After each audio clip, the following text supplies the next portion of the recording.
Tammy Grimes. Getting in, as someone said about war, is easy. It's getting out that presents the problem. And we could say the very same thing about marriage. While faint heart never won fair lady, there's many a bold lad who wishes he hadn't been quite so courageous. We promise to love, honor, and obey as long as we shall live. The trouble is, some of us live a long time. While love? Well, for a great many people, it just comes and goes, doesn't it? But you said you'd be able to talk him out of it. I tried, and I failed. Now we'll have to kill him. Murder? Yes, murder. And it has to be done before Monday. There must be another way. Listen. To what? We can have a long moral discussion, but why bother? In the end, we can only arrive at one answer. We have to kill him.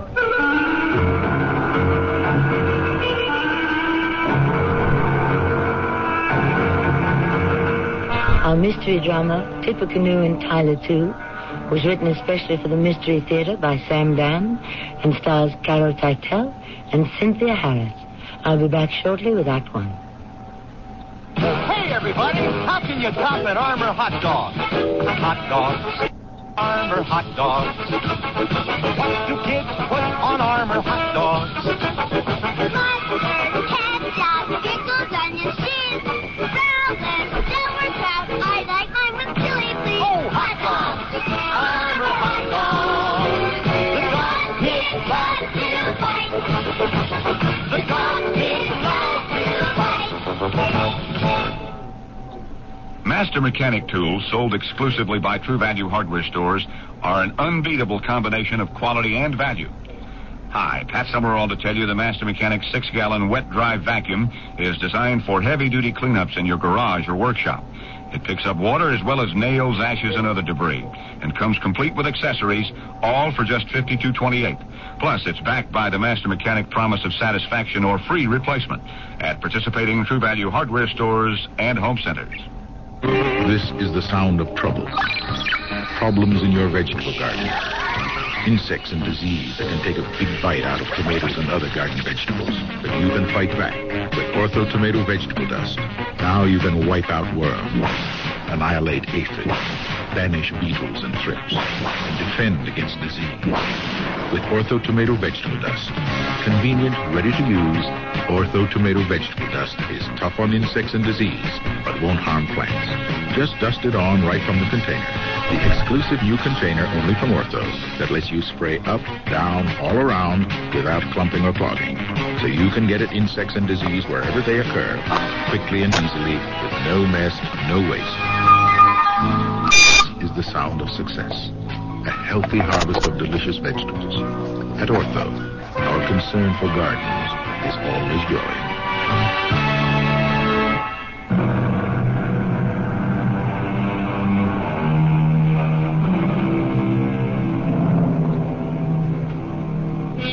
Will you love me in December as you did in May? Asks the old ballad. And thereby hangs many a tale, especially the one you're about to hear, December and May.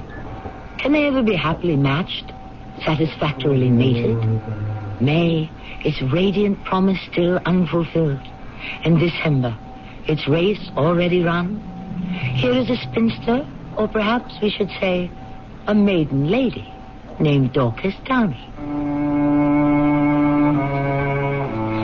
You could sum the whole thing up and say there's no fool like an old fool. Adam Cartwright and I had been neighbors and friends for over 50 years, since we were children. On this particular day, Adam had come over for afternoon tea. Thank you, Dorcas. Mm-hmm. But you should know, after all these years, that I take 2 lumps, not 1. I know perfectly well what you take, Adam, but I'm cutting you down. Why? You reach a certain age, you have to be careful about your intake of sugar. Oh, you think I'm getting old, Dorcas, We go back a long way, Adam. I wish I hadn't brought this up. Well, we can always drop it. Yes. You know, I never get tired of looking at this view. Blue sky, blue water. Besides, Dorcas, a person is only as old as he feels. Is that so? Well, he doesn't have to think he's old just because of the calendar and the clock. Well, where are you headed, Adam? I'm thinking of getting married. Married? Why shouldn't I get married? Oh, I can't think of a reason. Oh, you could think of a great many reasons. I'm too old. If all I want is companionship, I can have that without marriage, And so on and so forth. Yeah, but you're overlooking something. Oh, I haven't said a word. Yeah, but I know what you're thinking. Let me tell you this, Dorcas Downey. I want love. I want the excitement of romance. Ursula's been dead for more than 10 years. Our marriage at best was... well, it was placid. What's he trying to do, Adam? Sell me the idea or sell it to yourself? I finally met someone. Aha. Someone with whom I want to share my life. I feel as if I'd been born all over again. And who is the lady that performed this feat of magic? Sally Lewis. Sally Lewis? Your secretary? I know what you're going to say. She's half my age. At least. What can she see in me? Oh, I know what she sees in you. Oh, I can always depend on you to be cynical. She has fallen in love with me. Would she have fallen in love with you had you been the porter instead of the owner of the factory? You see, that's what I mean. Well, it has to be said. Very well. And what else do you have to say?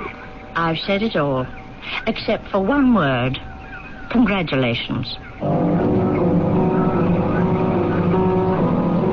Sally Lewis. I had only been occasionally aware of her as Adam's secretary. At first, I had assumed that she was too pretty to be really efficient. Then I realized it was the kind of thinking I would deplore in a man. Naturally, I arranged for lunch. Adam told me about this view. Yes, it is beautiful. Coffee? Thank you. My grandparents and Adams built these houses, well over 100 years ago. Easily, because my grandfather died in the Spanish-American War. Oh, how long ago and far away, and what musty old history that must sound like now. Did you want to talk about history? As opposed to what? What's really on your mind? Which is? You don't like me, do you? My dear young lady, you understate the case. Well, what's the complaint? You had your chance. I did? You had two of them. First at the young Adam Cartwright, but he turned you down for Ursula. 40 years later, he was free again. He chose me. Are you in love with him? Of course I'm in love with him. Would you be in love with him if he were poor? Would he be in love with me if I were ugly? Oh, now, what's love anyway? But I would dearly love to hear your definition of it. It makes more practical sense than yours, Miss Downey. Miss Downey. You're what? 60 years old and you've always been Miss Downey? You may be a smart woman in certain areas, but love to you is a foreign language. And I would assume that you speak it fluently. All you have to do is tell the one you love exactly what he wants to hear. Is that honest? What does honesty have to do with it? You've been honest all your life. And who've you got to keep you warm in your old age? What's in this for you? Money? Naturally. He's not as wealthy as some people think. Oh, I'm in his office. I know the assets to the penny. In a year or 2 or 3, he'll want to retire. Then I intend to take over the management of the factory. Oh, you're marrying the company. Yes, of course. Tippecanoe, one of the leading names in fine, high-quality, classic American furniture for over 150 years. He doesn't know the first thing about marketing and merchandising. And you do? There are millions and millions to be made. And he thinks you love him. May I wish you every happiness. Thank you. I know it's impossible, but I do wish we could be friends. I tell you, I revised my opinion of that young lady in a hurry. Her cold, calculating manner frightened me. She had Oh, what word am I looking for? A serpentine quality. Deadly. Adam was my oldest, dearest friend. But how could I warn him without alienating him forever? And so they were married. And like two lovebirds, flew off on their honeymoon. You're back, Adam. In time for tea, I hope. There you are. Dorcas, she's made me very happy. Well, then that's all that matters. So happy I want to retire. And then? Do what I always wanted. Which is what? Well, we used to talk about it all the time, you and I, when we were children. Get on the boat and just sail leisurely all around the world. You don't remember. Oh. I suppose you just dismissed it as childish dreaming at the time. Yes, I did. But I mean it. I always meant it. I see. Just to live on a sailboat. To put into port whenever you like. Stay as long as you please. Come and go as the winds take you. It's just the kind of free and easy, open life that Sally and I have been talking about. And Tippecanoe? The factory?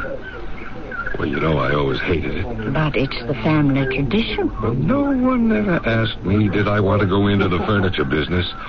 It was naturally assumed from the moment of my birth. I tried my very best, but it didn't go. No, Tippecanoe has been sinking steadily. I understand. But with proper management, it can come back and be even greater than before. I wish them luck. Who? The new owners. You mean you've sold Tippecanoe? No, but I intend to. Well, do you have a customer? I'm going to practically give it away. To whom? To the people who deserve it most. To those long-time, loyal employees who spent their working lives there and who truly love the place. Oh. I have enough money for Sally and me to live nicely, but modestly, on the boat. Tell me, Adam, have you discussed this plan with Sally? No. I'm still formulating it in my mind. Uh-huh. I'm telling it to you because I wanted to talk it out and, well, hear how it sounds. And how does it sound? Oh, wonderful. Then, all you have to do is break the news to Sally. I intend to do that tonight. I would have given a great deal to be there when he told her, but of course that was impossible. Poor Sally. There was her whole, what do they call it today? Game plan. Down the tubes. You're what, darling? I'm getting rid of Tippecanoe. Well, yes, but why? Because, my dearest, I have neither the head nor the heart for the furniture business. Yes, Angel, but Tippecanoe has the name, the acceptance to become the most wealthy and powerful company in the industry. Yes, I know. And you're just going to give it away? Why? Because of you, darling. Me? Yes. You gave me the courage. To do what? To risk being poor. But you inspire me to live for the important things, the eternal things. Suddenly, I feel we can do this together. Roam the world free, unfettered. Oh, but sweetheart, what happens to Tippecanoe? Who cares? Oh, but the family tradition. Not all family traditions are worth maintaining. Now, we'll take the open sea and the open sky. Or wouldn't you like that better? Oh, darling, you're absolutely right. You really think so? My silly Adam. Would I say so if I didn't? But, you know, I do want you to consider something. Of course, dear. I don't want you to do anything, for at least a year. Why? Do you trust your little Sally? Well, certainly. Well, I find the idea, which is absolutely overwhelming. I would love to load up that sailboat tonight and be off with the morning tide. But I'm thinking of you. Is this what you really want? Oh, yes. I mean, you say that you've always hated the factory, but still, You spent your whole life working there. Why? Well, I told you till now I never had the courage to get rid of it. Yes, but perhaps deep inside you, without being really aware of it, you love the place. Oh, no. Oh, darling, I fell in love with you because you were one of a kind. You were a complete romantic. There aren't very many like you in the world. And so I have to somehow attempt to provide a bit of balance. But we both want to do this thing. Of course we do. But once we do, our decision is irrevocable. The die is cast.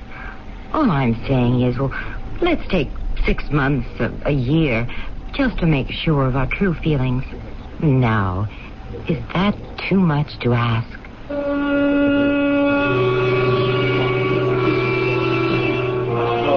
How do you like the way she fielded that one? Obviously, she's stalling and playing for time. Who knew what can happen in 6 months or a year? Maybe she can get him to change his mind. Maybe something might befall him. An accident of some kind. Who knows? We have all sorts of options to explore when I return shortly with Act 2. What's as beautiful as a summer sunrise and delicious besides? Summer fruits, it wouldn't be summer without them. Fresh plums and nectarines are here at last. Fresh from the tree, taste them and see. So sweet and juicy. California summer fruits taste as good as summer feels. Nature's way of smiling. Sunshine on the tree, delicious tree. Fresh plums and nectarines. Sponsored by the growers of California summer fruits. Here's how to tell Skyhawk, the new smaller Buick, with your eyes closed. The doors, for instance, sound like this. Unless you get the sedan, then it's like this. Similarly, the hood and the trunk shut with a satisfyingly solid... The new Skyhawk, you see, is very precisely built and inspected hundreds of times in hundreds of places, so everything fits like... Excepting, of course, where people sit. There, the fit is more like... The new Buick Skyhawk. Everything fits beautifully, including you. That's nice.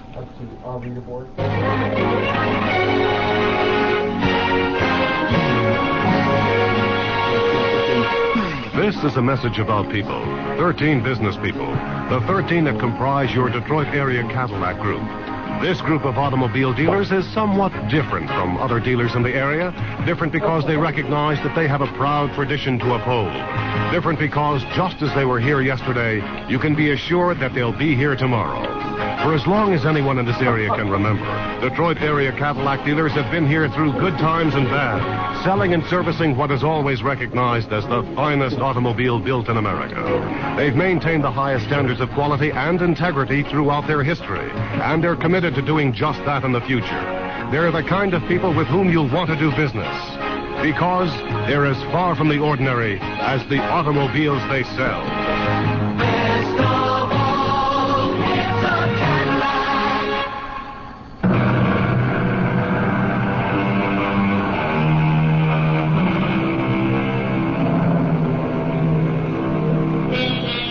Life is filled with all sorts of unexpected ironies, little twists and turns of fate.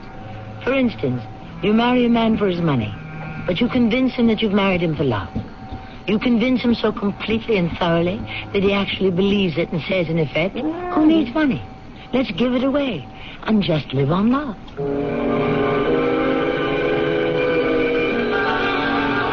I didn't see Adam or his bride for several weeks. After all, newlyweds do esteem their privacy, or so I've been told. I was anxious to know how she had reacted to Adam's great decision to change his whole way of life and give away the factory. But, of course, I couldn't ask. And then one afternoon... Dorcas! Why, Adam, it's you. Oh, what a pleasant surprise. Here we are, next-door neighbors, and we hardly see each other. Newlyweds don't need company. Dorcas, how could you ever be company? Did you come down to the dock to buy some fish? Well, what other reason would I have? I bet you're going to make that special seafood stew. Why don't you and Mrs. Cartwright come over to dinner one night? Mrs. Cartwright? Dorcas, you and I are old friends. Yes, but your wife and I aren't even new friends. Dorcas, I wish you'd make an effort to. Yes? Well, accept her. Well, what difference does it make whether or not an old spinster like me accepts her or doesn't? You just can't believe that this is a true love match, can you? What are you doing down here? Sally's coming in on the ferry. She had some errands in town. Whatever happened to your plan to give away the factory and sail around the world? Oh, we're just delaying it a bit. Oh, there. The boat's docking now. Any particular reason for the postponement? No, but Sally thinks we should sort of sleep on it for a bit. In other words, she's against it. Oh, no. She's enthusiastically in favor. I'm over here, darling. It's just she doesn't think you can run off on these things half-cocked. Well, I'll be seeing you, Adam. Well, wait and say hello to Sally. No, I really must be getting home. I know she's seen you from the boat. If you leave now, it'll be poignant. Sally, dear. Hello, Adam, darling. Oh, why, it's Mrs. Downey. Hello. Dorcas is shopping for fish for one of her famous stews. Perhaps we can prevail upon her to invite us over one night. Why, any time. Give you a lift home, Dorcas? I had planned on the walk. It's going to rain any minute. Well, then I can take a taxi. No, I won't hear of it. Now, will you two just excuse me for a minute? I've got to stop in at the post office. I'm sure he did that in the hope that you and I might get to know each other better. And how's your campaign coming? My campaign? To keep him from giving away the factory. After all, by your own admission, you didn't marry him. You married Tippecanoe. Oh, well, I think I'll be able to talk him out of it. Oh, I don't think so. He really wants it. More than anything else in the world. More than me? I don't underestimate your considerable physical magic. But in the end, my money will ride on the sailboat. I don't think you know the score. I didn't up till now, which is why I lost him. Now, how could you have lost him? You never had him. True. And the reason? I didn't take that sailboat seriously. No. He's going to give away Tippecanoe and go sailing round the world, even if he has to do it alone. Incidentally, how is your boyfriend? My boyfriend? Well, I'm sure you have one. A full-blooded, vibrant girl like you. You need one. How could Adam be enough for you? He'd be enough for me, but then I'm only an old spinster. You're guessing. Dorcas, Miss Cartwright. Hello, Sheriff. Hello. Dorcas, I was up past your house just before, and you know, the front door was open. Was it? Yes. Now, Dorcas, how many times do I have to tell you you can't do that no more? Especially not during the tourist season, anyhow. Well, see you ladies later. And, what were we talking about? Oh, yes, your boyfriend. Of course I was bluffing. Or was I? She had to have a boyfriend, someone closer to her age. And as I looked at her face, I knew the shot in the dark had hit the target. About a week later, I had crossed over to the mainland for the day. And as I was waiting for the ferry to discharge its passengers and start back, I saw a familiar figure. Please stand back, folks. Now, change around before they disembark. I stepped behind a post to make sure she wouldn't see me. And as I watched her get off the boat and walk to the street, a tall, dark-haired man of about 35 came forward to greet her. They exchanged a quick kiss, and then they got into an automobile and drove off. Well, then, I did something I simply cannot hope to explain. As if I were a character in a movie, I hailed a taxi. And I said to the driver, for these words actually coming from my mouth, "Follow that car." Well, I followed them to a small Italian restaurant. Luckily, the place was rather dark, and they were sitting in a booth. I managed to get seated in the booth just behind them where I could hear without being seen. The old fool. Oh, the pathetic old fool. How do you stand it? I think of Jacob. Jacob?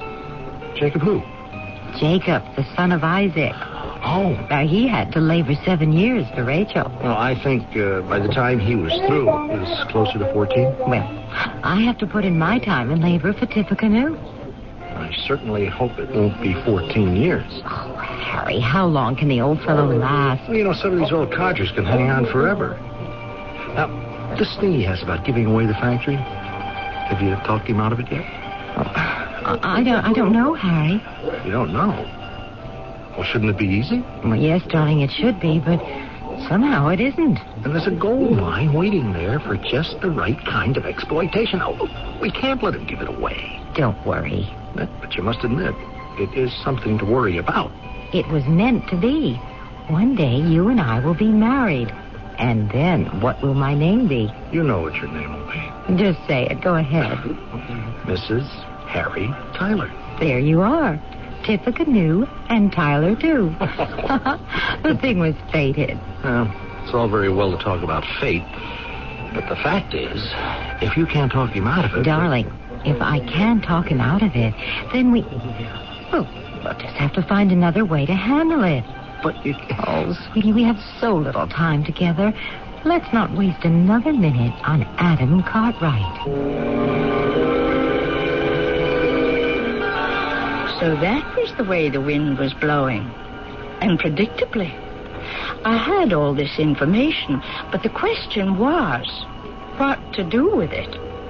As I was debating my course of action, the answer came from, of all people... Why, it's Sally Cartwright. May I come in? May I offer you some tea? Let's get down to business. Well, I wasn't aware that we had any. I saw you at the ferry slip in town the other day. Oh? Even though you stepped behind a post in order to hide. Hide? From whom? From me, naturally. And then, do you know what you did? You got into a cab and followed us to Risotti's.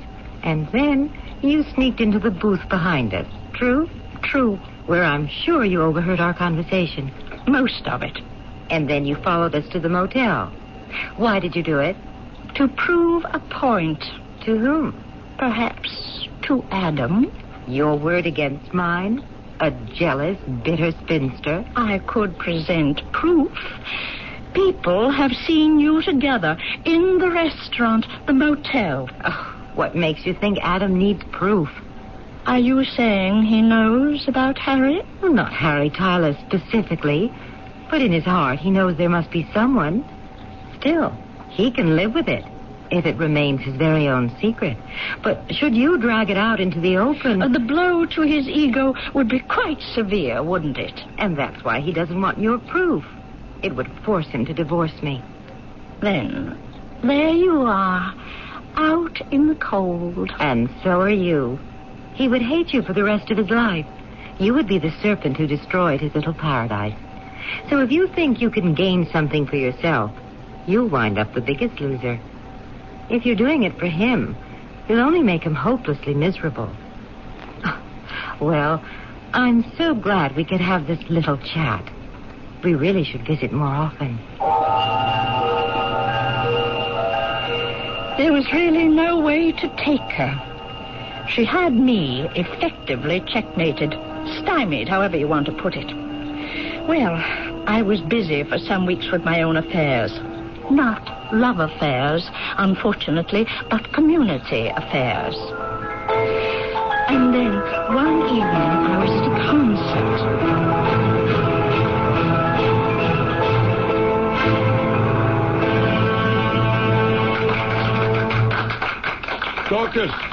Dorcas! Why, Adam, it's you. Did you enjoy it? Well, you know me. I'm tone deaf. I just show up for the looks of the thing. Let me walk home with you, Oh, isn't Sally here? No, she's spending the evening in town. College friend had a baby she wanted to visit. Oh, yes. It's a lovely night, isn't it?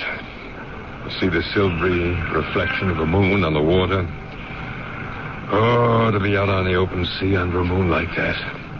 Especially with someone you love. When When are you giving away the factory and starting off on your trip around the world, Adam? Or has that been cancelled? Why would it be canceled? Oh, it's just that I hadn't heard anything about it lately. Well, I don't want to say too much until I'm just about ready to sign the papers and take off. And when will that be? Soon. I'm getting restless. No later than September 1st. Oh, that's 2 months from now. 2 months. And then I shall be free forever. Is, Sally aware of this September 1 departure date? We're certainly going to discuss it tomorrow when she comes home. She came home the following morning. I could see them from my place, sitting on their veranda having coffee. And was it my imagination, or was her face actually clouding over? Finally, he left. I felt I simply had to walk over there. Well, how's Harry Tyler?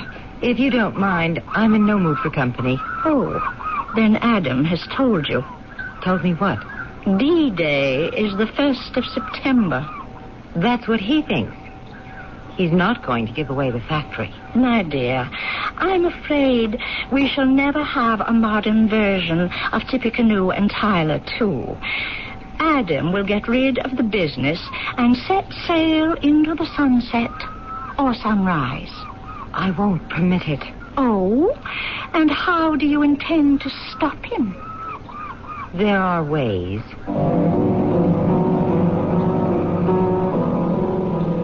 I must tell you, when she said that, a chill ran through my body. Her voice was cold as ice, as hard and as sharp as pointed steel. There was a look in her eyes, a burning, smoldering look. I could almost feel it searing my flesh. What did she think she could do about it? But even as the question formed itself in my mind, the answer was also taking shape. The dreadful, inevitable answer.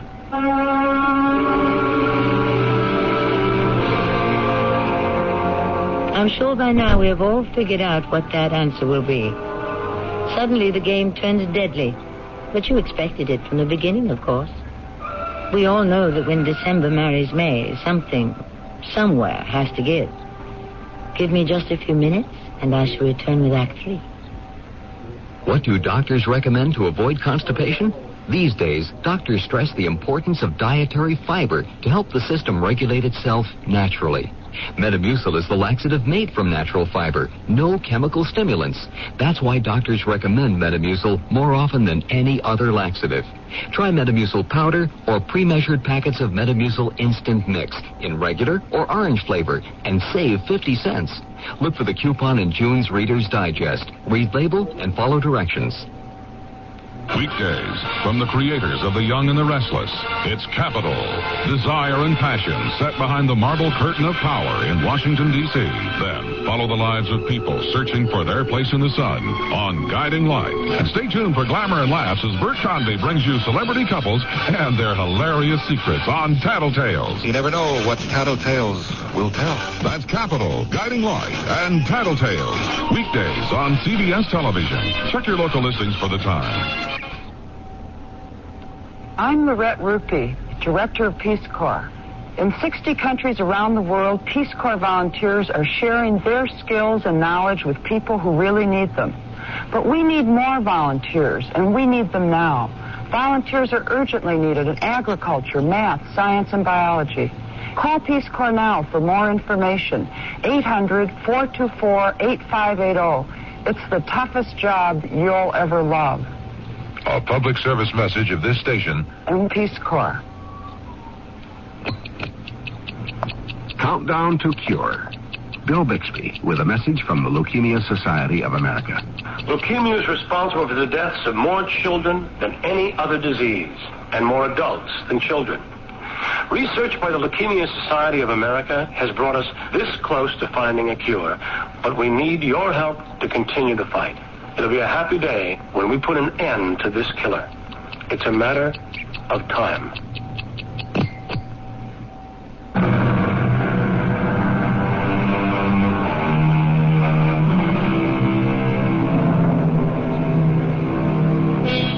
It was Mrs. Browning who wrote, "How do I love thee? Let me count the ways." On the other hand, we had Mrs. Cartwright. And we know that right now she must be thinking, "How do I kill thee? Let me count the ways." At least this is what Miss Dorcas Downey believes she is thinking.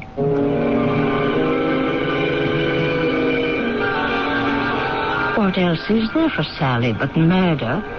And it isn't my imagination. I know she'll have to kill him. And I don't know what to do about it. Killing, murder, these are things you read about. They happen to other people.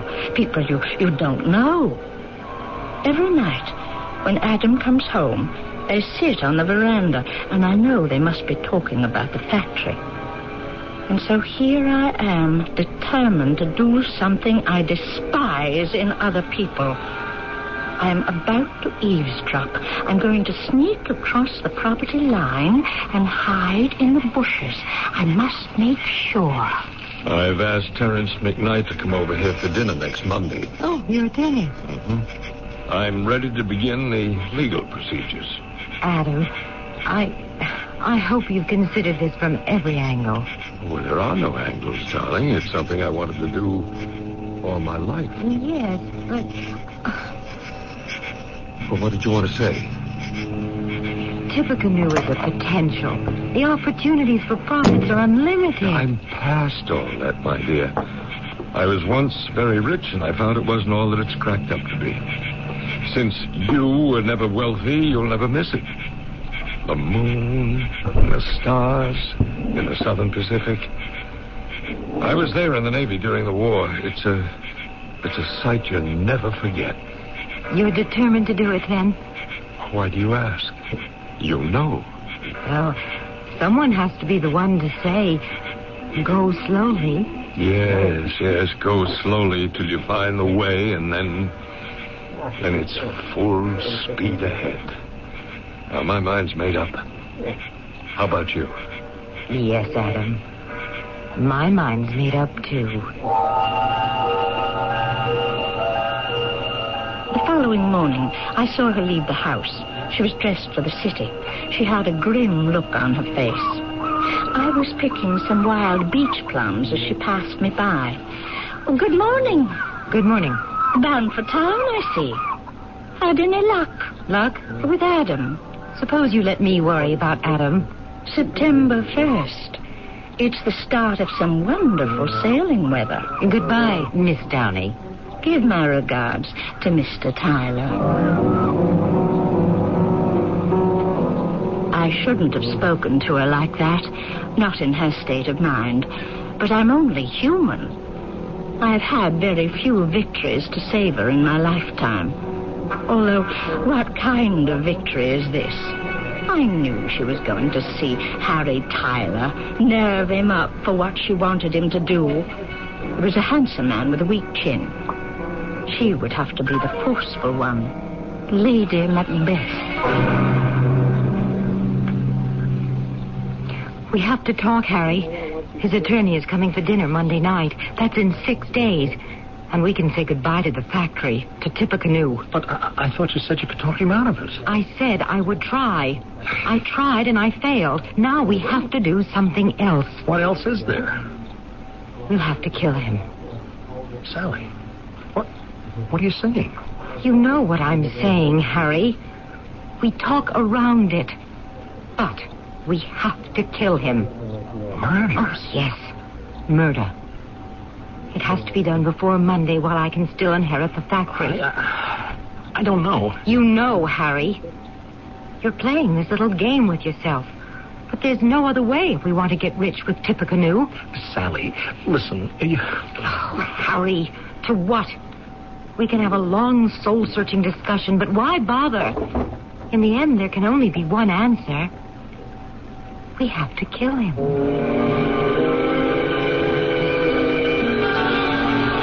I had gone down to the post office to get the mail. I happened to see her come in on the ferry. There was something different about her, something very quiet, frightening. I knew the decision had been made. They were going to kill him. I had to do something. Dorcas, they're just suspicions on your part. She has to kill him.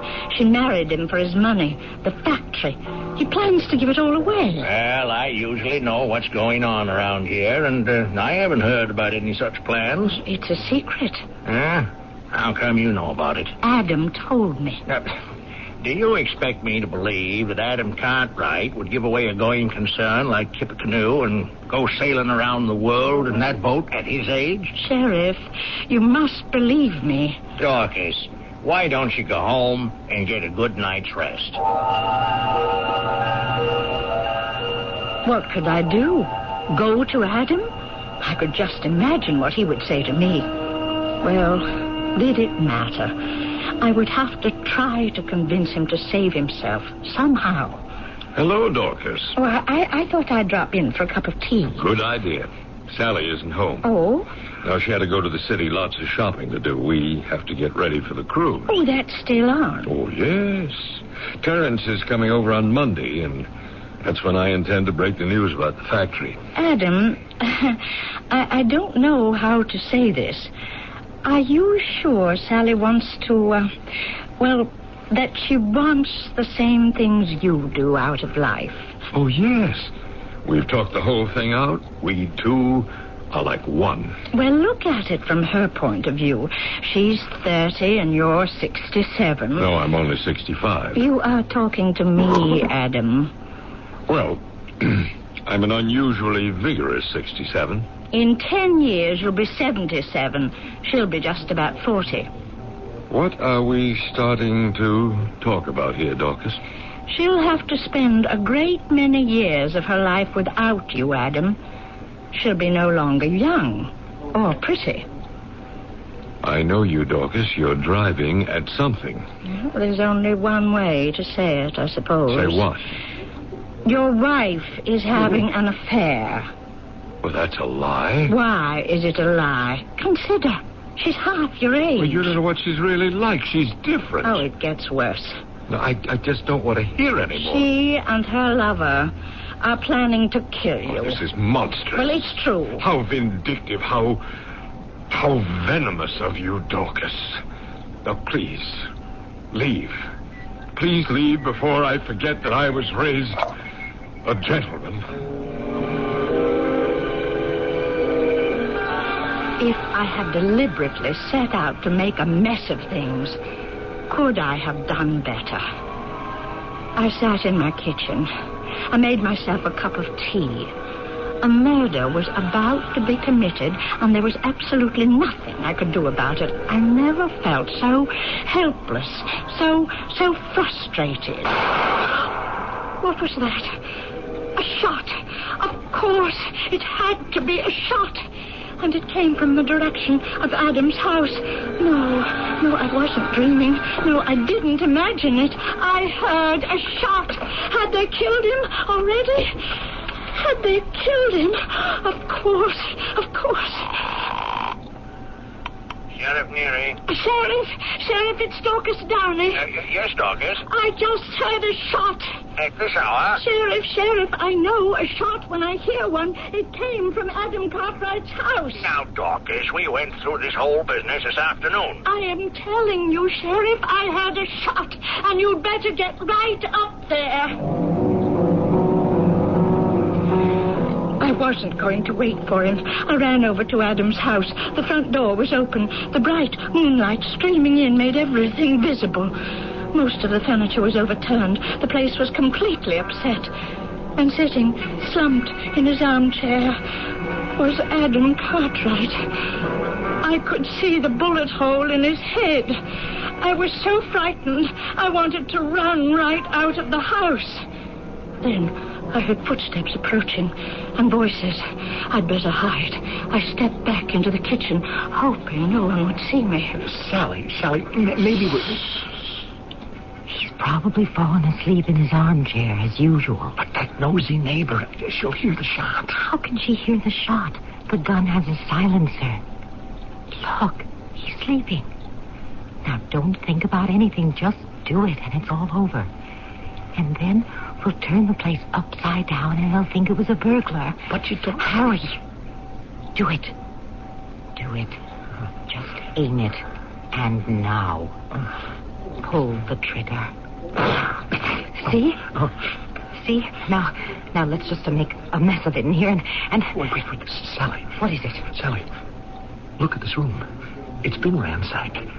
Somebody's been here. Wait a minute. What? Your husband. He's got a bullet wound. Yes, that's what it is. In his head. That's not where I aim. See, look. Mine hit him in the chest. Hurry. Do you know what it means? There was an actual burglary, and the thief killed Adam. He did it for us. Oh, good. Then I didn't kill him. Listen, I think we better get out of here. Oh, yes, quickly. Hold it. Don't move. All right, where are you going? Sheriff, it's me, Mrs. Cartwright. Yes, I got a report of a gunshot up here. Now, who is this man? Why does he have a gun in his hand? Take it away from him, Tom. Let's see what we got here. What are you trying to tell me, Dorcas? Sheriff, they didn't kill him. Right after I called you, I ran up to the house. What they had planned to do, shoot at him, and then make it look as if the place had been ransacked, had already been done for them by a real burglar. Adam was dead when I arrived, and then almost immediately after, they showed up. Harry Tyler shot Adam without realizing poor Adam was already dead. I saw the whole thing. You did, eh? Well, Dorcas, you're making a generous but a misguided effort to help her. Oh, but Sheriff, They're obviously lovers. Now, we can prove it. She was married to an old man who had to be in the way. Case is open and shut. State's attorney wants to go to trial.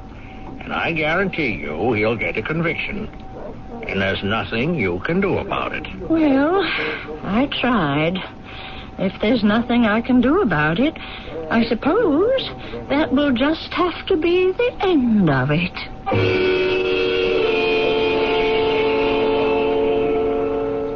And it was. The jury found Sally Cartwright and Harry Tyler guilty of murder in the first degree. Each was sentenced to life imprisonment. Each will be eligible for parole 26 years from now. But you won't have to wait nearly that long to hear from me, because I shall return shortly. If you've been waiting to buy a new appliance, your White Westinghouse dealer is now offering great values on brand new White Westinghouse 1982 models of refrigerators, freezers, washers, dryers, dishwashers, and ranges. And just when you need it most, White Westinghouse dealers are featuring a great spring price down event on previous year's models, floor samples, and other price down values. So buy now and clean up at the White Westinghouse Great Spring Price Down. White Westinghouse, we're making things better for you. Do you have a sight problem that prevents you from reading? Hi, this is Max Morath with news about Choice Magazine Listening, a free service. 6 times yearly, Choice Magazine Listening brings you, on 8 RPM phonograph records, 8 hours of selections from leading magazines. For information, write Listening Box 10, Port Washington, New York, 11050. Remember, it's free. Write Listening Box 10, Port Washington, New York, 11050. A public service message on behalf of the nonprofit Lucerna Fund. If you'd like to take advantage of the current high interest rates in today's money market, but want your money available when you need it, take a moment now to call this toll-free number, 800-228-5000. Ask the operator to send you information on Dreyfus Liquid Assets. Find out just how much income growth you can get from one of the world's largest money market mutual funds. With Dreyfus Liquid Assets, you have the advantage of making withdrawals by phone or paying larger bills with free redemption checks and continue earning high yields, compounded daily till your check clears. You can put money in or take it out anytime with never a sales charge or a penalty. But call now, 800-228-5000 for free information and a prospectus, including management fee, charges, and expenses. 800-228-5000. Study the prospectus carefully before you invest and learn how Dreyfus Liquid Assets can help you get the lion's share from today's high interest rates. 800-228-5000. Toll free, 800-228-5000.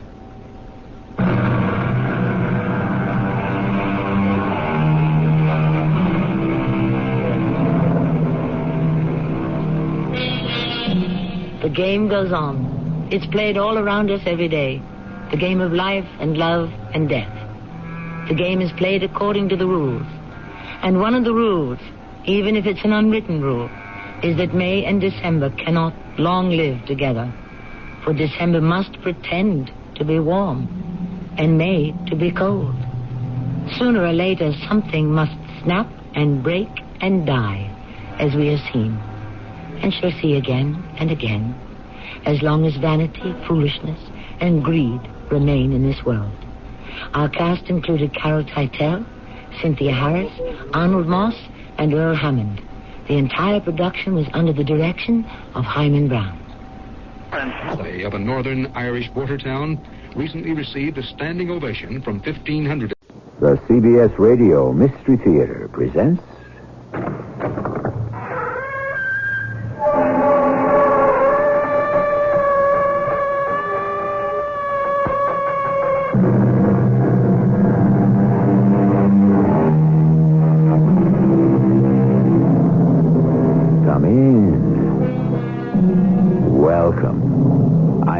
Marshall. My wise old grandmother, whom I've had occasion to quote to you before, had sayings for almost everything. And almost always Grandma was 100% on the button right. One of her favorite maxims was, do unto others as if you were the others. Prejudice and its wicked power is what she was talking about. And the story which Conan Doyle tells us now illustrates how far misjudgment can take you, even as far as murder. Pop, are you going to let that fella marry Susan? Eduardo? Yes, I think I am. You mean you don't mind?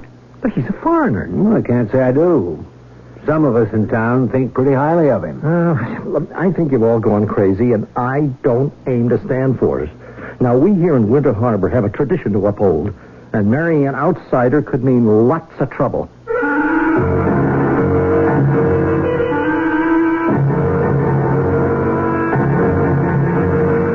Our mystery drama, Dr. Eduardo, adapted from a story by A. Conan Doyle, was written especially for the Mystery Theater by Gerald Keane and stars Norman Rose.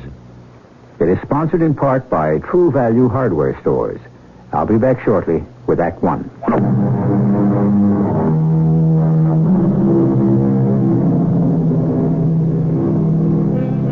One has to remember when America was first settled, there were no roads or telephone or telegraph to link one town with another. So the settlers had to go it alone. The years passed, life became more standardized, more the same. But those folk who were there first, the town founders and their sons and daughters, always felt very special. And outsiders had better stay out. Hey, Pop, there's a letter for you. How many times do I have to tell you that when I'm here at work in my office, it is not hey, Pop, it's Mr. Mayor. And not hey, Mr. Mayor either. Do you understand that, Matthew? Gee, I forgot, Pop. I mean...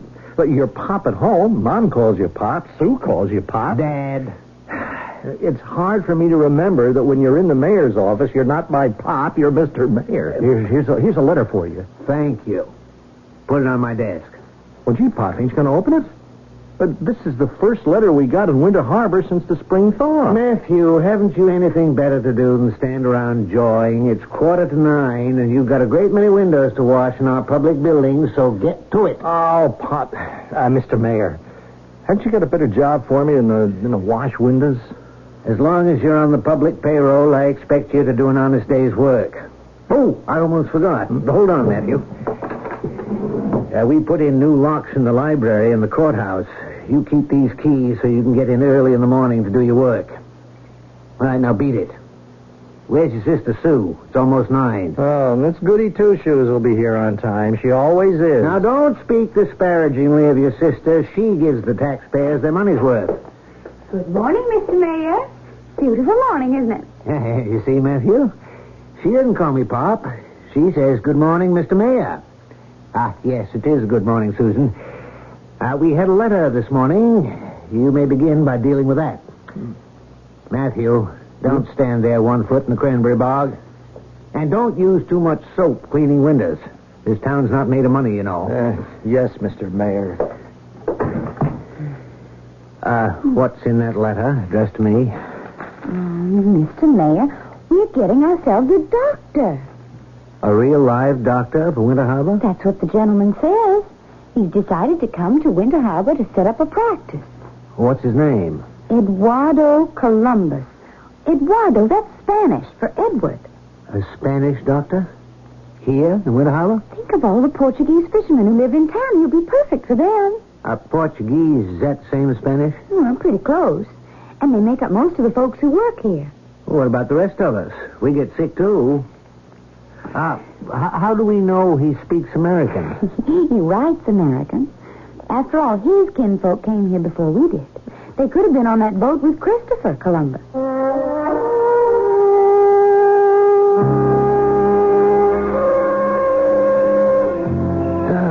Susan, the best time of the evening is when your mother's gone to bed and I can rock peacefully in my rocking chair on the front porch.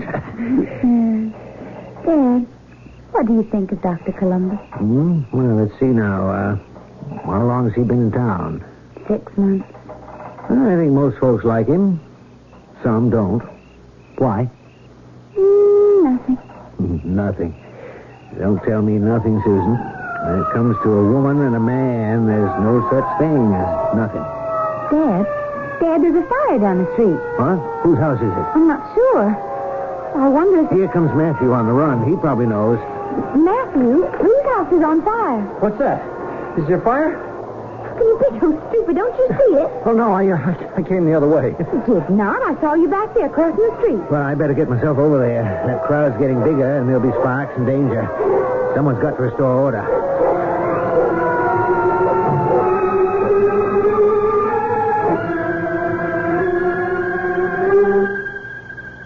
Doctor, have another cup of coffee.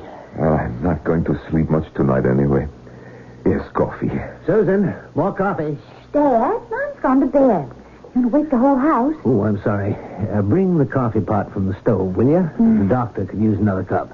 Why do people do things like that? People do what? Here, let me fill your cup, Eduardo. Are you all right? Excuse me. Thank you, Susan. I'm sorry if I'm a little... You see, this has never happened to me before, to see my house go up in smoke. There hasn't been a fire like that in Winter Harbor for 100 years.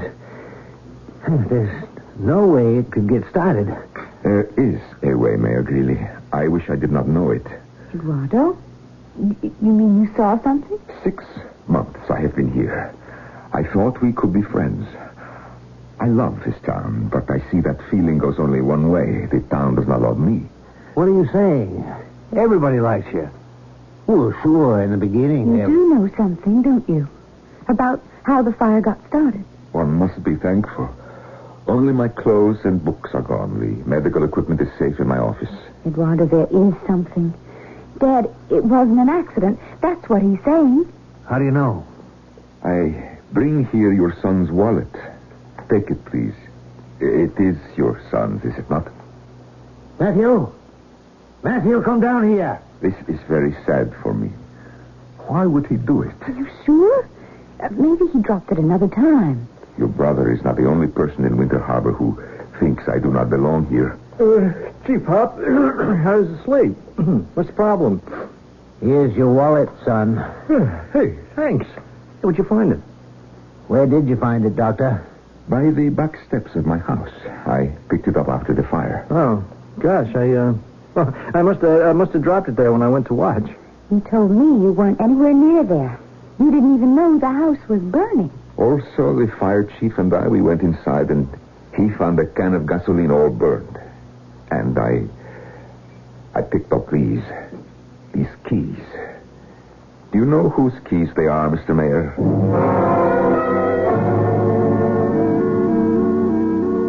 Dad, I'm sure Matthew didn't realize what he was doing. I am so sorry it happened. Eduardo, What are you going to do? Well, I shall have to forget. You're not going to press charges? Oh, please. That is only for criminals. For the boy's sake, I hope it will be a lesson. Dad, Eduardo has no place to go. Could we put him up until he finds a new house? Would you stay with us, Doctor? Oh, that is very kind. After all this business with Matthew, I wasn't sure you'd want to be under the same roof. I should be delighted. I'm so glad. I'll go make up the extra room. It's funny how the right words don't come when you want to say them. There you are, burned out of your home, no place to stay, and my boy and what he did, and all I can think of is, I wonder if my pajamas will fit him.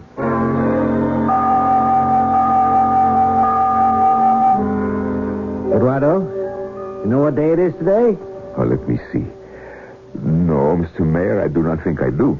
It's exactly 1 year since you hung out your shingle on Main Street. That long, Mayor Greeley? Mm-hmm. I asked you personally to come to my office for 2 reasons. One, I want to thank you for everything you've done for Winter Harbor. We haven't lost a baby. No measles, no chicken pox. And that child care center is really a fine thing. It's just the same, though. You worry me. I do?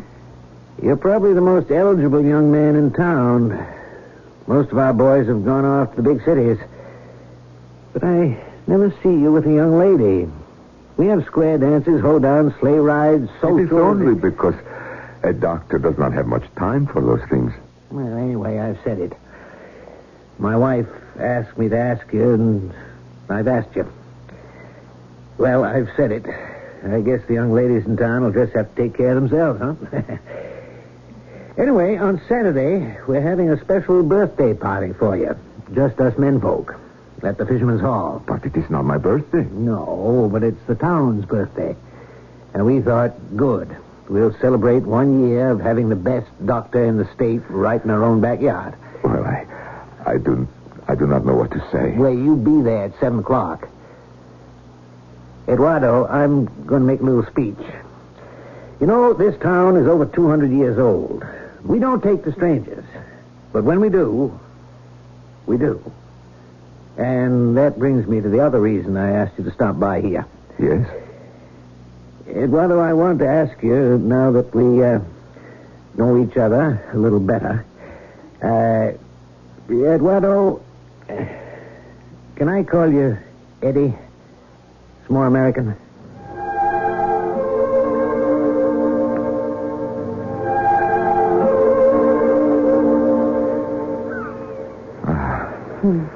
Smell that sea air. Susan, I do not think you realize how lucky you are to live here.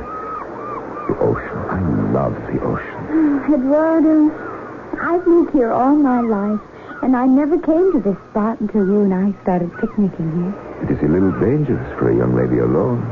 A lighthouse behind us, the steep cliffs to the sea. Where I was born in Spain, a little town like this, it is called Vigo. In Spain, you have lighthouses, too. Oh, yes. It has been my dream to live in one. What a coincidence. Mine, too. That's the truth. You know, your winter harbor is much like Vigo. We have Portuguese fishermen there also. You miss Spain? Oh, no. America is my home now. You know, I think our town has finally accepted you. Susan, it is not the people in the town who have made me feel at home. It is you. You think anyone watches us taking walks, spending time together? Now, what does it matter? Your father has no idea. He asked me why I did not take one of the local beauties on outings and dances. I had to stop myself from saying, Mr. Mayor, I am in love with your daughter. Susan, let us do it. Will you marry me? Oh, yes, Eduardo.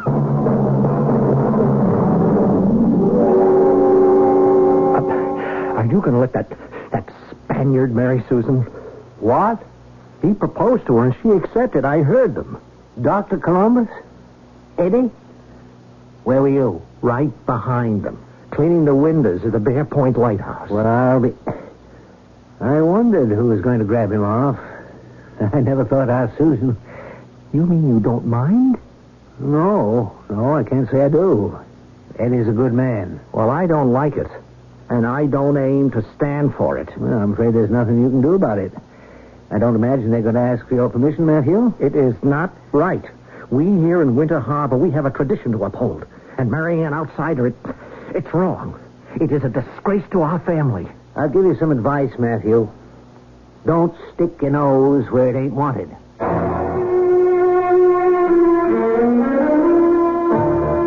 First a fire, then a threat. Danger signals to watch for from the prophetic pen of Conan Doyle.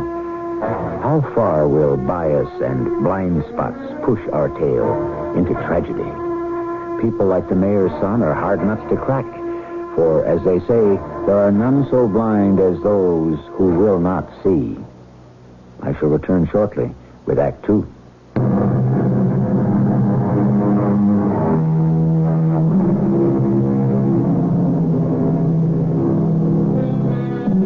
A fine young doctor born in Spain takes up residence in a New England seacoast village. Most folks in town admire him for the good medicine he practices. Yet some, one in particular, do not. Of course, one can't like everyone. There's nothing sinful in disliking someone, but not for the wrong reasons. And so, fellow citizens of Winter Harbor, in recognition of our doctor's service to the community, I propose he be made an honorary citizen of our town. Now, may I have a show of hands? Ah, that looks pretty unanimous. Motion carried. Eddie Columbus, please stand up. I thank you all for this honor. You know, coming from another country, you have to take your medical examinations all over again. But I did it because I wanted it so bad. I also wanted to be an American so bad that I changed my name. My real name is Eduardo Colombo, which I changed to that good American name, Columbus. Anyway, I thank you. You have made me feel very welcome, and I would like to add a little announcement of my own. Friends, Mr. Mayor, your daughter Susan and I are planning to get married.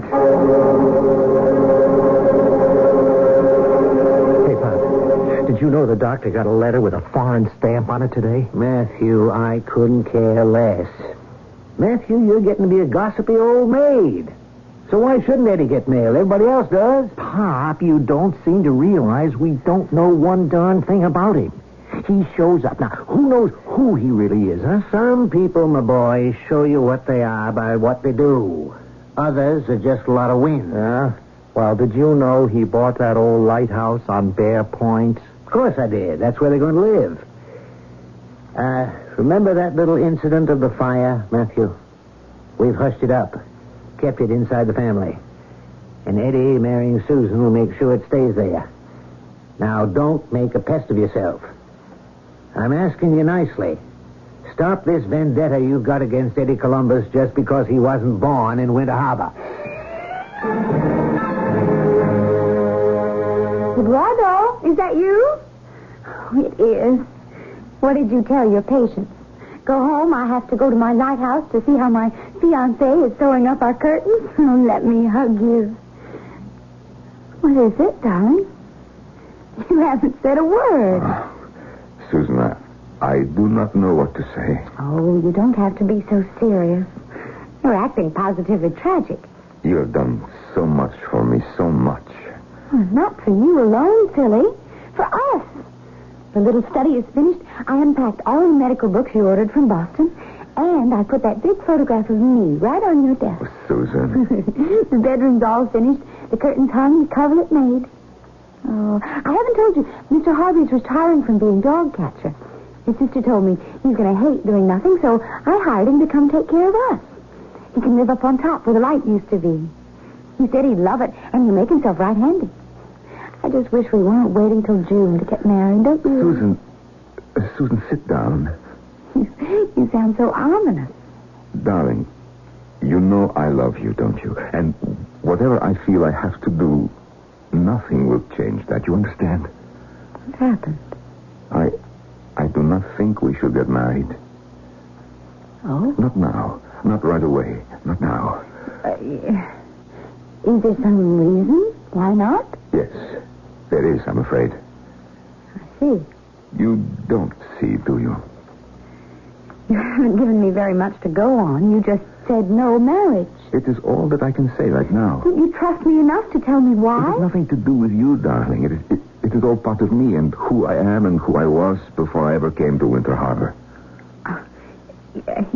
Is there a date on your decision, a time limit? I wish I could know. Of course, it is not forever. I mean, I am not breaking off just like that. How could I? You seem to be doing it very well. Susan, do not be angry, please. Angry? Out of the blue, you say the wedding's off and no date for when it's on? If it's ever on?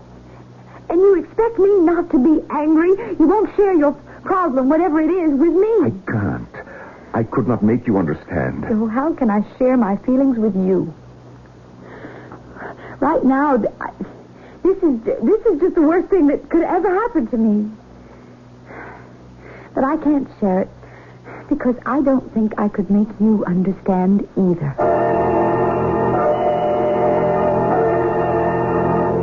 Pop, are you going to let that foreigner treat Susan this way and do nothing? Matthew, it's between the two of them. Yeah, well, I think he ought to be run out of town. Oh, Matthew, use your head. What good will it do Susan to stir things up? There are plenty of folks around here who never liked him. People who weren't raised here are different from us. They speak different. They are different. Well, of course, you're upset. So am I. I keep telling myself it's a lover's quarrel. They'll make up and everything will be all right. Yeah, well, that's not what Susan says. It's off, over, finished. I asked her to give any reason, and she just shook her head and went up to her room to cry. Listen, I'm not hanging around this town any longer. Everything about it gives me the creeps. My sister gets kicked in the teeth, and my pop says, well. Well, I don't see it that way. She can't protect herself. But I am not letting that guy get away with it. Horace, Mayor Greeley. I'm coming. What? Harry, what are you doing here at 5:30 in the morning all dolled up in your police chief's outfit? You'd better get yourself dressed, Horace. And hurry. Well, would you mind telling me why? There's been a murder. What?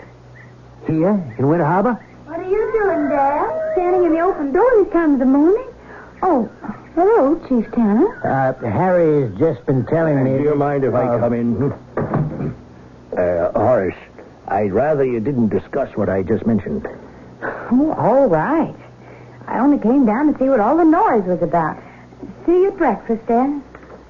You could have talked about the murder in front of Susan. She's not squeamish that way. No, not me. I wasn't going to be the one. Horace, get a move on, will you? I've got the car outside. What do you mean you didn't want to be the one? To tell Susan.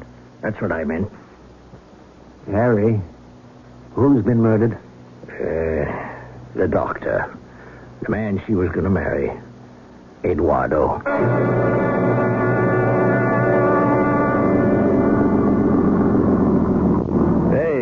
This is quite a place he picked out.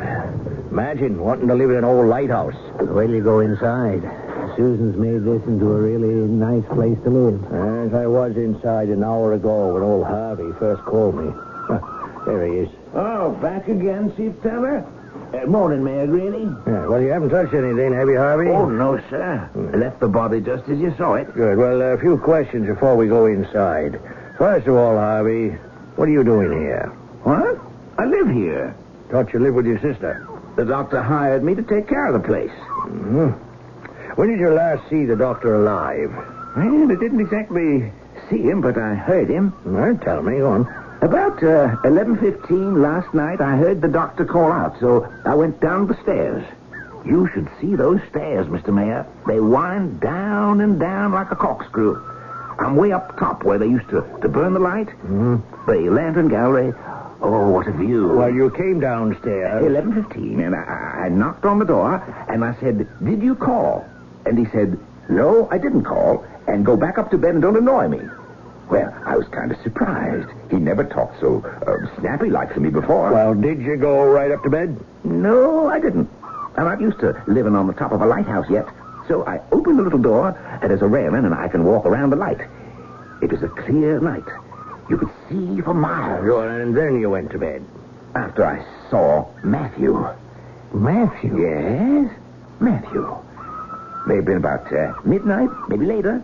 There he comes along the path with a flashlight. Then he turns out the light, and I do not see him anymore. Are you sure it was my son? Oh, yeah, I'd know Matthew anywhere. He was just taking a walk, I guess. And when did you discover the body? About 4 o'clock, I'd say. What time did I call you, Chief? There was very little noise. And I woke up all of a sudden. Mind you, I'm up there at the top of the lighthouse. What's that? 50 feet up. 75. And I hear the front door squeaking open. And I'm thinking, what's going on? Maybe it took me 5 or 10 minutes to find my slippers and put my pants on. I come downstairs, and there's a light on in the room where the doctor has his books. So I knock on the door. I'm thinking he was reading or something and fell asleep. No answer. I open the door, and there he is, dead on the sofa. All right. Let's go inside and have a look. We will have order, please. Order. Quiet, everybody. Coroner's inquest in and for the town of Winter Harbor in Summit County is in session in the matter of the apparent murder of Dr. Eduardo Colombo. I am George Payson, the coroner, and witnesses will come forward as they're called. With Chief Police Harry Tanner step forward to give evidence. Chief Tanner? Yes, sir. In what condition did you find the deceased? The deceased was lying on his back on a sofa, and it was evident he'd been subjected to violence. And while he was fully dressed and had on his slippers, the soles of which were perfectly clean. Chief, was there any traces of the assailant? The inside of the door and the carpet had traces of dirt and boot marks, presumably made by the murderer, the assailant. From the size of the footprints, I would say it was clearly a man. Evidence of robbery? Oh, no, I would say no. Only one item appears missing, and that's an 8x10 photograph which has been removed from a frame on the doctor's desk. You know who this photograph was of? No, sir. Is there anyone present who knows who the photograph was of? I do. Oh, Miss Bailey, if you don't mind, would you step forward, please? Harry, let her get closer to the bench. I know whose picture it was. It was of me. And it's missing. Thank you, Miss Bailey. You may return to your seat. Yes, Harry? May I have a word with you, George? What is it? My theory is Susan's brother, Matthew, may have a good deal to do with this case, sir. I'll explain later. Where is he? That's just it, George. He's disappeared. It puts quite a different complexion on this case, don't it? Well, we've got a couple of leads. I think in a day or so, we'll be able to bring him in. Good enough. We'll adjourn then. Ladies and gentlemen, this inquest will stand adjourned to further notice. You each be notified when to appear. I caution each of you here today not to leave town.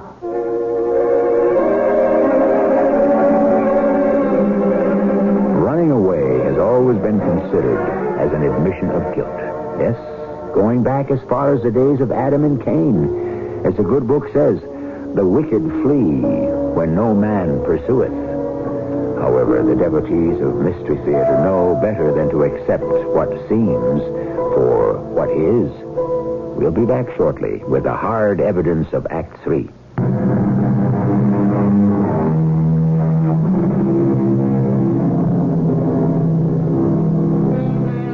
It's a well-known fact that the smaller the town, the quicker the justice.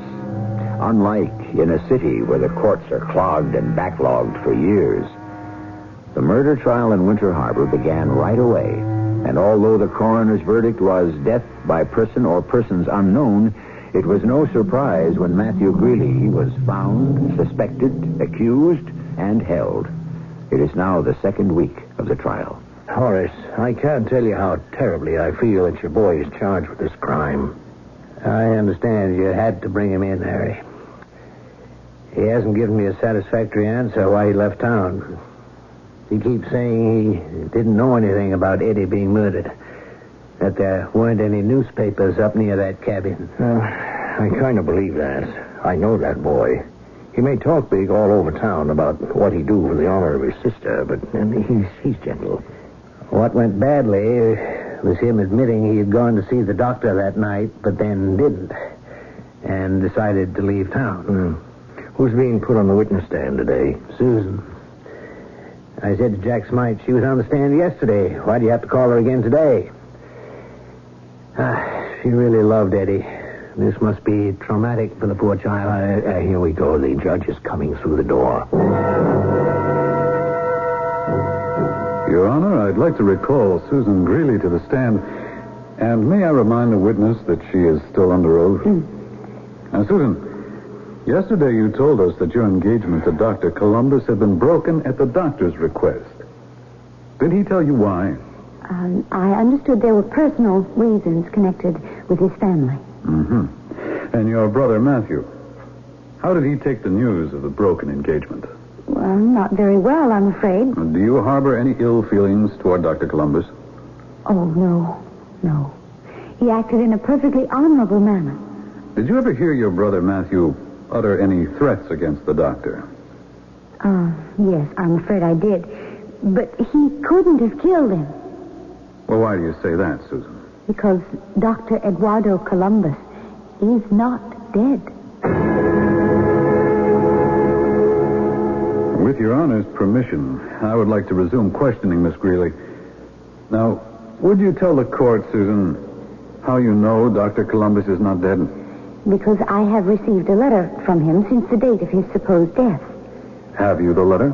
Yes, I have it with me in my handbag, but I should prefer not to show it. Well, may we see the envelope? Yes.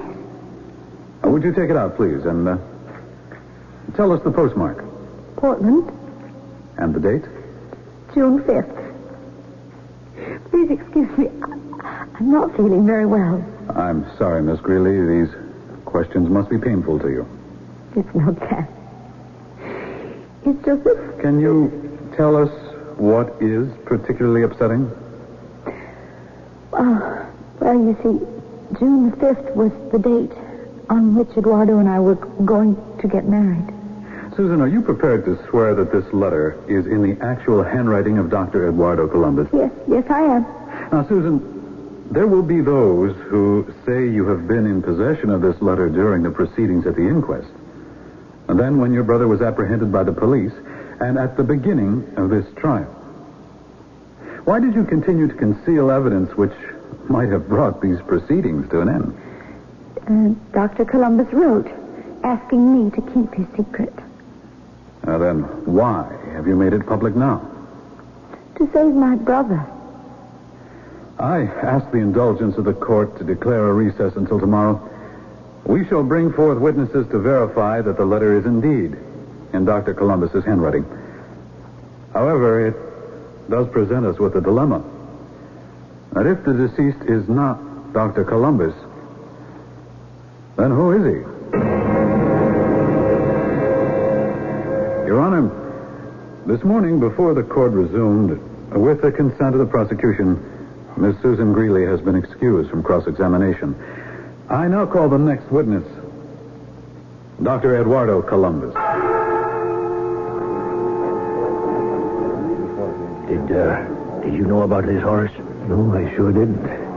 Don't tell me this is a surprise to you, too, Harry. Well, until they brought up that letter, I was sure the deceased was the doctor. I wasn't. For one thing, didn't the autopsy show the deceased had a congenital heart defect? Eddie didn't have a bad heart. Yeah. Doesn't look the better for wear today, does he? I'm looking at Susan. She still loves that man. Will you look at her? He's been sworn in. He's taking a stand. Your full name, sir? Dr. Eduardo Columbus. Do I understand you wish to make a statement regarding the events on the night in question? Yes, I do. You are aware, Doctor, that anything you say in this trial may be used against you? I am aware of that. Proceed, Doctor.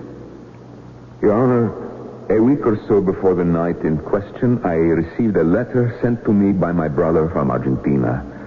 I have a twin brother whose resemblance to me is so great that when we were together in Spain, people could see no difference between us. Although it is painful for me to say this, from an early age I conceived a horror of him. Because of him and his dishonest actions, I was compelled to leave Spain and seek a new life and a new career in America.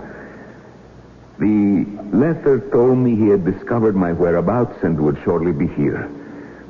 On the night in question, I was sitting in my study in the lower part of the lighthouse by the window. Your Honor, I saw his face looking in at me through the window. The resemblance between us was still so great that for an instant I thought it was my own reflection in the glass. I went to the door and admitted him. My dear Eduardo, you look well. Enzo, what has happened to you? For heaven's sake, brother, come over here. Sit down. Look at those shoes. What's left of them, eh? Of course, Eduardo, you wouldn't know what it is to travel by foot. Enzo, I cannot believe you came all the way from Argentina looking like that. Oh, but I did. In these ragged clothes, I blend perfectly with the bales and boxes in the airplane baggage compartment. Not the best way to travel, although the cheapest. You see, they don't heat the baggage under 25,000 feet. You can freeze. But frozen or not, I had this urge to visit you. Enzo, why were you in Argentina? When did you leave Spain? The police became impatient. They thought I had broken the law once too often. And besides, there was a little matter of a watchman with a crushed skull in a warehouse. Oh, Enzo, stealing, housebreaking, robbery. How did you come to it? Very easily. When you have no profession, no ambition. And a watchman, stupid man. He died. What he deserved, trying to resist me. So I disappeared. Had to. I went to Argentina and lived like a dog. I do not suppose you wish anything to eat. Oh, how well you remember, my dear brother. No food, thank you. But the largest bottle of the strongest drink will be appreciated. I'll see what I can do. I am not really installed yet. Oh, I'm freezing to death. There's nothing worse than a chill when the weather turns warm. Here. Give it to me. Do you want a glass? What for? The neck of the bottle fits into my mouth. Enzo, I know you are past reasoning with. You should look at yourself. You're sick, not only in mind, but in body. You have abused yourself like a sick animal. You always had a weak heart. You have diseased your liver. Your face is swollen. I cannot believe you are my twin brother. I cannot. That's better. Well, thank you for the medical lecture, dear brother. But now let us be serious. First of all, you can have these rags. I want clothes. Good clothes. Then money. All the money you have here. And don't think you shall be rid of me when I leave. Oh, no. I shall return whenever I feel like it, and you shall give me more money. What was it Cain said to the Almighty? Am I my brother's keeper? Well, so you are, Eduardo. For as long as I choose, you shall be my keeper. Enzo, sit still. Let me help you. There. Enough. Stop. You see, you do have some brotherly affection for Enzo. But believe me, it is quite one-sided, for I despise you, Eduardo. Detest you. Always have. Always will. Saints in heaven, how I hate you.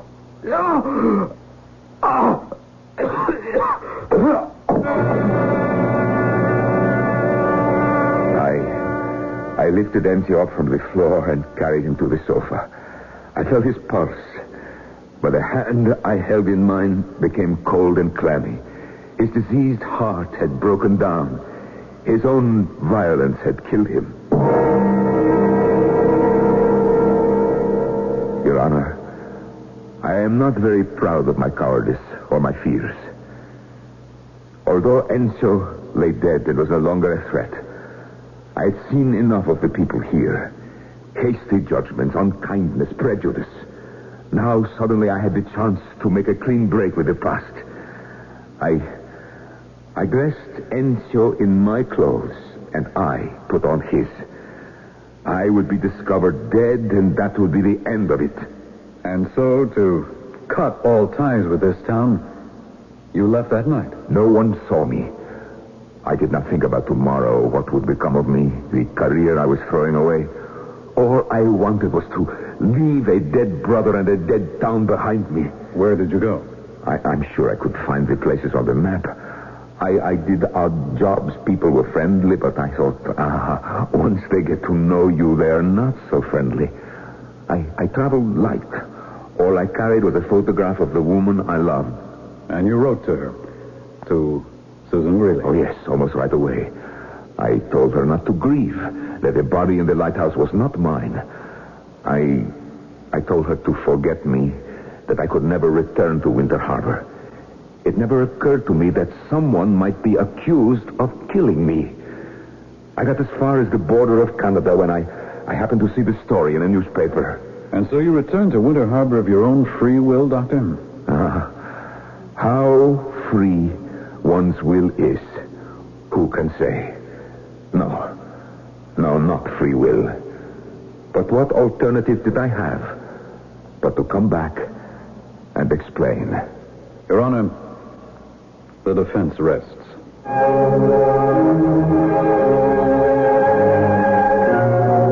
I said at the beginning that Conan Doyle had invented for us a story of prejudice and crime. I'm happy to inform you that shortly after the trial was over and the town returned to normal, Susan Greeley became Mrs. Eduardo Columbus.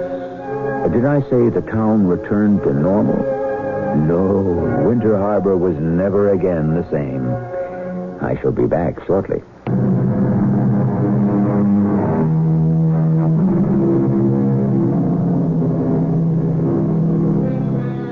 Sometimes I think it a little presumptuous of me to be trotting out maxims and proverbs by way of warning or encouragement as we ring down the curtain on Mystery Theater. Frankly, I'm really too down to earth to believe people take too much preaching. But sometimes our story reminds me of a truth so clear I just have to pass it along. And this one happens to be, let he who is without sin among you cast the first stone. Our cast included Norman Rose, Betsy Beard, Lloyd Batista, Earl Hammond, and Robert Dryden. The entire production was under the direction of Hyman Brown. And now, a preview of our next tale. He was smoking a pipe. How was he smoking it? Upside down. That's him. Yes, that's what he does. Smokes on the bridge of his ship that way. Well, I thought because it was raining he smoked his pipe upside down. Did you see his face? Yes, he had lots of freckles and a sharp, pointed nose. I could see by his glasses. That's him, he's here. It's him. Oh, heaven protect me now. Oh, I can't sit still here like this, like a rat in a trap. What am I going to do? Uncle, you're living in a civilized country. There is a law if people threaten you. Now, let me drive over to the county police station tomorrow morning. No, it's too late. And I'll see that those sailors are taken care of. No. He's coming. He's cruel. Oh, he'll kill me this time for sure. This is E.G. Marshall inviting you to return to our Mystery Theater for another adventure in the macabre. Until next time, pleasant dreams.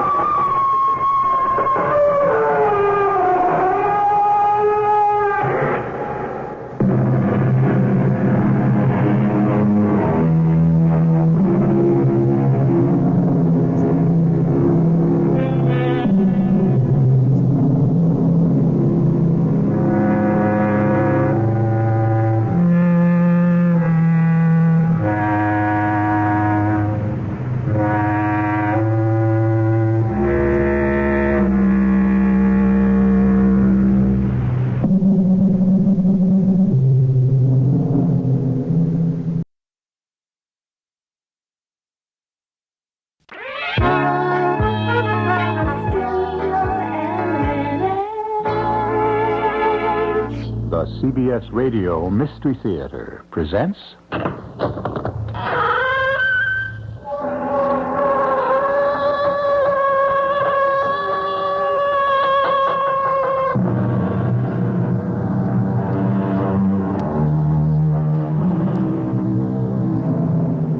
Come in. Welcome. I'm E.G. Marshall. This is a story about a phenomenon of our times. About a world which Hamlet seemed to describe to the players, whose end, both at the first and now, was and is to hold, as 'twere, the mirror up to nature. This is a story about a world as mad and ridiculous, as sad and as untidy as the one that most of us have to live in.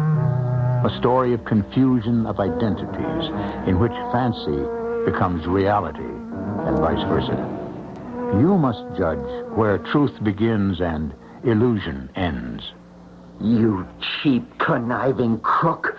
You killed my dad. Timmy! Stay out of this, Marcia. No, Buck. You asked for this, Timmy. Oh, stop it, both of you. Stop it. Not on a bet, Mother. I've just been waiting for a chance to knock his head off. You're not old enough yet to manage that boy. Oh, Brock. What have you done? You've killed him.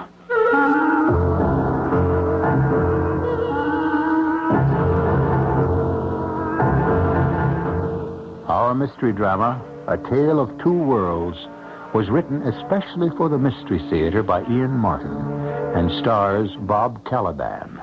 I'll be back shortly with Act One.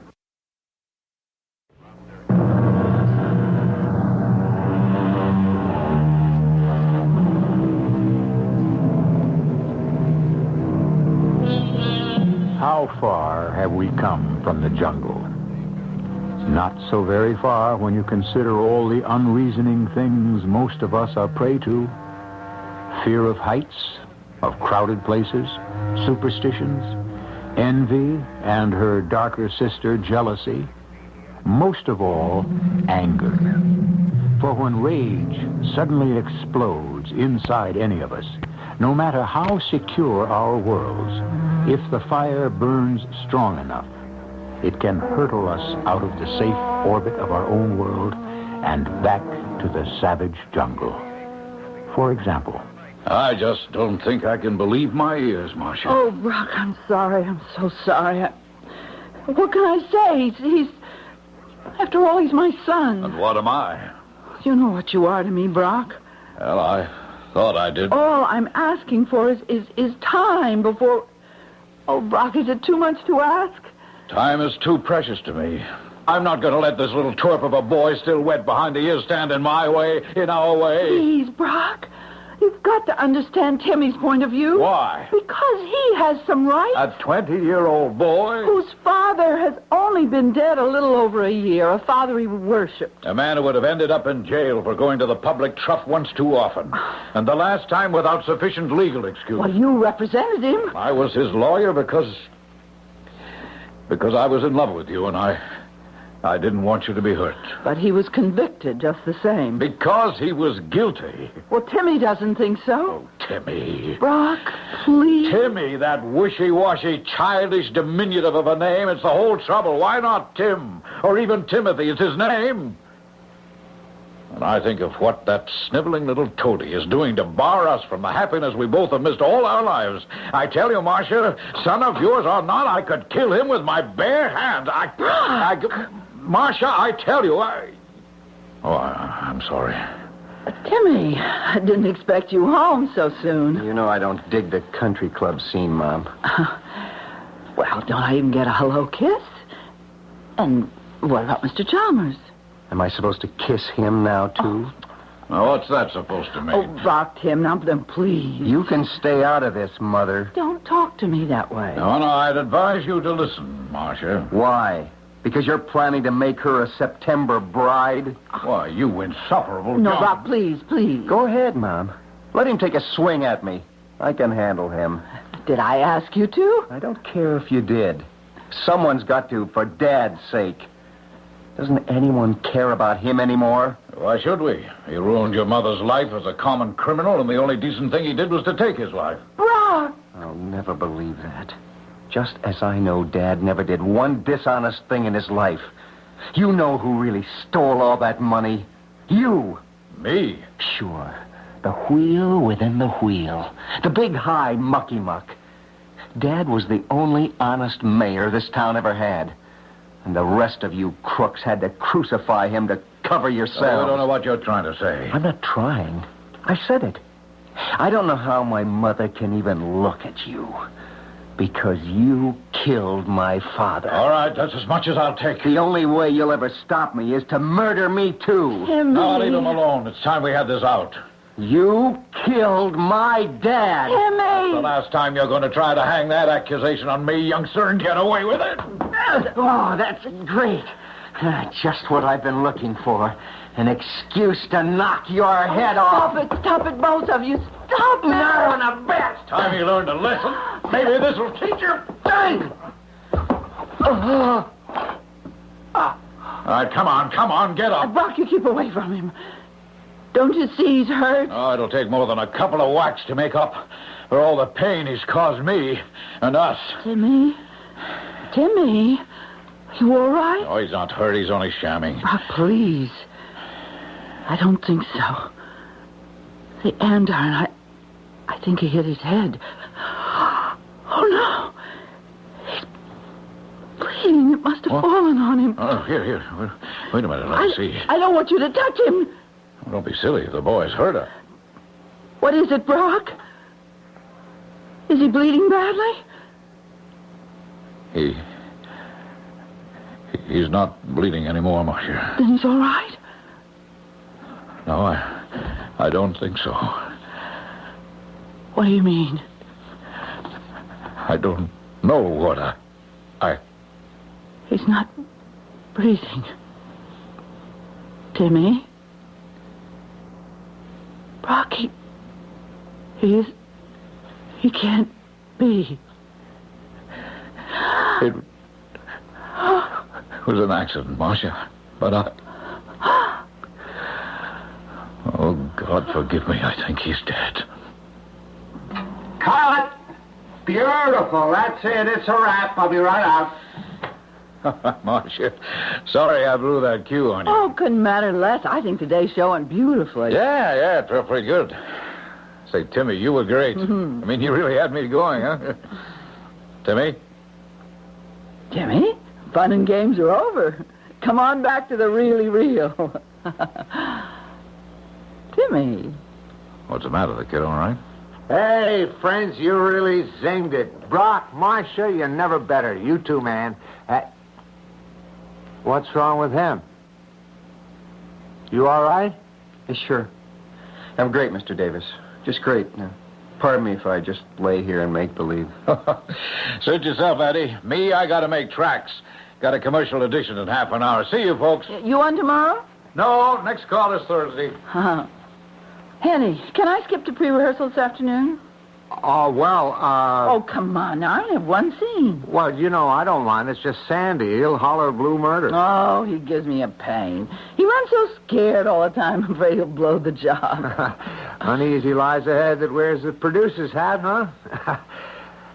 You know the ratings are off? So? Uneasy lies all our heads. Oh, you should worry, Angel. Don't you know they always fire the writer first? Not this time around.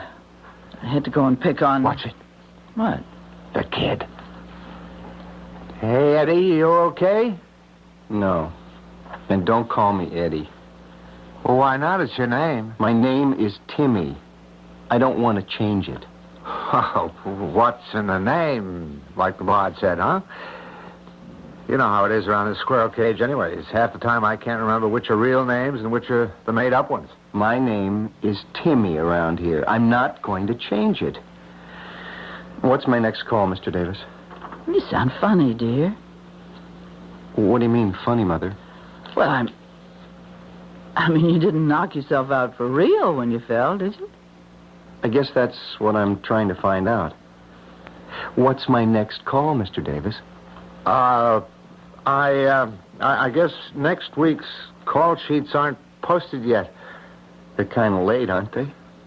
Well, there's been a lot of rewriting going on. And all I mean is the scripts are late. And why are they rewriting? Well, you know how it is. The ratings down, the panic button's been hit, plot changes, and what? All that. Plot changes, sir? Don't call me sir. You make me feel like I'm over the hill. Well, I'm afraid that I'm the one who's over the... Am I? Is that what it is? Have you seen Sandy? Sure. I've seen Mr. Struck. And didn't he say anything? Anything about what? You mean the kid didn't know? Doesn't know what, Mother? Oh, don't call me that. You know my name. The only name I ever knew you as is Mother. Please, tell me. Tell me I'm not dead.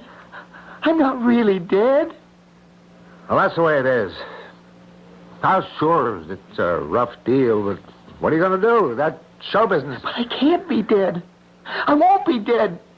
My contract has 8 weeks to run. Wow, that's the beauty part, you see. You got a free ride. Take the money and run. I don't want the money. I want my part back. I don't want to be dead. I don't want to be out of the show. Daddy, honey, listen to me. No. Go on. I got to listen to any of you. You listen to me. You can't kill me off like this. Don't you see? What? I've been on for all season since it began. 13 years ago. Don't you see?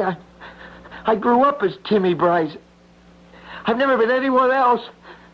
I was 7 years old when it began. I'm not even 20 yet. I've always been Timmy. And you've always been my mother. You're how she's got to be. No, you have your own mother. You have your own life. Eddie, this is just another job, a make-believe existence. Oh, sure, we all get caught up in it, but once we walk out of the studio, we leave it there. I don't. I never have. Now, that's being childish. If I don't have here to come to, if I don't live here anymore, I don't have anywhere left to go. Honey, nobody could blame you for being upset the crummy way this was done. But it's only a job. There'll be another one. I don't want another job. And it isn't a job. It was my life. If I can't be Timmy Bryce anymore, I might as well be dead. I don't want to live. I don't want to live anymore. You don't understand. You just, all of you, don't understand. You couldn't have had the decency, any of you, to let him down easy. You had to let him find out like this. Well, Sandy put the freeze on us. How? Why? Well, you know, the kid is a little kooky, and he was afraid if he knew, He what? He wouldn't give a performance? He would throw some kind of a monkey wrench into our plastic, predictable, phony little world? Then suddenly he might just do something plain real in the middle of all the planned hysteria. Well, maybe that's the way Sandy figured. It's his neck on the block now. Oh, come on, Marcia. Let's sling a tourniquet on the bleeding heart bit. He got let down easy. In 8 weeks, while he sits back getting paid, he'll latch on to another soap. Maybe. If he holds out long enough. What does that mean? I don't know. He's an oddball. And this hit him awfully hard. I just hope he... Hope he what? I'm almost afraid to say it. It's as if Timmy... Oh, it's funny. It is hard to think of him as anything but that. As if Timmy's real life were here in the studio, and the other was just a dream. You know what I mean? Maybe that's why none of us had the guts to face him with the truth. Marcia, what's wrong? I don't know. I'm scared. Scared? Well, I don't understand. I'm scared of the way it came out. The way it hit him. Oh, you don't think Timmy would do anything foolish, do you? Like what? Well, we all, one way or another, made him dead in this world. You don't think he'd go ahead in the outside one and make it for real? Actors are highly emotional people. They'd have to be to simulate all the characters they are asked to represent. But how real can any particular character become? How closely can the actor identify himself with that character? Could an actor die or want to die once that character ceased to be? I shall return shortly with Act 2.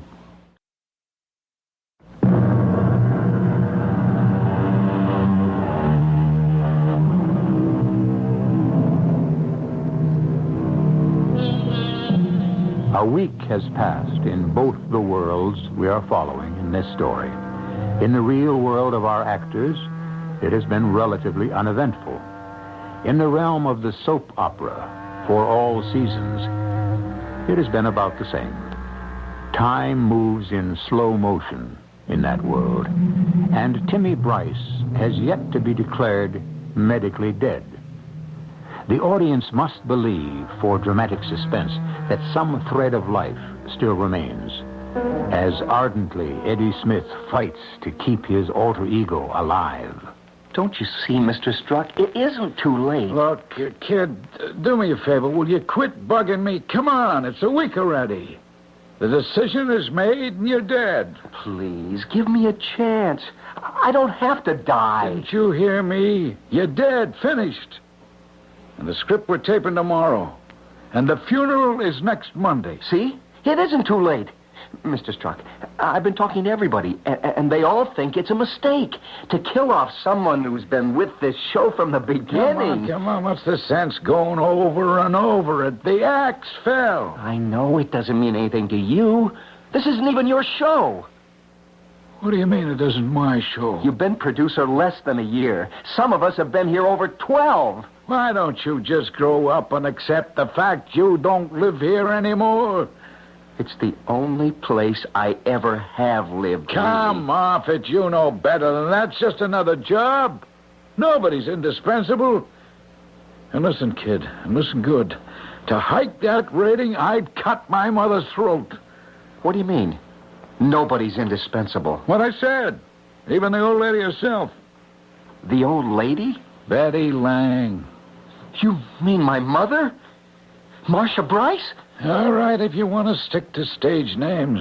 She's just another actress to me and an aging one at that. You take that back. What?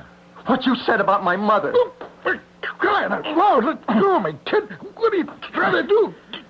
Kill me. I don't know. I'm sorry.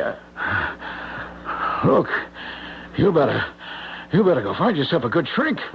While the money's still coming in, you better try to get your head screwed on tight. I don't mean to bother you. I don't mean to bother anyone. Well, you do bother me. And I want you out of my hair. I don't want you around here anymore. I can't come to the studio anymore? From now on, I'm giving orders. This is a closed set. You can't keep me away from here. You can. You try showing up here again, I'll have you thrown out in your ear. You better not try it. Why? You try to keep me away from where I belong, and... And what? I'll kill you. What? You crazy little nut. I think you mean that. Hello, Timmy. Sandy? No. What's the trouble? Oh, just this oddball coming around making waves. I want you and all the rest of the cast to know this set is closed to him for good. Right now, I'm going for security to get him off it. Oh, now simmer down, Sandy. Let me handle Timmy. You've got other problems. Yeah? What? Well, how to keep this show on the air, for one. Come on, Eddie. Timmy, let's go back to my dressing room,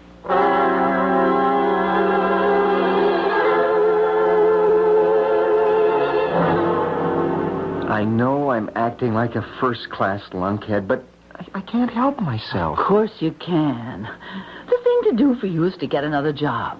I don't want another job. It won't be that easy anyway. Oh, why not? You're a good actor, Eddie Smith. Nobody thinks of me as him anymore. Not even me. I'm Timmy Bryce. And that's all I want to be. I just want to be Timmy. And you to be my mother. Even if I marry Brock Stevens? If I was around, I'd never let you make that mistake. Well, now that would be up to the writer, wouldn't it? The writer? Well, he is the one who dreams up the plots, isn't he? Yeah.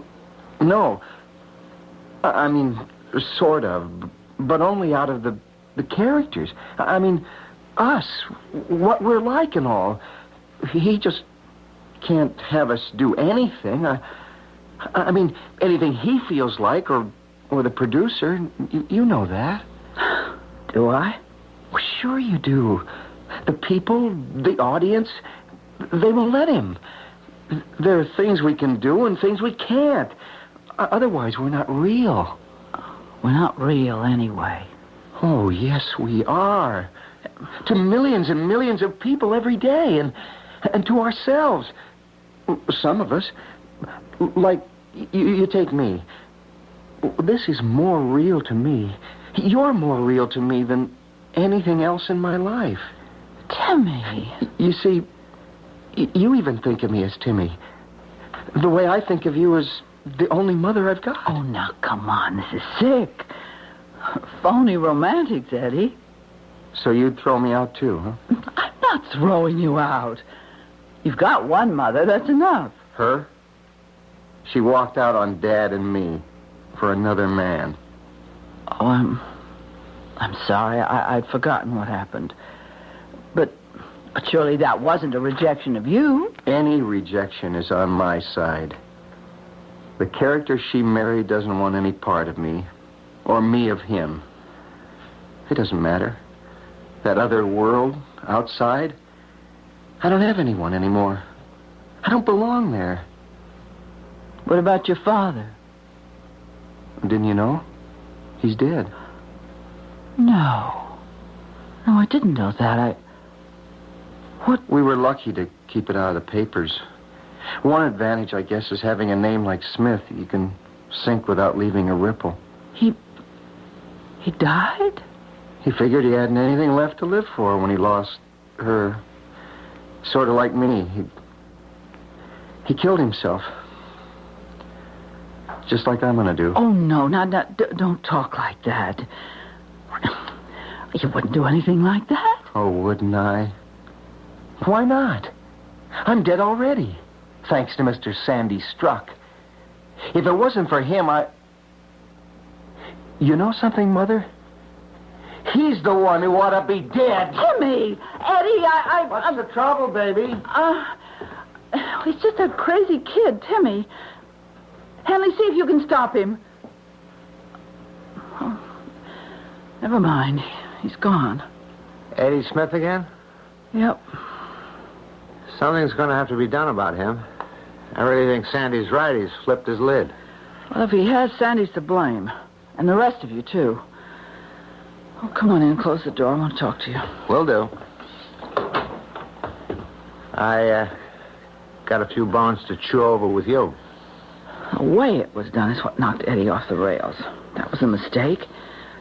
He could have been forewarned. Sandy could have had the decency to tell him straight out, the best way, when the decision was first taken. Maybe. No maybes about it. I still say maybe.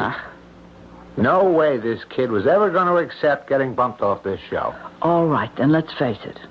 That was the big mistake. Now you pegged it. It's why I came by to see you. Here, have a look at these. What?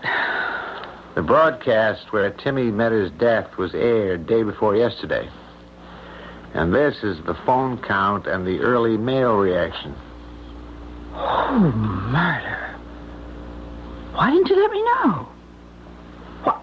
I didn't think we had this many viewers. Yeah, we got them, and they're angry. And they don't want any part of this plot. All the letters and all the phone calls? Against it? Why else were they writing or calling? Oh, I don't know why I ever went along with it.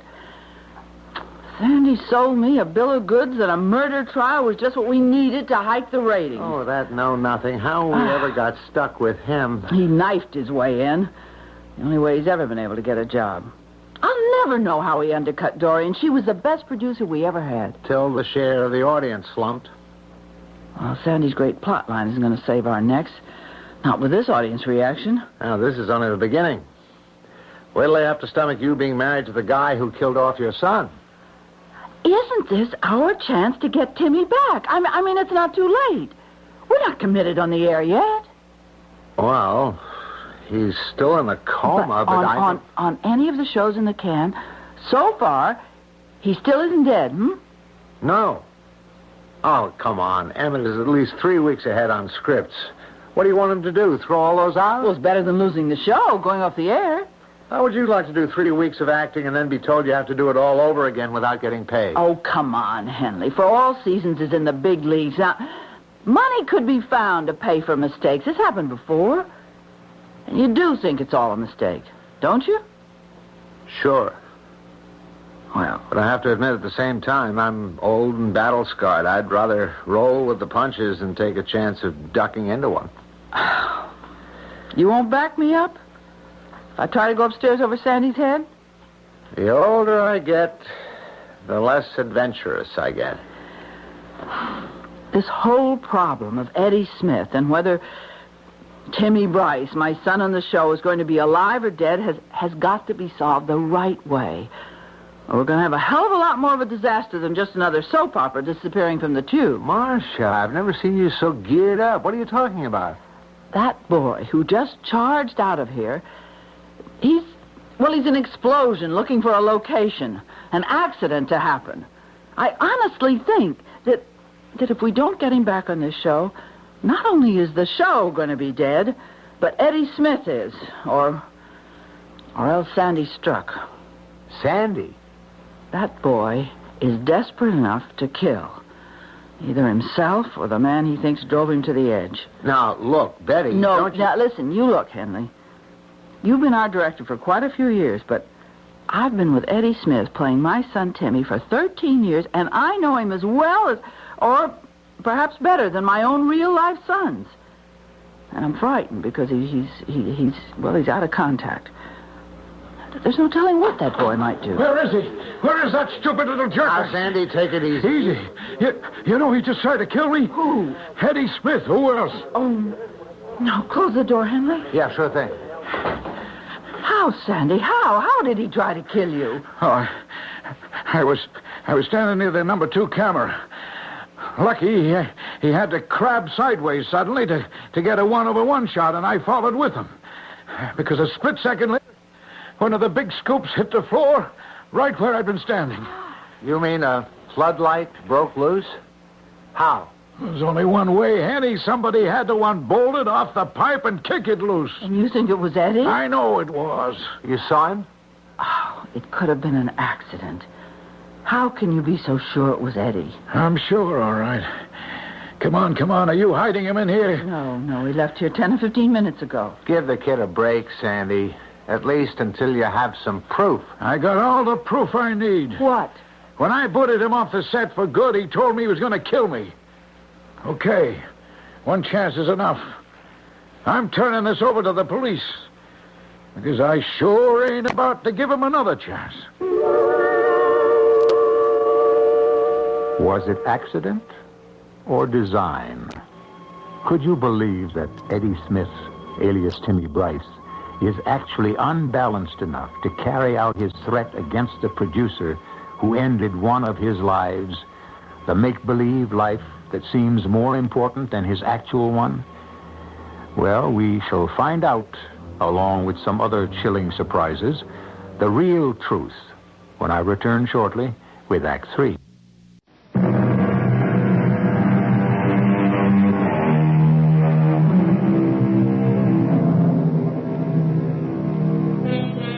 Now we return once again to our tale of two worlds and the special breed of people who live in both of them. A group of people who are about to have a further shock as one of them, cast out from the imaginary world, suddenly appears from still another world to haunt the consciences of Marcia, the leading lady, Henley, the director, and particularly Sandy Struck, the producer. A fantasy homicide has been committed. Is a real-life one about to take place? Certainly Sandy Struck intends to make sure that he isn't the victim of one. Well, you can see for yourself, Detective Matthews, where the light hit the floor. Yeah. Well, that doesn't prove that this kid, Eddie Smith, was responsible for the light falling, Mr. Struck. Yeah, but I already told you, and a couple of the stagehands have confirmed it, that he threatened to kill me. That's another matter. What do you mean? If you want to come down to the precinct house and make a formal charge against the boy for that, we can arrest him. And lock him up?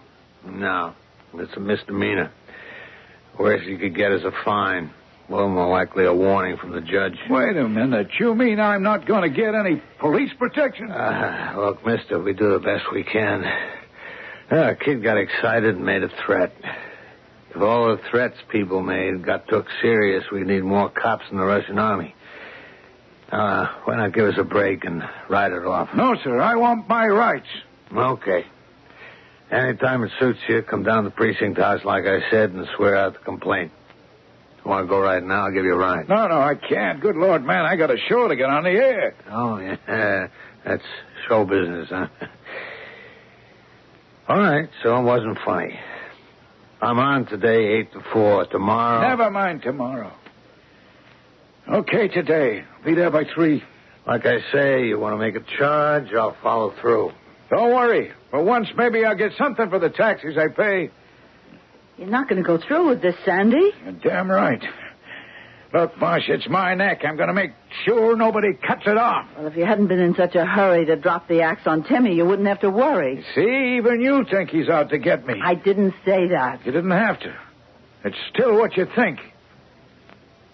Come on, let's get this turkey on tape.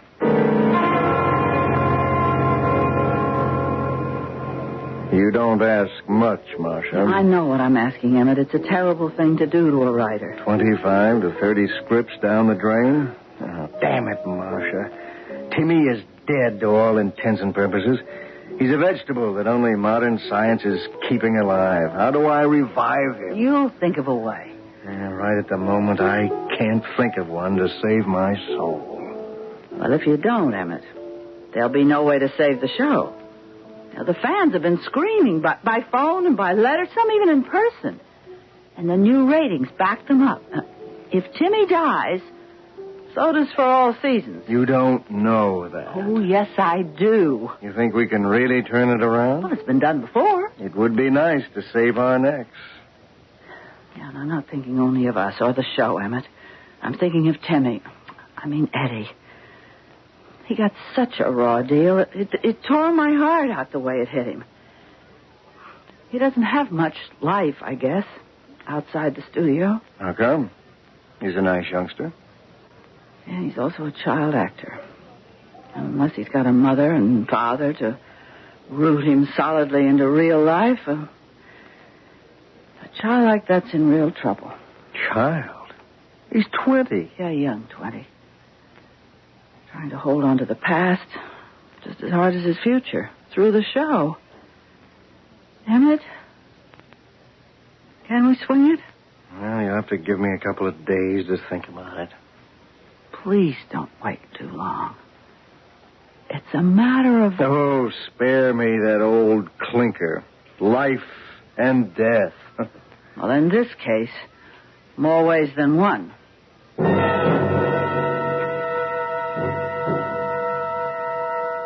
All I can think of, Brock, is the position my son is in. lying in a coma in the hospital, holding on to life only because of modern science and all the machines that maintain it for him. And if he should die... You sent for me, Sandy? Yeah, Henley, you sure did. What are you trying to pull off? Pull off? You heard me. Look, I'm just sitting here monitoring today's show, the one I had to miss. And wait a minute, hold on. Tape room, this is Sandy Struck. Roll back to the beginning of Act 3 and start again.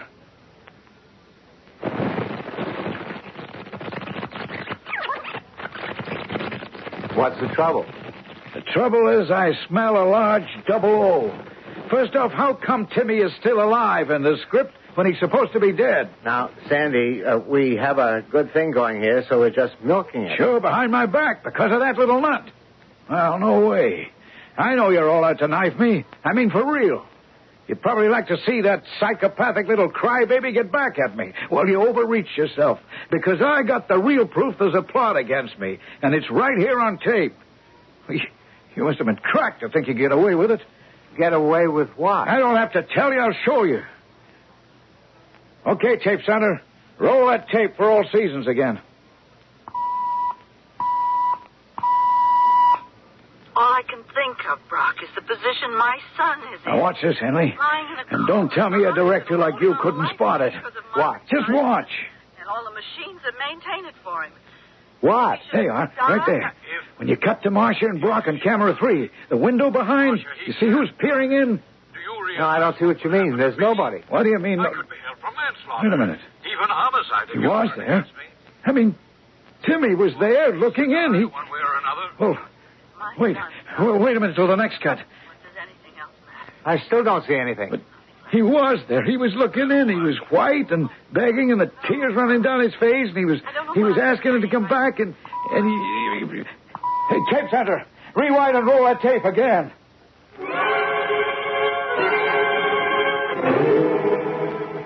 No, you can't broadcast it like that, Henley. Not with that boy on it. Why was he let onto the set? You realize he was looking for me. He was looking to kill me. Sandy, come on. There was no one there. Eddie Smith wasn't on that tape. But I saw him. My dear man, I don't know what you're smoking these days or what you're on, but there were only 2 actors in that scene, Marcia and Brock. I saw him, I tell you. I saw him. I ran it, and I saw him looking in that window, accusing me and threatening me if I didn't give him back his part. Sandy, you were hallucinating. There was no one there. I tell you, there was. Oh, wait a minute. Control room 4. Mr. Struck.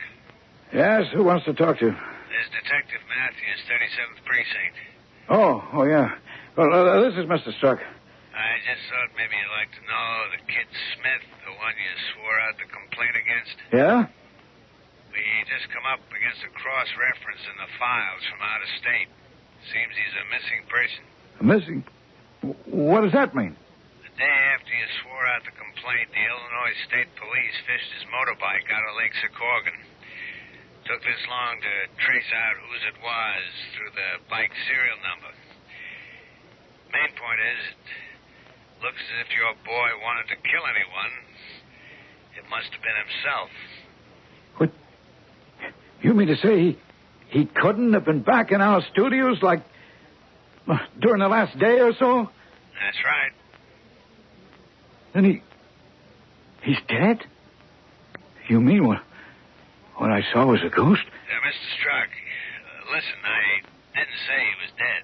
Huh? What's that? I didn't say the kid was dead. He's been in the Secorgan hospital, unidentified, since last Friday. I don't understand. Why didn't he just say who he was? Because he's just like my wife tells me you got him on that soap opera of yours. He's in a coma.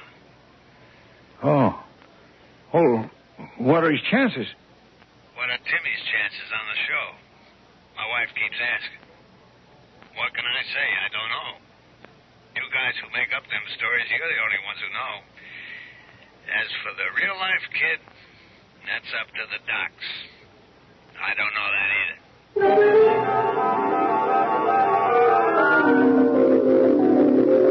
Mr. Struck, What are you doing here? I could ask you the same question, Detective Matthews. Oh, excuse me. This is Mrs. Elizabeth Lang, who plays Marcia on the show. Oh, yeah. I recognize her from seeing her on TV. Well, I recognize you from seeing you at the studio. And this is our director, Mr. Davis. Hi. But what are you doing here? Is Timmy... I mean, it's Eddie. Did he... Now, take it easy, Mrs. Lang. It's good news all around. Oh. The kid came out of a coma all of a sudden 6 hours ago. Doctors say it's a miracle. That it's a complete reversal, and he's out of danger. You said about 6 hours ago he came to. You wouldn't remember the exact time, would you? Yes, I do. The doctor called me, and I left immediately. What time? 25 minutes past 5 this evening. And they'd given him up for dead? Up to then? That's what the doctors told me. Then it is a miracle. You better believe it. What are you two talking about? It was exactly 25 after 5 that Ted Goldman gave the word to Henley, me, and Emmett that he'd overrule you. That Timmy was back on the show. He wasn't going to die. I didn't try to commit suicide, Mother. Honest, I didn't. I mean, sure, I was kind of blowing my mind, and maybe I got careless when the car coming the other way came barreling around the curve, and I swerved to avoid him, went into a skid, and that was the last thing I know, till I woke up here. It's all right, Eddie. And you're going to be all right. Oh, I sure am. I'm going to be back where I belong, on the show, with all of you, in my own world. Only, do me one favor, huh? Uh-huh, if I can. Don't call me Eddie. Call me Timmy. Honey, on the show, it'll be Timmy. That's the world where Timmy belongs. And off camera, it's Eddie Smith, and don't you forget it. There's another world where he belongs that you are going to have to start living in from now on.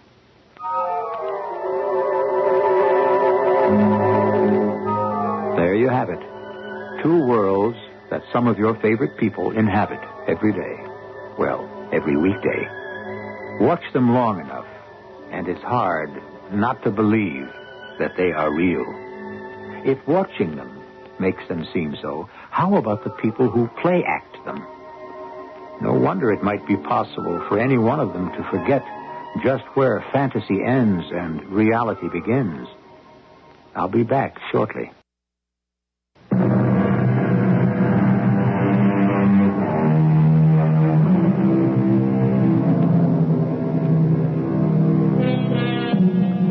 It was Shakespeare who said it also.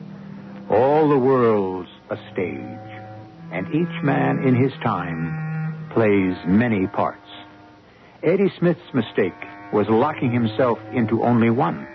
A mistake, by the way, which he no longer makes. As it happened, For All Seasons did not weather the rating war and went off the air. You see Eddie now in other shows and commercials, but his main role is as a husband, and now a new father in the world of the really real at last.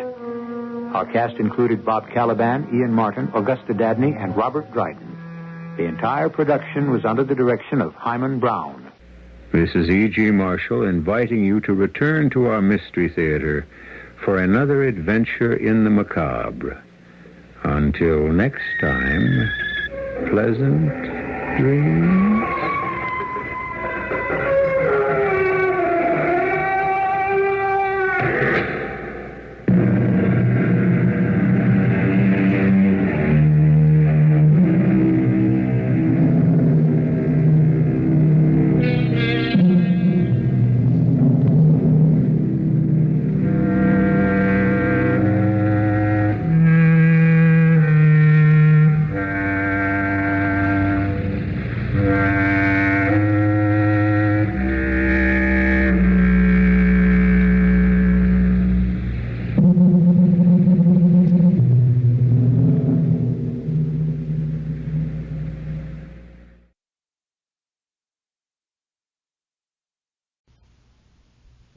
now, Mystery Theater, brought to you in part by True Value Hardware, your store of first choice.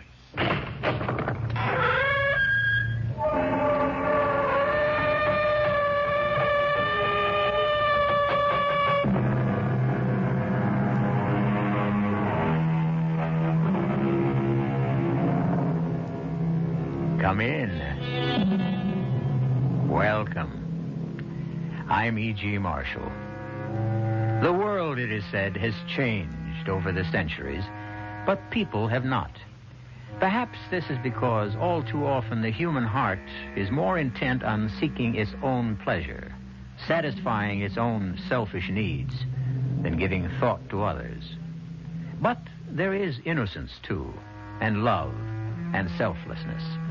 And it is the interplay of these good and evil forces that form the warp and woof of the strange and horrifying tale I bring you now. Listen. Oh, Murray, I tell you it was Chris. I talked to him. Chris is alive. Andrea, Chris is dead. No! Whoever is buried in that grave, it isn't Chris.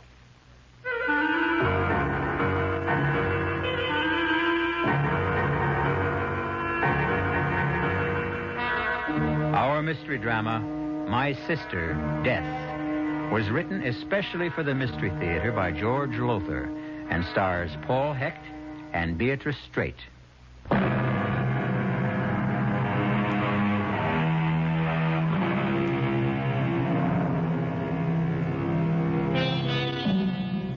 Come with me now to a cemetery near New York City.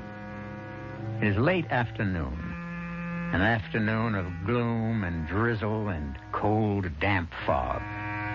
Two women, half shrouded in the fog, walk amongst headstones that rise like white bones in the gray of the afternoon. They are sisters, these two, Andrea and Sybil Carter, and they are walking toward a certain grave. Really, Andrea, it seems to me we could have skipped visiting Chris's grave today. You needn't have come if you didn't want to, Sybil. When we buried our brother 2 weeks ago, I vowed to visit him every day. That's what I'm doing. But you can't go on doing this the rest of your life.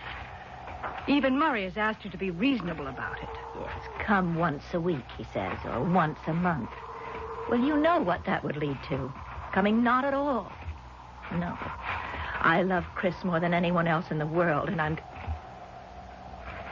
Who's that? What? Someone... A man standing beside Chris's grave. Can just make him out in the fog. I don't see... Oh, yes.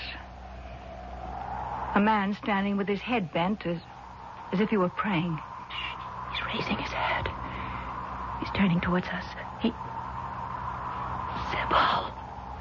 Oh, Sybil, my God. My God, it's Chris. Oh, Andrea, don't be silly. It couldn't possibly be. It is. I tell you, it's Chris. It's Chris. Andrea!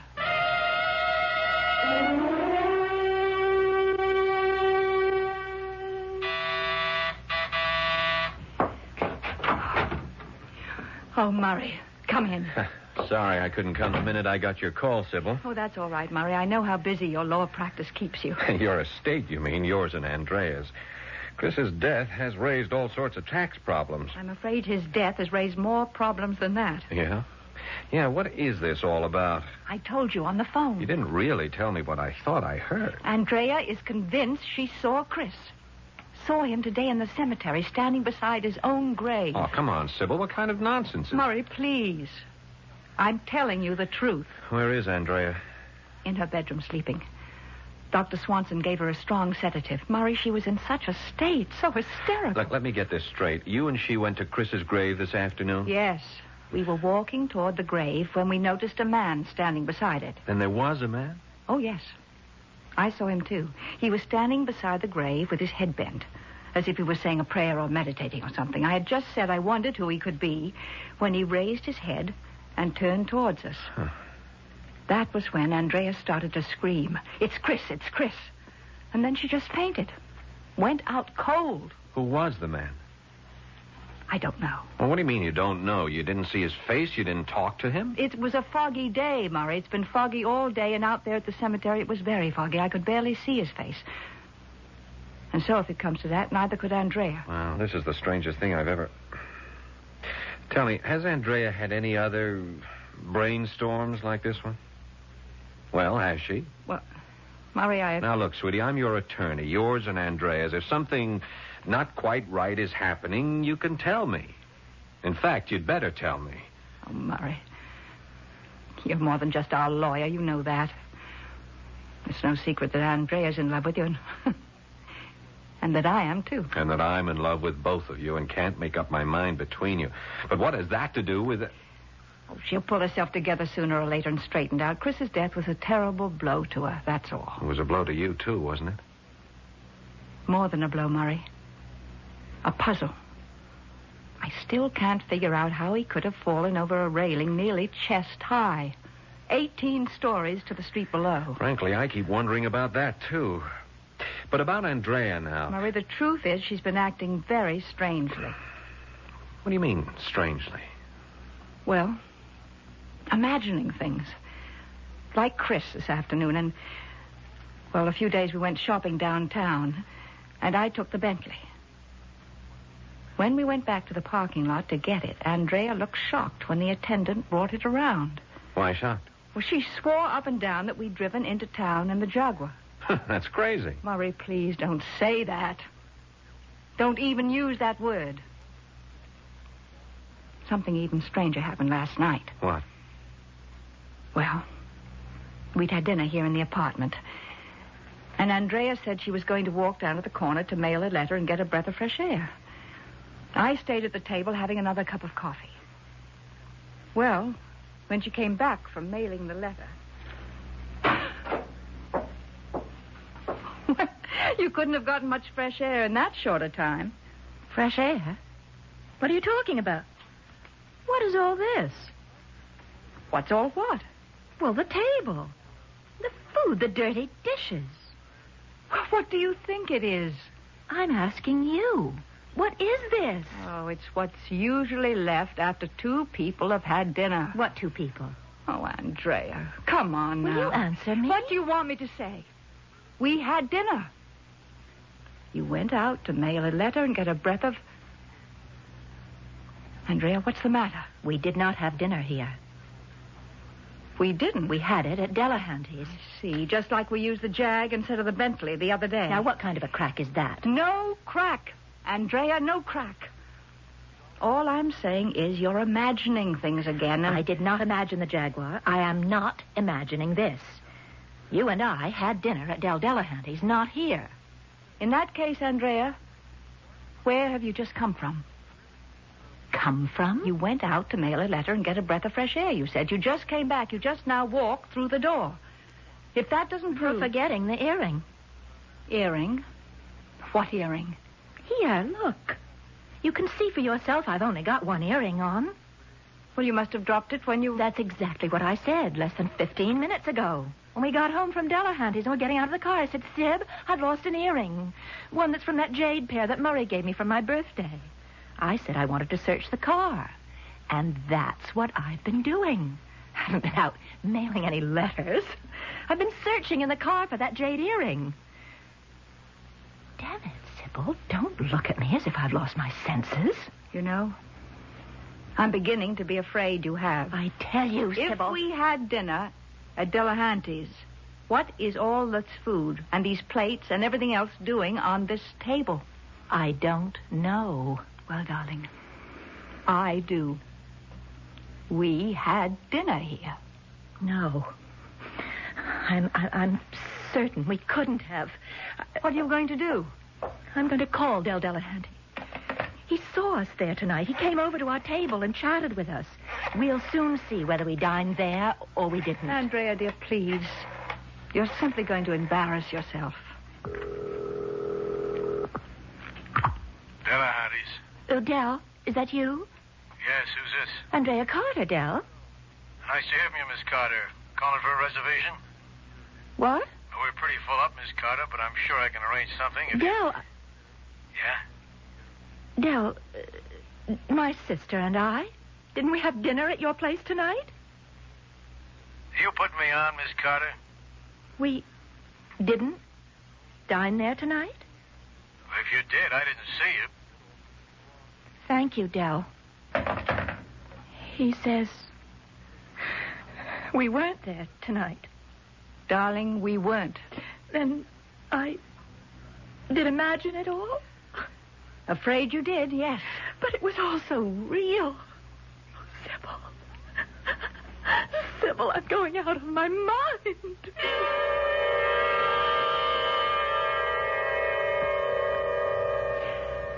And I had a real rough time with her then, too. Believe me, Murray. She was simply beside herself. Yeah. A Jaguar, this business of Delahanty's, and now today imagining she saw Chris at his own grave. Murray, you don't think she's... Well, you know. I don't know. Grief hits some people like a sledgehammer, belts them so hard they never recover. Trouble is... Yes? Trouble is... Andrea isn't that kind of people.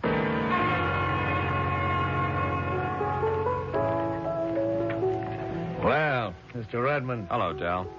Nice to have a future New York DA at my bar again. That'll be the day. That I make a district attorney, I mean. Me? I'd bet on it.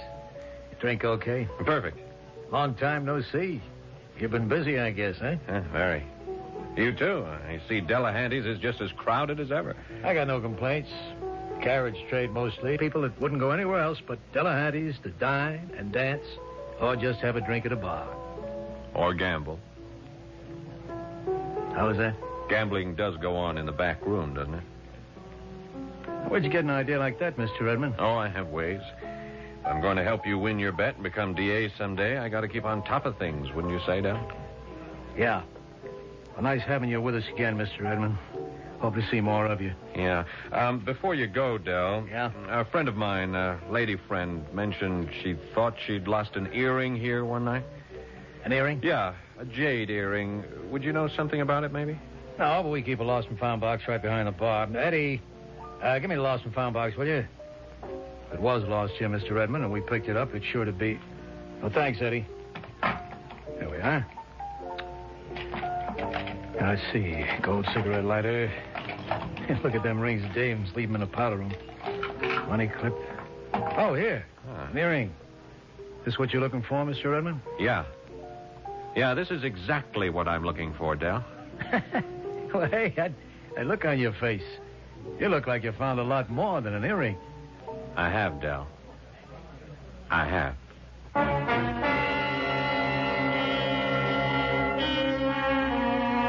Murray Redmond has indeed found more than just Andrea Carter's earring. He has also found that she didn't imagine dining at Delahanty's. Nor then, in all likelihood, did she imagine driving into town in the Jaguar which unaccountably turned into a Bentley. But as for imagining or not imagining her dead brother standing beside his own grave, well, we'll get closer to the answer to that when I return in a few moments with Act Two.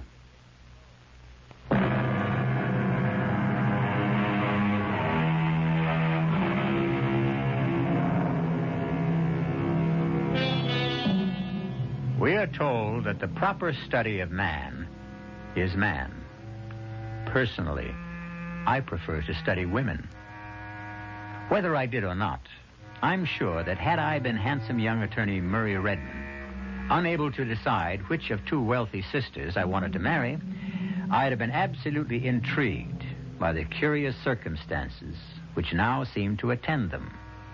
I'm not sure, however, that I'd have adopted Murray's direct approach. Sybil is either trying to drive you crazy, Andrea, or she's setting you up for commitment to a sanitarium. I can't believe this, Murray. Here's the earring to prove it. But isn't it possible that somebody else lost an earring at Delahanty's? That's a duplicate of mine. Okay. It isn't. Oh, Murray, I can't believe that. What you're saying is you don't want to believe it. I don't either, but facts are facts. You and Sybil did have dinner at Delahanty's last night. She arranged things to make it look as if you dined here. And face it, Andrea, if you hadn't lost the earring, and I hadn't picked it up at Delahanty's right at this minute, you'd think you were going off your rocker. And frankly, so would I. Well, it was clever of you to check for the earring at Dell's. Well, I'm a pretty smart fella, you know. Smart enough, anyhow, to smell a rat when I come across it. Like this dinner business or the car nonsense or Chris standing beside his own grave. Yeah, and I might as well tell you now, Andrea, I don't believe Chris's death was accidental. Murray. No one could have fallen over that railing. Fallen off accidentally, yeah. If he'd been sitting on the railing, even taken his own life if it comes to that. No, personally, I think he was pushed. Murray, do you realize you're accusing Sybil of murder? I do. And of trying to make it look as if I'm crazy. Yeah? Well, why? Why would she do anything like that? Do you really want me to answer that? No, I suppose not. If what you say is true, and it isn't, the answer could be that Sybil wanted to get control of all our money. And me. You? To lay it on the line, Andrea, she's in love with me. So am I. What else is new? Well, there you have it. With you out of the way, Sybil would have, or think she'd have, a clear field. I just don't know what to say or do. Well, the thing to do, at least for the moment, is simply to play along. You see, what I want is to get enough evidence against Sybil to nail the truth and her to the wall. You know, I'm simply dumbfounded. Oh, it can't be true, Murray. It simply can't. We all have more than one side, or sides we usually conceal. Yes, I know it. But... Oh. What's the matter, Andrea? What is it? That painting. On the wall there. Yeah, what about it? Well, you've seen it before. Look at it. I'm looking at it. So what? 3 children playing on a lawn. There were always 4. 4 kids? I mean, are you sure? Well, I'm positive. There were 2 boys and 2 girls, and now there are 2 girls, but only 1 boy. Murray, this isn't another of Sybil's... Well, we'll soon find out. Let's just have a close look at the painting. Well? No, I don't see... Wait a minute.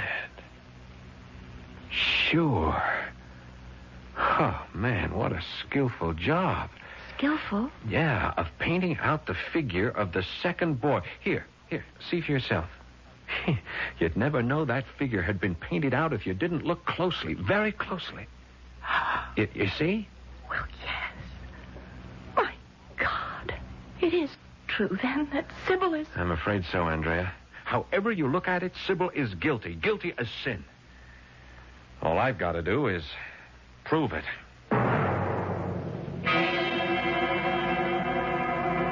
You get the hell out of my office, Redmond, or I'll throw you out. Cool it, Del. Just cool it. Cool it? You come in here and call me crooked, accuse me of pulling some kind of fraud, and then tell me to cool it? All right, let's say I advise you to cool it. Look at this. The earring you picked up here last night. What about it? It belongs to Andrea Carter. It's one of a pair I gave her. She lost it out there in the restaurant while she was having dinner with her sister, the dinner you said never took place. I said? Andrea phoned you last night to ask if she and Sybil had dinner here. You said they hadn't. You lied, Del. Now, why did you lie, huh? Okay, so I played a little joke. Somehow it doesn't strike me so funny. I'll tell you what does, though. Why, you and Sybil Carter teamed up to play this little joke on Andrea. Teamed up? Me and Sybil Carter? What else? Look, Del, take a lawyer's advice. Open up. Spill everything. And do it now. Cop a plea? Like that? Something like that. Chris Carter, the brother. Yeah? He was into me for over 12 grand. He gambled like it was going out of style and always lost. Go on. So he falls off the terrace of their apartment and gets killed. Mm-hmm. I'm out 12 grand. I call up the Carters and I get the Sybil dame on the phone. I tell her how I'm out a dozen big ones and she tells me to drop dead.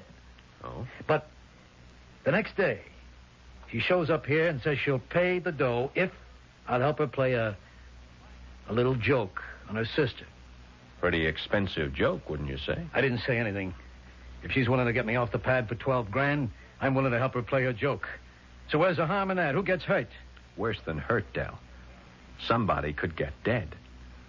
Real dead.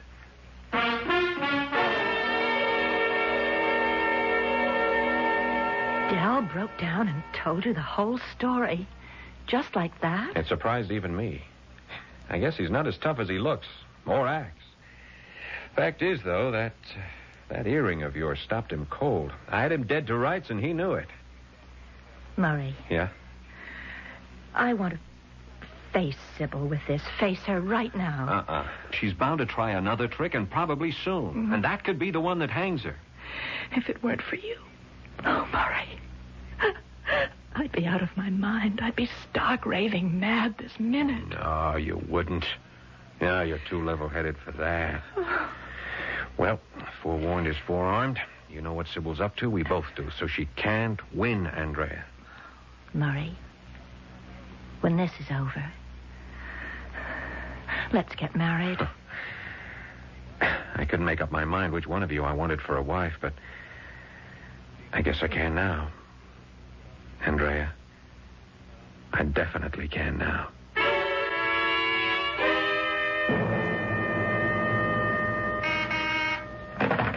Yeah. Oh, of course, Marcia. Send her in. Oh, come in, Sybil. Come in. I know I'm interrupting you. It's something important. You are, but you're worth it. Here, sit down. Thank you. How's Andrea? She's my reason for being here, Murray. Well, what do you want to tell me? Murray, I'm worried about Andrea. Terribly worried. You mean her nervous attacks? Well, they're more than that, I'm afraid. What you call nervous attacks seem more like delusions to me. I'm beginning to think that she is on the verge of insanity. Has something else happened? Yes. There's a picture on the wall of the living room. A painting of 3 children playing on a lawn. Yeah? Andrea swears that there were 4 children in the picture, not just 3. Or were there? 4 children in the picture, I mean. Well, of course not. There were always 3. Well, yes. You don't sound too sure. What I'm trying to say is, well, I couldn't swear in a court of law that there were always 3 children in the painting. Well, you know how we look at things after a while without really seeing them. What I am saying is that if there are 3 children in the painting now, then there must have always been 3, not 4. Makes sense. Which Andrea's saying that there were 4 doesn't. That, combined with everything else that's happened since Chris died, has got me worried. It's something to worry about. So what I came to ask you, do you think I ought to get her to consult a psychiatrist? Might be a good idea.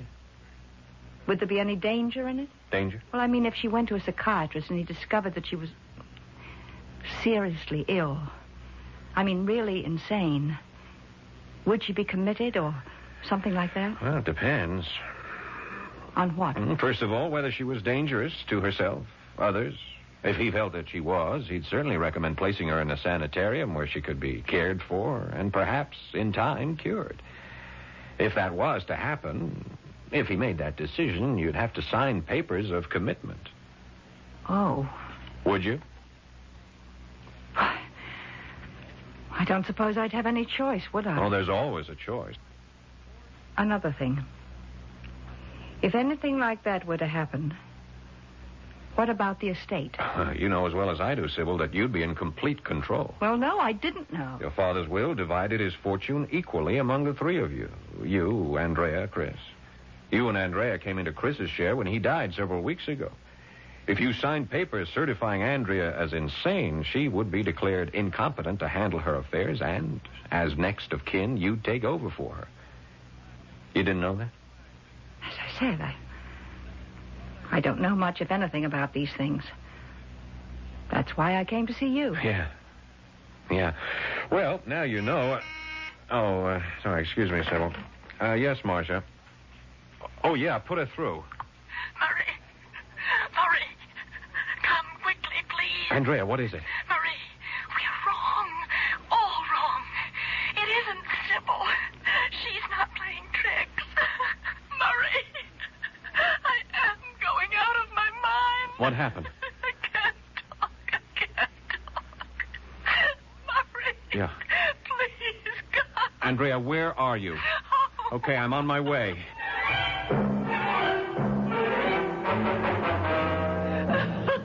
Andrea, you've got to get control of yourself. What is it, dear? What happened? I went to the cemetery to visit Chris's grave. Yeah, I know that. A man was standing beside the grave like the other day, Sybil. Yes, dear, yes. And like the other day, as I walked towards the grave, he lifted his head and looked straight at me. It was Chris. Honey, the man we saw the other day wasn't Chris. And neither was this one. It was Chris. The way you sound, you sound as if you actually believe. I do believe it was Chris. He talked to me. He what? He said, as I came towards him, he held out his arms to me and he said, "Hi, sis. Thanks for coming." And it was his voice? His voice. His face. Oh, Murray, I tell you, it was Chris. It was Chris. To the life.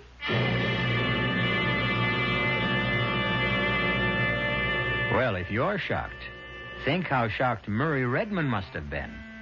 His entire theory that Sybil is trying to have Andrea committed out the window, just like that. On the other hand, Chris couldn't be standing by his own grave. Could he? Perhaps we'll find out when I return shortly with Act 3.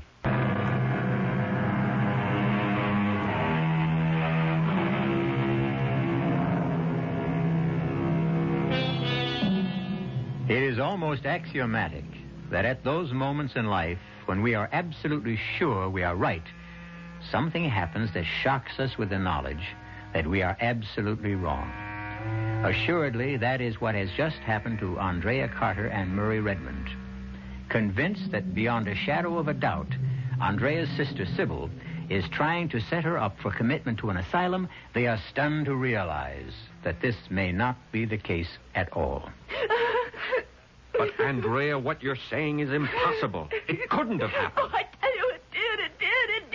Murray, I'm going to phone Dr. Swanson. Okay. I'm sure you'll come right over. Come on, Andrea. What is the meaning of this? What? Chris is dead. You couldn't have met him at the grave. You couldn't have talked to him. Murray, please believe me. It happened. It was Chris. It's incredible, inconceivable. You say you talked with him? What did you talk about? What did you say? He said, "Hi, sis. Thanks for coming." And you? For a few minutes, I couldn't say anything. All I could do was just stare at him. And he looked at me and he said, "Trust me, sis. I'll explain everything in time. I just wanted you to know that I'm alive." And then what happened? And then he said he was going to leave me then, but that I'd see him again soon, and he kissed me on the cheek. Kissed you? Yes. And then he began to walk away, and I started after him, but he turned, and then he said, No, don't follow me. You'll understand in time." And I let him go. I let him walk out of my life again. I can't believe any of this. I can't believe it either, but it happened. Oh, Murray, what does it mean? This can't be one of Sybil's tricks. The man I talked to was my brother. I don't know who we buried in that grave, but it couldn't have been Chris. It was. It couldn't. I was there. I was there when they closed the casket. I was one of the pallbearers. Oh, Dr. Swanson's on his way over. How are you feeling, Andrea? I'll be all right. Would you like a drink now? Oh, yes, I could use one, Sybil. Murray? Yeah, I could too. Double, please. Murray, Chris can't be alive, and yet, Murray, we are going to have to open the casket. Oh, no. Sybil's right. Oh, no. I've got a court order this afternoon. Don't look so horrified, Andrea. You don't have to be there. Oh, but yes, I do. Oh, Andrea, why?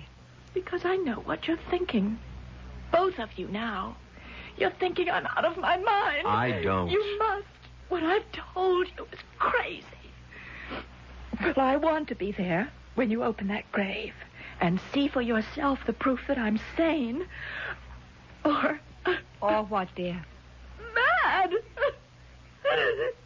Stark mad.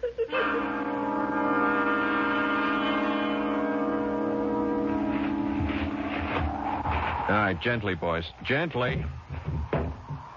Open her up now, Mr. Redmond. Yeah. I can't look. That's all right, Sybil. Look, why don't you just go over there under the trees. You don't have to look either, Andrea. I must.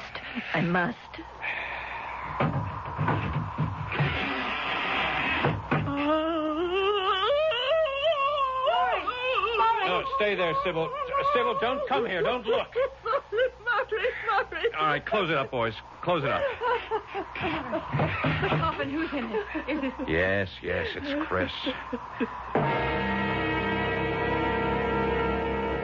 And for the last time, Andrea, I do not think you're crazy. You're as sane as I am. Then, my meeting with Chris and talking to him, it was a trick. Yes. But how could it have been done? How could Sybil have managed it? I don't know.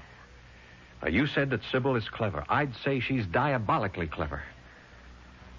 Andrea, I brought this along. I want you to take it, and I want you to keep it near you. A gun? Yeah. Murray, I'm scared to death of guns. I couldn't even touch that thing. Now, listen to me. There's no question in my mind now that Chris's death was not accidental. Sybil... He was pushed off that terrace out there. I'm sure of it. I'm equally sure that Sybil may try to kill you. Oh, no. It's a possibility. Her plan to have you committed is not working out, not as fast as she'd like to. I'm trying to stay just one jump ahead of her. It seems to me she just might try to kill you and make it look like an accident. Like with Chris? Yes. So here, take it. Oh, but Take it. And keep it near you at all times. You understand? At all times.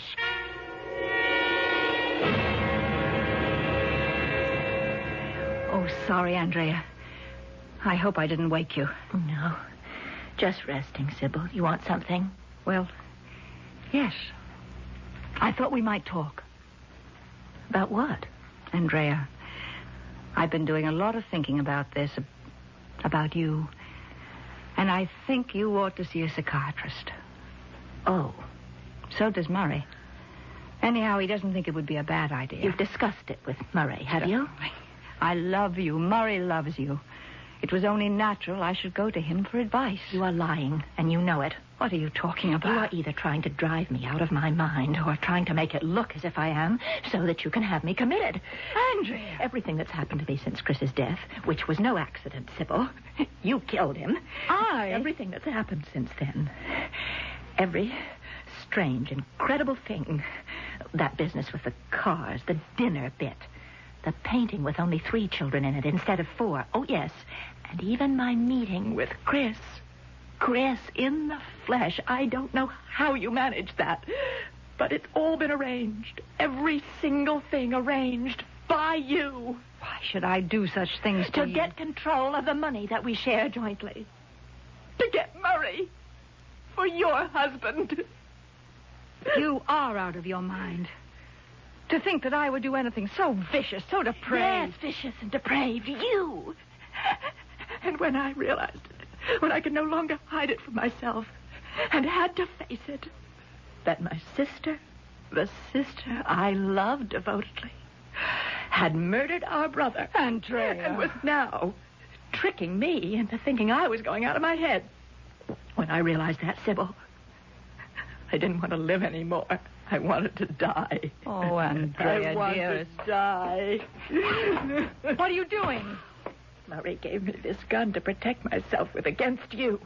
I told him I was scared of guns. I'm afraid even to touch them. But I didn't tell him why.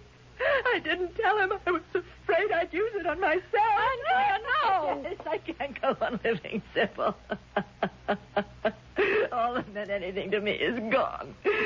Chris is dead. You've turned on me. You want me dead and out of the way so that you could have the money and Murray. All right, then. You shall have what you want now. Give me that gun. Give me your bicycle. No. Give it. Sybil. Sybil.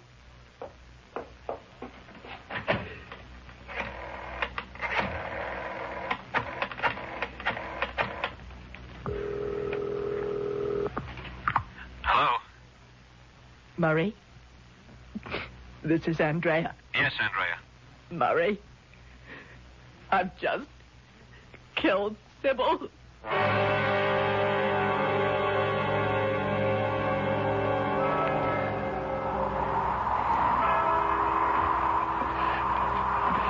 Shall we go now, Andrea? Andrea, dear, the funeral's over. So is my life. They're both down there now. Side by side. Under the ground. Chris and Sybil. Come on. It's cold. You're shivering. Come on now. All right. I never thought, when I vowed to visit Chris's grave every day, I never thought that in a few short weeks we'd be visiting Sybil. What's the matter? Why have you stopped? Someone coming towards us on the path.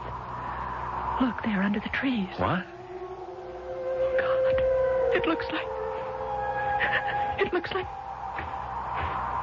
Sybil. You're imagining things. No, look, it's a woman. You can see her clearly now. Sybil's clothes, the blue suit that she wore, the Sybil's hat. Murray, it is. It can't be, but it is Sybil. Why, Andrea. What are you doing here? What are you doing here? I came to visit Chris. Easy, Andrea. Sorry, it's Sybil.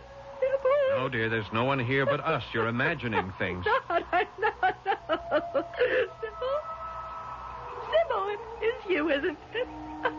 Of course. But you're dead. You're dead. Dead? I'm very much alive, as you can see. But I killed you. Shot you to death. My God. We just buried you. Come on now, Andrea. I want you home. I'll get you a sedative. She's there, I tell you. I don't see anyone. I do. Heaven help me. I'm mad. I'm out of my mind. Murray. Help me. I've done a terrible thing and I'm being punished. But you've got to help me. Save me. Terrible thing? What terrible thing, Andrea? I killed Sybil deliberately. I murdered her, Murray. I murdered her just as I murdered Chris. You? I pushed him off the terrace to his death. I shot Sybil to make it look like an accident. Oh, I knew if I pointed the gun at my head, she'd try to take it away from me. The tricks and all that happened. Sybil wasn't playing the tricks. I was. You, Andrea? You played those tricks? You hear, Murray? You hear? I'm listening, Andrea. No. You heard Sybil. There is no Sybil Heaven, here. Forgive me, Chris. Forgive me, Sybil. Forgive me. Of course. But why did you do all this? To make it look as if you were trying to get me out of the way, when all the time I was planning to do away with you. It was all a trick. It was nothing but a trick. Yes, a trick that's backfired, I'm afraid. Backfired on you, Andrea. What? You heard me correctly. You've been fooled. Fooled by your own trick. Understand? I don't. Tell her, Sybil. She is standing there? Yes, Andrea. I am. And very much alive. What? How? Huh? Oh, Murray. You tell her. I can't. Andrea, you went too far. You overreached yourself. Your story about meeting Chris clinched things for me. Oh. It was impossible. Either you had to be insane, and I knew you weren't, or you had to be lying. And that was when I decided to force your hand and use a few tricks of my own. Oh, what about the gun you gave me? It contained blanks. I took Sybil into my confidence. I had to, and she played her part very well. I'm sorry, Andrea, but you did bring it on yourself. Yes. Yes, I did. All right, Andrea. Let's go. No. What? I don't want to go home with you. I'm too ashamed. Please. I don't want to go home. We're not going home, Andrea. We're going to the police.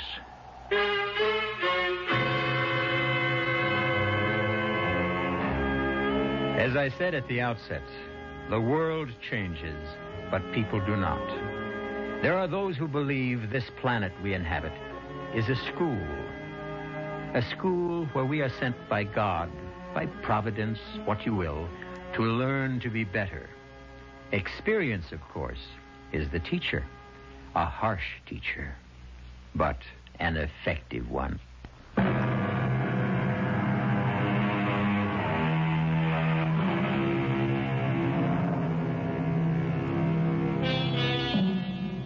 I think you'll want to know that Sybil Carter is now Mrs. Murray Redmond, and they are very happily married. Andrea is living quietly and comfortably in a sanitarium. For as it turned out, strangely enough, this woman who pretended that her sister was trying to drive her mad really was. Our cast included Beatrice Straight, Paul Hecht, Marion Seldes, and George Petrie. The entire production was under the direction of Hyman Brown. This is E.G. Marshall inviting you to return to our Mystery Theater for another adventure in the macabre. Until next time, pleasant dreams.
Welcome to the world of eerie imagination. The fear you can hear. Vendetta. The very word itself invokes dread and strikes a mood of brooding terror.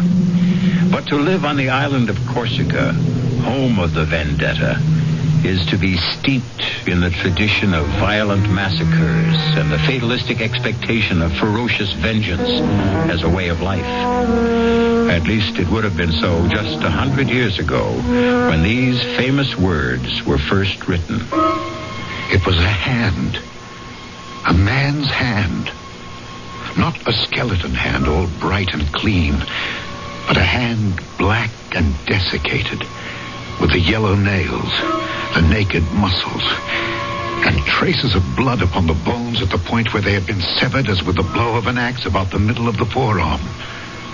The fingers, extraordinarily long, were attached to enormous tendons, still held in their places here and there by strips of skin. That hand was something hideous. It made one think involuntarily of savage vengeance. And in spite of the putrescent look of death and dissolution, it seemed to have a life of its own.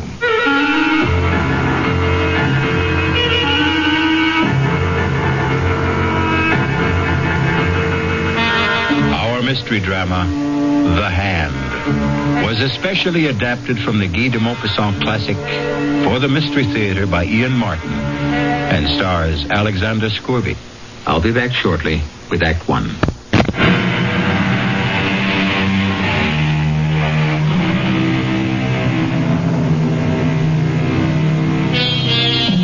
At the time of the bizarre and terrifying affair of the hand, Henri Donnet was a police magistrate in Ajaccio, a charming little white city nestled on the edge of a beautiful gulf, shut in by lofty mountains.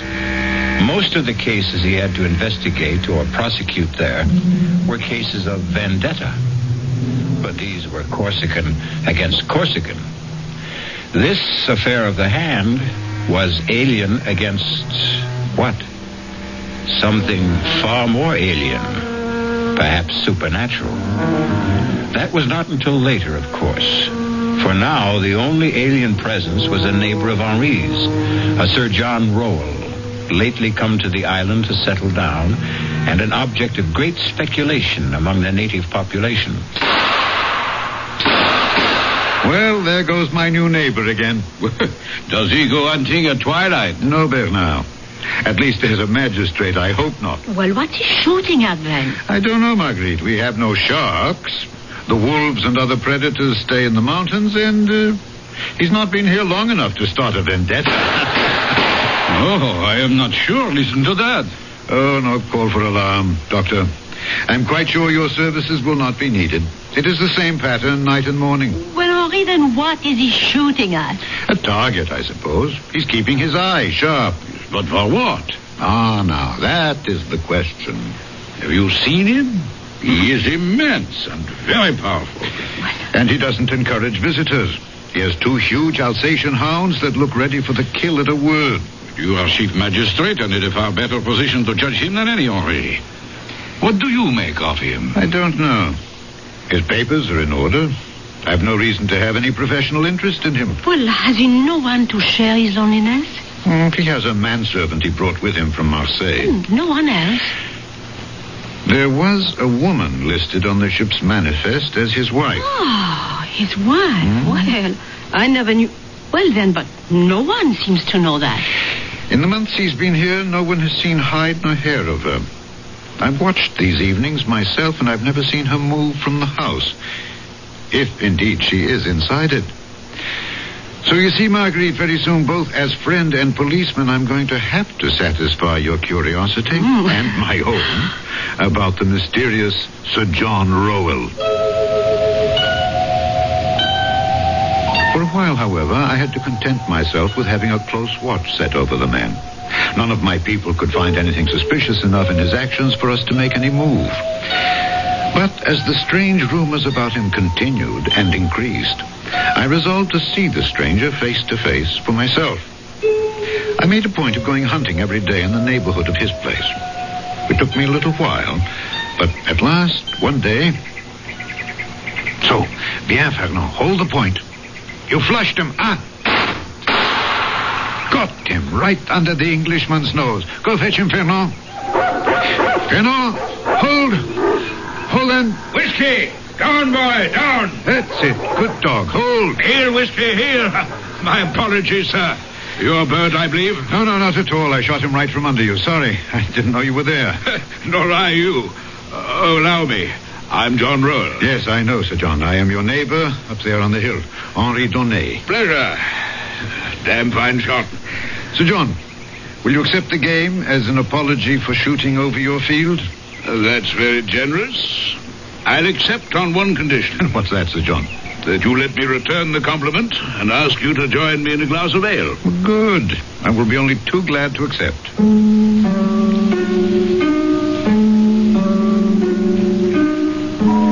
It was less the heat of the day than my professional interest that prompted me to accept the invitation from the tall man with the red hair and beard.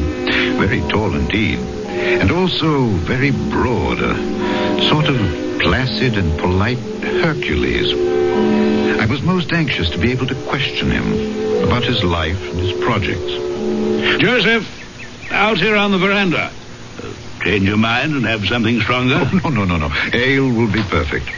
Are you cold, Sir John? Yes, 2 glasses of ale for Monsieur Donnet and myself. Very well, sir. And bring a cut of Stilton and some water biscuits. You like our English cheeses? Oh, yes, I do. We are quite insular enough here on Corsica. It's a rare pleasure to indulge in a foreign taste. I know what you mean. Still, I can't feel that Corsica, or for that matter, anything French is any way foreign to me. Now, Joseph, splendid. Thank you. Put the tray on the table here. Yes, sir. You can loose the dogs again. We'll be quite safe while I'm with Monsieur Donnet. Very well, sir. Oh, those are the big Alsatians I see occasionally, huh? Two of them. Yes. They look quite savage and fierce. Do you think perhaps my dog will... Oh, have no fear. Castor and Pollux are as docile as kittens where other animals are concerned. They're trained as man-killers. Huh? And then, only at my command. Your health, Monsieur Donnet? To yours. Delicious. So refreshing. As the view of the sun setting across that blue Mediterranean water. Yes. Does Madame Rowell also share your enthusiasm for your adopted island? Lady Rowell is an invalid. I hope to nurse her back to health here. Oh, if I could suggest the offices of my good friend Dr. Forestier. If a doctor should be needed. Oh, forgive me, I had no desire there's to pry. Nothing to pry into. Natural curiosity. I must admit, I do find it hard to cast you in the category of a recluse. Oh, yes. I've traveled a great deal. Africa, India, even America. And as for adventures, yes, I've had plenty of adventures. Oh, yes. Big game hunting, huh? What? Oh, of course. I've hunted them all. Tiger, elephant, rhinoceros, gorilla. The name's a legion. Oh, all very dangerous animals. Terribly so. Not really. When you compare them to the worst of all. Oh, what? What else, Monsieur Donnet? In your profession, you must know him too. Man. Man himself. Hey, Sir John, come quickly. What on earth? Forgive me.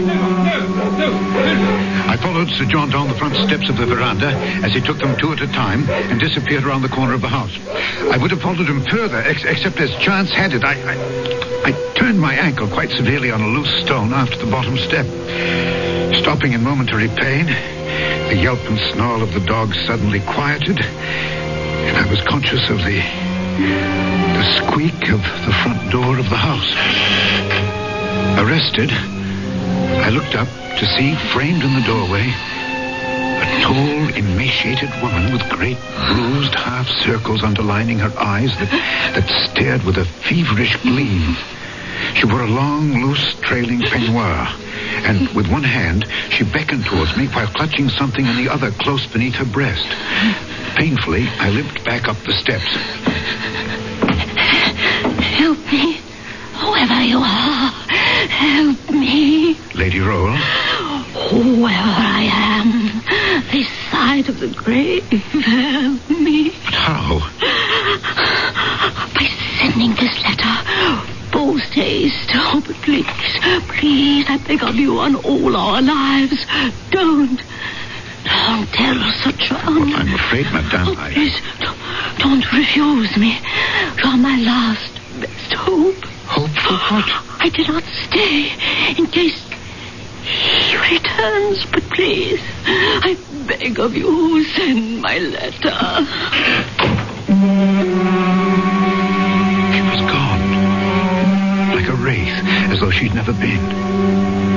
But the letter in my hand was real enough. Before I had time to read the person to whom it was addressed, I found myself involuntarily concealing it in my pocket before Sir John, returning, could see it. Nor could I stop to ponder why my impulse had been to accept the lady's part rather than that of my charming and seemingly outgoing host. Why I chose to conceal its existence rather than reveal it. My dear Monsieur Donnet, pray forgive me. I'm most sorry we had to be interrupted. Oh, forgive me for not following you, but I turned my ankle. What happened? Oh, the curse of trying to maintain privacy. The curiosity seeker.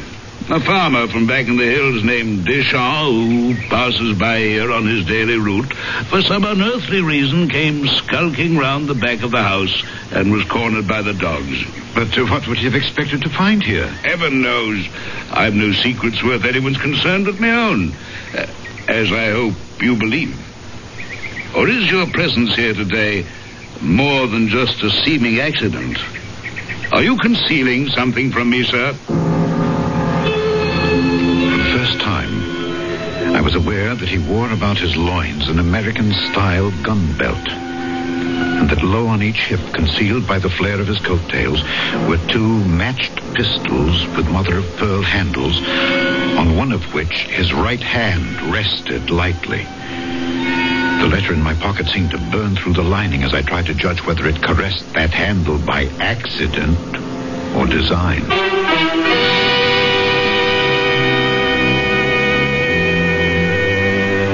These were only the hands of Sir John, neither of which is the one in the title of our story. To meet that special hand, you must return with me shortly for Act 2.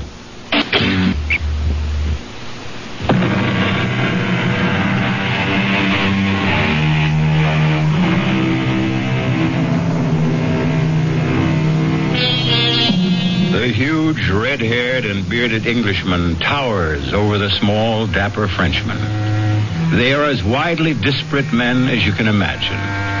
One all muscle and vital force, the other elastic, supple, poised always for the counterstroke, like a rapier. Antagonists? No, only in a sense. But whatever their relationship, mutually admiring of each other. Why should you imagine I have anything to conceal? Why, indeed. Come, let's go inside.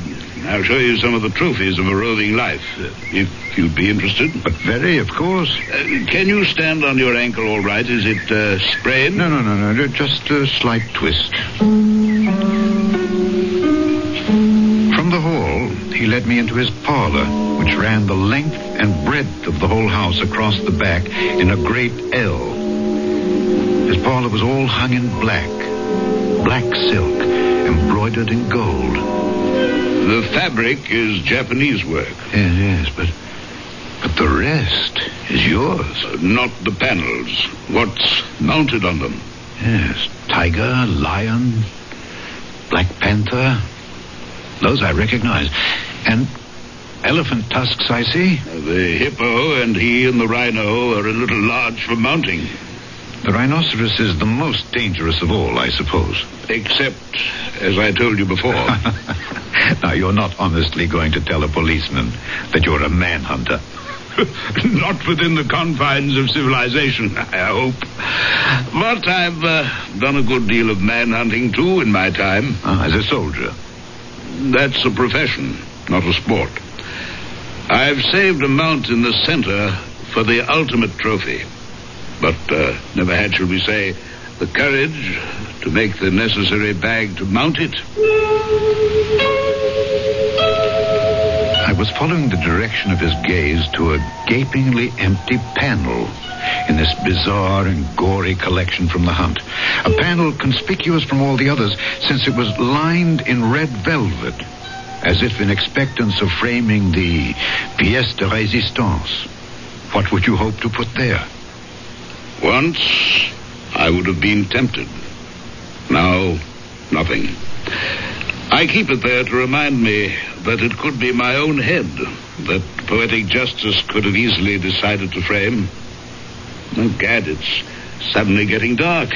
Yes, then I must be off for home. I mustn't hold up your dinner. I've enjoyed our meeting thoroughly. Please, come again. You're always welcome. I am not quite so sure of your Alsatians. Oh, you need have no worry. From now on, they'll treat you as a friend. As I hope I can. As I want to be.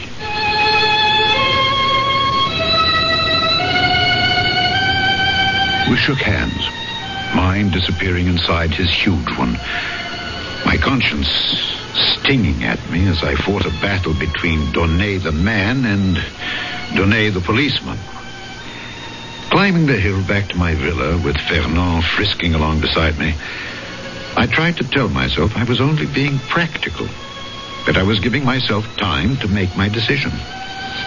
A decision that was tipped by the testimony I received from Michel Deschamps as I questioned him at the barracks the following morning.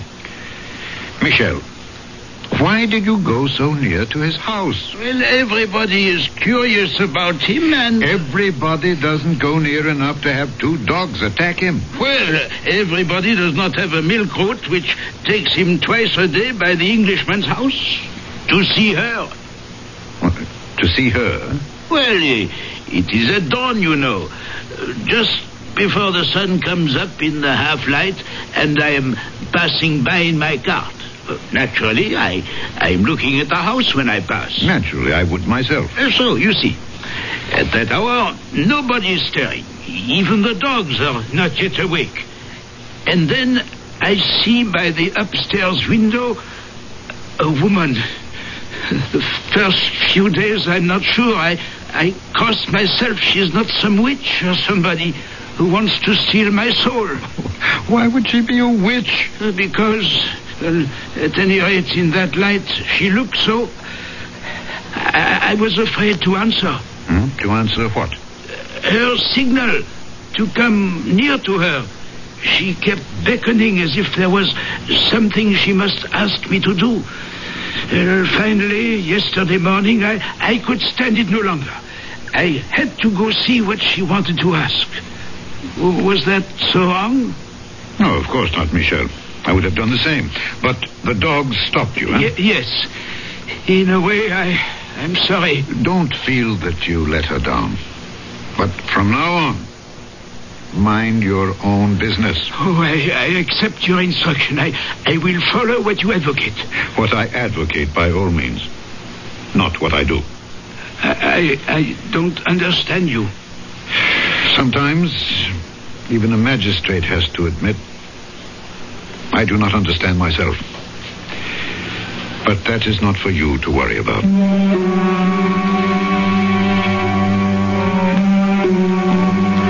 That very morning, there was a mail packet sailing. And I sent off the letter, quickly, almost surreptitiously, without looking at the address, except for the fact that it was to the United States of America. And I forgot it, I imagined. And the months went by. Oh, I do think it's very tedious of you, Henri. Madame Forestier. Oh, well, either for reasons of your own, you are protecting our most famous visitor from the rest of us, or, well, he has some hold over you to protect his precious privacy. He has no hold over me. Oh. Quite the contrary. But if he wishes to be private, I would be the first to protect his right. Well, on a small island like this, why should he have it any more than the rest of us? Touché. But if he can, why shouldn't he? Oh, Henri, you know I don't know how to answer that. All I want to know is, do I have any hope that they might attend my garden fete next month? They? Well, there is a Madame Roel. Yes, but she is... sickly. Well, is there some hope that at least Sir John might be coaxed to appear? No, I have no reason to suppose that he would refuse. Now, Lady Roll, I would find it hard to answer for. Well, then, all I want for you is to issue the invitation. Please, may I count on you for that? Marguerite. We're all old friends. Need you ask?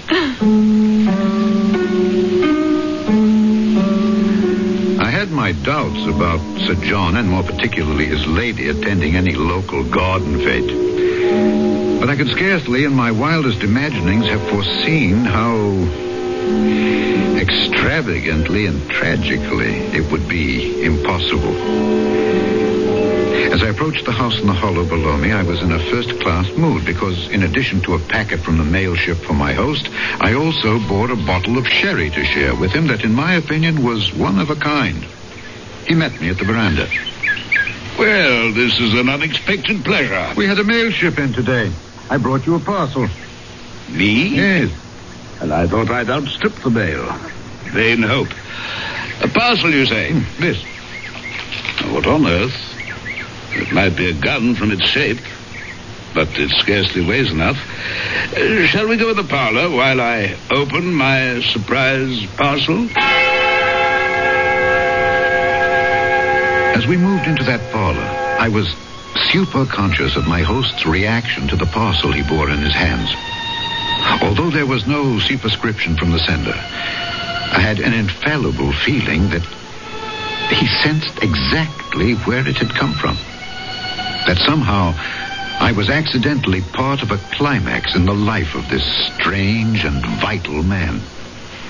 We've talked about my trophies, Monsieur Donnet. Yes. The ones I've mounted, the others too clumsy and large to render that way. Yes. And the third and different class, so far I've had no right nor courage to mount. What are you saying, Sir John? There is no reason for my receiving this parcel that I can conceive, except one. That I've found no refuge here. I've been betrayed. Only my wife could have done that. And who else is there to have aided her determination to destroy me? You're asking me? Yes. You're the only link we have to the world beyond this house. Sir John, believe me, I had no wish to betray you. I'm sure of that. The day we met, your wife, while you were calming the dogs, your wife asked me to send a letter for her. To Richard Roll? Well, I must admit I did not read the address. I did notice that it was to the United States of America. I meant no harm. He meant no harm. Like Pandora, who naively opened a chest to loose pestilence and all the evils of the world to plague mankind, he meant no harm. It seemed a simple and reasonable request. So you acceded. No doubt she also asked you to conceal the fact of the letter from me. Yes, I am afraid she did. Were you sorry for her ravaged looks, her haunted eyes? Did you picture me as some monstrous jailer, condemning her to a life of solitary confinement? Sir John, I can only defend my action by telling you that at the time she did engage my sympathy. I told you, I believe, that my wife was not in the best of health. Yes, but... the fault perhaps was all mine. I should have told you that she is insane. Oh, I'm so sorry. A little late for that. Done. You may have sealed her death warrant. Perhaps even mine. Good God, what do you mean? This parcel from America. Would you like to see what evil out of hell your acceding to that simple and reasonable request has set loose? Sir John, You have involved yourself in this on a personal level. Now I want to involve you on a professional one.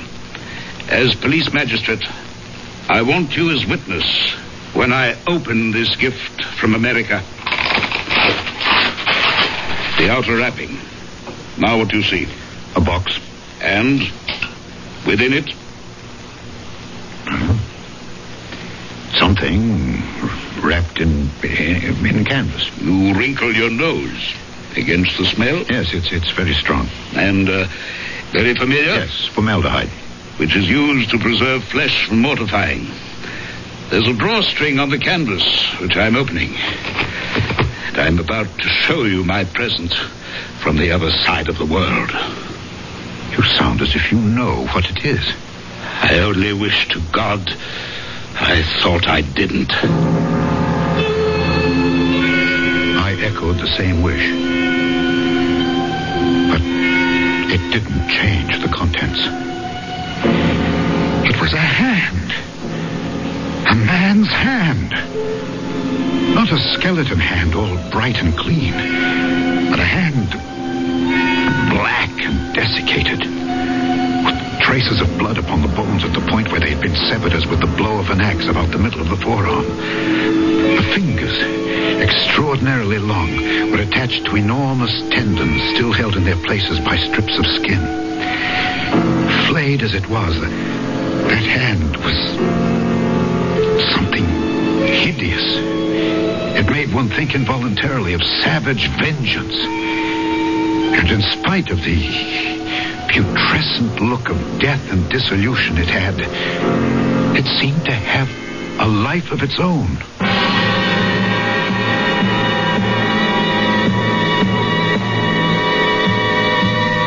So now we see the embodiment of the title of our story. A poor choice of words, since nothing can be more disembodied than a severed hand.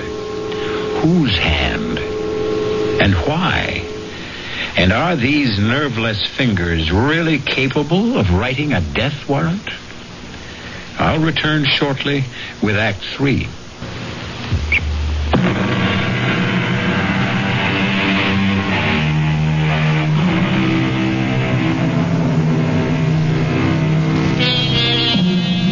In sick horror, his stomach churning with revulsion, Monsieur Donnet looks at the loathsome object spilled on the desk between him and Sir John. In macabre fascination, his eyes seem riveted to the severed hand. It is only by a supreme effort of will that he is at last able to drag them away and up to Sir John's grim and haunted face. What is it? The hand of a thief. But why? Why is it sent to you? So that there'll be no mistake in my mind who sends it. You said before, Richard Roll. A relation? My twin brother. Younger by less than an hour. As the firstborn, I acceded to the title. The barony was mine, and the living that went with it. Richard had nothing, except my bounty. Our whole life was a gigantic struggle for supremacy. He, because I denied it him. I, because I had to hold it. If you had everything and he had nothing, what chance did he stand against you?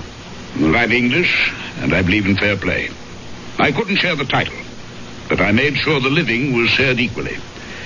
I'm not ill-favored, and I'm exceptionally powerful and large. But Richard was taller by 2 inches, stronger by far, and a wild and darkly handsome man that stirred women to a passion beyond their senses. Until Claire. Madame Roll? My wife, yes. Whatever her true name should be now. When we were married, my brother Richard emigrated to the States. And you have never seen him since? Oh, yes, I have seen him. I'd hoped for the last time. Will you forgive me now? There's been too much talk, and I must find a place to hang my latest trophy. To hang it? You can't... I think I've had quite enough interference from you in my affairs, Monsieur Donnet. I must ask you to leave my house. You're no longer welcome.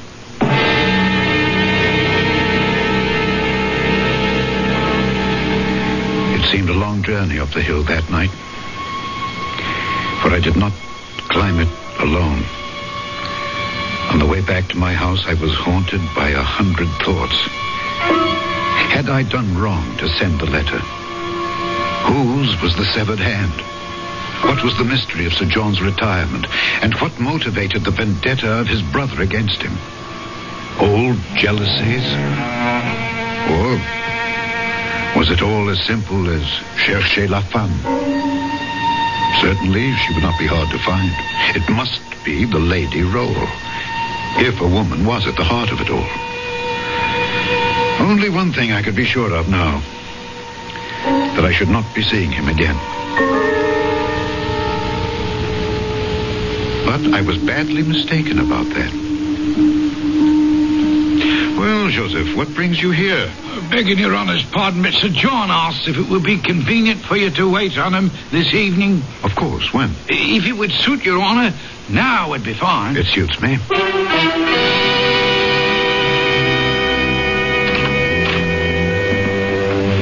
After my churlishness on your last visit, I'm more than touched that you do me this honor, Monsieur Donnet. Since I'm still concerned that I may have done you more harm than honor, I couldn't have hesitated. I have some papers here on my desk that I wish to leave in your charge, after asking you and Joseph to witness them. What kind of papers, Sir John? My last will and testament, some property assignments, the legal debris that follows sudden death. Joseph? Yes, Sir John. Will you sign here and here? Yes, sir. Is there all this immediacy, sir? In the midst of life, are we not all equally in the midst of death? Thank you, Joseph. You may go. Yes, Sir John. Now, you, Monsieur Donnet? If you want me to. But I see no reason why. Whatever polite disclaimer was on my lips, if was frozen at that moment as my eyes fell on a blood-chilling sight. A black object in the midst of the empty panel lined with red velvet. Empty no longer. It was the hand, mounted now as the chief of all trophies. But different from all the others in one respect. They were mounted. This was imprisoned. Round the wrist, an enormous chain of iron had been rivened about the foul relic, and this chain fastened the hand to the wall by a great ring, solid enough to hold an elephant in leash. Good God! Ah, yes, the hand. Well, better than my own head, if I can keep it. Will you sign? But, yes, of course.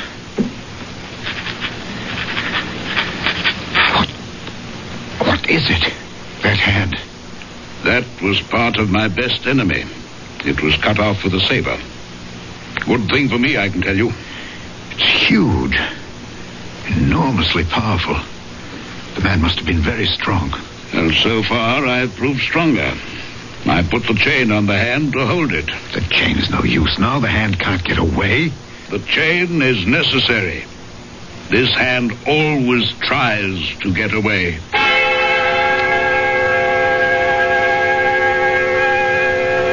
That night, I had a hideous nightmare.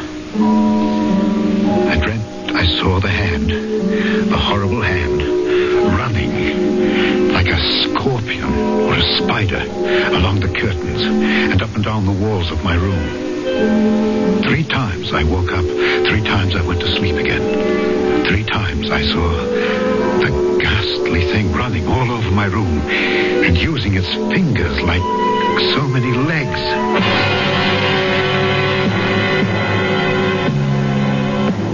The next morning, I was awakened by the news that Sir John Roll had been murdered during the night.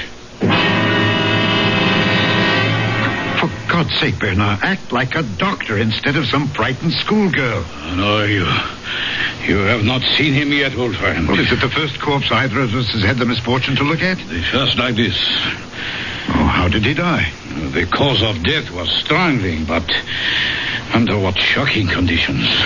I tell you, Henri, in 30 years as a physician, I have never seen anything like it. In what way? We found him lying on his back in the middle of the room. His coat was torn, one shirt sleeve half pulled off was hanging down. There was every indication that a fearsome struggle had taken place. His face was black and swollen, frightfully distorted. But the most noticeable and terrifying thing was his expression. His expression? Absolute, hideous fear. And small wonder. For in the welter of blood that was coagulated about his throat, 5 separate wounds pierced through it as though driven by points of iron. Only 5? It was as if he had been strangled by a skeleton. But that is odd. What? What you just said. Only 5. Well, of course, how stupid of me. There was only evidence of one hand having done the strangling. That makes it even more bizarre. Is there anything even faintly normal about this whole affair?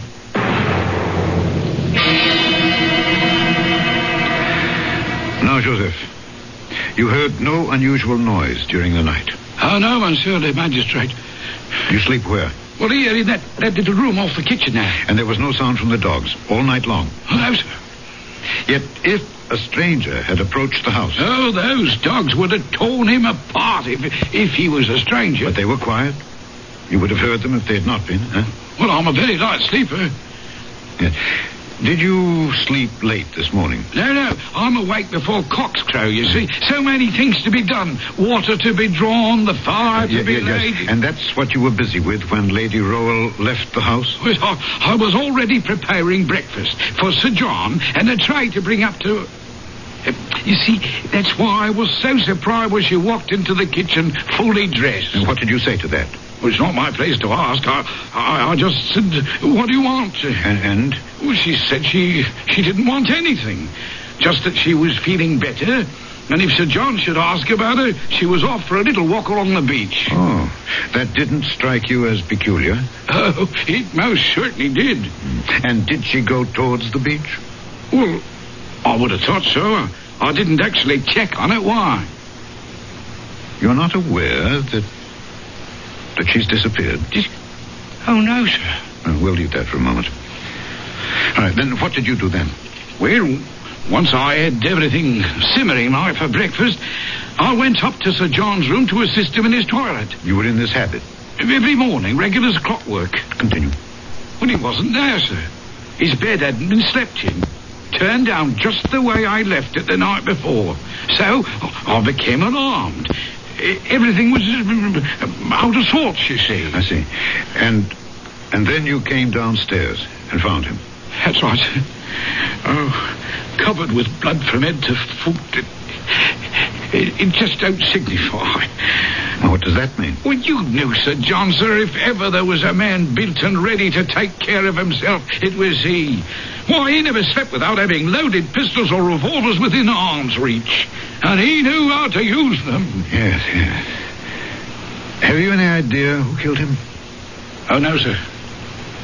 Could it have been Lady Rowe? Not a chance, sir. I met her once. She was a tall woman. Oh, but wasted away, Your Honor, and weak as a kitten. Then who?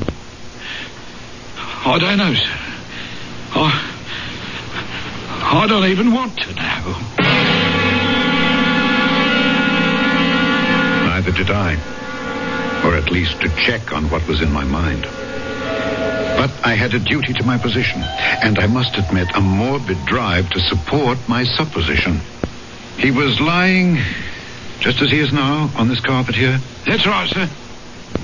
His feet pointed in the same direction? Toward the door. And his head? As it is, sir. Towards the panel directly ahead of you.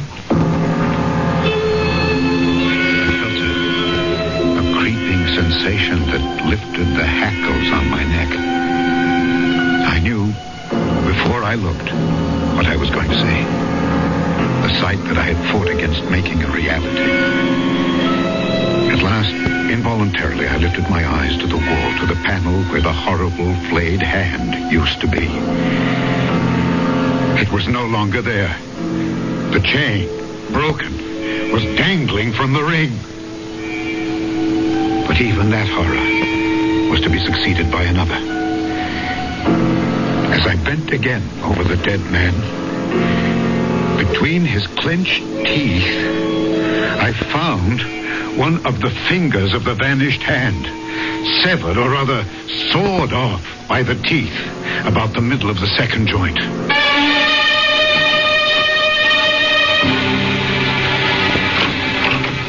Henri, forgive us for violating the sacred precincts of your police office, but the axle of my carriage is broken and we are here to beg you to carry us home. If you are ready to go. I am always at your service. And tonight, since it grows dark early these evenings, I will welcome company. But surely you're not still brooding over Sir John and his vanished lady? The missing Lady Rowe I can accept. Our Gulf is beautiful, but the tides are treacherous, and her hold on life at best was tenuous. Perhaps she wanted to end it. The mystery of Sir John is something else again. Something best forgotten, I think. Yes. But it doesn't seem to want to be. Let me show you. Marguerite, forgive me. If you feel faint, close your eyes. Yes. Bernard, you remember you said he might have been strangled by a skeleton? Yes. Yeah. Might he have been strangled by this? Good Lord. So that is the famous hand, huh? Yes, if it were possible, such a hand could have made the wounds on his throat, but... Where did you find this? It was discovered last night in the cemetery on the tomb of Sir John Rawle. And mark one thing well. What? The index finger is missing. The one we found in the corpse's mouth.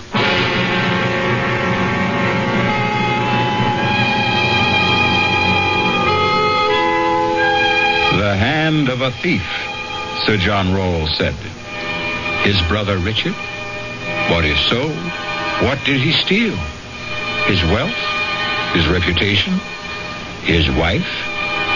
And if his brother, in some gargantuan and titanic duel, struck off his hand, and Richard sought vengeance, which of his hands was the instrument that brought an end to the intense and private vendetta? De Maupassant doesn't tell us. Wisely, he leaves that to us to decide for ourselves. I'll be back shortly.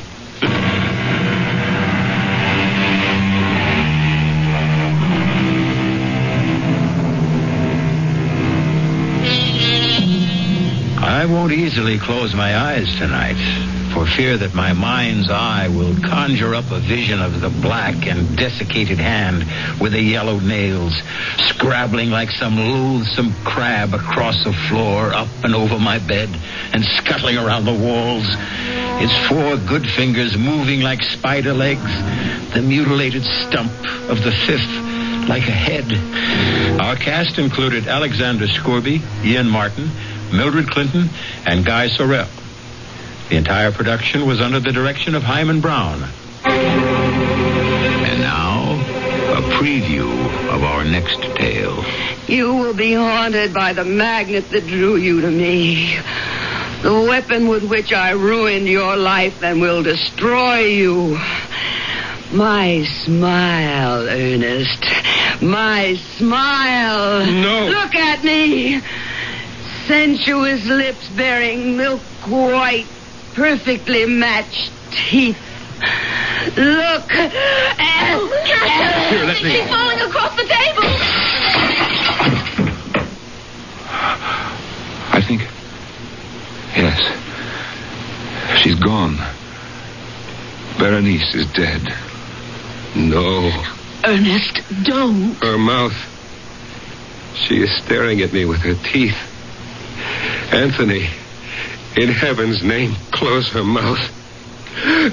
Close her mouth! This is E.G. Marshall inviting you to return to our Mystery Theater for another adventure in the macabre. Until next time, pleasant dreams.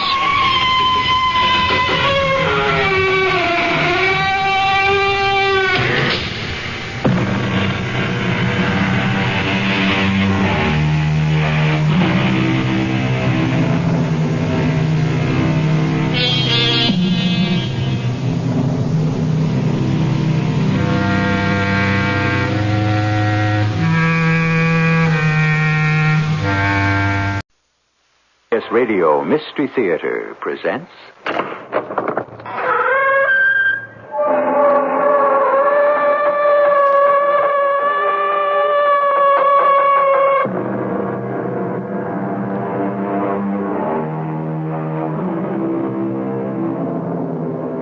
Come in. Welcome. I'm E.G. Marshall. I am mortised and tenoned in granite, and I know the amplitudes of time, said the poet. The amplitudes of time, and also of space, infinite, illimitable, with neither an end nor a beginning. So much time, so much space, and we, poor, frenzied, crowded creatures, why are we so hurried and cramped? Marcella, I'm asking you to marry me. Yes, William, I heard you. Well, your answer? Well, the answer is no. No? It has to be no. Well, why does it have to be no? Because, well, I don't love you. Oh, is that all? Is that all? Yes. I thought you had a good reason.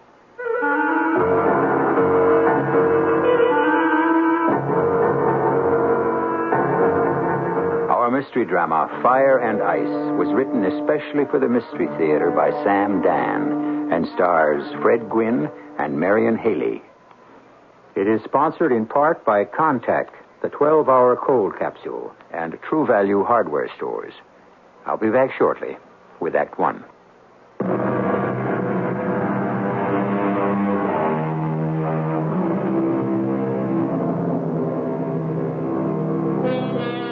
The world has changed in many ways. There was a time when every man's home was his castle, and every man was king. This doesn't necessarily mean that his wife was a queen. What it meant was that his word was law, and everyone in the house obeyed it, or else. Or else what? Well, it didn't come up often enough to be very much of a problem in most places. At any rate, we're concerned with an autocrat named J.J. Trelawney in the year 1912. Father? Who's that? What? Oh, it's you. Yes, Father. It's me, Marcella. What's that on your face? Paint? Oh, no, Father. It's powder. Just as bad. Well, it's rice powder, Father. Even the minister's wife wears it. The same rice we eat? Yes, Father. Come in. Don't just stand there. Well, The same rice we eat. Yes, Father. I see you're wearing enough of it to save an entire heathen village from starvation. I hadn't thought of it that way. I don't know what the world's coming to. Father, may I speak with you? Of course you can speak with me. Well, Father, there's this young man. What? Which young man? Well, the one I met at this concert. What did you want to meet a young man at a concert for? Well, Father, he's really very nice. Well, nice, fine, but what about William? William? Yes, William. William's my right-hand man. Well, I know that. He's a fella for you. But, Father... Yeah, you must admit, he's smart. Well, yes, he is. And he's going to be rich one day. Very rich. Well, yes, he will. Well, then, what do you want to meet other young men for? Well, Father, Edward is so... Oh, Edward, is it? Yes. Edward. He's so... So, what? Oh, he's just, Yes? I don't know. Here's a fella, and you seem gone on him. And when I ask you why, it's because he's just... and I don't know. Oh, but, Father... No. That won't do, my girl. William Stillwell's the man for you. Oh, please, Father. I don't love William Stillwell. Love. What's love? Well, It's what? I can't define it exactly, but... Well, neither can the dictionary. It's a strong liking, a fondness for, a devotion to, an affection. You see, my girl, I happen to look it up. I like to be sure of my ground. Now, you've got to put your life on a practical basis. Do you agree? Yes, Father. And you've got to do the thing that makes sense.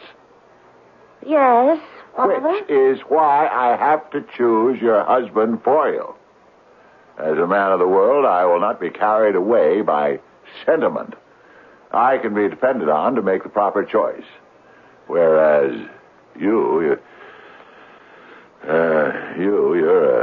a giddy young thing.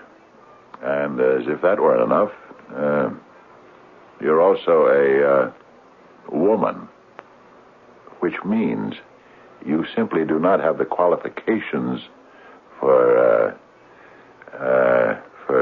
rational thinking. Isn't that so? Yes, Father. Believe me, you'll marry William Stillwell one day. One fine day. Belle D. Where does that come from? Why do I remember that? It's from the new opera by Mr. Puccini, Madame Butterfly. Oh, yes. And that fellow's in it who has such a fine voice. What's his name? Mr. Caruso, Father, but he didn't sing the aria. Oh. It was the Japanese girl? Yes. Well, they're all a bunch of foreigners. Oh. Well, I guess they really know music, don't they? But, what's the point I'm trying to make here? I don't know. Oh, it has to do with this thing you call love. Why does the poor Japanese girl kill herself? A beautiful girl. Well off, all sorts of bright prospects. Could have a great future. Why does she kill herself? For love. That's my point. Exactly. Love. Well, what does she need it for? What good did it do her? Where did it get her? Well, but, Father... So let's not hear another word about love, all right? Is that clear? Yes, Father. He had a way, my father did, of making things so crystal clear. But he was older, wiser, more experienced, which meant he knew better. And everything was for my own good. I look back at it now, after all these years. The world now is so different. But back then... Well, I went to the concert that night to hear a young Russian violinist named Misha Elman. Well, that's not why I went.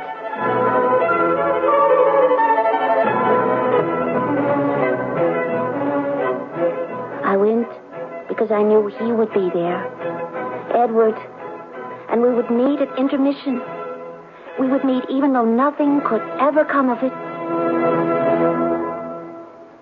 Marcella, why do you say that? Oh, please, Edward. Why do you say nothing can ever come of it? Because it's true. Why is it true? Well, I must do what my father tells me. And if you don't? Oh, if I don't... Yes, my darling. If you don't, what will he do? What can he do? Please, Edward. Disinherit you? Cut you out of his will? Oh, it isn't that. I have a job. I can support us. You know that. Yes, I'm not after your father's money. You know that, too. Oh, yes, I know that. Then why don't we just stand up to it? Edward, we'd better not see each other again. Never see each other? Yes. You call this seeing each other? This hurried 10-minute encounter? Well, whatever it is, Edward. This brief pause during a concert in the midst of 1,000 people? It's for the best. There is no other way. Your father has no right. Oh, he has every right. Why? Because he's my father.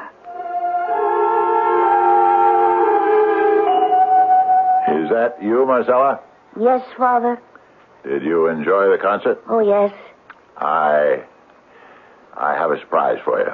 For me? Yes, Marcella. William's here. William? You don't sound at all excited. Well, I'm not excited. Yes, William spent the evening with me. We had some reports to analyze. William has a brilliant mind. Spend a little time with William. He's in my study. Talk to him. You'll see how eminently sensible the two of you would be together. William, step in here, please. Yes, Mr. Trelawney. Oh, good evening, Marcella. Good evening, William. I've had Starbuck prepare this little buffet. I know you must be famished after the concert, my dear. And you, William, you worked hard enough to earn a little supper. Well, thank you, sir. Why don't you young people enjoy the supper, while I finish up in the study? May I help you to some caviar, Marcella? No, thank you. Some pheasant? Oh, I'm not hungry. Did you enjoy the concert? Yes. Well, I'm not one for music. I find it a waste of time. Oh? You know, I don't find it productive. Productive? Mm-hmm. Oh. Yeah. You know, on those rare occasions when I'm dragooned to one, I see people around me sitting in deep silence, thinking and concentrating. Isn't that so? Well, yes, I know how I do that. Well, it requires mental energy, does it not? Yes, some. Well, shouldn't there be some reward for this expenditure of energy and effort? Huh? But there is a reward. Is there? Oh, yes. Well, I'm not sure I can describe it. Well, then it's a rather poor reward. Oh, no. No, it's rich. Rich? In what? No, things of the spirit. Things of the spirit. Tell me something, Marcella. These things of the spirit, what can one do with them? Do with them? Mm-hmm. Can you take these things of the spirit into a bank and discount them for cash? No, I don't suppose so. Well, then, of what value are they? Well, William, they do things for the mind, for the heart, for the soul. Well, as I understand it, you spent 2 hours in Carnegie Hall listening to some Russian fiddler. Yes. Mm-hmm. And you gave him all your attention and concentration. Yes, I did. And as a result, you claim to be richer in things of the spirit? I think I have a headache, William. I may have concentrated, a bit too deeply. I'm sorry. I wonder if you'll excuse me. Yes, of course. Good night, William. Yeah, good night. Oh, before you go, I had come here this evening for one purpose. I know. To work with my father. No, not exactly. But to see you. To see me? Yes. I didn't know you'd be out. See, the reason I came here, should not come as a complete surprise to you. It was to ask your hand in marriage. Oh. Yes, I had discussed it with your father. I know that. Well, he's quite enthusiastic. So I understand. He thinks it's a splendid idea. Yes, I'm sure he does. He's all for it. He already told me. Then it's all settled. Regardless of my answer? Your answer? Oh, of course. I must have your answer, too. Oh, it's very sensitive of you to ascertain my wishes. William, I would marry you gladly. However, there's a problem. Oh, a problem? I don't love you. What did you say? I don't love you. And that's the problem? Yes. That's the problem. Oh, my dear Marcella. I was afraid it was something serious.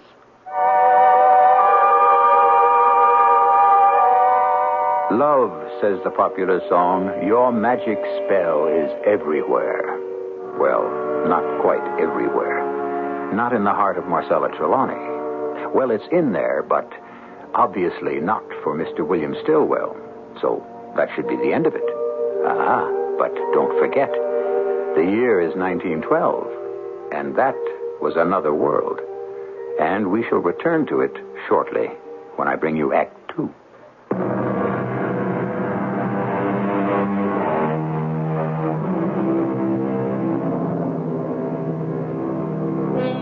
Love is for the poets, the philosophers, the dreamers, the romantics. And we wonder why sometimes, since it seems to have treated most of them quite shabbily. Well, today, of course, we claim to marry for love. A generation or so ago, this wasn't the case. Are we happier than our grandparents? Who really knows? But you don't understand, William. I don't love you. Is that a reason not to marry me? Please, William, you must excuse me. I'm very tired.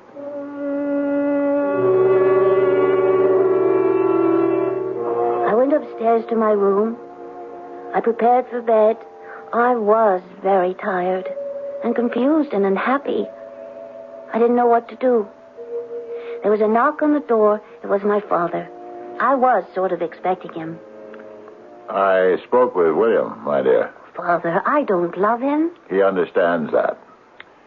And I understand. Well, then why do you insist that I marry him? Because he'll make you an excellent husband. Without love? Love, my dear, only confuses the issue. Oh, please, Father, the issue is clear enough for me. Marriage should primarily be a strengthening of one's position. In the past, did kings and queens marry for love? Of course not. It was to unite families, expand territories. Father, I'm not a queen. But you are. You're the daughter of a millionaire. It is your duty to protect your fortune. My fortune? The fortune you will one day inherit from me. Oh, Father, I don't care about... Nobody does at 21. Father, I mean it. Oh, all I can tell you is that I don't love William Stillwell. It's unfortunate. William Stillwell is a man who could preserve your fortune. What's wrong with him? Oh, Father, he doesn't like art. He doesn't like music. Teach him to enjoy them. Well, it isn't that either. I mean it. Well, then what is it? Well, it's just that there's something, something about him. Something, Yes? Well, it's just something. Yeah. You were determined not to like him, I see. Oh, I'm sorry, Father. And you refuse to marry him. Well, I can't refuse to marry him if you command me to. I understand that. I was hoping you could arrive at the proper conclusion for yourself. It's this certain something, isn't it? Yes, Father. Well, it seems to me a man can be as wise as King Solomon, as handsome as Apollo, as strong as Hercules. He could be the paragon of every virtue known to man, and yet, if he does not possess that mysterious, certain something which the woman herself cannot define or even describe, he isn't worth her passing glance. Yeah. Well, this other fellow, what's his name? Edward Wilson. Edward Wilson. Well, we'll see. What will we see, Father? We'll see what he's made out of. Oh, Father, he's wonderful. That's what we're going to find out. Now, Marcella, I'll look this fellow over. And if I think he can cut the mustard, if I think he'll be better for you than William... Oh, you will. Just hear me out. I'll give him a fair trial, and then I'll stack each of them up against the other and come to my decision. Is that understood? Yes, Father. And you will agree with my choice? Yes, Father. And that will be the end of it. You'll obey your father with no further nonsense. Do you agree? Oh, Father, I agree. Of course I agree. Such a wonderful man, my father. He could have simply commanded me to marry William. But he loved me. Yes, much as he had no use for that word, he loved me. And he wanted me to be happy. And so Edward, my Edward, would get a fair trial. The very next night, Edward was asked to dinner. You say you're an astronomer, Edward? Yes, sir. I suppose it's a great deal of night work.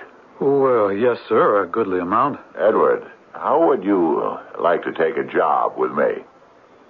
A job, sir? Yes, I'm having a ship fitted out. We're going up into the Arctic. The Arctic? The Arctic. A voyage of exploration and discovery to the North Pole. But the North Pole has already been discovered. I know. By this fellow Perry. And that other one, what's his name? Amundsen. He discovered the South Pole. Personally, I can't understand those two. Can't you? Well, what was the point of the entire trip? Just to go out there and get frostbite, huh? It's like you looking up at the sky and counting the stars. Now, where's the application? Now, I'm going to the Arctic for a reason. Well, may I ask the reason, Mr. Trelawney? To get rich.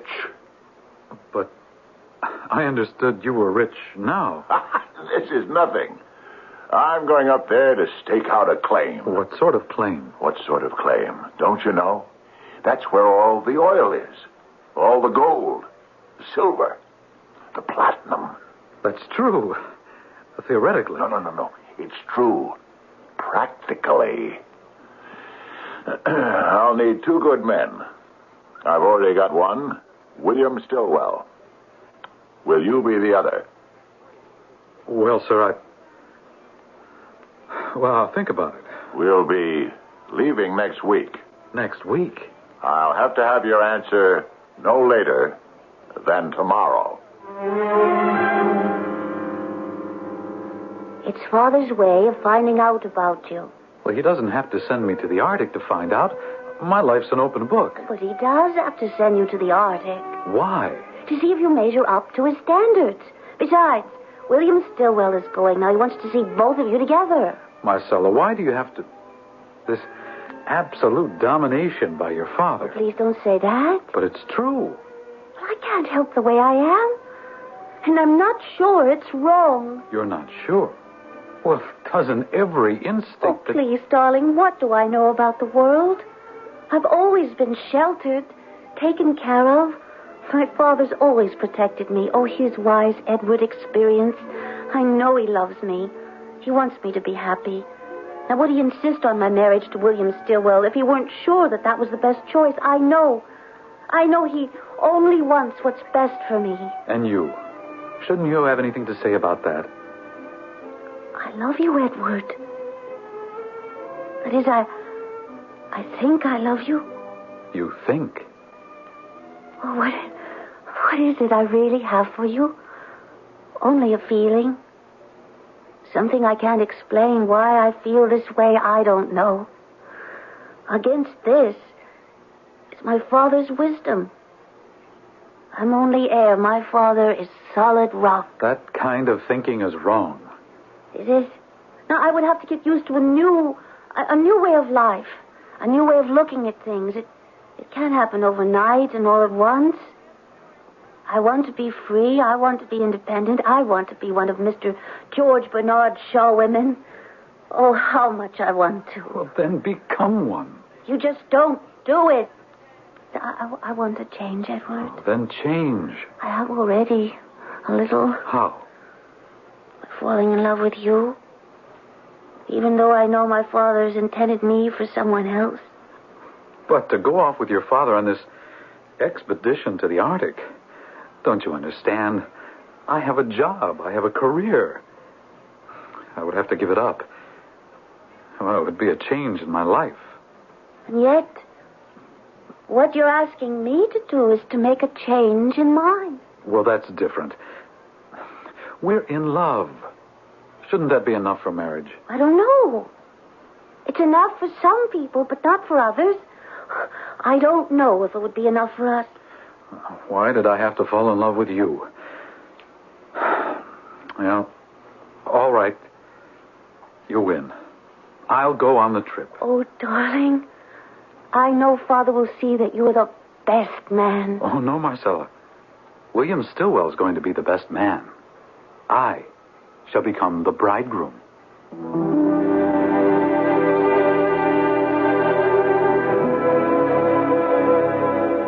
What do they say? Sensible, intelligent people never fall in love. Well, if they don't, they do avoid a great deal of grief. But they also miss out on a goodly amount of fun.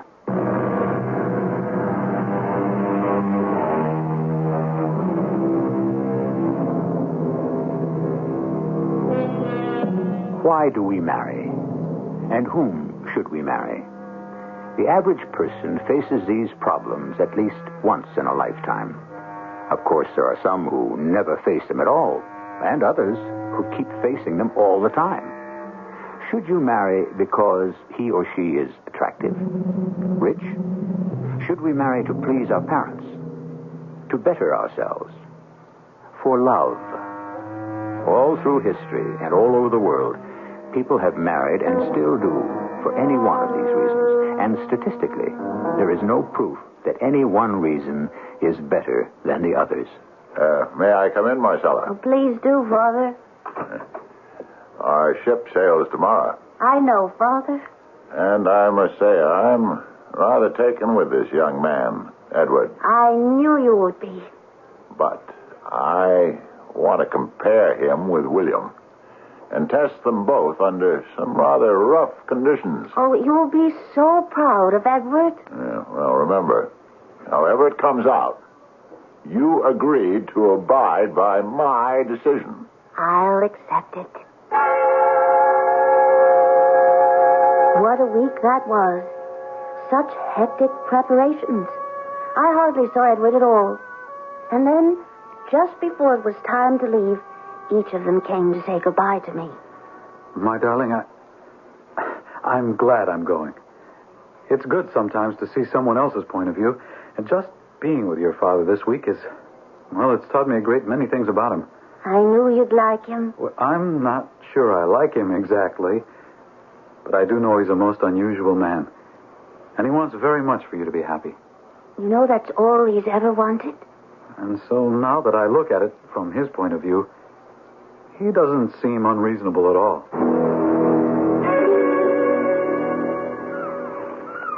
Careful.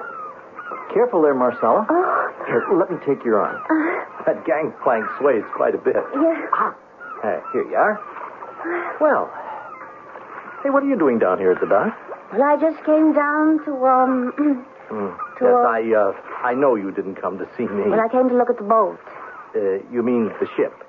Oh, I didn't know there was a difference. Well, it has to do with size. Marcella, what do you see in this fellow Edward? Oh, he has a beautiful soul. Oh, what is the use? I talk to you, and what do I get? I get words that really have no meaning. Words like love and soul. All right, what is soul? If you even have to ask such a question. I do. The fact is, no one has ever seen a soul, have they? But now that's ridiculous. Why? Why is it ridiculous? Now, how big is the soul? What does it look like? Where can you find it? William, may I ask you something? What do you want with me? I mean, why do you want to marry me? Oh, I know. Well, if you don't beat all. If you know, why do you ask? Well, it's the practical course of action. I'm the logical choice. But shouldn't there, William, be more than that? I mean, shouldn't two people be happy? We'll be happy. Well, how can we be happy, William, if we're not in love? What's love? Oh, there you go again. What did I say now? Oh, if you have to ask.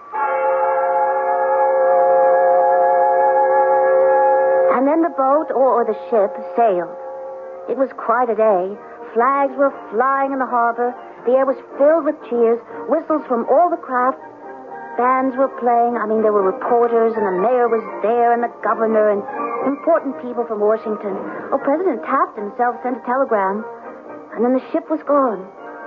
And all that I had were letters. I've never seen such brilliant colors. Everyone thinks the Arctic is white. But when the sun hits the ice, it explodes into thousands of glorious rainbows. I long for you constantly. Edward. Nothing much to report. One day's pretty much like the other. Just ice and snow and the sun. Soon we're going to lose the sun and just be stuck with the ice and snow. Best from William. Whatever there is to the summer is about to disappear. We are now going to get into the real Arctic. Already, it's getting to be constant twilight. Soon it will be night. A night that will last for 6 months. But it's good. It's starting to separate the men from the boys. I'm getting to know things about both of them. Things I could never learn in the ordinary way back at home. I'll write more later. Your loving father. But he never did. He never wrote another letter. The reporters wouldn't stop ringing my telephone, knocking at my door. What did they want of me? They knew more about it than I did.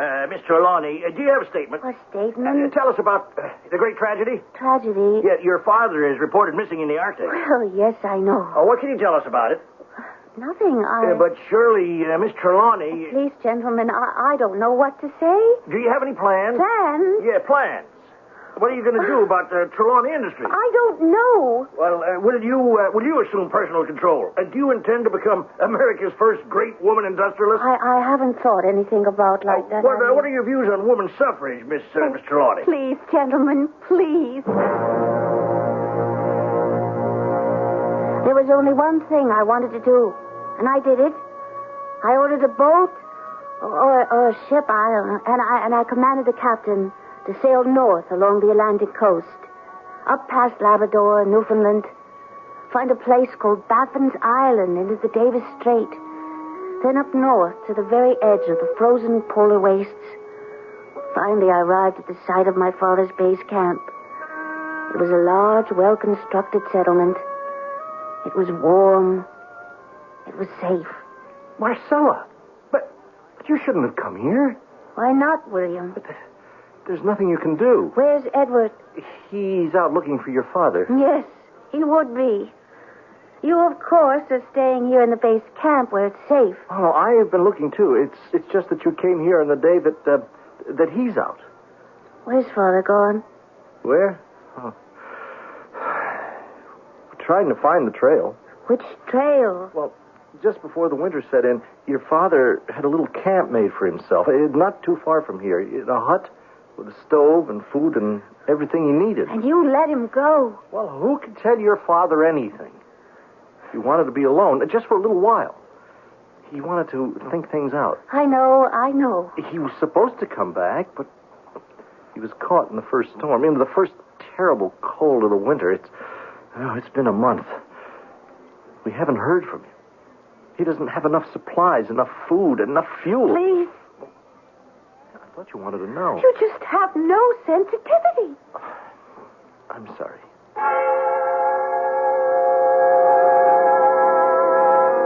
And so I will remain here all winter until the light of summer returns. And then they will be able to see the trail once again. And then they will recover my father's body. And perhaps there will be a letter for me from him, his very last letter, in which he'll tell me his decision. But don't I know that decision? Even now, don't I know it? Now that he's seen Edward under these terrible conditions, can there be any doubt? Edward, the kind, understanding, gentle Edward with the beautiful soul. If he didn't choose Edward, how could I bear it? How could I obey him? But he did choose Edward, he did. Because the very next day, Edward came back to the base camp with proof. The written proof. Oh, darling, I'm so sorry, so sorry. You found him? Yes, I found him. And he's dead? I can't tell you how. But you must tell me everything. He died of the cold. You mean he froze to death? Yes. Uh-huh. There was no way I could bring him back here. Well, that will have to wait for the summer. I understand. Well, some things of his I knew you would want. His watch, the one you gave him for his birthday so long ago, his ring, and his diary. Diary? Yes. He kept it to the last day. There isn't very much written in it for more than a month. He was growing weaker all the time. Before the cold set in, he wrote long notes to himself about plans and projects he was developing. Even as his fuel and food ran out, he just kept writing. Another day, cold, bleak, another day. Perhaps It will bring rescue. They're trying to find me. I know. And then pages of nothing. Until the final day. See what he writes? I don't know how cold it is. The thermometer is cracked. It must be 100, 200 below. My fingers are frozen stiff and solid. There is no longer any way I can warm them. So, before they become ice, my daughter, if you will read this, know that I have chosen Edward. Oh, Edward. Edward. My darling, I never doubted it. Never. In the end, your father became a believer. A believer in what? Love. True love. Whatever that is. William, her father made the choice. Do you want to be the first to congratulate us? Okay if I come in? Oh, William. Are you ready to leave? Yeah. Edward has decided to give up teaching permanently. So he told me. He's decided to run Father's business for me. I knew that. You did? Why, you just told me of his decision this morning. Well, I knew about it for weeks. Months. Ever since we got on the ship to sail out here. Do you mean he told you? Well, I guess he didn't have to tell it in words. Well, how else could he tell it? You ask a question like that?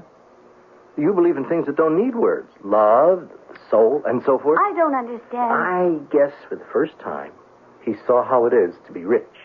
And how good living is.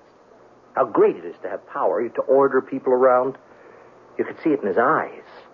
You could hear it in his voice. Martha? Yes, darling. My dear, you're not packed. Well, what's a few hours one way or the other? We'll leave at noon instead of 10. But the ship is getting up steam. Every hour that we stay here is costing us money. Oh, darling, we have plenty of money. That does not give us the right to waste it. Now, dear, I'll send in some of the men to help you. William? Yes? We should have a talk about the status of things as soon as possible. Okay with me. Marcella, darling, I have to run along. Now, please, don't waste any more time. Well, what did I tell you? Well, I suppose that underneath it all, Edward was always cut out to be a businessman. And Father understood it. And that's why Father approved of him. Do you approve of him? What a question. But you haven't answered it. I promised my father I would abide by his decision. Well, you could sound a little more enthusiastic.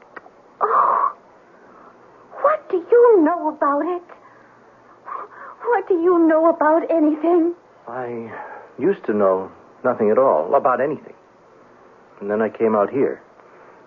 I realized how unimportant we really are in the face of, well, call it nature. I guess the Arctic does different things to different people. Showed me how small I am.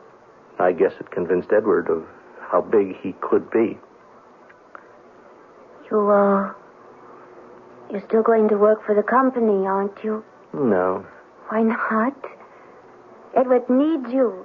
But I don't need Edward. I need you, though. Now, William, my father made the decision, and I promised him I would... Your father didn't make the decision. But he didn't decide on Edward. It's in his diary. He wrote it. Did he? Here it is. His last words. He didn't write them. How can you say that? Well, can't you see it? It's obvious. Read what he's supposed to have written. Can it be 200 below? My fingers are frozen stiff and solid. How could he write under those conditions? He could manage it somehow. Oh, maybe he could manage his fingers. But how about the ink?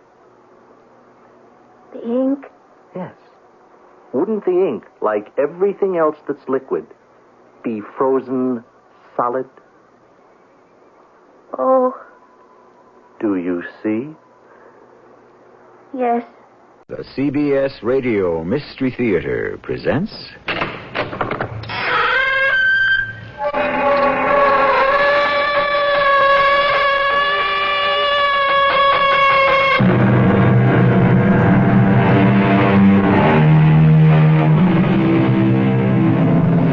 Come in.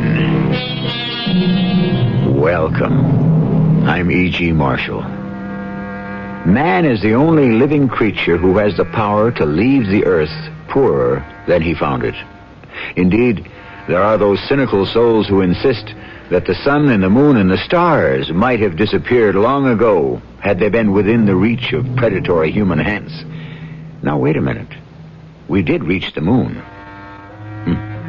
Well, we can only wait and see.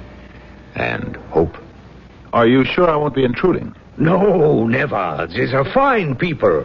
I have every respect for a man of science, such as yourself. Come inside. Meet everyone. Friends, we have here Dr. Carstairs. How do you do? Now, Leopold, now. Hey. What was that for? That was for nothing. Now we shall get down to business. Again, Leopold.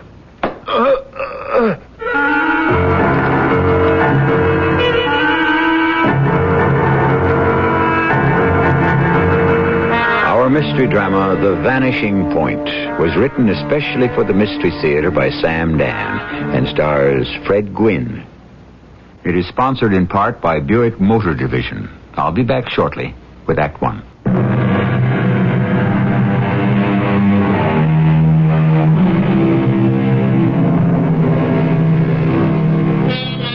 Let sleeping dogs lie, said Mr. Dickens, and it may, on balance, be good advice. However, it would be much better if we could let lying dogs sleep. Much more conducive to our peace of mind, if not to the peace of the world. We are in the ancient German city of Munich. They like their festivals here, especially in October.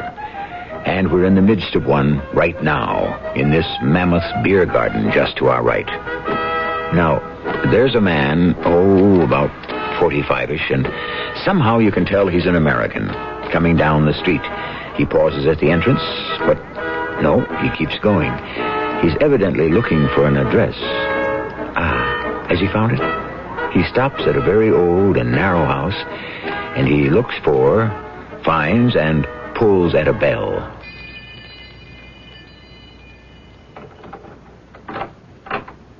Yes? I wonder, could you help me? Fräulein, is it? Yes. I'm not even sure I know how to explain this. No? You do speak English? Oh, yes. That is rather fortunate. My German leaves a great deal to be desired. This is 71 Kohlen Street. Kohlenstrasse? Yes. There was someone who lived here a long time ago. This goes back many years, even before the war. I'm sure he wouldn't be alive today. Why do I say that? He could be. He would be in his 80s, perhaps his 90s. I wonder if by chance you might know something about him. His name is, or was, Franz Wilhelm Klust. Does that mean anything to you? Franz Wilhelm Klust. Maybe I'm not pronouncing it right. Perhaps it's Klust. Franz Wilhelm Klust? Yes. No, I do not know the name. Oh, well, I'm sorry. I just thought I might find someone who could shed some light. I had this address, and that's all. Now I don't even know where to look. You might ask at the town hall. I did, and this was his last known address. I see. I'm so sorry I disturbed you.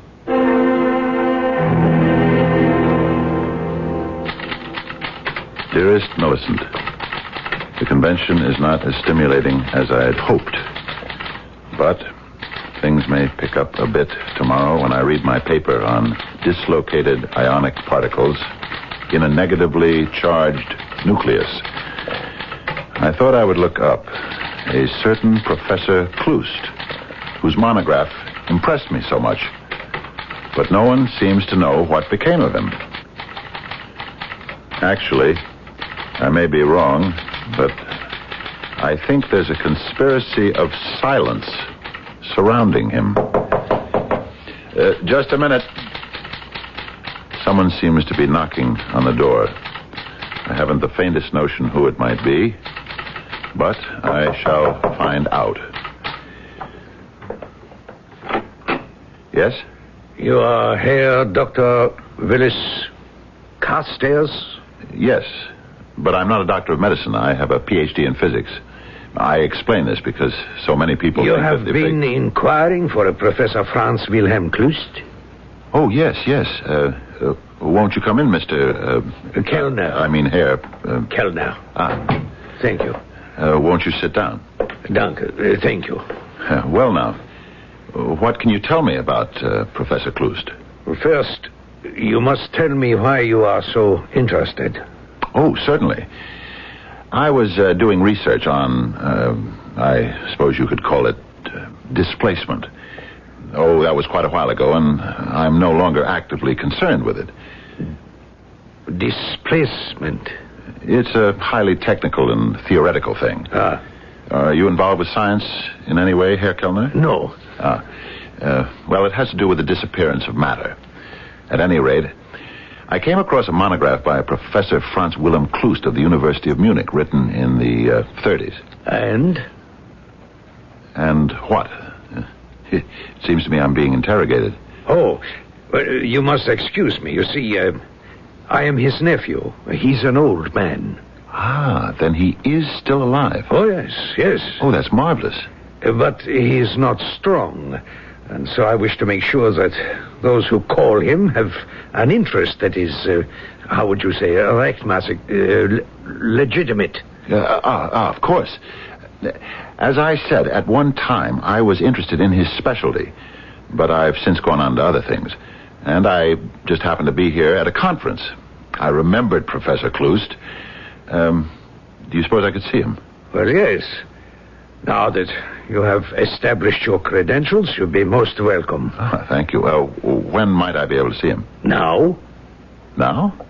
When one arrives at Professor Klust's age, one does not make long-range appointments. I suppose not. Unless you have another engagement. No. I can think of nothing else I'd rather do. Then I shall take you to him.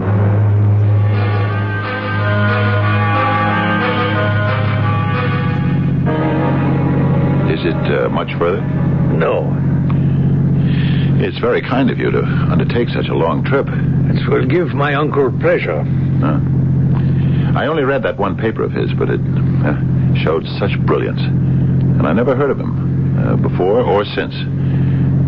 Why isn't Professor Klust better known? Who can say? Science is perhaps like other fields. You must know how to succeed. That's true. And this is his house. We seem to be in the country. My uncle needs the air. He always loved Einsamkeit. Aloneness. Solitude. Yes. Now you shall see him. Oh, yes. Oh, it's beautiful here. Lovely place to work. Is your uncle still active? Very much so, yeah. Very much. Please come in. I should like you to meet my cousin, Leopold. How do you do? Jetzt, Leopold! What is this? Einmal! Noch einmal! No!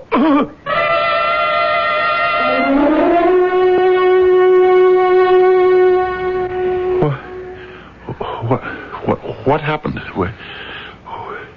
Where am I? Try this cold compress. You feel better. Wait. You and that... Leopold? Yes, that gorilla. Please. While Leopold is unable to speak, his hearing is perfect. He doesn't like to be insulted. What have you done? You brought me here and broken my jaw. No. Leopold is very scientific. There's no lasting damage. Pain, yes, but for a purpose. Oh, what purpose? You bring me, you lure me here under false pretenses. No, you are the one who travels under false... Willis Carstairs. Me? This is why it was necessary for Leopold to teach you the rules. What rules? That we are serious people. that you must answer at once and truthfully. Answer what? The question. Why do you wish to see Professor Franz Wilhelm Klust? Well, sometimes you read something and you are impressed by the brilliance of the mind that wrote it. Isn't that so? It would be better if you answered my question instead of asking one of your own. But that's it. I was very much impressed at the time. It must have been 10... No, it was 12 years ago. And I just never forgot it. That's really all. We are still, I see, at the very beginning of things. Leopold? No.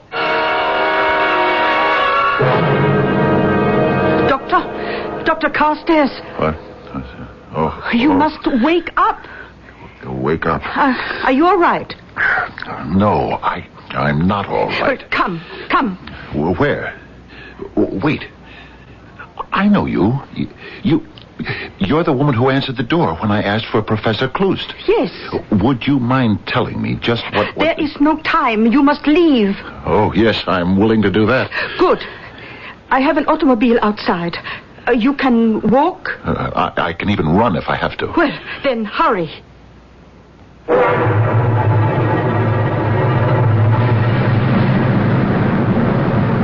Who are you? I cannot say. And those men? I cannot tell you. And what is this thing about Professor Klust? I do not know. Madame, I am grateful to you for getting me out of there. Although for all I know, you're the one who may have got me in there. However, you and I both know you're not telling me the truth. Let me give you a word of advice. Forget everything that happened tonight. Forget? It was only a mistake on everyone's part. Therefore, it is best forgotten. I was beaten up. Do you expect me just to forget that? Well, sometimes that is the wisest thing. Look here, Miss Fräulein or Frau or whatever. There's something going on here that's wrong, that's criminal. I do not intend to make believe it never happened. You are warned. If you intend to make a fool of yourself, no power on the earth can stop you.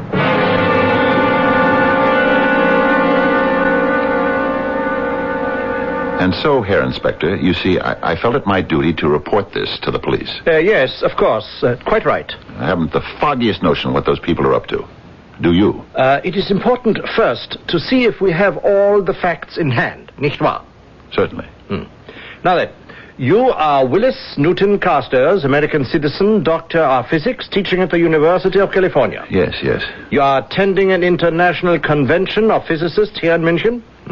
And on the night of May 21st, on or about 7 p.m. on 1900 hours, you called at 71 Kölnstrasse to inquire as to the whereabouts of a certain Professor Franz Wilhelm Klust. That's right. Now then, may I inquire, why do you wish to see this Professor Klust?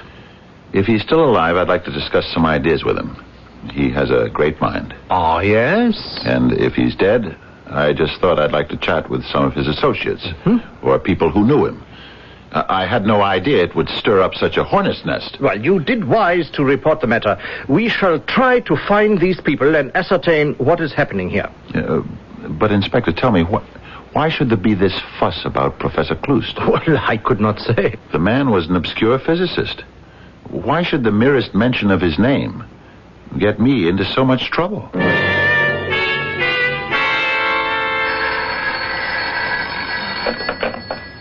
Hello? Professor Carstairs? Yes, this is he. This is Inspector Müller of the police. Oh, yes, Inspector. Yes. We have your 3 people in custody. Already? So soon? Yes. Could you find it convenient to come down to police headquarters? Of course, Inspector. At once. Thank you. Herr Dr. Carstairs, it's so good of you to come. Please be seated. Thank you, sir. Now, these 3 people, I trust you know them. Oh, yes. We have Fräulein Erika Bough, we have Werner Kellner, and last but not least, Karl-Heinz Leopold. Yes. I have here your deposition, your story, this paper. And also, I have on my desk this paper. It is a deposition sworn to by this lady and these two gentlemen. Yes? Yes. There seems to be an Unstimmigkeit here, a discrepancy. A what? Well, it would seem, Herr Doctor, that they tell me a different story. A different story? How can that be possible? Well, they respectfully beg to differ with a distinguished visitor to our country. But they insist that you are not telling the complete truth.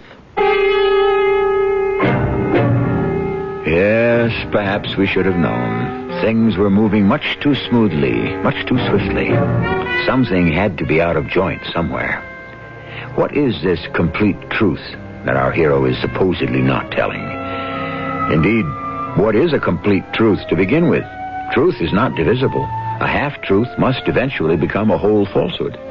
But this is philosophy, and right now we're in a police station, and in a foreign country at that. You'd better not miss Act 2.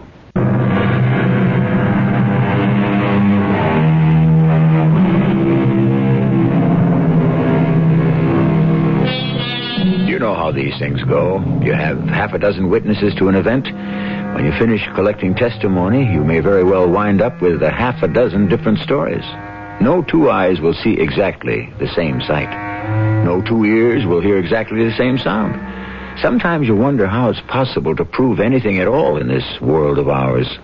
What do you mean they tell a different story, Inspector? I told you what happened. Herr Kellner, shall you repeat your sworn statement? Yeah, Inspector. On the night of October 21st, I was in Schanzer's beer garden on Kölnstrasse. I go there to listen to the music and enjoy a glass of beer. Yes, continue. The place, it was filled with a crowd, and I noticed this gentleman. That isn't true. I was never in such a place. Please, remain silent, Herr Doctor. You have already made your statement. Continue, Kellner. Yeah, very good. I am standing at the bar next to this gentleman, and he says to me, I could tell he was an American by the way he spoke. Well, hiya, pal. Pal? Buddy. Chum. Comrade. Comrade. Yeah. Have a beer. Thank you. I have one. Bottoms up, old comrade. Hey, say that, bartender. Another round over here. Hey, listen. Do you know where there's any action around here? Action? Hey, I don't mean noise. I mean action. Where a fella can act sociable. Meet people. After all, I'm a guest in this country, huh? I'd like to meet the people, if you know what I mean. I'm a completely respectable guy. Look. See? My card. Yeah. Willis Newton Carstairs, Ph.D., University of California. See? Yeah. I am going to a social gathering of friends. You could call it a party. Hey, sounds great. Perhaps you should like to come. Hey there, old comrade. What are we waiting for? It's a lie. Now, Herr Doctor... I never went into that beer garden. I don't talk the way he said I did. We deal here with a sworn statement. The entire thing is a tissue of falsehoods. We shall continue with Herr Kellner's affidavit. But it isn't true. Please, Doctor, you must at least have common courtesy. You cannot place me in a position where I'm I must insist on silence. Yes, continue, Herr Kellner. Thank you. And so, this gentleman and myself left the beer garden. It was to be a gathering of intellectual people. Fräulein Bough here writes poetry, and I thought they would like to meet an American professor. And so I brought him to Fräulein Baugh's apartment. At once, I was sorry, because he behaved very badly. Hey, who's she? Fräulein Bough, may I present Herr Dr. Carstairs? How do you do? Everyone I can, baby. Hey, Kellner, old comrade, is she a live one? I beg your pardon, Herr Doctor. Come on. Is there anything doing here? Werner, who is this person? Hey, don't pull that on me. I know what kind of a joint this is. Come on over here, sweetie. How dare you? Herr Doctor, I must ask you to leave. There seems to be a mistake. What do you say, Erica, baby? Please, leave this place at once. Hey, take your hands off. I must ask you to... I said get your hands off. Karl-Heinz! Prince Otto, do something! Come on, I'll take on the whole pack here.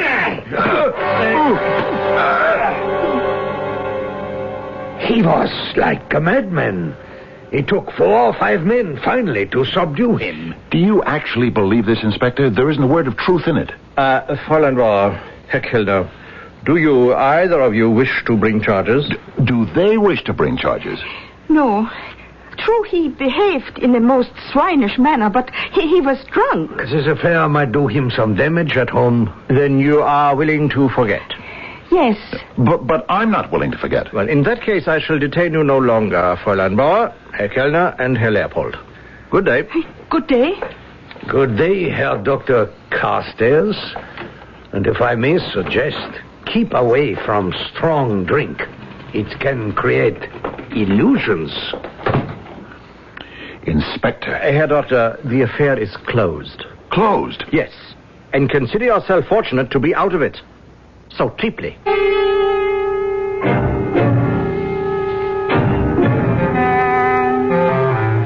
Yes, we were informed of the incident, as a matter of course, here at the consulate. Were you? It concerned an American citizen. Why haven't you done anything about it? My dear fellow, what do you suggest? In the first place, I suggest you don't call me your dear fellow. Now, Dr. Carstairs... Anytime anyone says to you, my dear fellow, it's a sure sign that you're about to be brushed off. Oh, I wouldn't say that. Yeah, but you're going to do it. In the end, you'll tell me to go home and forget it, won't you? Now, look here, my dear... Dr. Carstairs... whose side are you on? Side? Well, it's obvious what happened. You got drunk. You became obstreperous. I don't drink enough to get drunk, and I'm never obstreperous. Well, perhaps not at home, but when a man finds himself in a foreign country, his inhibitions... I'm telling you the truth. Dr. Carstairs, if you persist, you will attract notice in the papers. The word will get home. Things could become very awkward for you. But I am telling you the truth. It doesn't matter. The truth doesn't matter. Doctor... just give people a chance to believe the worst and they'll do it. It's human nature. Now, you think about this very carefully and you will see that I'm really concerned with your best interests. My dear fellow, I really am. The head of the department is on sabbatical leave, Dr. Carstairs. I am Professor Lisa Lotte-Schmidt. May I help you? I'm interested in a Professor Franz Wilhelm Klust. Oh, you are going back a long time. Do I detect a slight tone of disapproval, Professor? Those days are finished, thankfully. That era is gone. And Klust is dead. Well, I hadn't expected that he would still be alive. What is it you wish to know about him? Some time ago, I had come across a monograph he had written in the 30s on displacement. Yes. It had some very original ideas. However, let us only speak well of the dead. What are you trying to tell me, Professor? You say it was written in the 30s, and that is correct. The late 30s. By that time, Klust was running things, academically speaking. I'm afraid I don't understand. As an American, you would not. You take academic freedom for granted. Klust was a powerful man in the party. He ran purge after purge in the university. I remember it well. I was a student here then. It's hard to believe that such a brilliant scientist would He wasn't that brilliant. If you wanted to teach, you would collaborate with Herr Professor Klust. Are you saying, then, that the ideas in that monograph were not his? I only know that the original research was started by a physicist named Neumann, who died of mysterious causes. Oh? Have I disillusioned you, Doctor? I'm sorry. And whatever became of Klust? He died near the end of the war, we think. Isn't anyone sure? Things were hectic, confused in those last days. There was a rumor that the Soviets carried him off. I do not think so. You don't? He was not that good a scientist. forgive me. I am prejudiced. I never liked the man. Well, even if he were still alive, he would be a very old man. In his 70s. Do you think that is old?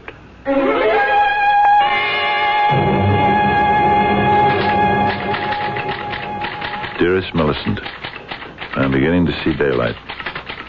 Although I must tell you, I still do not know what to make of it. Here is what happened. Trying to be as unobtrusive as possible, I decided to revisit the neighborhood where I had gotten myself into trouble the first time. I passed by the beer garden, and it was packed solidly with people. I decided to go inside. I was hidden by the crowd, and although it was noisy there was one voice that was very, very familiar. It seemed to stand out. Listen, friends. We shall succeed. Yes, we shall be a great nation. But we are a great nation. We shall be the greatest nation of all. We shall conquer through science. We have the greatest scientific genius of the world has ever known. He has been working with us, for our cause, all his life. Soon, he will be ready.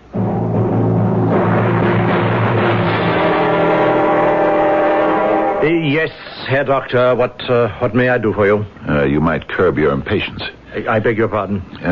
You consider me a fool, a troublemaker. Oh, Herr Doctor. You consent to see me because it might be awkward not to. Would you suppose you state your business? That's better. Abrupt. Impersonal. First, are you aware of the existence of a political party called the National Restoration? Yes. Is it a neo-Nazi party? Not just neo-Nazi, but neo-everything. Were you aware of the fact that Werner Kellner, Karl-Heinz Leopold, and Erika Bauer are members? The National Restoration is a completely legal party. So were the Nazis. Please, may I ask where this is going? Why do you suppose they beat me up? We have already been through all of that. Come, Inspector. You know perfectly well I was telling the truth. In the absence of disinterested witnesses, it was the word of 3 against the word of 1. Have you listened to the propaganda of the National Restoration Party? Oh, Herr Doctor. The streets are filled with all sorts of... there is such a marvelous American word for it. Kooks, yes, on the left, on the right, wherever you turn. Now, where's the patience to listen? Who can even hope to understand what they're saying? I do. I understand what they're saying. Yes, is that a fact? They're saying they have a weapon that can conquer the world.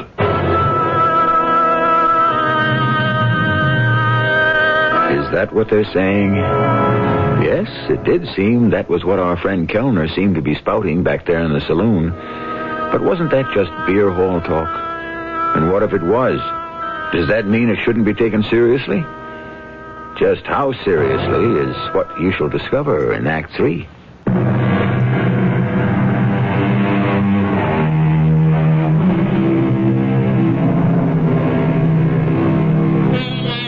We constantly teeter between sense and nonsense, and the problem is, it's difficult many times to distinguish one from the other, especially the way perceptions, conditions, and styles and attitudes keep changing.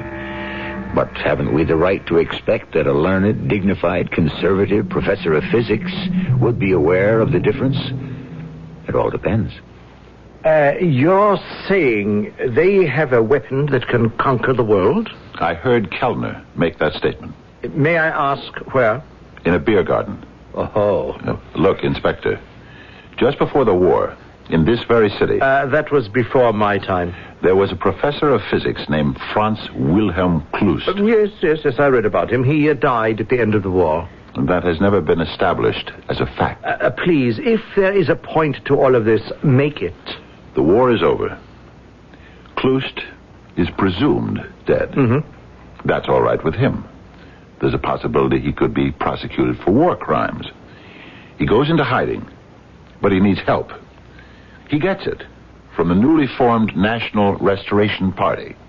You have the facts to support this contention? The years go by. The original Restoration Party members get old, pass from the scene. New ones join up. But the constant, the unifying force is Kloost. He is working on the weapon that will make all things possible. The party members have one grand mission: support Kloost, protect Kloost, maintain a secrecy that will allow him to work, to finish, to perfect the weapon. Yes, once again, the facts. Suddenly, a shocking event occurs. One night, a stranger knocks on the door and inquires for Kloost. Why? All these years, everyone thought Kloost was dead.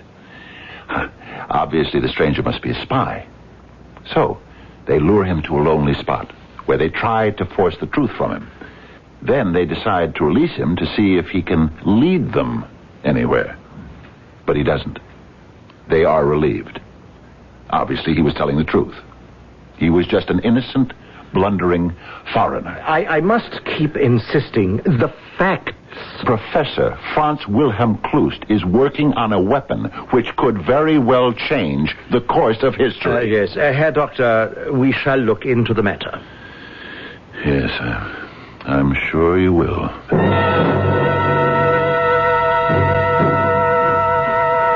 But I cannot understand, Dr. Carstairs.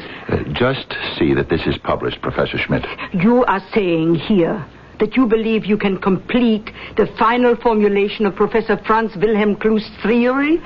Is this true? I'm not sure. Then why should we print this in our journal? Professor Schmidt, I have been to the police and to the politicians.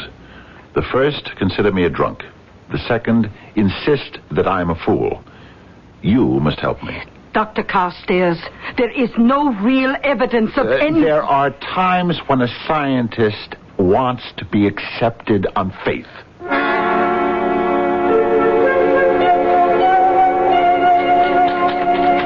Dearest Millicent, and now we shall find out. The journal appeared this morning. By this time, they will have read my article. If, indeed, there is a they, as I believe there is. Perhaps I shouldn't be doing this, but I cannot help myself. I cannot stop myself. I keep hoping now that I have been wrong. Millicent, there is a knock on the door. I knew there would be. I don't know what it means. I only know someone is knocking on the door. And now, of course, I must answer it. I've been waiting for it. Dear Millicent, to be continued. I hope. Just a moment. Herr Kellner and Herr Leopold. Won't you come in, gentlemen? I've been expecting you. Herr Doctor, both Karl-Heinz here and myself, we are armed. I understand. And so, shall you come quietly? The quiet way is always the best way.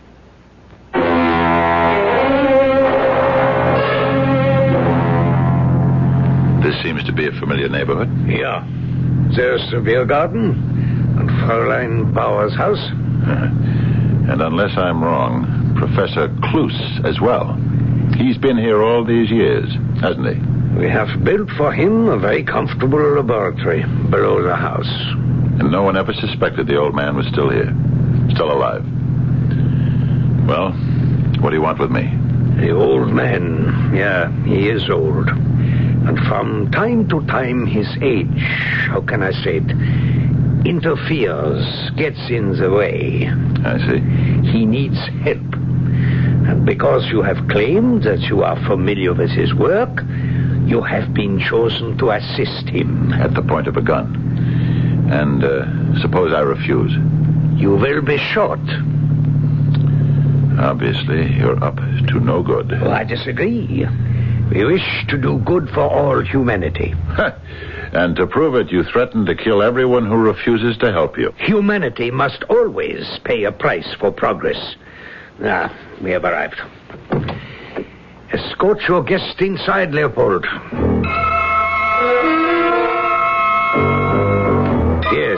down here we are truly away from the world. Step inside, please. Here is the professor's living room and study. See how comfortable. Oh, yes. And that door, it leads to his laboratory. Come. Professor! Professor! Yes. Oh, yes, Kellner. Professor, this is an American. An American? A prisoner of war? Where is his uniform? No, an American scientist. What, a scientist? We have captured him. So good. Yes, good. Professor, he has read your paper. Paper? What paper? He, too, has been working on displacement. He has. Also, yes. Well, we shall see about that. Come into the laboratory. You will do as he says. If you insist. So, you are Professor Franz Wilhelm Klus. Yes. Now, what do you know about displacement? I know the theory. Any fool knows the theory. Position is positive. Volume is positive. How to negate position and volume? There must be a negative force. The negative force. Yes, it's a negative force. Neumann saw the negative force as a tool to help mankind. Neumann? Who is Neumann? Neumann saw it eliminate so much expensive, backbreaking, time-wasting labor. You could level mountains. You could clear fields. You could dig tunnels. A single ray of negative force could eliminate all matter that stood in its path. Yes. Now I remember, yes. Do you remember Neumann? Neumann. You promised to save him if he told you his secret. But in the end, you betrayed him and sent him to a concentration camp. No, Neumann. Who was Neumann? When he died, you promised Hitler you would create the ultimate weapon for him. Oh, yes, and I shall, yes. You couldn't. You can't. You don't have the skill or the knowledge. You're a fraud. No, please, I want it so much to be recognized. I am an old man. Have pity. Pity? I was not brilliant like Neumann and the rest of them. I wanted to be famous. So when the opportunity arose... Do you expect me to help you? You will help. Never. There are ways you can be made to help. And I'm sure you know all of them. I will share with you the credit. Also, I swear, look, I have isolated the negative force. I have constructed the generator. Wait a minute. You can set up a limited field of force. But how can you reverse it?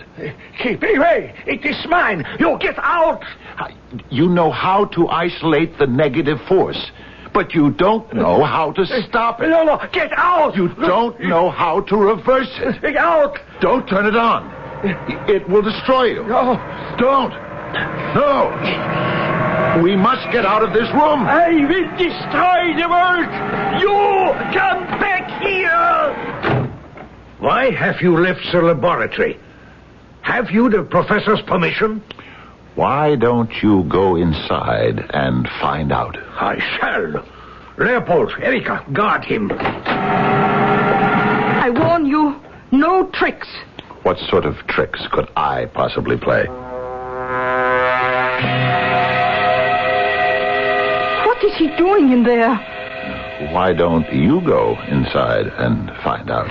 Leopold, knock on the door. Again. Open it, Leopold. What is that? Go see. What happened to him? To whom? Leopold, you walked inside the room, and now he's gone. How? And the professor, and Kellner. Oh, something is not right here. Shall I tell you? I shall see for myself, and do not try to escape.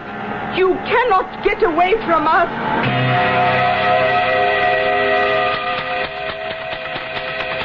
Yes, my dearest Millicent.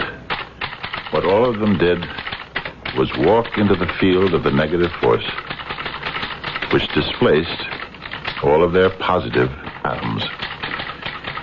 In layman's language, simply made them disappear. So, deep down, in a hidden cellar at 71 Kohlenstrasse in Munich, is a negative force generator, which is creating a small negative force field, and it cannot be shut off. I don't know how to do it. I don't even think it's possible. And anyone who goes into that room and gets within range of the field, well, however, who is going to bother? The police? The consulate? No one believes me. Yes, it's a great weapon. Perhaps it's the ultimate, because it destroys both killer and victim at the same time. Now, if only all weapons were like that. If only. And so the secret stays where it belongs, in a cellar, where no one is ever likely to disturb it. And if anyone does, well, it's too bad. There is a practical moral and a theoretical moral to our story. The practical moral is, be careful when you're poking around in strange cellars. And if you want the theoretical moral, just wait for my return shortly.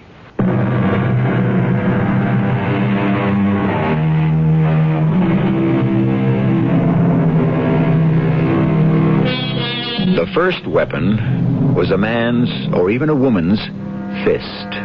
It was created by instinct. The second weapon was invented by science. It was a stick or a club. And once unleashed, science marched on.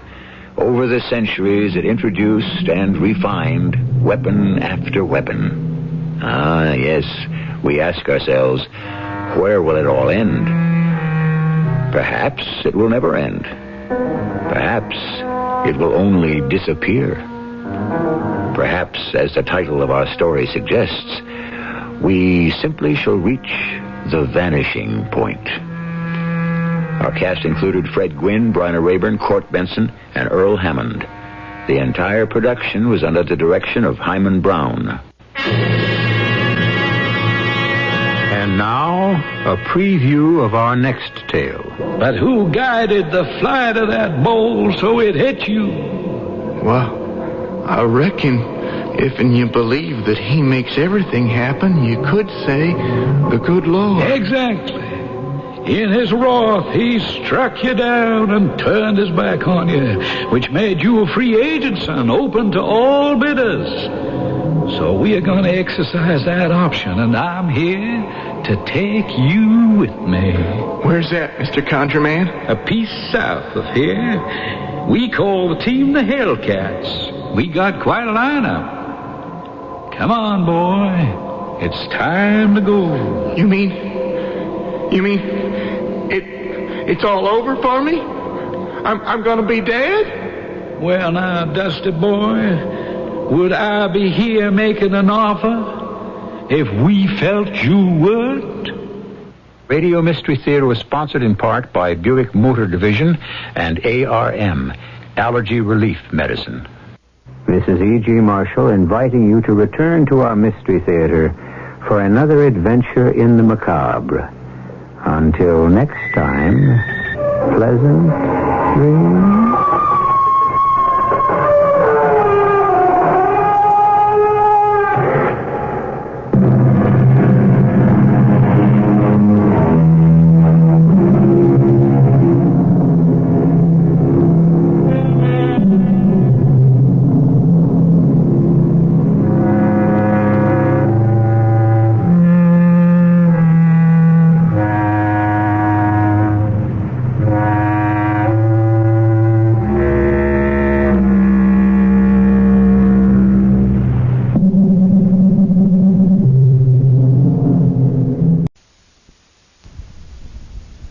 CBS Radio Mystery Theater presents... Come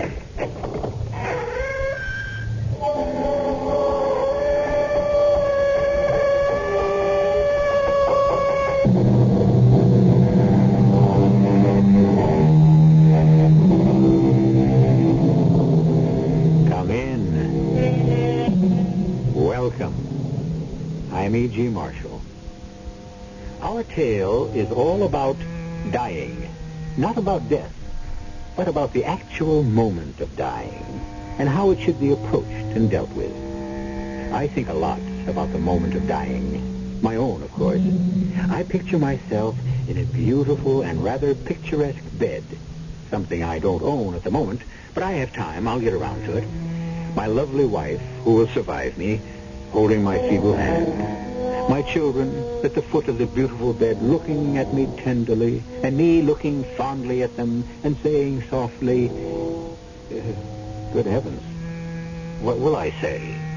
I've been so busy setting the scene, I haven't got around to thinking of anything to say. Aren't you coming? I can't. Why not? It's easy. I can't. Not right now.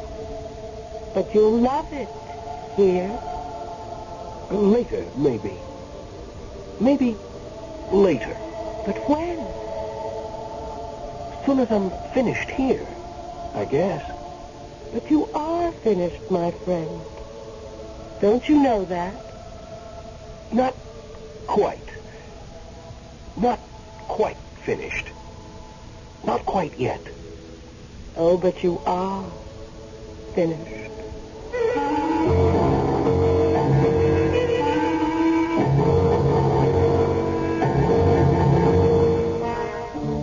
Our mystery drama, Death is So Trivial, was written especially for the Mystery Theater by Elspeth Eric and stars Tony Roberts and Christopher Tabori.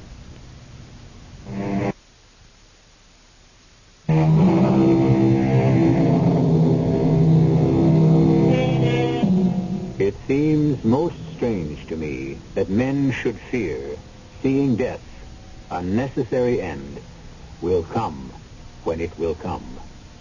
Those words were written by William Shakespeare. The important line is the last one. Will come when it will come. Not when it is expected, not when it is convenient, not even when it is desired. No, death will come when it will come, which is the theme of our strange tale. There I was, walking to work as usual, taking deep breaths to expand my lungs, noting the time at regular intervals to be certain I'd arrive at the library on the dot, waiting for every street crossing light when...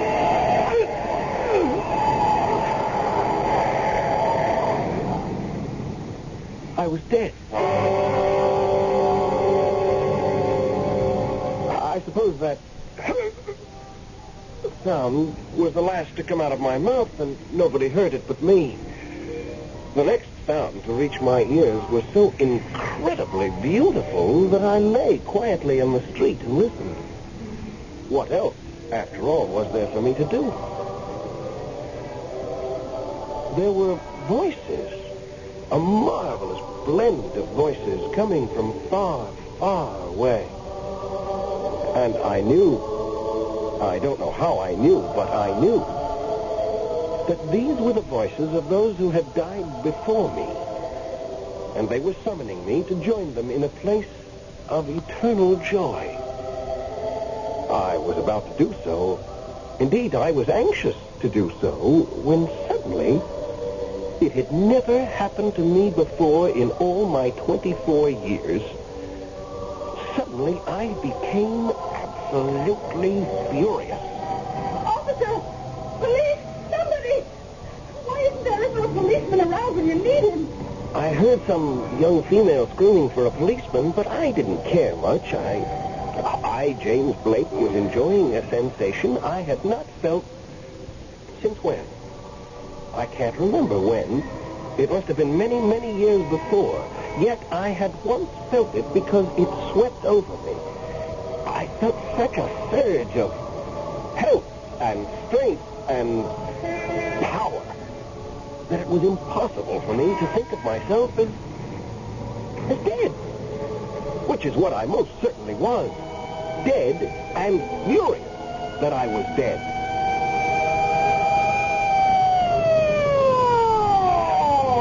I saw the whole thing. That man driving the car, that crazy man, I saw him. He was doing 60 miles an hour at the very least. He went right smack through the red light. He never slowed down, let alone stop. I think he was drunk. He must have been driving like that. One of those expensive sports cars. I think it was yellow. Yes, I'm positive it was yellow. Unfortunately, I didn't get the license number, and this poor man, he really is dead, isn't he?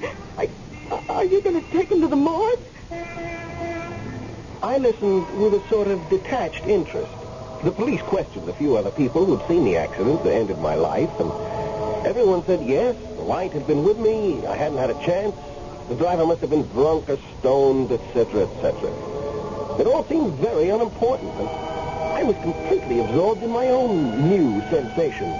Deep, implacable anger. What's the ambulance for? Oh, you're going to take him to the city hospital? You think there's a chance? Oh, I hope so. But he certainly looks dead to me. Still, if there's any chance at all...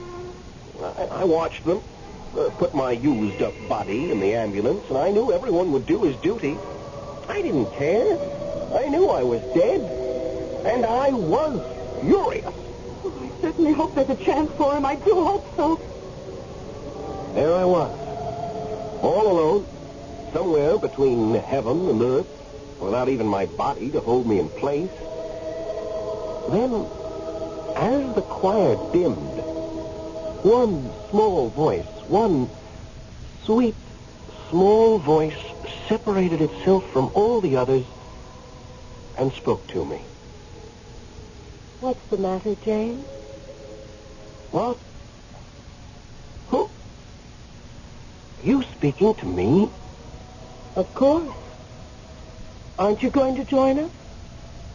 I can't. But you'll love it here. Maybe later. Later, maybe. When, James? Soon as I'm finished here, I guess. But you are finished. You know that. But not quite. Not quite finished. Not quite yet. Well, of course, if you want to stay in limbo forever. Is that where I am? In limbo? Well, you're not with the dead, and you're not with the living. What would you call it? Am I a ghost? Of course not. You have to be properly dead before you can be a ghost. I don't know what you are, really. However, if that's the way you want it... Don't go away! Oh, please, don't go away! What do you want me to do? I don't want to live in limbo. Couldn't you sort of stick around a while? What for? I need someone to talk to right now. You're a funny one, you are. What's so funny about me? Most people in your situation, which I might remind you is scarcely unique, can't wait to join us. You keep hanging back. For some reason I can't fathom. I want to join you, especially now that you and I have met. Well, sort of met. Why don't we really meet? Why not, James? You seem to know my name, but I don't know yours. We don't bother much with names here. When I was alive, they called me Cynthia. What a beautiful name. Cynthia. I do want to join you. Then why don't you? Because I'm so angry. I don't want you to see me for the first time all riled up like this. I'm not like this, really. Never have been. Well, if you want to stay in limbo indefinitely... Cynthia, how can I explain it to you so you'll understand? It's the senselessness, the pure, utter idiocy of it. I don't know why, but suddenly I can't stand it. I suppose because it happened to me. I know people have to die, but not so trivially. Not because somebody ran through a red light. Not for that. It's been known to happen. Oh, Cynthia, I never thought it would happen to me. To die in such a stupid, senseless way. How did you think it would happen? I don't know. But all my life I've been so sensible. Sensible above everything else.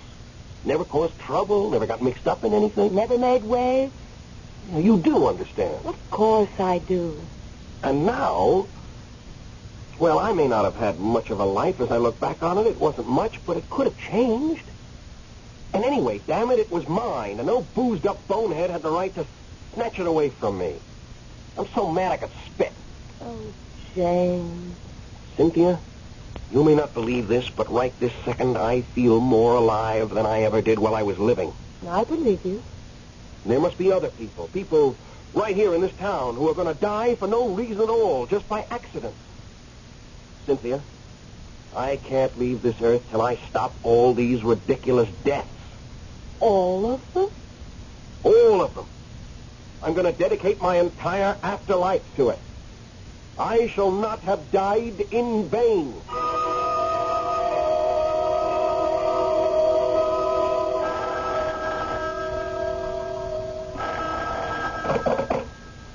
Medical examiner's office, Dr. Crowley. Crowley, this is Dr. Hatch. Glad you're there. I came in early. First day on the job, you know. Yes, I know. And that's why I hate to tell you, but you may have to go it alone. You said alone? You're not coming in? Well, my wife's not well. Oh, I'm sorry. Well, there may be nothing serious. But on the other hand, you'll be able to manage, won't you? Oh, I think so. Nobody's been brought in yet. Uh-oh. Spoke too soon. Looks like a dead one to me. Put them on the table, boys, and let me have the report. Run over by an automobile, Dr. Hatch. Looks like a dead one to me. Well, you know the procedure, Dr. Crowley. Just forge ahead. Yes, sir, I will. I'll be in as soon as I feel I can leave my wife. Oh, Dr. Hatch. Yes? Yes, what is it? Maybe this one isn't dead after all. I can't see any signs of respiration, but on the other hand, he looks... Looks how? He looks so angry, Doctor. I better get to him right away. I never saw anybody look so angry. You must be alive. Nobody could be dead and look so enraged.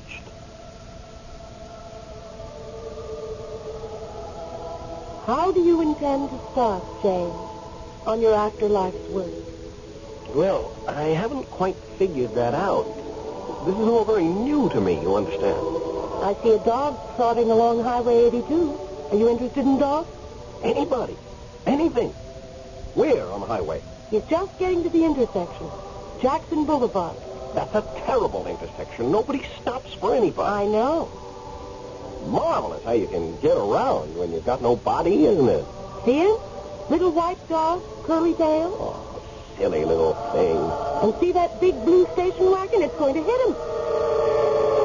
No! I've got him. Got him, Cynthia. I've saved him. He'll probably get run over anyhow one of these days. No, he won't. No, he won't. I'm going to keep my eye on him. What about all the others? Them too. And cats and people and everybody. Oh, Cynthia, why did it take me so long to find out what I was born to do? I could have spent my whole life doing this. Cynthia, my afterlife is going to be 100 times more exciting than my life ever was.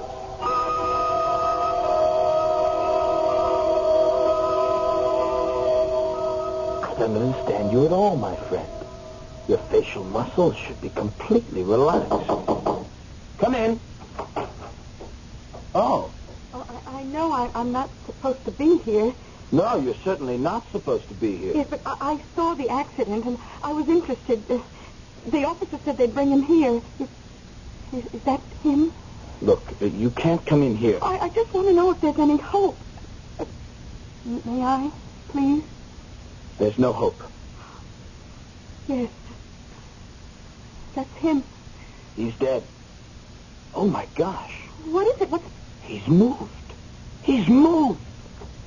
I didn't see him move. No, I mean when you knocked at the door. Oh, I was trying to find his pulse. There wasn't any. His arms were straight down at his side. Now look at them. God, his chest, like he was hugging something. Or carrying something. This man can't be dead. He can't be.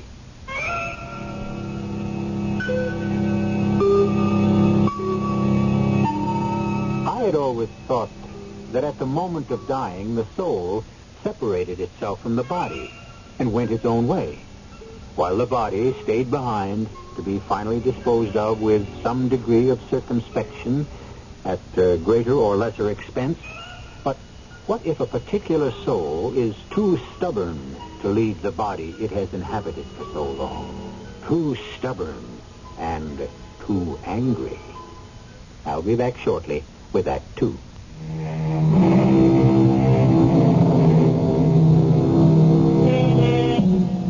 Our hero, James Blake, appears to be leading a double life, in spite of the fact that he is dead.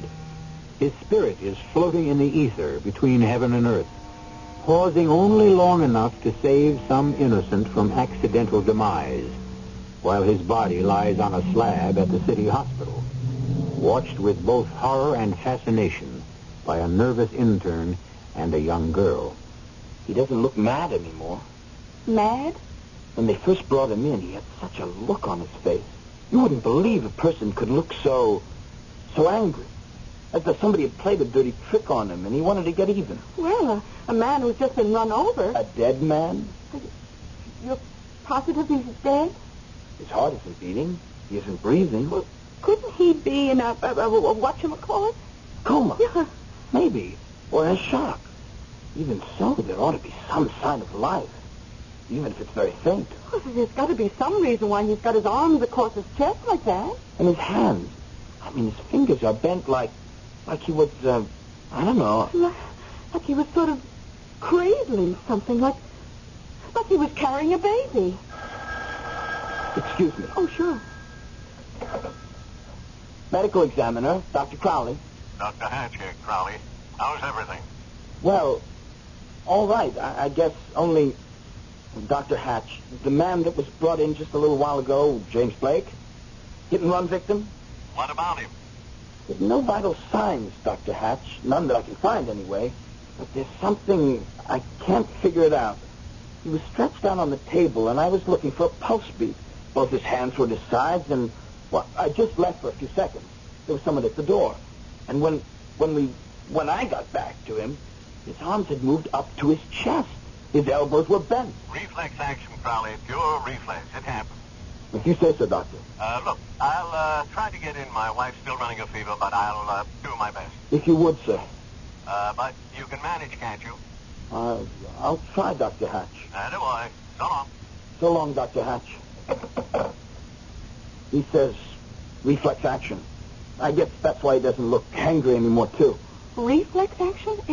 In his face? Well, there are muscles in the face, you know. Plenty of them. Plenty, believe me. Oh, well, Dr. Crowley, I know you're upset. I'll be all right. I'll manage. Look, while you were on the phone, something happened. What? Well, what happened now? His arms moved. Again? Let me see. Now they're stretched out. Out to the side. Out to the side like he was flying. Oh, floating. Like a free fall with a parachute. Oh, gliding. I think his arms are moving a little, sort of waving. No, they're not. No, they're not moving. Oh? It's not possible for his arms to be moving or waving or anything. Look, Dr. Hatch is going to try to come in. Oh. He said so. He might get her any minute. Meantime, I'll manage. Somehow, I'll manage.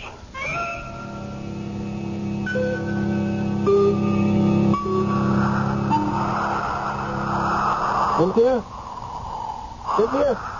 Where are you? Oh, I'm having such a good time. I'm getting around so fast. It's marvelous.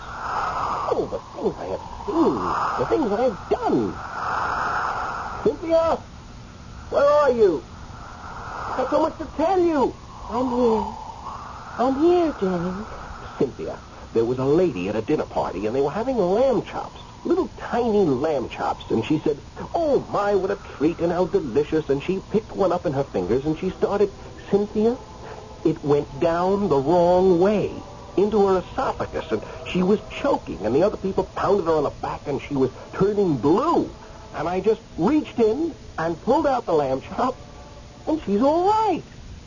She was on the point of dying, but now she's all right. That's very nice, James. And let me tell you about the holdup. The one in the bar? You saw it? I'm not sure I saw the same one. Well, this one was in a cheap little bar. This man came in with a gun. He started waving it around like a crazy man, and I thought somebody's going to get killed for sure. So I went to the police box on the corner, and I turned an alarm, and sure enough, when the hold-up man heard the police siren, he ran out of the bar so fast. So nobody got hurt? Well, wait. I haven't finished telling you. The hold-up man ran down the street, see? And with the police after him, and he turned into an apartment building and started running up the stairs. I guess he was trying to get to the roof. So I followed him. Of course, it was easy for me. So when he got to, about the 4th floor, I guess, all of a sudden, door opened. Door to one of the apartments. What's going on here? Well, the whole hold-up man swiveled around, and he had his gun in his hand, and he pointed it right at this man standing in the doorway. I slammed the door so fast, Cynthia, just in time. That was very nice, James. And then there was this woman who got up in the middle of the night to take some medicine, and she went into the bathroom, and she didn't turn on the light. Oh, I have done that so many times. It's a one... Well, anyway, she took the wrong medicine out of the medicine chest, the wrong bottle, a bottle full of something that would have killed her. I knocked it out of her hand. She thought she was just clumsy, but she did turn on the light, and then, well, imagine how she felt. I can imagine. And imagine how I felt. James, listen. I haven't given you a chance to say anything, have I? It's just that I am having such a wonderful time, leading such a wonderful life. What did you want to say, Cynthia? I said listen. I am listening. Don't you hear it? Yeah, hear what? That jetliner is in trouble, James. I hear it. I hear it. 258 people on that jetliner. I see it. I see it. I'm coming. Wait for me. I'll get there. Oh, I wish I knew more about airplanes. At the library once, I read a book. I can't remember exactly what it said. You'll remember. I don't know. You'll think of something. Like this. I'll think of something. Wait for me. Wait for me. I'll think of something. I will. I'll get there in time.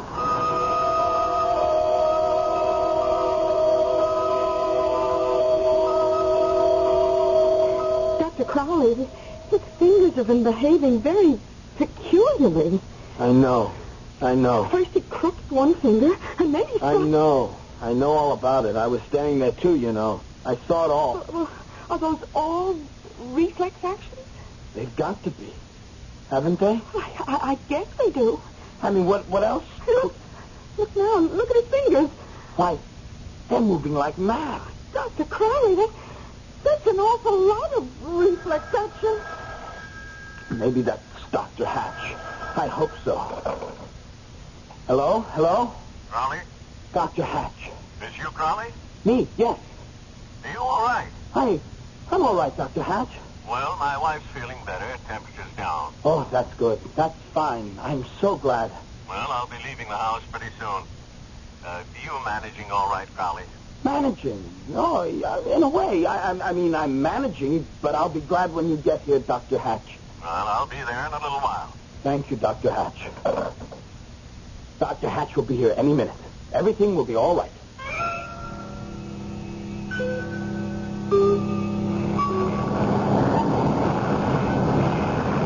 I hope this is right, what I'm doing. It's bound to be, James. I hope... What's this little gadget? It worked! It worked! 200 people, you said, Cynthia. 258. My goodness, that's my best score yet. I think there's a war starting. A what? A war. Lots of uniforms, guns. Looks like mobilization. Cynthia, I can't handle a war. Lots of people are going to get killed, James. I know, but... All by accident. I suppose that's true. It is true. But to save everybody from getting killed in a war... Cynthia, I'm only one spirit.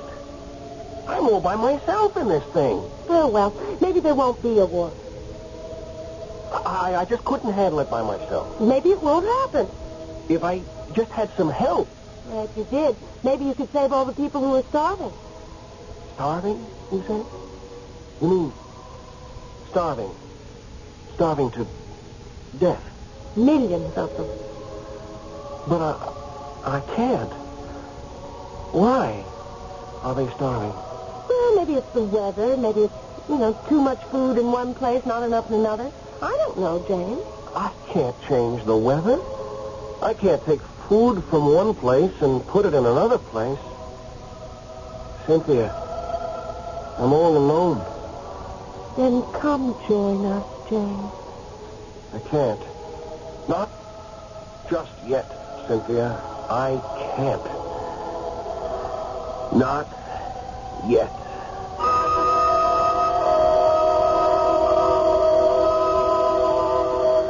I got a different stethoscope. I thought maybe the other one... He's quiet now. There's no heartbeat. None at all. It wasn't the stethoscope. Oh, he's really dead, all right. For a minute I thought it was me. Thought I was losing my hearing. When I couldn't find any pulse, I thought, maybe I've gone numb. Some fright or nervousness or something. Are you still nervous? Well, not as nervous as I was. Now that he's stopped all that. Oh, reflex action. Well, he's very quiet. Very, very quiet. After all, he's dead. Yes, I suppose he is. You suppose? He is dead. Oh, I know that, but... But what? What? What are you staring at? His face. What about his face? Well, look at it. He looks very, very peaceful. Just like the way he's supposed to look. The way all dead people are supposed to look. I know, but look closer. Look at his eyes. Did you ever see a dead person who was crying?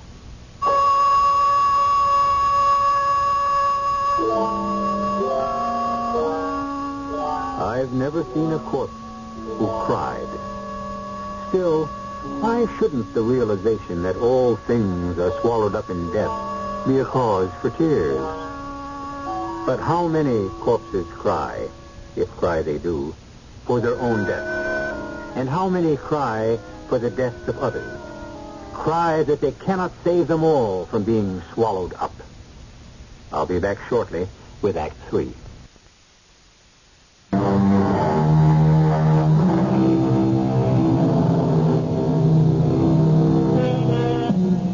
We left the body of our hero, James Blake, age 24, lying prone on a table in the headquarters of the medical examiner's office at the city hospital, while the spirit of that same James Blake floated through the great spaces between this world and the next, bound on a great mission to rescue all those destined to die as he had died by sheer accident. He hasn't moved for quite a while. And he isn't crying anymore, Dr. Crowley. Do you think I ought to wipe his eyes? A couple of tears left. Oh, do you want me to? No, I'll do it. After all, I'm the attending physician. How am I going to explain? Maybe you won't have to explain anything. He's very quiet. I wouldn't know how. I wouldn't know what to say. Dr. Hatchett would get freaked out. Look, why don't you go get a drink? It might help. A drink? I'm on duty. Well, at least go get yourself a cup of coffee. I think it would do you good to get out of here for a few minutes. Well, what if Dr. Hatchett? Oh, well, I'll tell him something. What could you possibly tell him? Who would you say you are? Well, I'll say I'm your fiancé.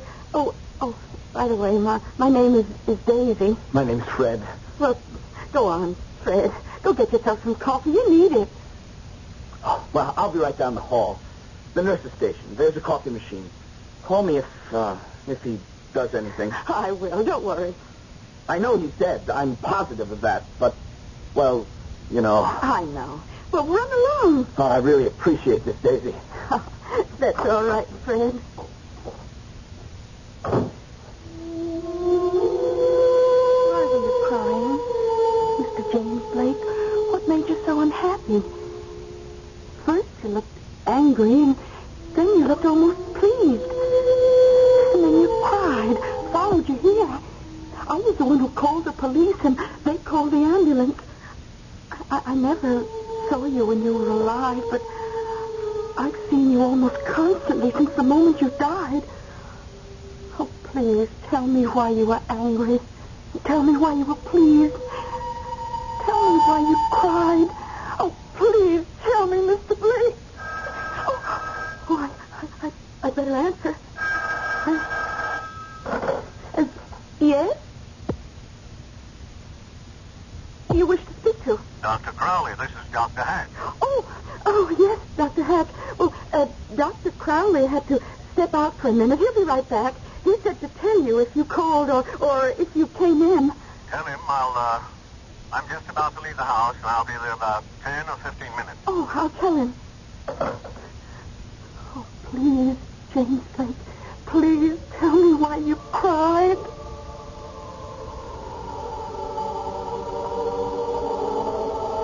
James? Where are you? James, it's Cynthia. I'm here, Cynthia. Are you ready to join us? No, I don't think so. Not yet. You'll like it here. I still like it here. Sort of. Did I tell you about the stick-up at the bank? No, you didn't. We haven't talked in a long time. Well, this man came into the bank, had a gun in his hand. I kept my eye on him. On the gun, mostly. Because it wouldn't be any of my business if he just took some money, as long as he didn't take somebody's life. Of course. Well, it was just like every stick-up you've ever read about or seen in the movies. The man said, this is a stick-up. And everybody got frightened and simply froze, and the man went to one of the teller's windows, handed the teller a note. They all do it the same way. Then what happened? Well, as I said, everybody got frightened and froze. Everybody did except one old lady. This old lady wasn't frightened, and she didn't freeze. She walked straight toward the man with the gun. She said in this loud sort of a voice, Just what do you think you're doing? You've got no right to take other people's money, don't you know that? I'm ashamed of you. Ashamed of you. The man with the gun ran out of the bank, and that was that. What about the old lady? She cashed her check, and then she left. Well, what about the gunshot? Oh, well, I caught the bullets in my hand. It's really quite easy once you get the hang of it. You've done it often? Oh, sure. Crazy people are always shooting up places or defending themselves against people who never meant them any harm or just showing off. James, you sound so sort of tired. Well, it's just that there's so much to be done, and there's just me to do it. It seems so endless. It just goes on and on. Yes, I am tired, Cynthia. Then why don't you stop? Come be with us. I can't.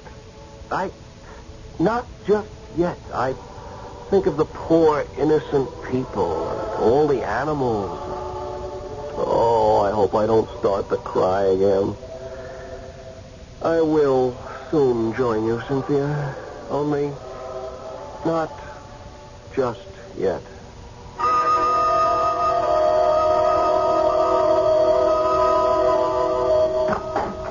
I brought some coffee back for you. Oh, thank you, Fred. How is he? Oh, he's been very quiet. Oh, Dr. Hatch called. He says he'll be here soon at 10, 15 minutes or so. That's good. He moved his hand. Just now, he moved his hand. He's doing it again. He looks as though he's catching flies. I thought you said he was quiet. Well, he was. Oh, there he goes again. Sort of snatching at things. 3 times? Don't tell me that's reflex action. Not after all this time. But then, what is it? How do I know? It must mean something. The man's dead. How can it mean something? Oh, I don't know, but I wish it did. I thought for a minute there he was going to cry again. No, he hasn't cried again, but... Oh, Fred, he looks so sad. I I never saw anybody look so sad.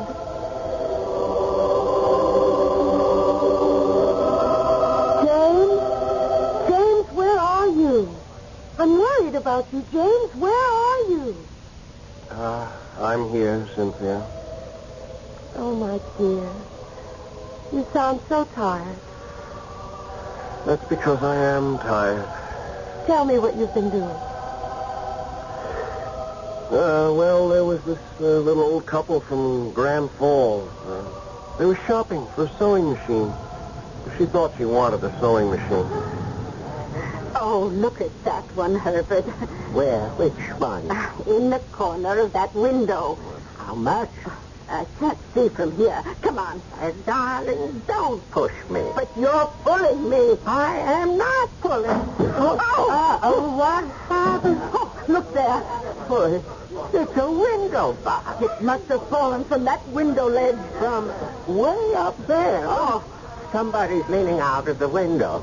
There's a whole row of window boxes, and this one fell from way up there. Oh, Herbert, it could have landed right on top of us. Still disposed for sure. If you hadn't pulled me. If you hadn't pushed me. When I think what might have happened if you hadn't pulled me. You mean if you hadn't pushed me? I didn't push. That was an easy one, of course.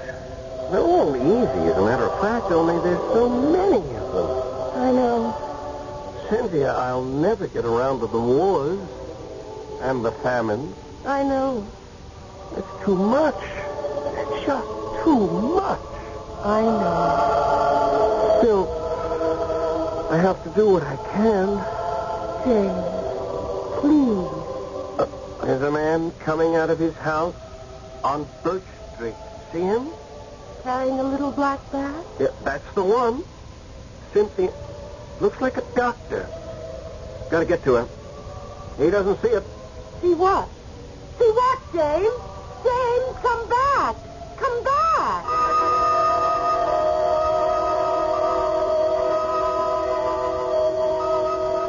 I've checked everything for the umpteenth time.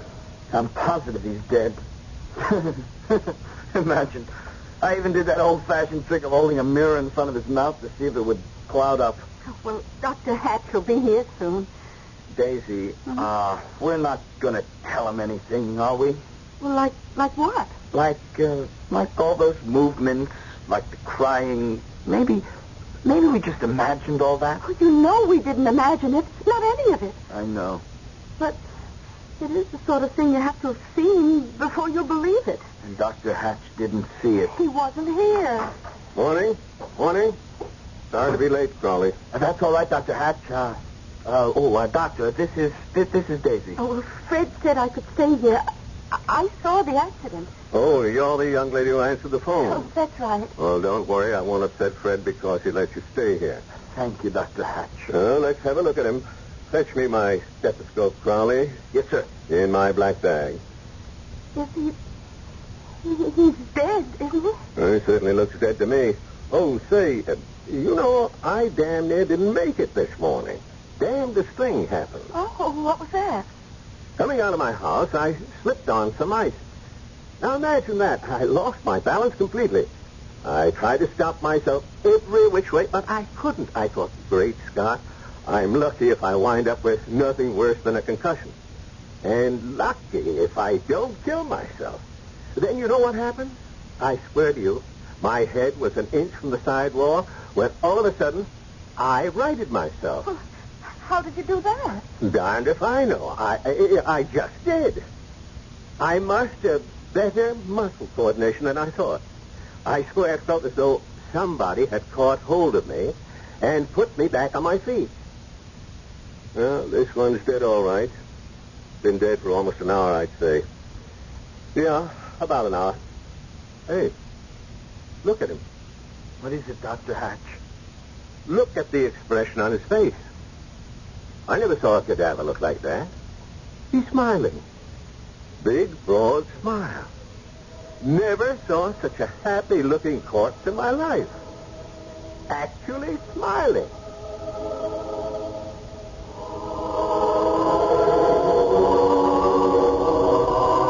Cynthia? Cynthia? Right here, James. It's wonderful to see you, Cynthia. After all this time. It's wonderful to see you, James. Is this where we're going to live? This is where we all live. It's beautiful. I knew you'd like it. I do like it. Cynthia, I tried. I really did try. I know you did, James. I helped a few people. Yes, you did. But I couldn't do it all alone. Nobody can. Cynthia, imagine a war where no one got killed. Yes. Imagine a world where nobody starved to death. You're smiling. Come along. They're all waiting for you.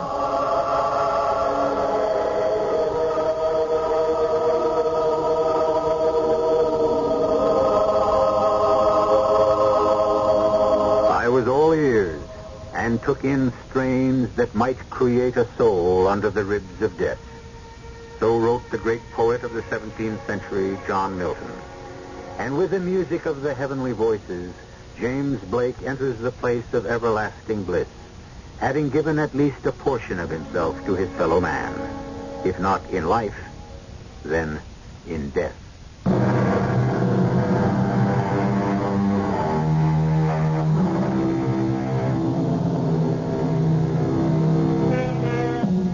Who knows what happens to us when life has left us? Certainly not I. Why couldn't it be that the soul lingers for a while? As long as no one really knows for sure what the soul does when stripped of its body, why not pretend?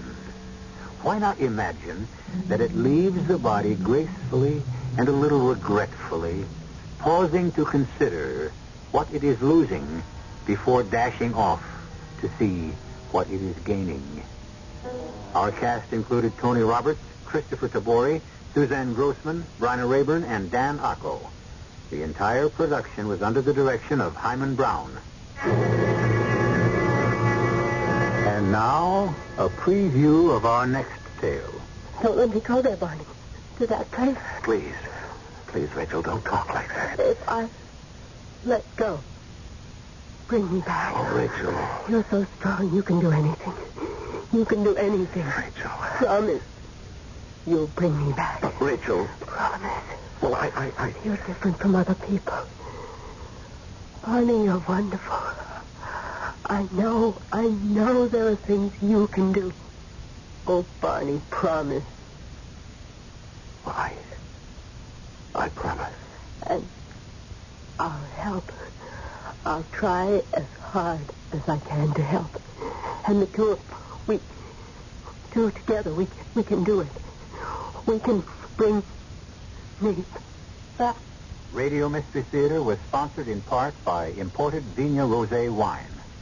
This is E.G. Marshall inviting you to return to our Mystery Theater for another adventure in the macabre. Until next time, pleasant dreams.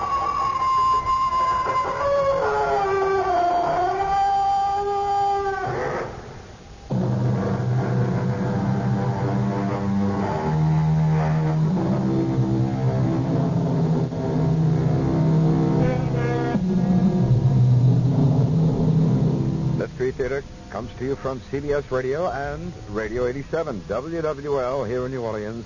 Our studios located in the historic old French Quarter. 8 minutes after. With Act One.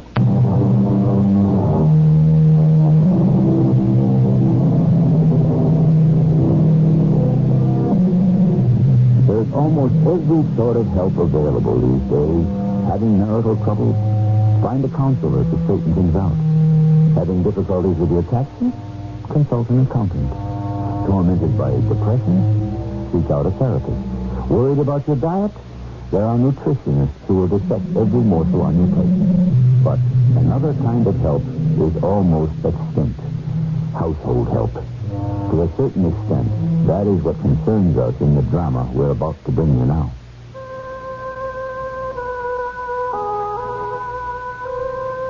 My name is Charles Arthur Dreyer. Never heard of me? Suppose I said Adrian Conroy Dreyer. That's a whole different thing, right? Adrian Conroy Dreyer was one of the greats. Probably the greatest portrait painter this country has ever produced. Am I right? You're darn right I'm right. I grew up in the shadow of Adrian Conroy Dreyer, and you want to know something? I'm still crouching in his shadow, his huge, baleful shadow. It's a heck of a way to live, right? And sharing this big old house, which was my father's, with his widow, my mother, doesn't help matters. Quite the contrary. No. No, I will not hear of it, Charles. Is it really asking so much, Mother? After all, it isn't worth anything. Not to you, maybe, but it is to me. It's obvious.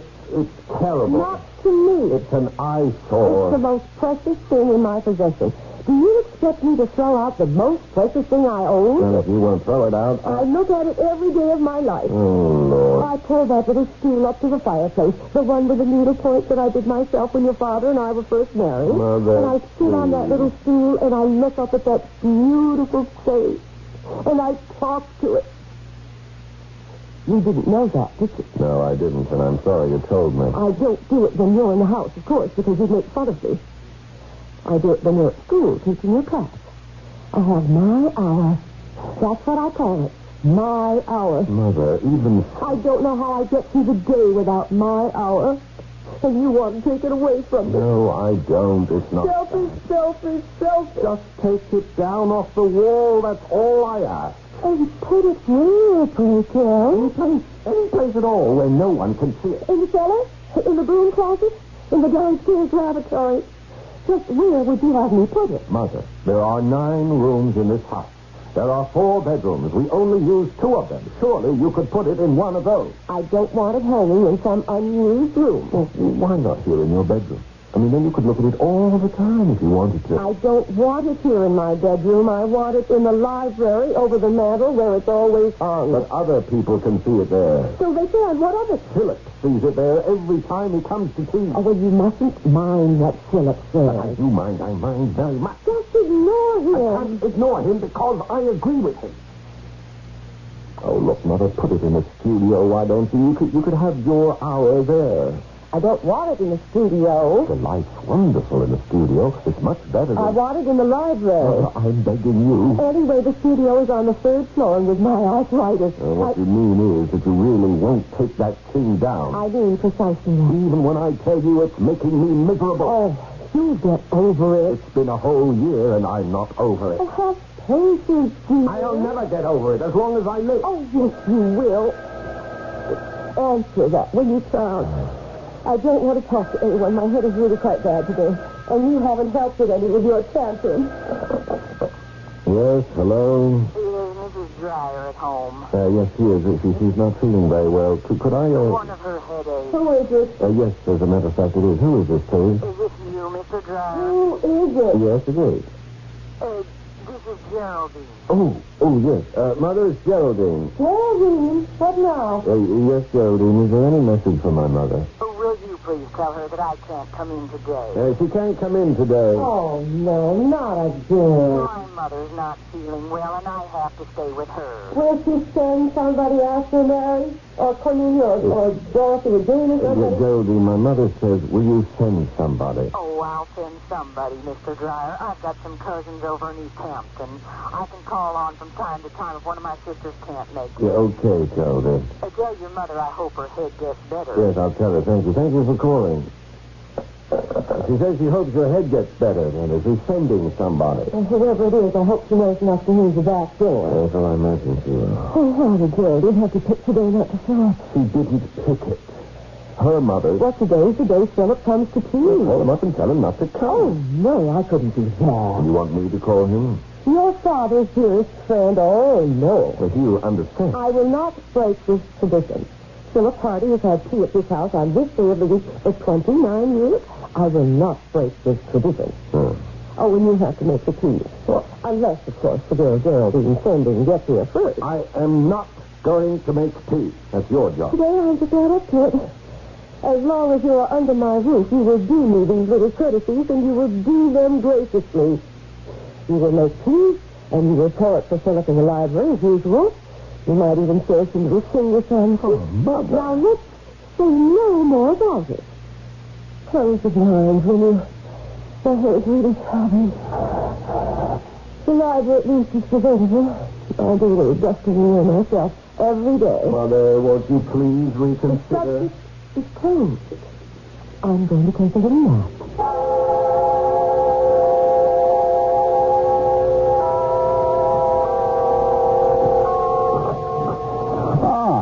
Oh, come in, Philip.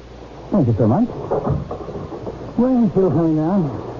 Let's have your coat. It's a bit damp, I'm afraid. Oh, that's all right. Come in the library. Delighted.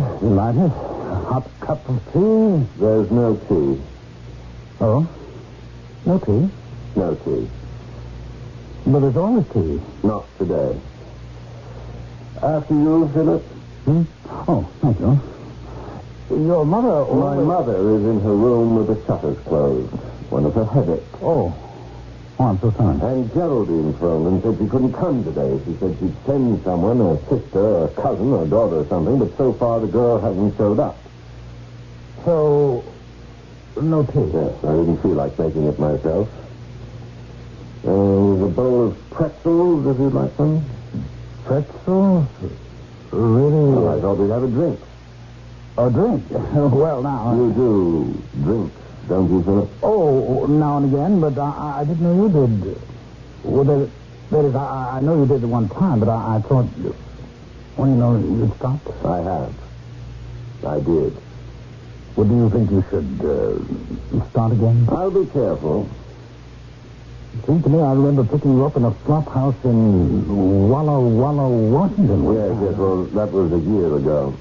Right after your father died, yes. Yes, I haven't had a drink since. What's your pleasure? A spot of whiskey. All right. There's your spot. Oh, many thanks.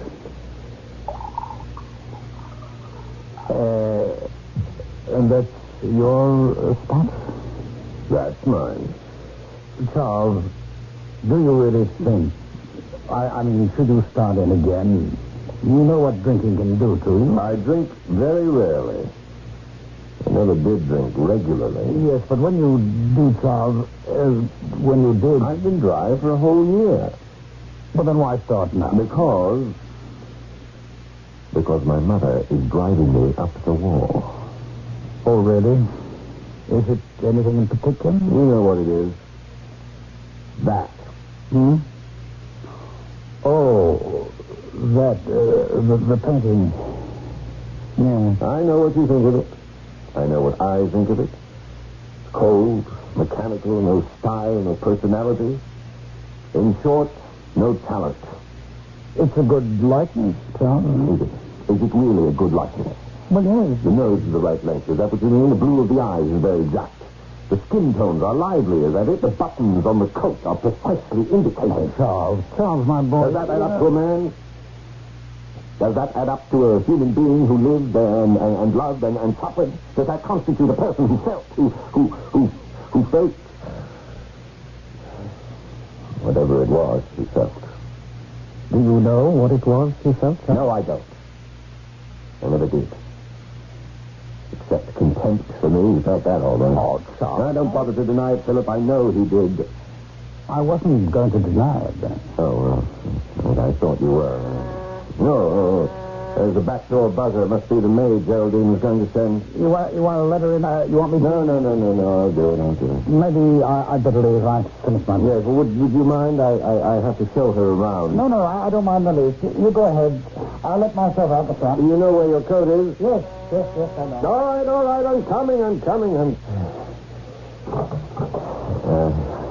Mrs. Oh, wait a minute. I have it written down. Mrs. Dyer. She needs help, right? Right. Come in. Let me see now. You're not Mary. No. No. You're not Dorothy or Jane. I'm Cassandra. Oh. Well, you can't be Geraldine's sister. You're too young. I'm not her sister. No. Of course you're not. You're her daughter. Nope. Well, you couldn't be a granddaughter, could you? Maybe I could, but I'm not. Are you a cousin? No, I'm an outside girl.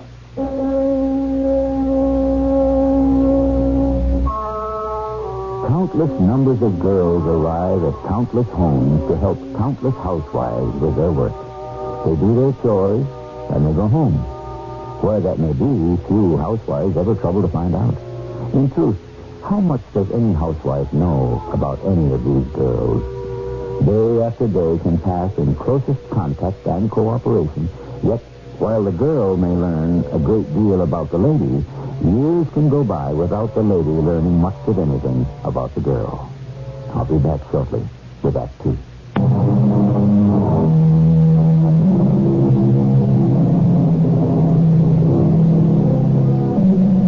Mrs. Dreyer, widow of Adrian Conroy Dreyer, mother of Charles Arthur Dreyer, lies in bed with a sick headache. To increase her discomfort, her accustomed houseworker, Geraldine, has called to say that she cannot come to work. However, she has promised to send a substitute. And as our last act ended, her son Charles opened the back door to a stranger. Maybe I'd had too much to drink. Or maybe I wasn't used to drinking after being dry for more than a year. But most probably it was my talk with Philip, his observations on the detestable portrait, and the flood of emotion that had welled up in it. Whatever it was, I cannot remember with any real clarity what the girl looked like. She was young, she was small, very small. She was not unattractive. More than that, I cannot tell you to this very day. Where do you want me to start? Any place. Mother's lying down in her room. She has a headache. She could tell you what to do, but I don't like to. It's all right. We just stay where she is. I'll make out. Yes, well, I'm sure there's things to clean with. There's a vacuum cleaner and all sorts of stuff, only I don't know where. You don't fret. I'll find it. Yes, well, why don't I show you through the house so you'll see how much there is to do? You'll be all right. Now, just this first floor, because I don't think we'll bother today with the upstairs rooms. On account of your mother? Well, yes. And it's rather late in the day. I thought you'd be here earlier. I came as soon as I knew I was needed. Yes, I'm sure you did. Well, you've seen the kitchen, and through here is the dining room. Uh-huh. Yes, my mother likes the mahogany polished every day. I know it's a big job. But... Not too big. What else? Well, down this hall, there's the living room. It's fairly large. I ain't afraid. You're not afraid of anything, are you? Nope. Oh, well, that's a wonderful way to be.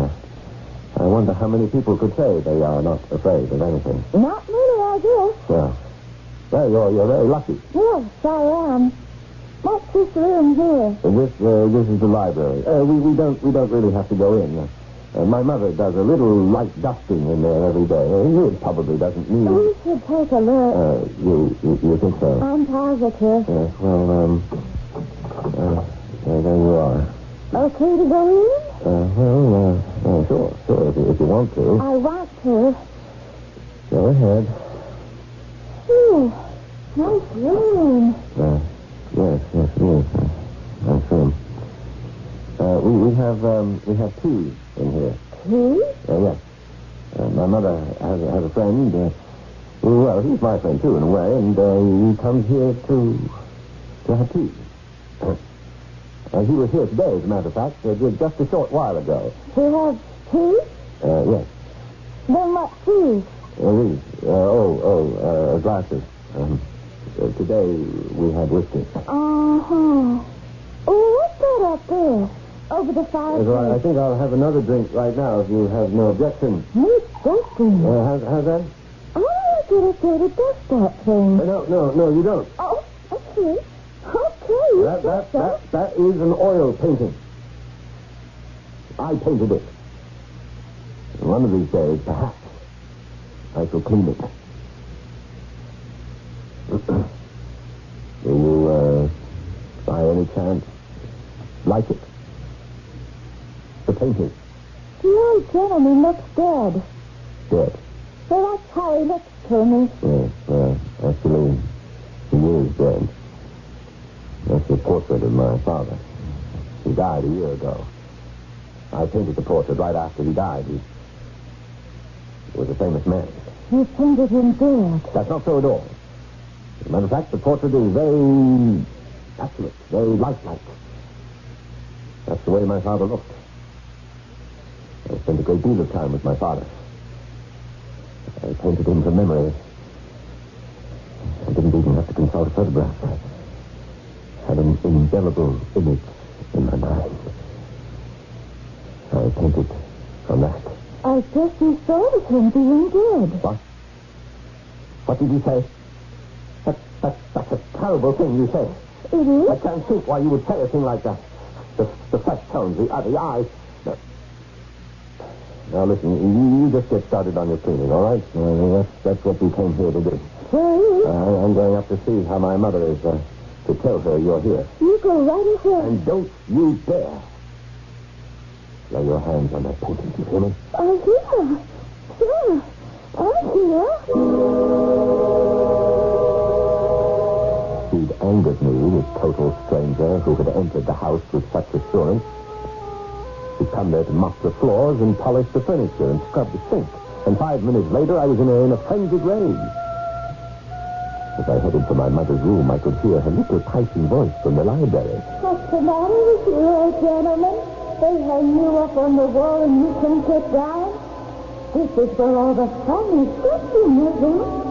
Why you want to stay up there so stiff and all? I don't remember grabbing the bottle of whiskey before I left the library. But my mother was quick to notice it. Oh. How's your headache? You might knock before you enter my room. How is your head? What is that you have in your hand? What? Is that a bottle? Yes? Oh. Why, yes. It is a bottle. A bottle of whiskey? Must have picked it up in the library. I trust you'll put it back where you found it. She's in there now. Who? The maid. She is in the library. Oh, Geraldine sent someone, did she? Who did she send? James? Dorothy? Or one of the cousins? She says she's an outside girl. An outside girl?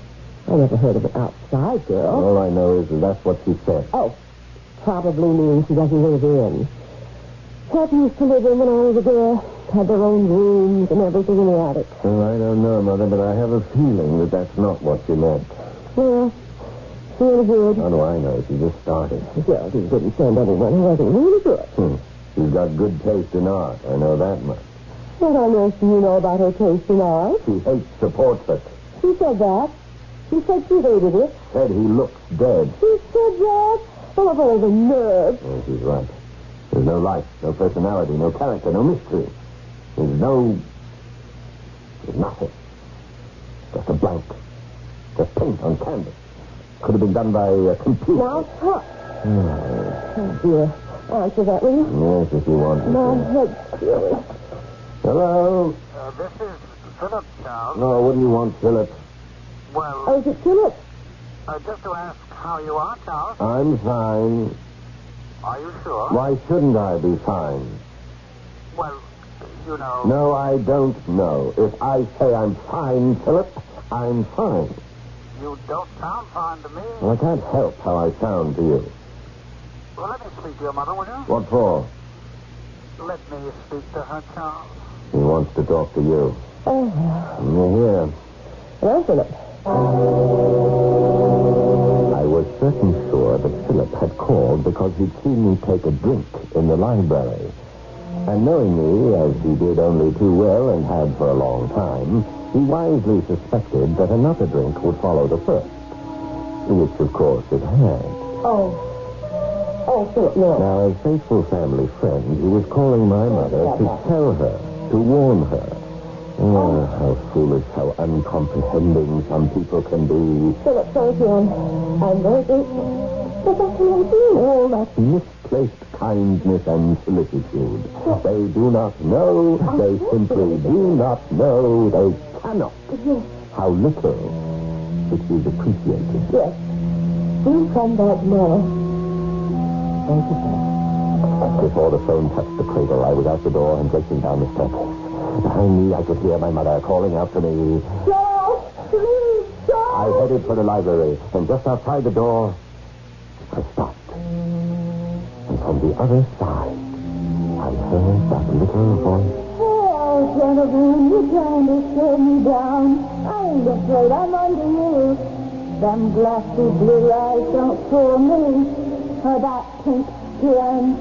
Or those red lips. Or those dandy clothes neither. I know all about you, old man. All you need is one good push and it's all over. Just one hefty shove. That's all. Hands off. Yes, Mr. Dryer? What were you doing? I gotta collect these glasses and wash them up. You were doing something else. Did you put your hands on it? Oh, the picture, you mean? You know that's what I mean. You told me not to. Well, did you? No, I was only talking to it. Why was... What? Talking to it? Do you like the picture? And the question, do I like it? I like to talk to it. One of these days, maybe he'll talk back. That's a weird idea. I talk to lots of things and they talk back. You can talk to anything you got a feeling for. And you have a feeling for this portrait, is that it? Not for now. In this house, it's the only thing I got a feeling for. Yes. Why don't you get on with your work? I'm through in here. Leave the glasses. We'll leave one anyway. Okay. I'll start in on the dining room. Yes, you do that. You just do that.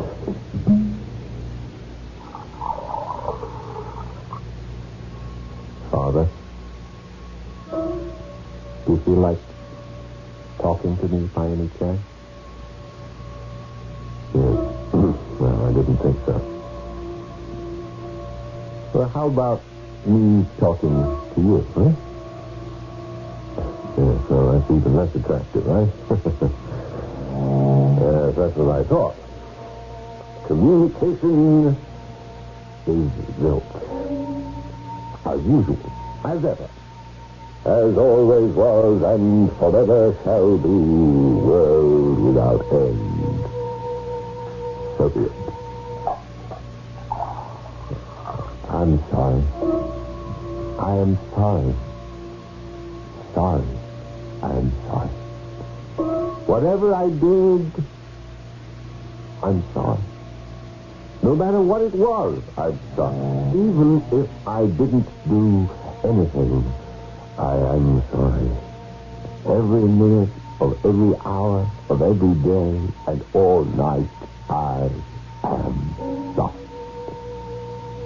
There. I'm not going to say it again. I'm sorry.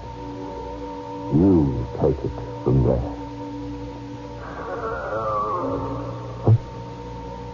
What? You want me to help you? Father, I swear to you, I heard the word help. Help me. And in my father's voice, though it was hoarse and tremulous, still it was his. Now, you'll say it was the product of my fevered brain or the alcohol that inflamed it. I shall not dispute with you. I cannot confirm or deny anything you say. But neither could I refuse the plea that reached me from that wretched portrait. Somehow, I got to my feet and staggered toward it. I stretched out my arms to it, grasped it, and wrenched it from the wall. Holding it tightly, desperately in my arms, I fell to the floor and lay there sobbing like a child whose heart has been broken.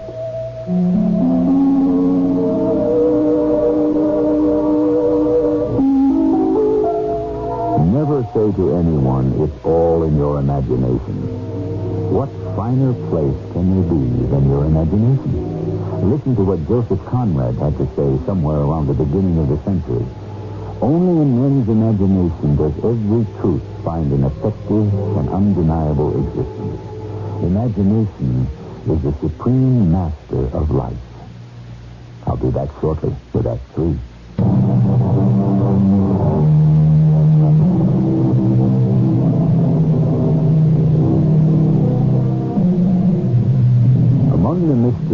still surround the virulent disease of alcoholism is the pattern of the periodic alcoholic. This drinker can ignore liquor totally, and it would appear without effort for months and even years at a time. Then some tiny portion of his nervous mechanism is faulted, and he finds himself careening down a long road which he must follow to its unforeseeable dead end. If you have never suffered a blackout, first, let me congratulate you. Then let me assure you that during a blackout, it is perfectly possible for a drinker to move about, accomplish many tasks, talk to other people in a sensible way, and have no consciousness of anything he is doing or anything that is going on around him. And when he has come to the end of the line, he will remember absolutely nothing. The amnesia is complete as though he had suffered a severe brain concussion, which perhaps he had. It is very frightening to wake and remember nothing. I recognize faintly my own room, my own bed, and finally myself. Who could be knocking at the door? The police? An angry stranger I had insulted or injured, or could it be fate come to collect a last payment? Charles? Charles? Are you awake? I need to talk to you. Oh, what is it? Oh, thank the Lord. I've been trying to rouse you all day. What day is that? You were teaching last night, weren't you? I must have been. Oh, Charles. Please, Mother, don't start in on me. How could you? How couldn't I? You were doing so well. I was so proud. Mother, kindly stop. All right. But I've been so worried I called Philip. Oh, why did you do that, for God's sake? Well, when I couldn't rouse you, I had to tell somebody, being all alone here. And by the way, that girl Geraldine sent was just no good at all. No. I got out of bed last night to make some dinner, and I looked all over for you, but I couldn't find you. Did you go out someplace? Maybe I did. You mean you're not going to tell me? I mean, I don't know. Oh, Charles. Wait a minute, wait. What do you mean the girl Geraldine sent was no good? Well, the kitchen was a mess. A perfect mess. Looked like it hadn't even been touched. There was one glass in the sink. Just one? Just one. And not washed properly either. No, I think you'll find the other one in the library. Well, how would you know that? I don't know it. I feel it. Are you drinking with that girl? I don't think I will. You don't think? Oh, please, Mother. I'm trying to fit the pieces together. You're not helping me. Anyway, I heated up some soup and made some toast, and then I cleaned up the kitchen a little bit, which wasn't easy with my head throbbing the way it was, and then I went to bed. I was sure you'd come home sooner or later from wherever you were. And the prodigal always returns. And then this morning I waited for you to come to my room as you usually do. Waited and waited and waited and waited and waited until finally I got up and came in here. And here I was, all snug in my little bed. Yes. But dead to the world. Passed out is the proper term. So I shook you and shook you. I put ice on your forehead. But I couldn't even get you to open your eyes. That's when I called Philip. I wish you hadn't done that. I had to do something. I never got over the trick you made to Walla that time. Well, Philip's a very good friend. That he is. A very good friend indeed. Mother, did it ever occur to you that it is those very good friends indeed that a man most wants to avoid when he's like this? A man wants to be alone and be left alone. Be that as it may, Philip said he'd come right over, and he'll be here any minute. Oh. So I suggest you get up and shower and put on some fresh clothes. I will. And in the meantime, I'll make some tea. Maybe I'll have time to check over the rest of the downstairs and see what kind of shape that wretched girl left it in. Okay. Would you rather I sent Philip up here when he arrives? No. I'll come down. All right, then. And you pull yourself together.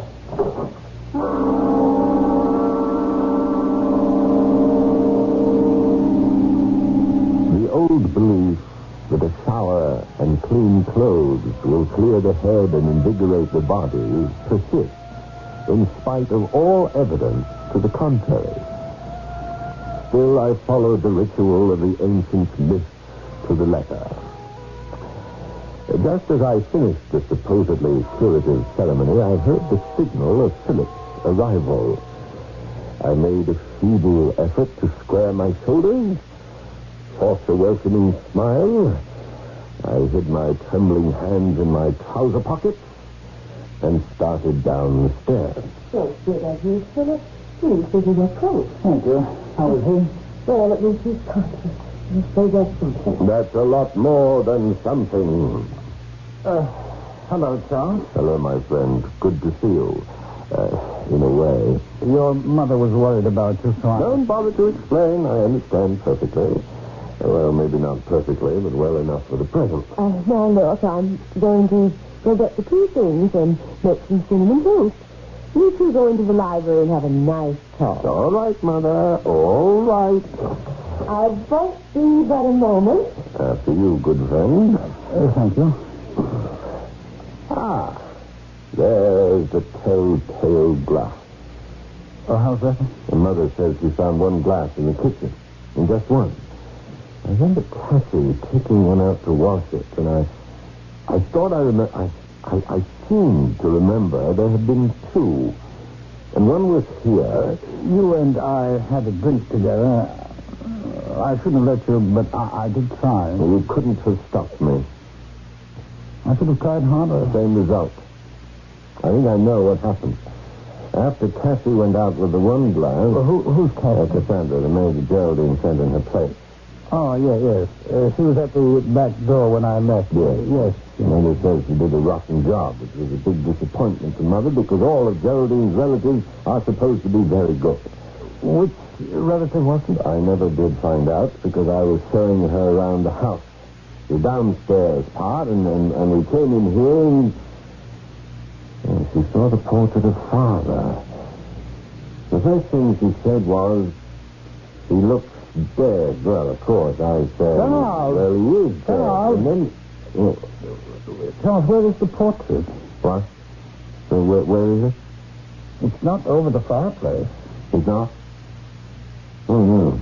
No, it's not. It's not, is it? Where is it, Charles? Oh, I don't know. I have no idea. Wait a minute.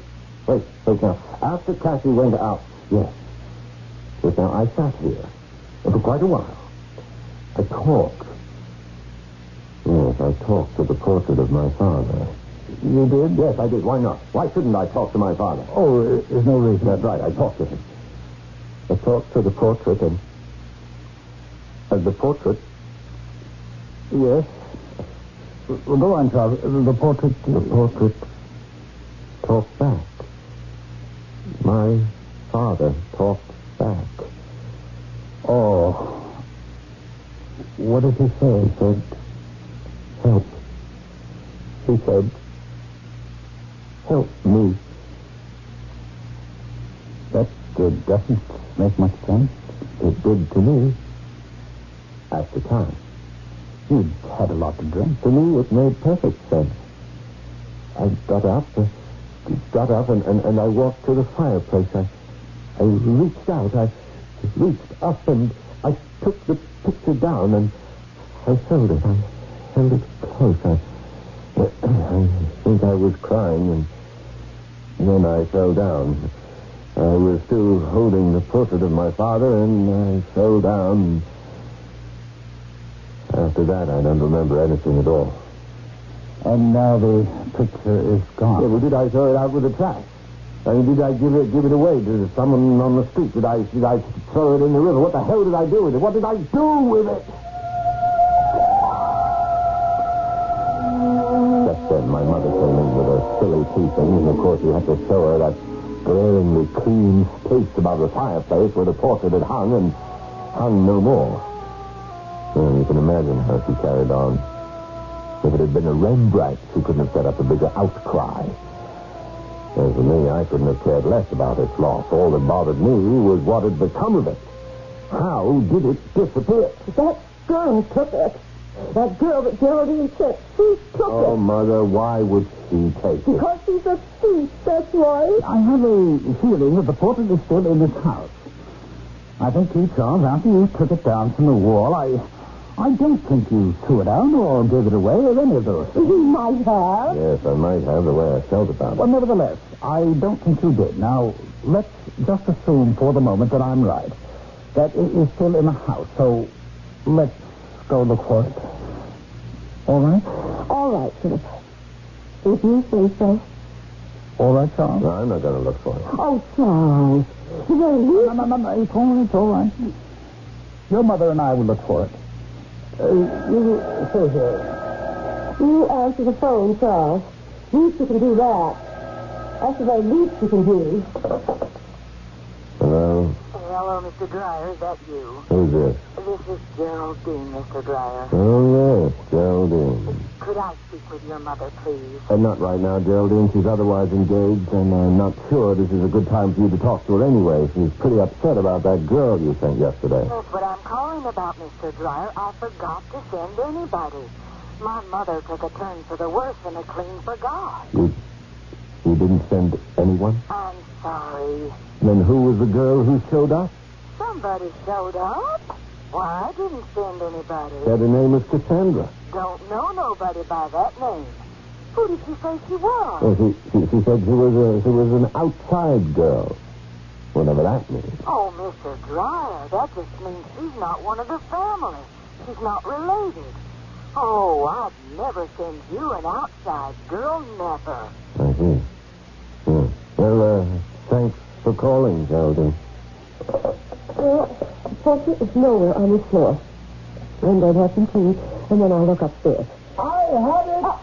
I have it! Oh, Philip found it! Oh, Philip! I had a feeling. I had an instinct that told me that... Well, where was it? It was in the studio on the third floor. Well, how in the world did you get it? Well, I'm going to show it to you, but I want to warn you.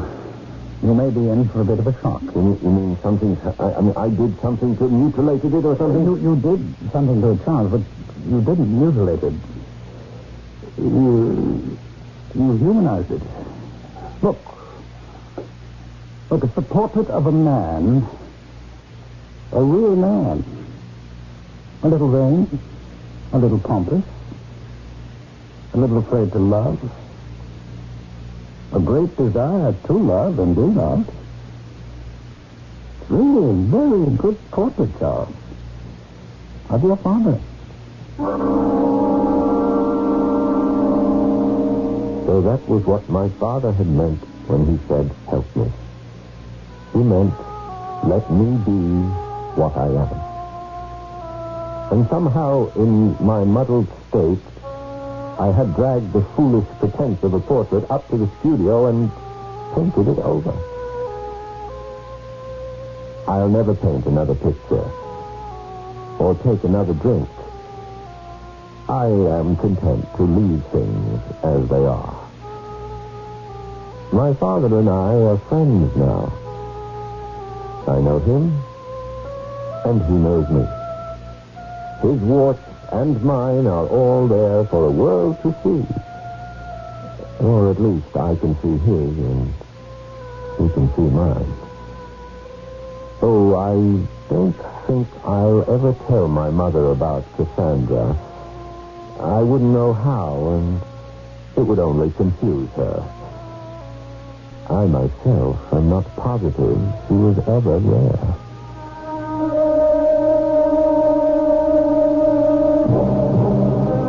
To every boy child ever born, his father is a giant, a colossus, very near to being a god. Inexorably, as the boy child grows, he discovers that omnipotence does not reside in the man he worships, nor infinite wisdom, nor unfailing goodness. This discovery can be a trauma that cripples him for the rest of his life. And he may never know it. I'll be back shortly.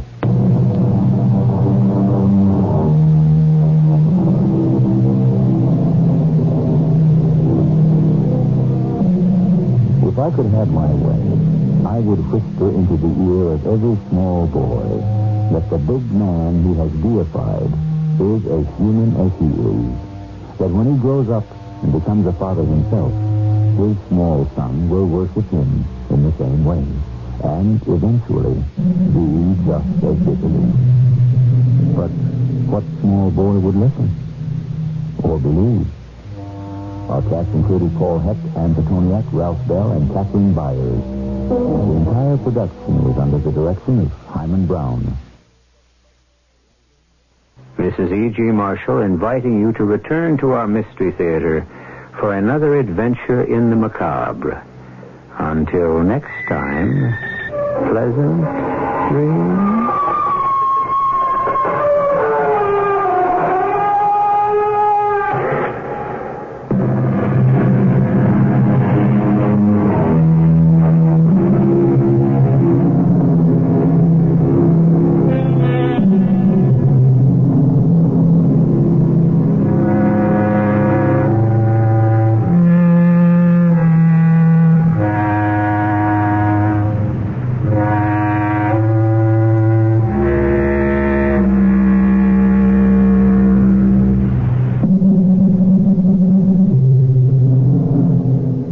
Radio Mystery Theater presents...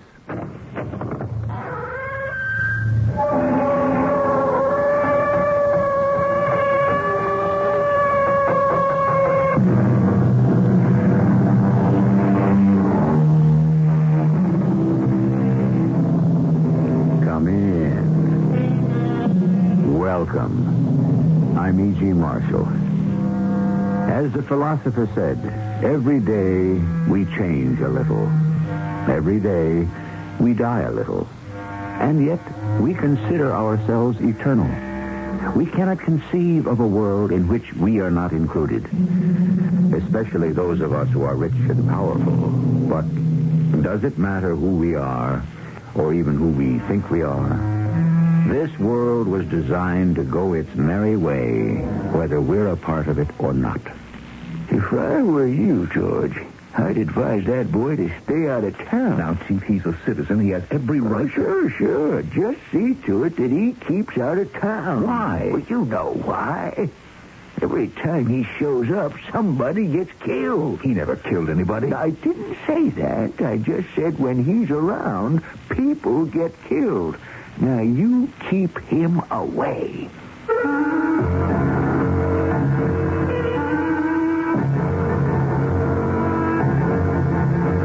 Our mystery drama, The Burning Bough, was written especially for Mystery Theater by Sam Dan and stars Norman Rose. It is sponsored in part by ARM, Allergy Relief Medicine. I'll be back shortly with Act One.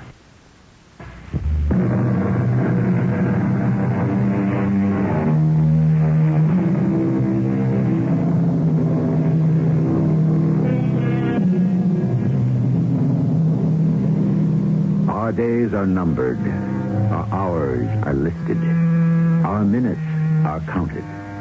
And all we get is our allotted portion. There is so much time in eternity. Why can't there be a few additional seconds here? And if we could steal a few precious moments now and then, what would be upset? The answer? Everything. Hello? George?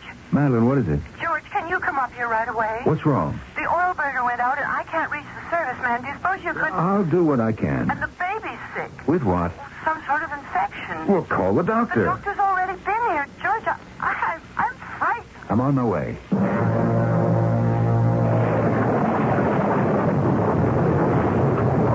George, come in quickly. I feel terrible dragging you out in the storm. Oh, it just blew up out of nowhere. It's a good thing I left when I did. I think the road must be washed out by now. All right, let me look at the oil burner. I simply panicked for a moment. I didn't think. It's no great calamity. I realized I could light a fire in the fireplace. Yeah, you got a nice warm blaze going there, too. Well, as soon as I got it started, I remembered, and I tried to call you and tell you to stay home, but you'd already gone. That's all right. You're the best brother any girl ever had. How's Jimmy? He seems to be resting a bit easier. Good. All right, I'll go down to the basement. I think you can wait. Look, you put me through engineering school. Let me show off a little. George, come upstairs. Might as well. You need a new motor. Hurry, George. What happened? It's Jimmy. Hurry. He was fine just a few minutes ago. Why is he so flush? I don't know. What did the doctor say? That it was an infection. What kind? Well, he wasn't sure. Kids can get any kind Well, of... did he give him anything? He left an antibiotic, but it isn't doing any good. Well, you just call him and ask I him. tried just now, but the lines are down. Well, he seems weak. He can hardly breathe. George, he's dying.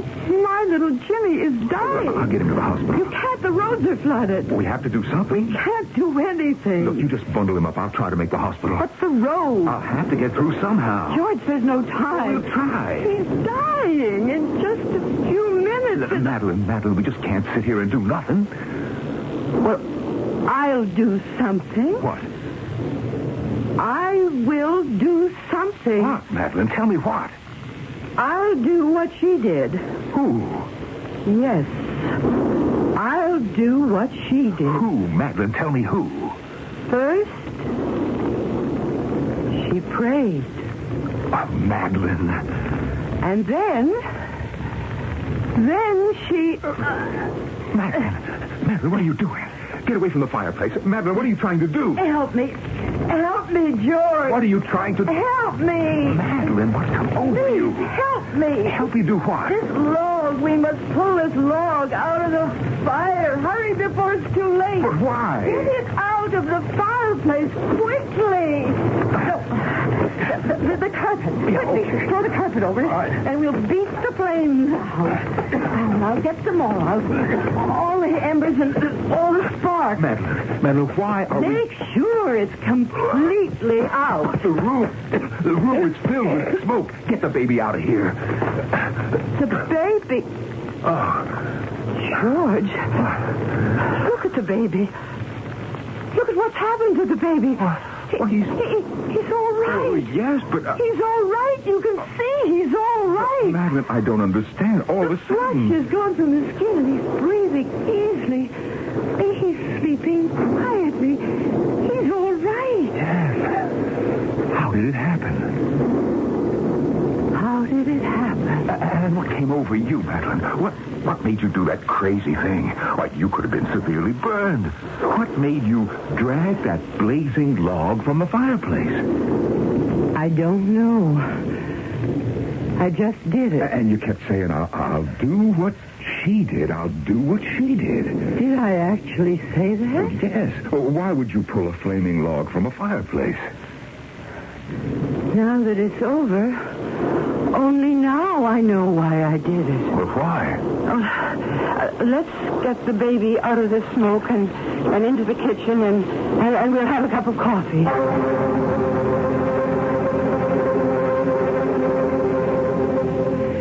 I only teach one class on Friday, ancient history, and I remember this morning I was lecturing on Greek mythology.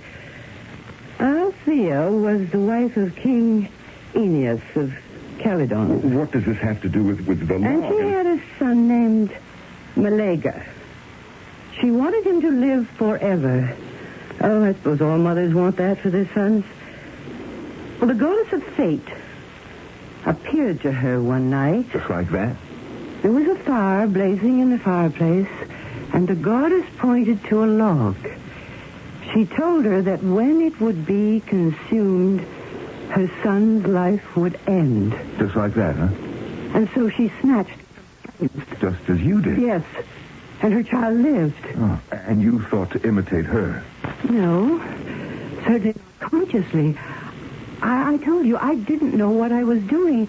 It's only now that it's over that I remember the story. Yeah, that's some story. Oh, now that I think about it, it scares me. Why?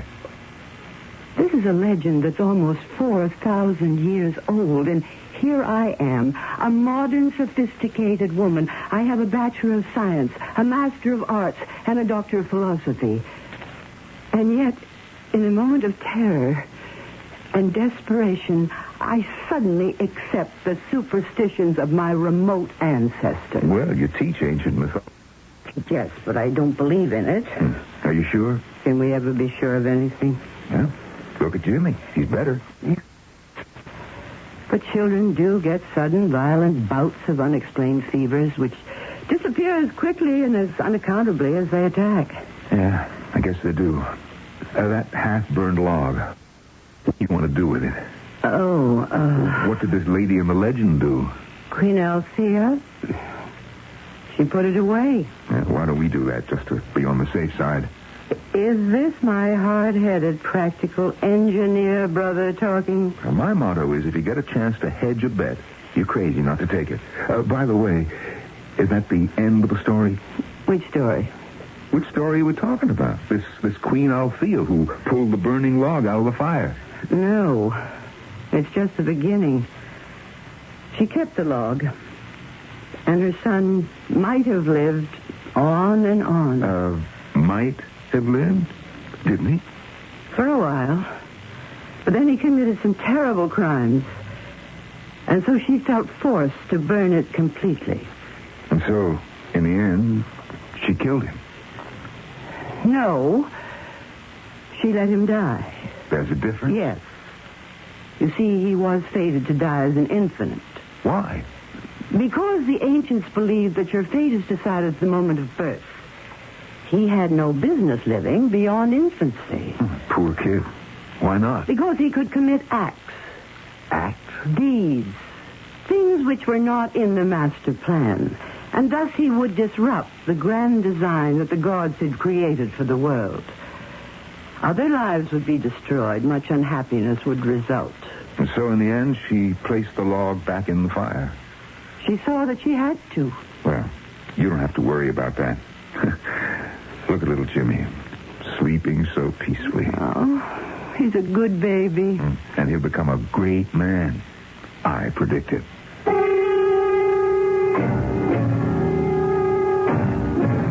So much for my predictions. This conversation, this incident, this adventure, took place almost 30 years ago. It was a bad time for my sister Madeline. Her husband had been killed in Korea, and she had to teach school and take care of a baby. And I will say, little Jimmy was a handful. It wasn't just that he was a bad boy, just heedless, thoughtless, and yes, he was spoiled. I had forgotten all about the incident of the log until one night, it must have been 15 years later, my telephone rang. George? Hello, Madeline. You're home. I just got in from a job in California. George, can I see you right away? I'll be at your house in 10 minutes. No, I'm not home. Well, where are you?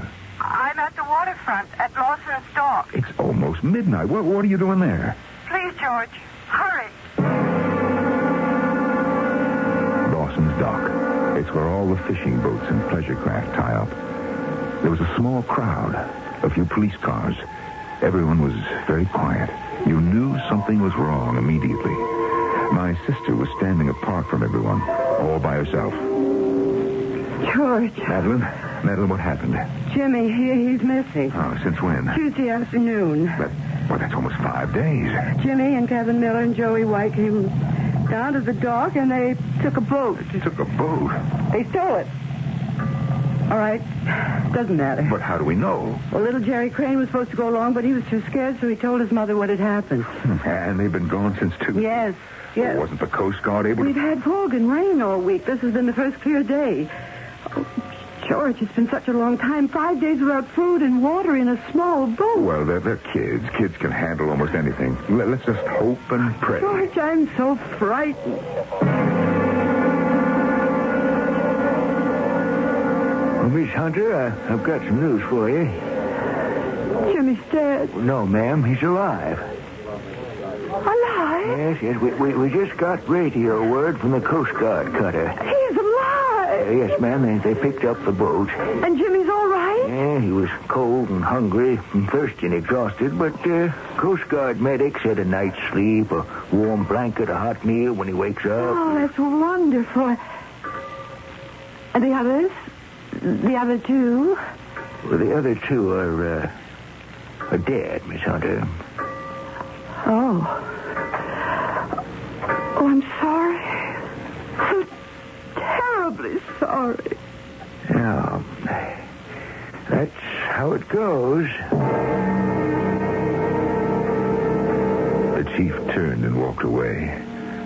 Now, for the first time, I sensed it. He was angry. Oh, no, maybe that's not the exact word, angry. Just kind of put out. Why? And there were other people, and you could sense they all had the same attitude. Why? A woman walked over to us. I knew her by sight. She was Mrs. Miller. Her son, Kevin, had not survived the ordeal. She had just received the news. She was in a state of shock. It isn't fair. It isn't right. It was all your Jimmy's fault. He was the ringleader. He could talk my Kevin into anything. Mrs. Miller, I'm so sorry. Sorry? Your Jimmy was always getting Kevin into trouble. Kevin was a good boy. It was Jimmy's idea to steal the boat. Now, Miss Miller, let me give you a ride home. It isn't right. The bad boy lives. The boy dies. Now, Miss Miller, you don't want to talk that way. I'll talk any way I want. It doesn't matter. Nothing matters. Do you want me to take you home? Yes, Chief Quinlan, take me home. But it isn't right. That's all I got to say. It isn't right. It isn't right. Madeline, let me take you home, too. No, I want to wait for the Coast Guard boat. I may not get in for hours. I'll stay. I want to be here. Madeline, just don't pay any attention to what that woman was saying. It doesn't matter. Do you remember that night? It was more than 15 years ago. Yes. It's funny. This is the first time I even thought about it. But, do you remember the log? Odd you should mention it. Whatever did you do with it? I think I put it away in the attic. Madeline, he did survive in what was certainly an impossible situation. What are you trying to say, George? Oh, I don't know.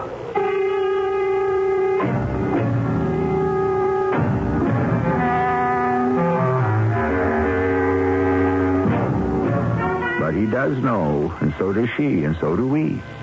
He's referring to a legend, to a myth of the ancient Greeks. And he doesn't know if he really believes it. Well, whether he really does or not, you notice he's thinking about it, and he's not dismissing it either. Reality and myth. They shall meet and mingle once again when I return with Act 2.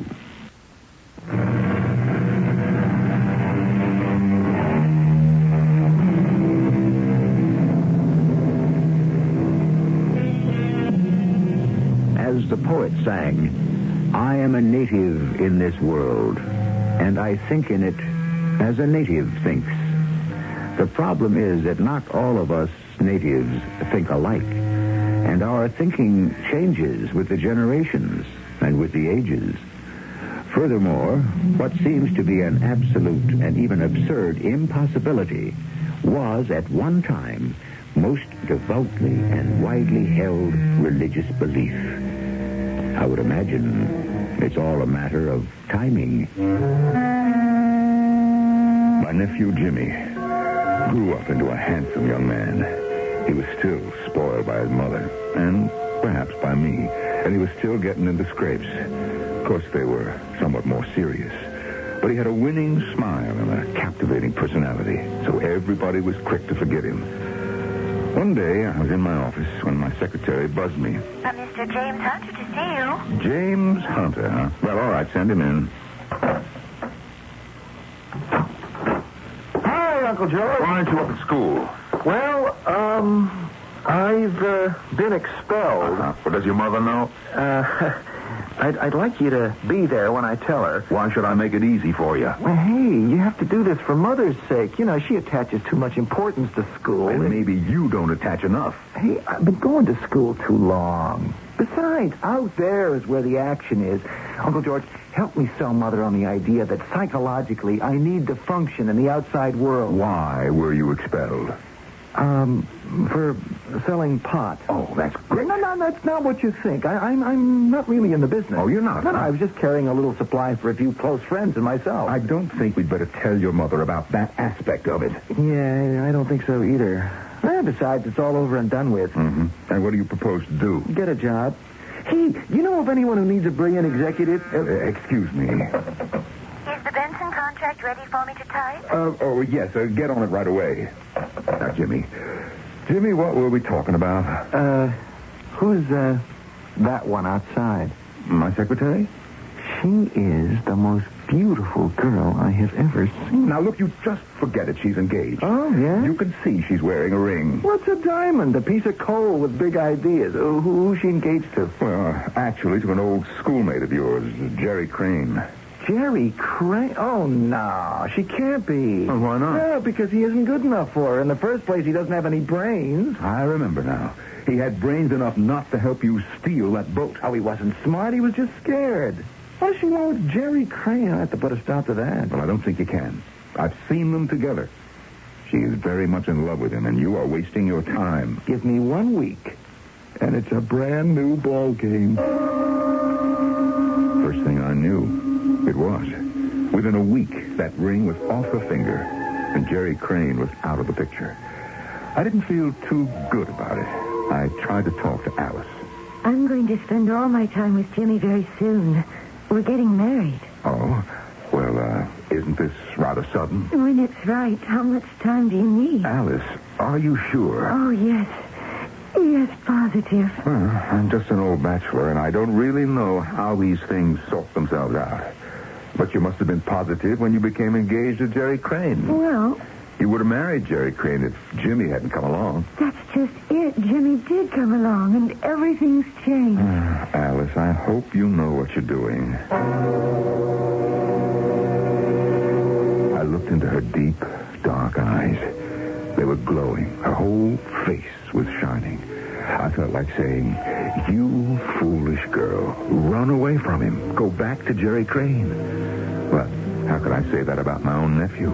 Besides, maybe she was right. After all, what does an old bachelor like me really know about love? Maybe it does change people. And then the phone rang. George? This is Louise Wilson over at the bank. Yes, Louise. Your sister was in yesterday, and she made a very sizable withdrawal. Oh? It was well into 5 figures. I want you to understand why I'm calling. She's getting a bit older, and she's just approaching that age where we like to sort of check on large transactions. Yes, I understand. And so I think you should be advised of it. Well, thank you, Louise.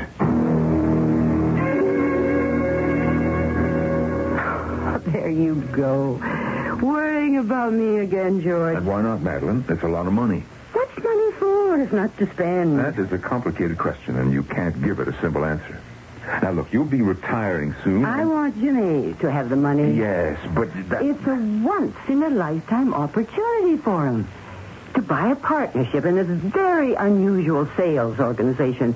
And that's really Jimmy's strength, selling. Yeah, I see he sold you. Besides, now that he's getting married. Oh, is he? Well, of course.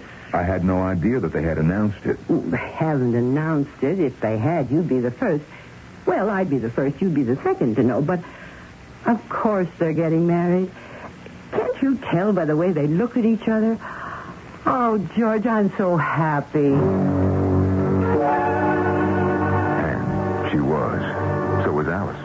And so was Jimmy. And so was I. Why not? A new Jimmy, matured and sobered by the responsibilities of marriage and of business. So it would all end well. That week... Hefty check in hand, Jimmy departed for Boston. He'd just be there for a little while to get things squared away with the new outfit. Well, a few weeks went by, then a month. I don't know. I guess I have a very suspicious nature. I flew down to Boston.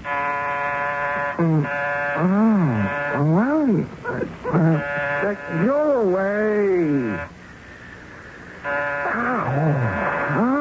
All right, I'm coming. Good Lord, it's the middle of the night. Hello, Jimmy. Uncle George. May I come in? Yeah, sure thing. Hey, what time?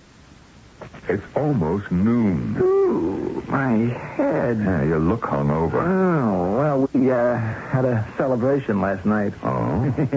We celebrated the landing of this big account. Well, congratulations. Well, we didn't actually land the account, but we made all the preparations for the celebration, so we celebrated anyhow. Jimmy. Mm-hmm? I stopped by at your office. Dynamic Sales Incorporated. Frankly, from the amount of money that you put into it, I expected a larger layout. Well, how much time you spend in an office anyhow? You gotta be out there in the field pounding away. Your overhead should be cut to the bone. Yeah, we run a lean operation. Jimmy, the fact is, it is only desk space and an answering service. You want to get that, Uncle George? I want to put up some coffee. Hello. No, this isn't Baby. Hey, wait a minute. Let me have that. Sweetie! Well, sure, you can't have lunch by yourself. Well, give me 3/4 of an hour. Luigi's. But you know I do, and I can prove it. See ya. Well, Jimmy, where are we? Meaning what, Uncle? Meaning Alice. Well, a sweet kid. What about her? Aren't the two of you supposed to get married? Well, now, what makes you say that? Everybody's under the impression that you're... Now, hold on, Uncle. I never told Alice I wanted to marry her. But you allowed her and everyone else to think so. Well, I can't control people's thoughts. You made her break her engagement to Jerry Crane. For the record, Uncle, if that was a solid engagement, neither I nor anybody else in this world could make her break it. Well, you put it any way you like, Jimmy, but you are going to break her heart. I'll tell you something about the heart, Uncle. It's a tough muscle. It can take it. She should be grateful to me. Grateful? For getting her to dump Jerry Crane. Now she's ready. Ready for what? For a real love affair. I prepared her for the guy she really should marry, whoever he happens to be. You believe all this, don't you, Jimmy?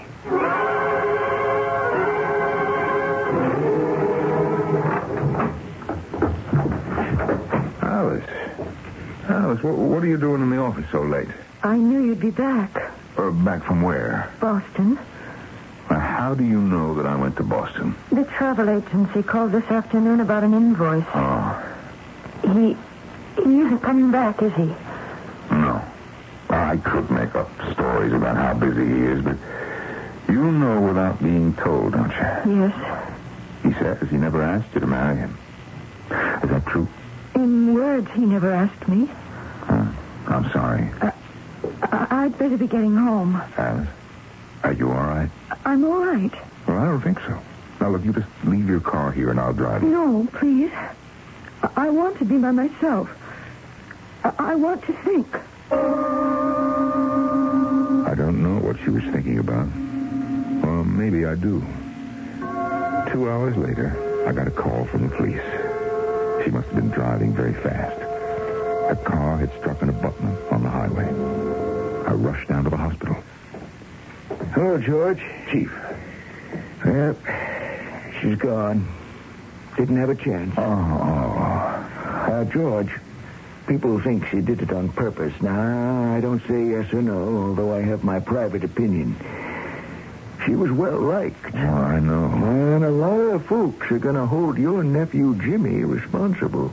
I know that, too. Now, I'm not saying something will or won't happen, but it might be a good idea for Jimmy to stay away from town till things kind of quiet down.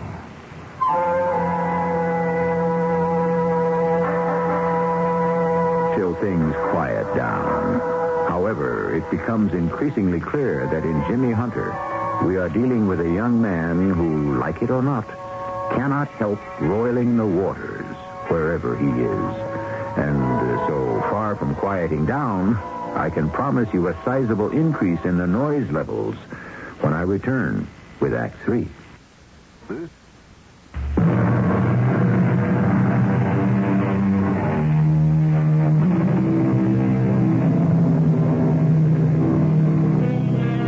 Some people go through life heedless of the trail they leave behind. A child throws a rock into a pond. What does he know about the devastation and dislocation he has brought to an infinite number of microscopic entities in the water? Good morning, Mr. Thompson. Good morning, Mrs. Miller. I trust you heard about your nephew's latest escapade. You could hardly say that Jimmy is to blame. He caused that poor girl's death just as surely as if he had killed her with his own hand. Please excuse me, Mrs. Miller. He's no good, that boy. Wherever he goes, he brings sorrow and tragedy. If it weren't for him, my own son would be alive today. Poor Alice. People are blaming Jimmy. Yes, I know. I ran into Mrs. Miller on the street this morning. Of course, she isn't quite right. Hasn't been since she lost her son almost 15 years ago. Well, I suppose she's only saying what a great many people are thinking. Yeah. You and I, Madeline, what are we thinking? I don't know what you mean. Well, I'm going back almost 30 years. To what? You know to what. A night when he was desperately ill, when there was a fire in the fireplace. Don't do that, George. Why not? Because there's no point to it. Do you still have that log? What log? Do you want to keep pretending you don't know? I still have the log. Where? Up in the attic, someplace. I'll bet you know exactly where it is. Please, George.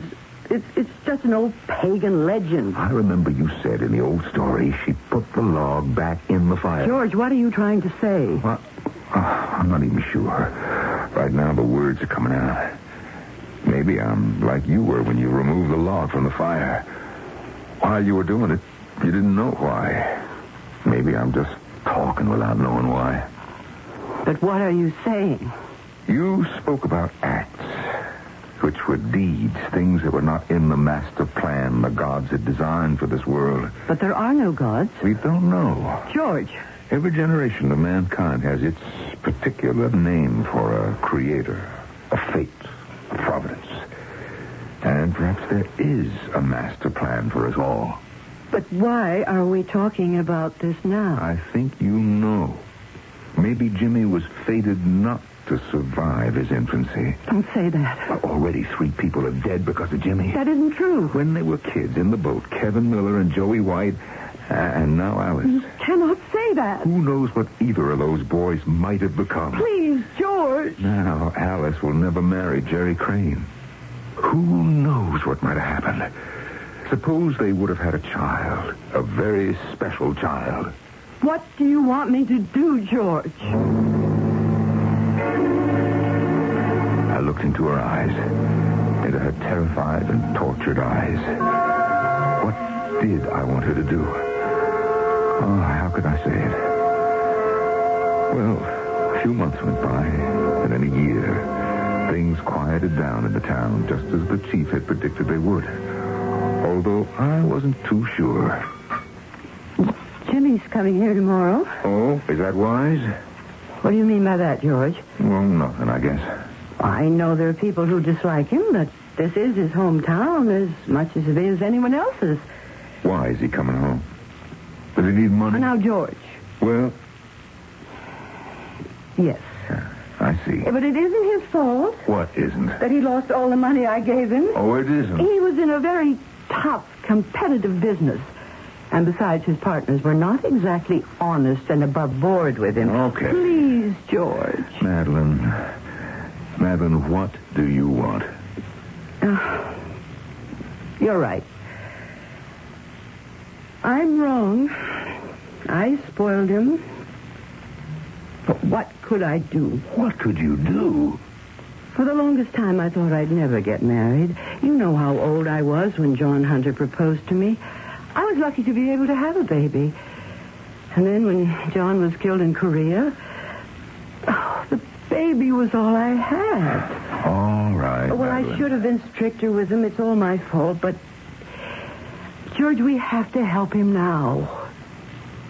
He needs money. And I don't have any. Well, I don't either. Oh, please, George, I've never asked you before. But I don't have any. It's been a very tough year. Well, George, you must have something put away. A few dollars. In a few years, I'll need them. And so will you. Well, I'd sell the house, but nobody wants an old fire trap like this anymore. Madeline, let him work his own way out of this problem.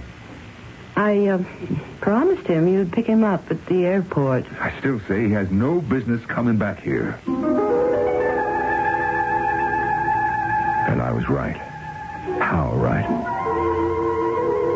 I was held up in traffic for a few minutes, so he was waiting for me in the terminal. As I parked the car and headed to the waiting room, I saw, or I thought I saw, Jerry Crane just ahead of me. I had a funny feeling. I don't know why.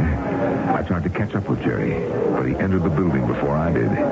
He headed for the spot where Jimmy was waiting, just in front of the information counter. Well, hello there, Jerry. Long time no see. But Jerry didn't say a single word. Hey, let me buy you a drink. But Jerry just stood there, just looking. I knew in my heart, I knew what he was going to do. I ran toward him to try to stop him, but I was too late. The gun was out of his pocket and in his hand. Hey, Jerry, what are you, crazy? Jerry was no more than 3 feet from Jimmy. At point-blank range, he fired. And then Jimmy grappled with him. They struggled. Jimmy was trying to wrest the gun away from Jerry, and then the gun went off again. Jerry Crane fell to the floor. And you didn't need a doctor to tell you.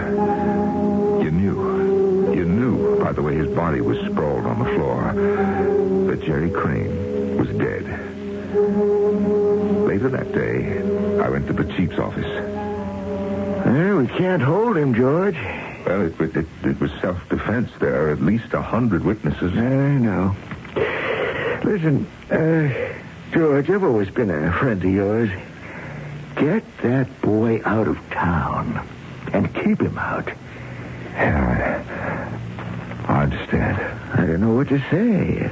I don't know what to think. Obviously, he's a jinx of some kind, whatever. There's nothing but trouble around here. That just encourage him to stay away before he kills somebody else. Now, Chief, that is no way for you to talk. I know. This is all off the record. But George, if you were me, what would you say?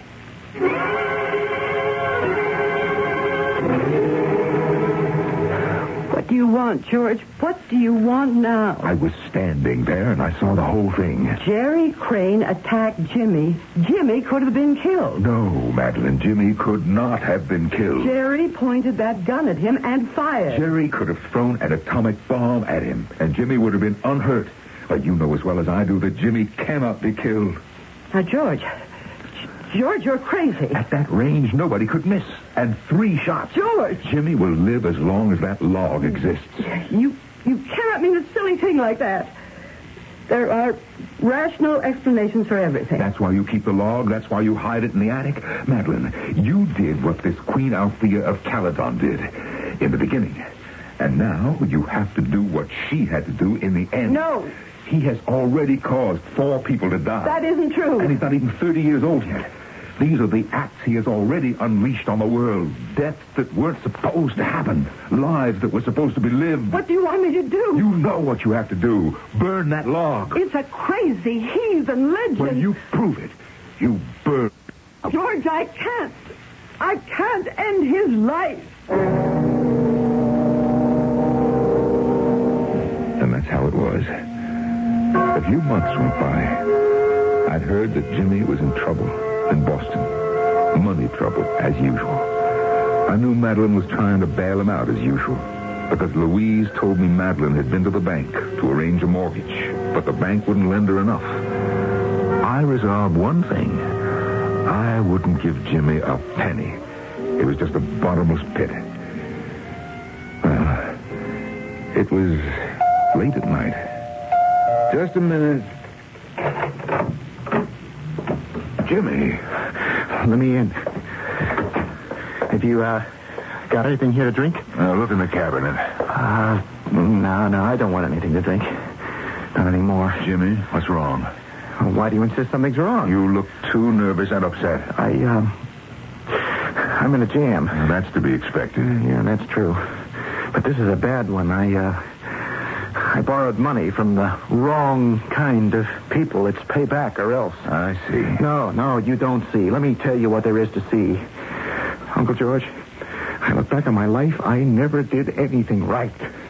I always got people into trouble. Now, I didn't mean to, but that's the way it worked out. Well, I want to change. I want to be different, and I will be.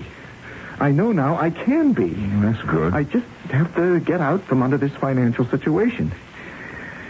Well, I've just taken care of it, and from now on, I'll be different. I swear to you, Uncle George, I will be different. Well, that's good, Jimmy.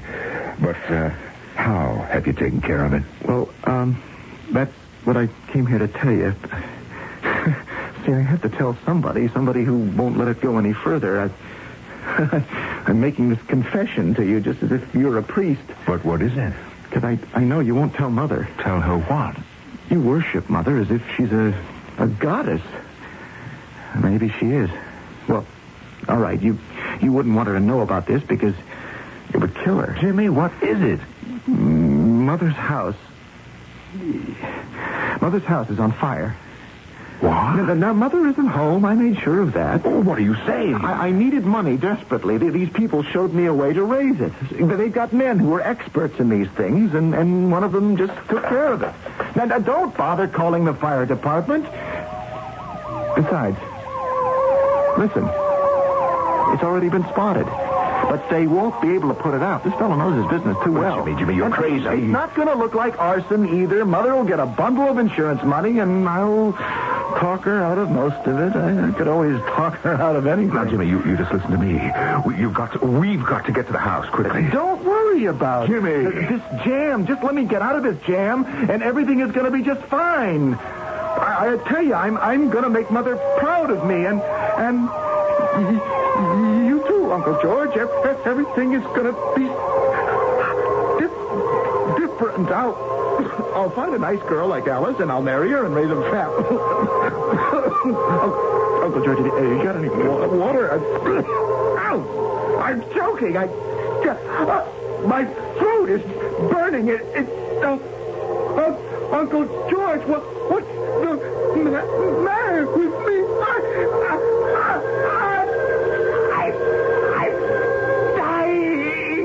I'm dying. I must be dying. Jimmy. Why am I? Jimmy.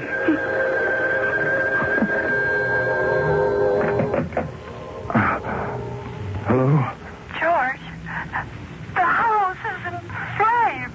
Yes. It's burning from top to bottom. I couldn't get to the attic. I couldn't. The log. I wasn't able to save it. I know, Madeline. I know. But what do I know? Jimmy was dead. The doctors were puzzled. They called it a sudden heart attack. Well, those things can happen. On the other hand, he had led a charmed life until that log was finally consumed.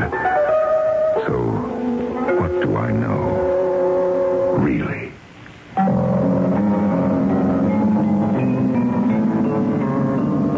What do any of us know, really? Only how to enjoy a story. And a good story should never come to an end, but it should go on and inspire a multiplicity of feelings and endings.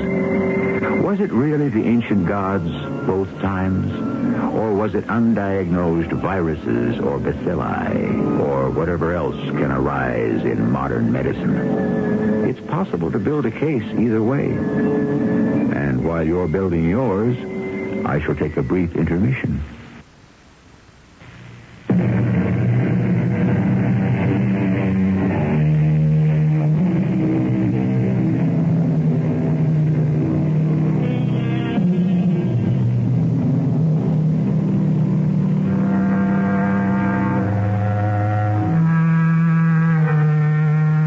Almost an hour ago, we spoke of the vast infinity of time and the limited span of our lives. What would happen if one of us should somehow exceed his allotted span? What would he do?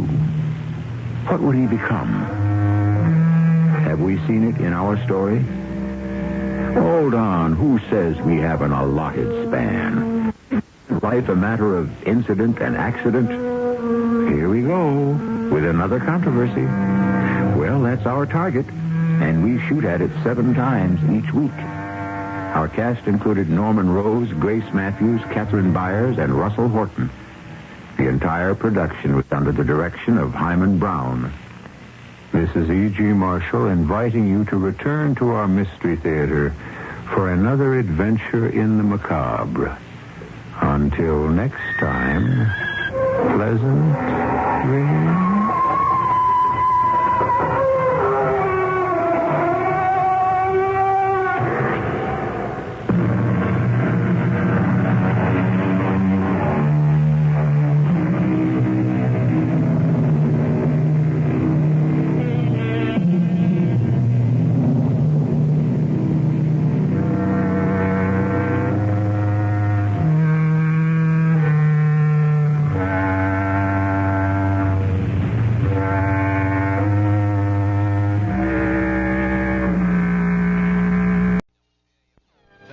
Listening and good night. WDAF, Kansas City. Dan Henry, WDAF Local News at 11 o'clock. The outlook for Kansas City, a chance for showers tonight, mild tomorrow. A residence fire, believed to have started when children played with matches, has taken the life of an elderly woman babysitter and one of the infants in her care in Kansas City, Kansas. Dead is 85-year-old Mrs. Jenny Earhart of 1735 Waverly and 14-month-old Charles Elkins. The fire occurred in the Elkins home at 2313 North 77th.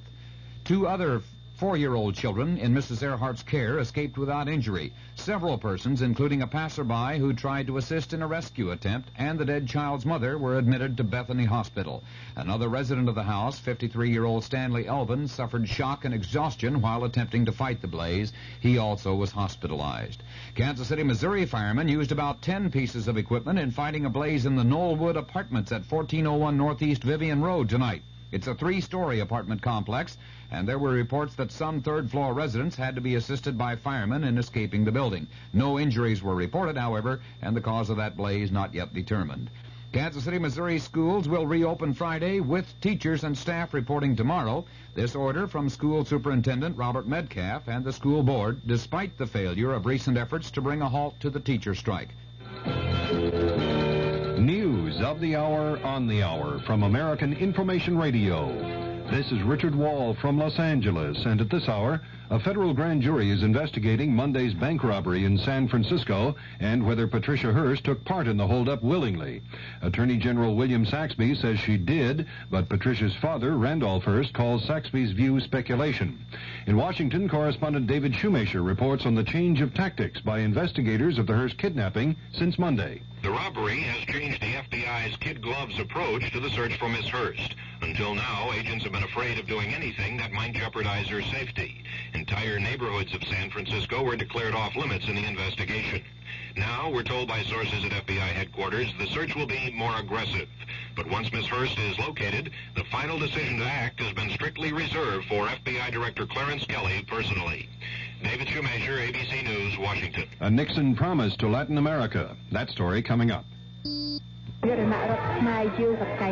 woman is speaking in behalf of the refugees in Cambodia.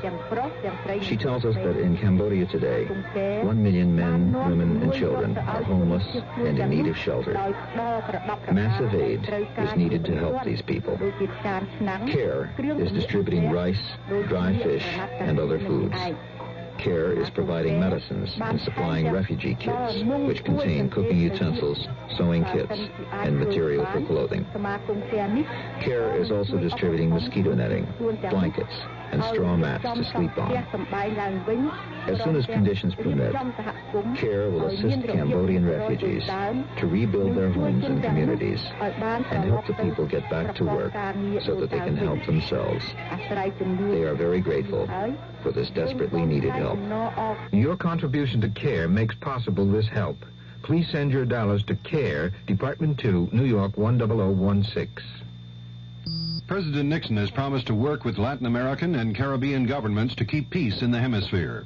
And at a White House dinner tonight, the president told foreign ministers from those countries, on the political side, you can expect that the United States will not seek to impose its political preferences on your countries. That is your decision. We will not intervene in the domestic affairs of others in this hemisphere. And finally, and of keen interest tonight, we have a mutual interest in economic growth and prosperity for all the nations in this hemisphere. President Nixon asked the group to join him in a toast to what he called a new spirit of solidarity in the hemisphere. The White House says President Nixon is neither dismayed nor disheartened by the Democratic win in Michigan's 8th congressional district, but Republican National Chairman George Bush says he's terribly disappointed by the GOP loss. Republican Senator Charles Percy says it would probably help the GOP if President Nixon were to resign. The New York Daily News says the City Bar Association is investigating possible misconduct by President Nixon and 4 other lawyers, including John Mitchell, David Young, and Gordon Strawn. John Ehrlichman denies a report that he's become disenchanted with President Nixon and feels the president's lost his effectiveness. The story was by the Los Angeles Times. And in Seattle, Ehrlichman read from a statement. The story is incorrect in its references to my attitude toward the president. In terms of accomplishment, it's my belief that his domestic record has been, in every respect, as excellent as his record in foreign affairs. Ehrlichman also denied that he's been plea bargaining with the Watergate prosecutor's office. A supermarket survey by the American National Cattlemen's Association shows retail beef prices have dropped 24.5 cents a pound on the average in supermarkets across the U.S. in the past 2 months. Cost of Living Council Director John Dunlop says steel firms estimate their costs will rise 13.6% by July 31st. Dunlop says that means higher steel prices and substantial inflationary pressures on the economy. This is Information Radio News.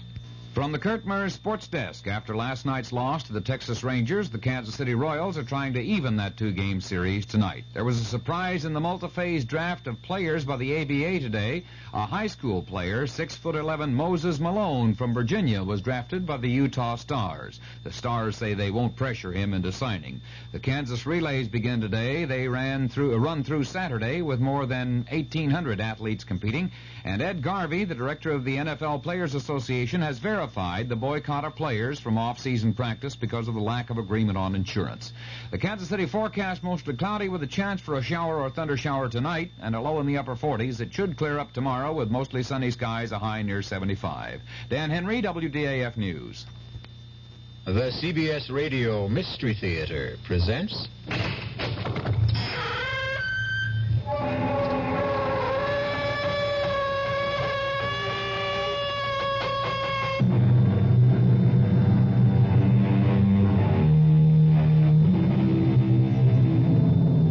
Come in.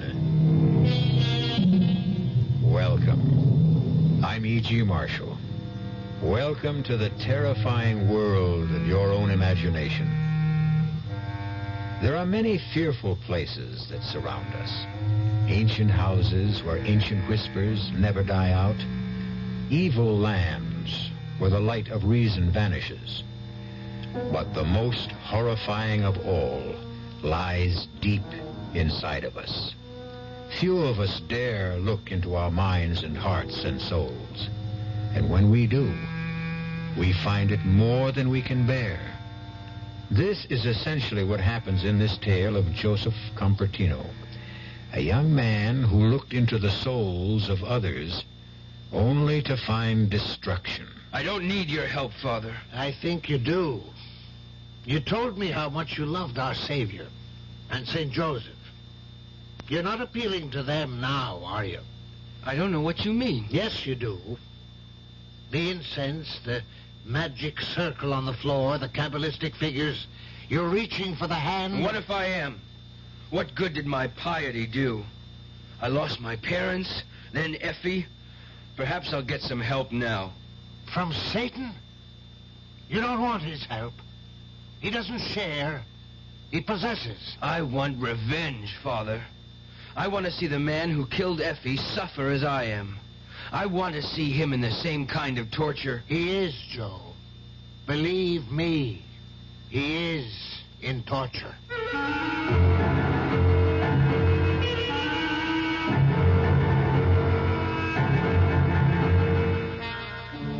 mystery drama, The Horror Within, was written especially for the Mystery Theater by Milt Wissoff and stars Don Scardino. It is sponsored in part by the Kellogg Company, makers of Kellogg's Special K cereal, and by Anheuser-Busch Incorporated, brewers of Budweiser. I'll be back shortly with Act One. Great taste in the morning. Kellogg's has that wholesome taste to get you up and grinning. This is Jerry Coffer for Kellogg's Special K. You know, for years we've been talking about the Special K breakfast, a great way to start the day if you have a weight problem. You may have seen or heard our latest commercials, which symbolize the problem of being a few pounds overweight by using this ball and chain. That's the sound effect. But so many people have come to know the Special K breakfast that can help solve weight problems, they sometimes forget that Special K is America's favorite high-protein cereal. It has 8 essential vitamins and iron, and so delicious that lots of folks, kids as well as adults, eat Special K just for the sheer good taste of it. So we don't want you to think that you have to wear a ball and chain to eat Special K. All you need is an appreciation for the finer things of life, a 1-ounce bowl of Special K, 4 ounces of skim milk, tomato juice, coffee, and maybe a little sugar. The Special K breakfast can help you lose weight all by itself, but it really is a good start. You're 17. Well, that's plenty old. Old enough to know about things like grass and speed and acid and smack. We probably can't tell you anything about the stuff you haven't already heard, or maybe even found out for yourself. So we don't intend to give you any advice. You wouldn't listen. But the trouble is, neither will your kid brother. He doesn't know half of what you know. He doesn't know how dope can affect your body. He's never spent a violent night hugging a friend who was on a bad trip, or watch a guy nod off in class and fall to the floor. He's just a kid, and a real setup for anybody out there selling the stuff. We'd like to warn your little brother. Too bad he doesn't trust us. We can't get to him. But maybe you can. An Advertising Council campaign.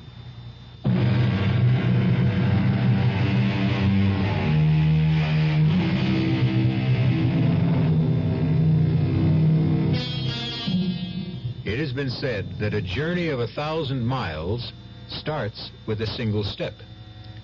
In our weird tale, the journey of 1,000 horrors starts in the light of day in a most prosaic fashion.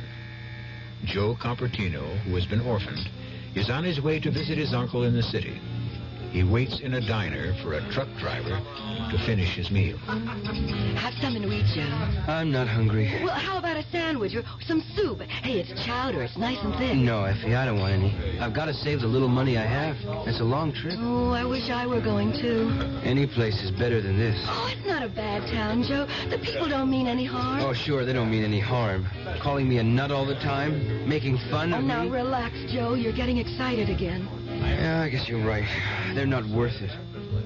I wish you were coming along. Yeah, what would your uncle say? I don't know. I only saw Uncle Pietro once, when I was a kid. He came to visit... Oh, hey, look, Joe, that truck driver is getting ready to leave. Oh, okay, I guess I better... Yeah, sure, you better go. All right, Effie. Yeah. And thanks for getting me the ride. You ready, kid? Let's go.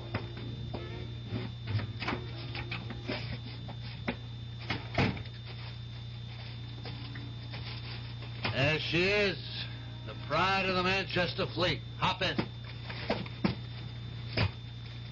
How far did you say you were going? Elk City. Why? My uncle lives there.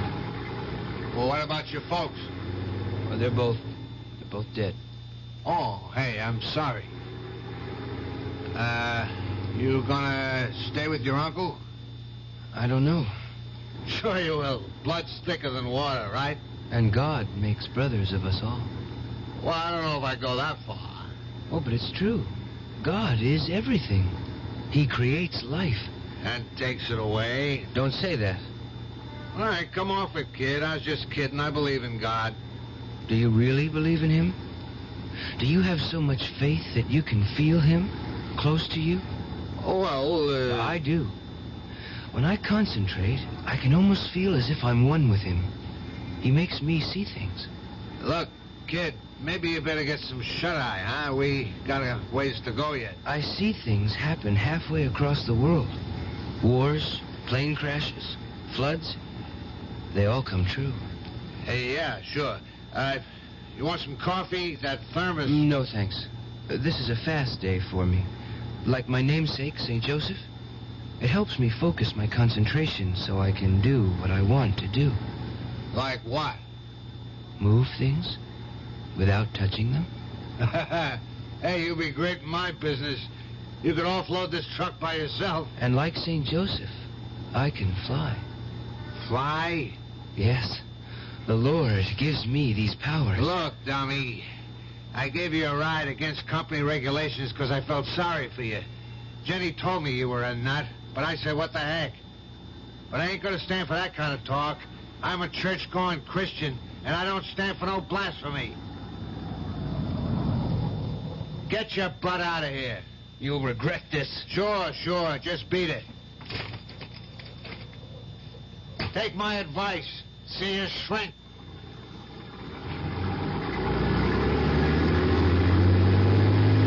Lord, make him see the true light. Lead him from transgression. Thank you, Lord.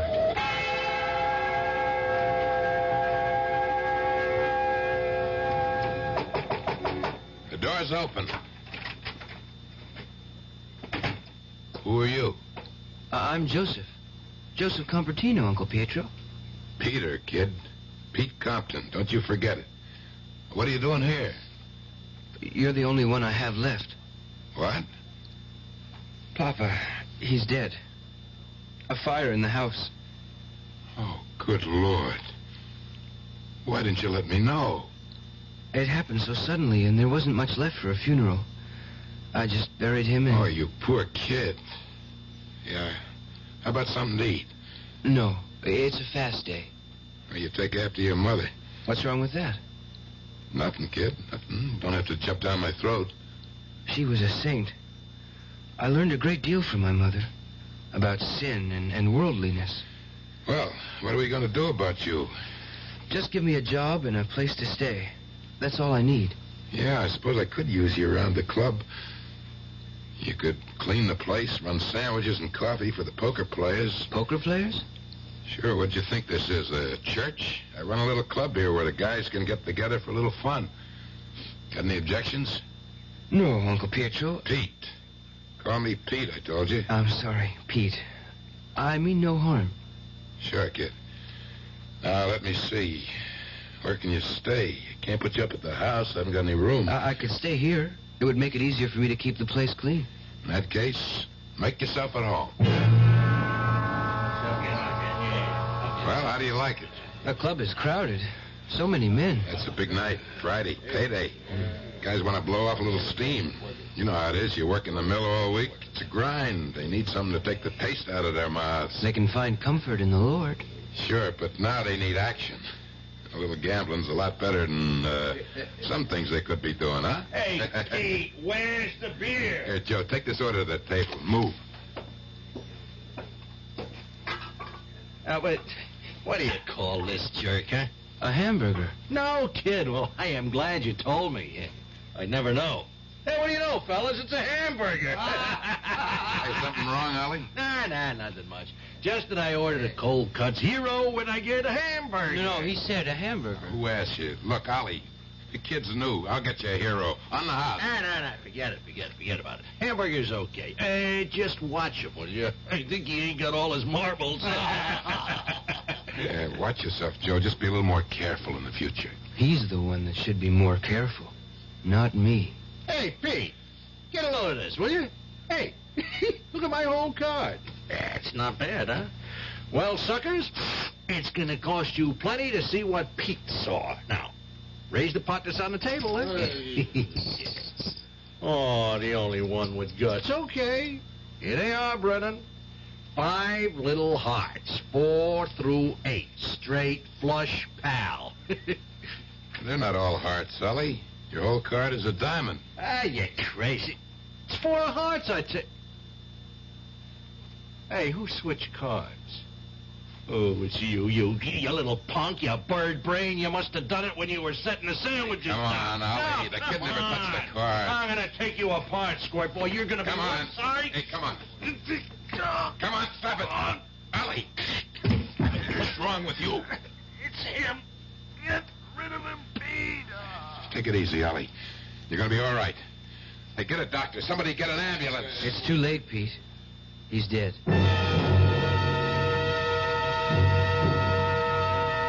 I can't believe it. I just can't believe it. It's crazy. He thought you had something to do with it. I didn't harm him, Pete. I swear I didn't. I wouldn't take a life. Relax, Joe. I know you didn't. Excitement was just too much. Funny about that card, though. Wasn't like Ollie to plunk everything down on a four-flush. I had nothing to do with his death. Yeah, I know. What's eating you, kid? Come on, spill it. I'm the only family you got. Nothing. Just nothing. Okay, don't tell me. I don't give a damn. Oh, don't be angry, Uncle Pietro. Pete, I wonder sometimes. What? Why nobody likes me. Lots of people do. Who? I like you, that's who. I want people to say nice things to me. And you gotta learn to give and take. Besides, you keep saying wild things all the time about your powers. Oh, they're not my powers. They're the Lord's. You see what I mean? But it's true. I'm his vessel. We all are. He pours his powers into all of us, but only a few like me can retain them. But how do you do it? With faith and deep concentration.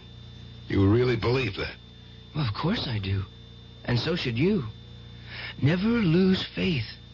If you do, you will never have any hope. Swell. Let's wrap it up and go home. You've used that brush on the floor long enough. Save some of it for tomorrow. You really think that you can... I know it. Let me show you. Oh, hold on. Before you deal the cards, let me cut the deck. It makes no difference. Okay, if it makes no difference, let me cut. All right, I'm going to deal 5 cards face down. We'll both call them. And if you don't call as many as I do, then you promise to lay off? I promise. Well, go ahead, cut. That one. It's the Queen of Spades. No, Peter. It's the 10 of Hearts. Turn it over. You made a lucky hit. Try it again. 4 of clubs. Nope. 8 of diamonds. That's 2 in a row. Still believe it's luck? Let me see that deck. I know every kind of marked deck. You're just wasting your time. You open the deck. You know it's legitimate. Why am I bothering with... Let's knock it off for tonight. Tomorrow's... Here, watch this. 9 of spades, Jack of hearts, and 3 of diamonds. It's a 2 of diamonds. All right, 4 out of 5 isn't bad, is it, Pete? It's not bad at all. Yeah. I don't know what the trick is. But we could sure clean up with it. No, I don't use my powers for profit. Who's asking you to? You can do an act. Amuse the customers when they get tired of playing. You sit in as a dealer for the house, and when things get dull, you do your stuff. Yeah, they'll get a kick out of it. I don't like to use my powers lightly. Do you want to keep on eating? Okay, forget it. Well, just this once, Pete. But don't ask me again.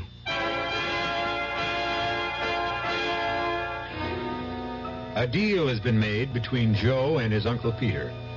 It seems so simple and so innocent on the surface. But like most seemingly simple matters, who knows what currents and eddies swirl beneath the surface? We will, I trust, know more when we return shortly with Act 2. Hello, Ms. Goldilocks here, and welcome to my professional taste testing laboratory. Oh, Papa Bear, could you bring that case of sugar-free Diet 7-Up over here? Another case? Miss Goldilocks, you're drinking this sugar-free Diet 7-Up like there's no tomorrow. You can't still be taste testing it. Oh, no, Papa Bear. Sugar-free Diet 7-Up has already earned my seal of approval. It's fresh, light, natural, delicious. I drink it because I love its taste. Now hurry up. Okay, here. This sugar-free Diet 7-Up really tastes delicious. Ladies, if you're tired of switching from one diet drink to another, take some advice from Ms. Goldilocks. Try sugar-free diet 7-Up, and you'll say, yes, this one's just right. I'll bear witness to that, Goldie. Hi, I'm Hal Linden. There's a lot of talk these days about America's energy crisis. Talk about doing without heat, about doing without our cars, about what's going to happen if we run out of fuel. Well, we may not have to run out of fuel if we all work together to conserve the fuel we have. That means turning your thermostats down to 68 degrees during the day and turning them down to 60 at night. It means turning off lights, TV sets, and electrical appliances the minute we're finished with them. It means driving no faster than 50, starting or joining carpools, avoiding the kind of stop-and-go motoring that eats up gas by the gallon. In short, it means saving every ounce of energy we can, every chance we get. So please, do your part to make the fuel supply stretch a little further. For your own sake, don't be selfish. Don't be foolish. Don't be fuelish. This message from the Federal Energy Office and the Advertising Council.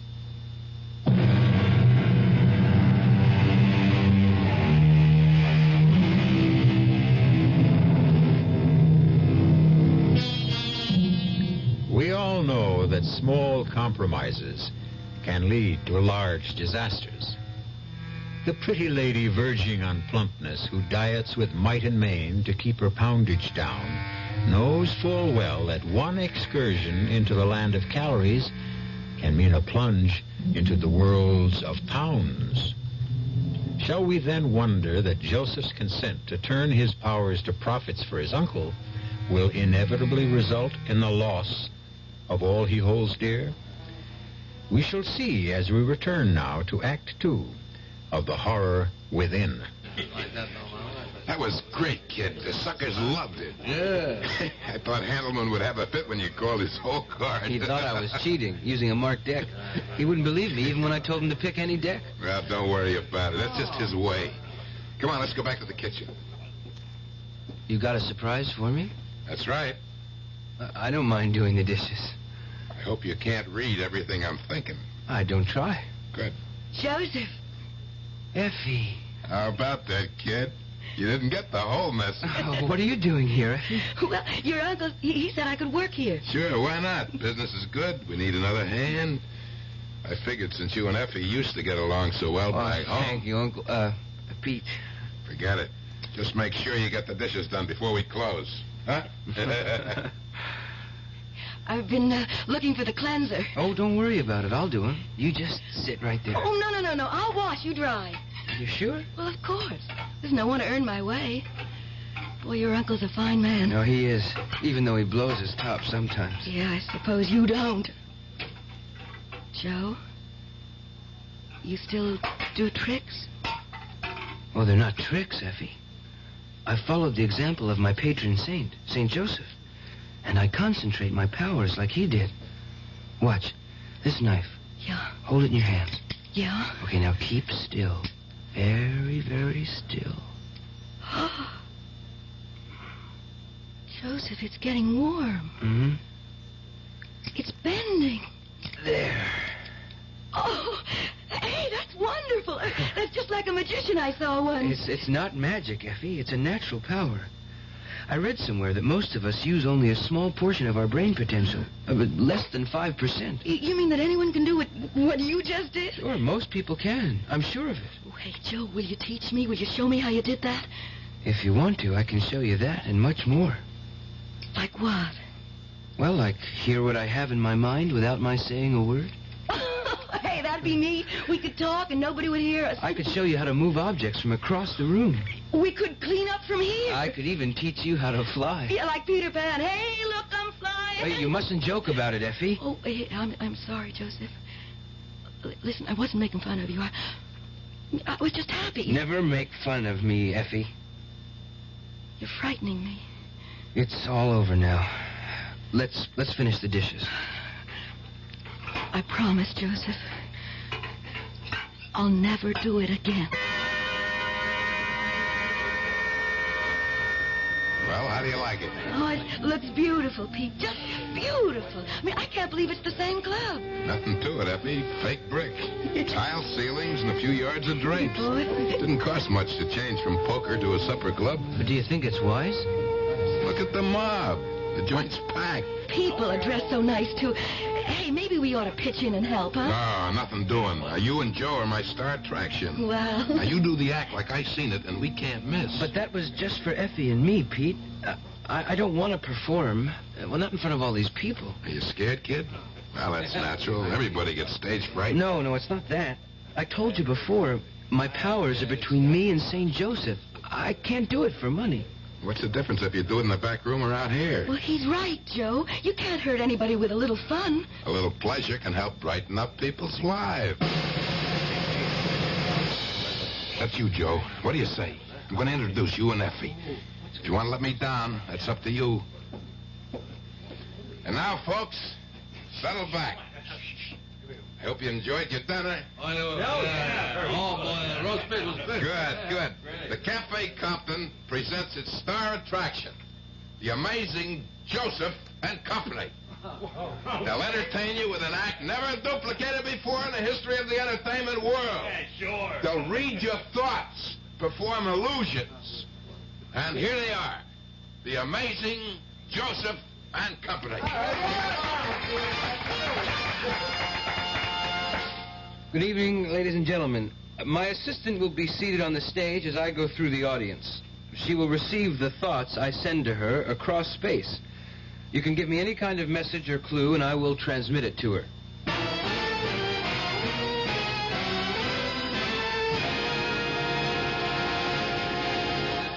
I'm in touch with a lady who has a question. Is her name Cindy? What? That is correct. She wants to know if you can tell her what colored dress she is wearing. She is wearing a blue gown with sequins. It is a size 8, I believe. Just the color was enough. All right, you, sir. May I have your note? Thank you. This gentleman wants to know if his partner is cheating on him. Your wife is perfectly faithful, sir. Well, I don't think that's what he meant, but I'm sure he's happy with the answer. One more question, please. One more question, please. Yes. This man he wants to know... Mr. Handelman, I can read a great many thoughts in your mind. Your check is $28.90, and you want to know if a $2 tip is enough. It is not.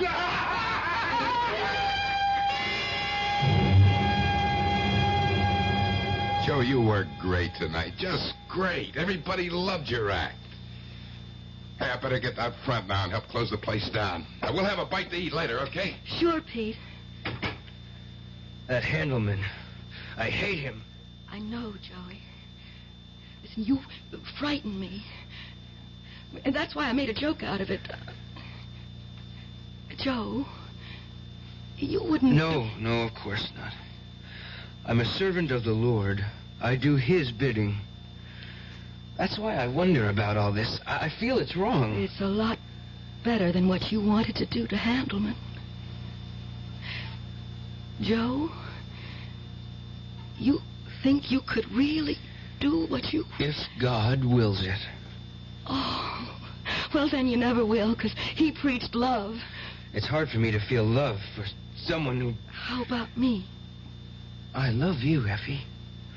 With all my heart, I love you. Well, then let's get married, Joe. Yeah, let's get married tonight. Tonight? But how can we? We'll go to Rapid Falls. There's the Justice of the Peace there. No, Effie, no. We'll wait and get married properly. In a church. By a priest. Well, if that's the way you want it, Joe, but let's do it soon. I'm happy that you want to marry me in such haste. Yes, Joe, please, let's get married as soon as possible. Well, that sounds more like desperation than romance.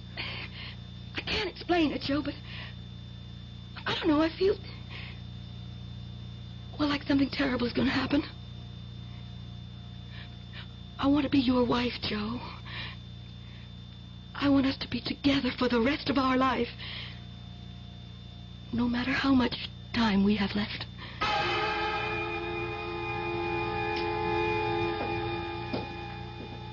Good evening, Father. Am I late? No, you're the first one here, Mr. Compton. We have lots of time for the rehearsal. Is your nephew's family coming too? Well, I am his family. All that's left of it. And the bride-to-be? She has no one else but Joe and me, Father. I wonder what's keeping him. No, here comes the young man now. Joe, where you been? I called for Effie, and she wasn't there. Is she here? Well, no, don't worry. She'll be along in a minute. Probably had something to do. No, it's not that. What is it? I can see her. She's walking past the library, and someone is stopping her. She's frightened. I must go to her. Oh, what was that all about? Joe, my nephew, he's not like other people. He feels things, sees things. Better call the police, Father. May I? Oh, certainly, if you feel it's necessary.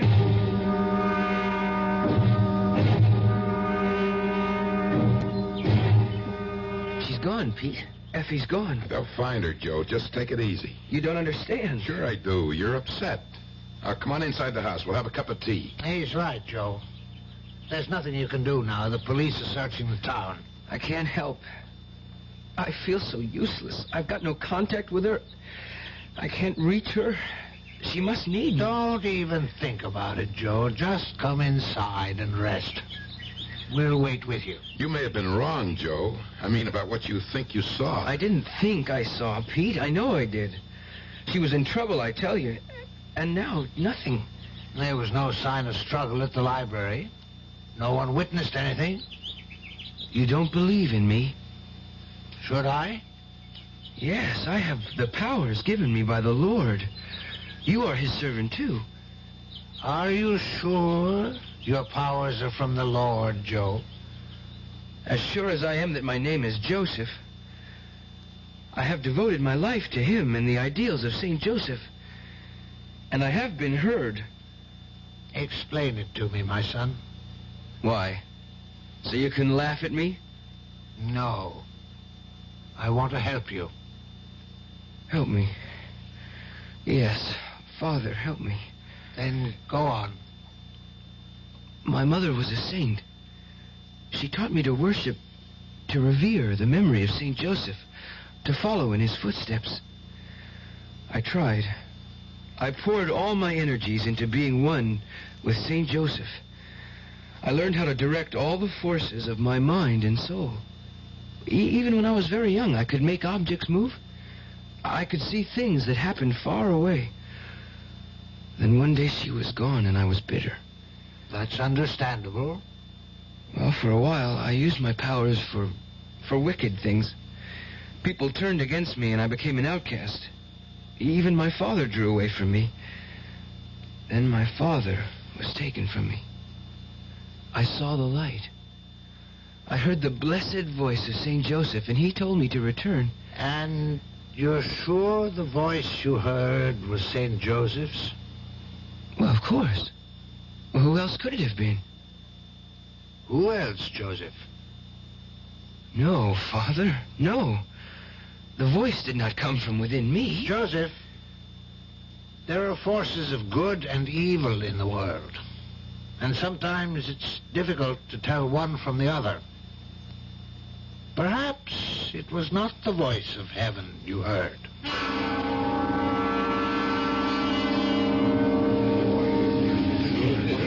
Good house tonight. Oh, we're still mobbed. Why don't you get dressed, Joe? In a minute. Any news yet about Effie? Not a word. The cops are still on the lookout, but they haven't found anything. I can't believe it. I just can't believe it.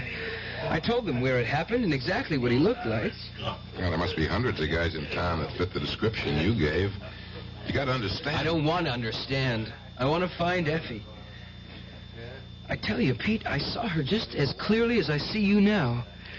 She was walking by the library, and this guy passes her. Then he turns back. Joe, the cops know all that. Well, then why don't they find her? Hello. Speaking. What's that? I see. Sure, I understand. No, he's here with me. Yeah, we'll be down. What is it, Pete? It's Effie, isn't it? Yes, Joe. The cops.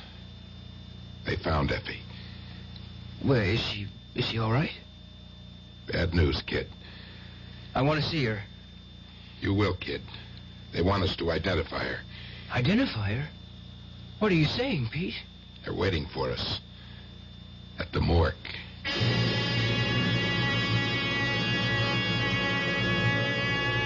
All that we feared when Joe agreed to do his act at Peter Compton's club has come to pass. Effie is dead at the hands of a madman, and Joseph Compertino says he was a witness to what happened. It hardly seems possible. But then again, I'm sure you will agree, the impossible is becoming the usual with greater frequency these days. We'll know more when we return shortly with Act 3. When you feel like having a cold Budweiser, do you automatically reach for a glass? Well, sure, Bud's a great beer any way you drink it. But without a glass, you're really missing something. Now, take that wonderful Budweiser head of foam, for instance. Those bubbles, tiny though they are, still amount to something pretty special at the top of your glass. Taste appeal and eye appeal. Two results of exclusive beechwood aging and natural carbonation. It takes a lot longer to brew Budweiser that way, but brewing beer right does make a difference that you can taste. That's why when you say Budweiser, you've really said it all. Anheuser-Busch, St. Louis.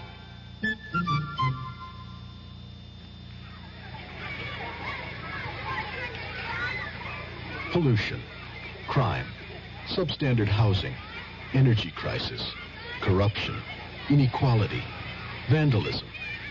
If you don't like these conditions, you can do something about it.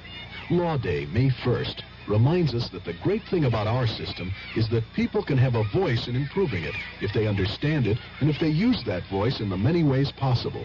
Through involvement, like helping to register voters, campaigning for candidates, voting. People of all ages can work to bring about change lawfully. But with almost half the population under 25, youth can make the difference. Learning what can be done and how should begin at an early age. Law Day urges young America to lead the way. Help preserve good laws. Help change bad laws. Help make better laws. A public service message of the American Bar Association and your state and local bar associations.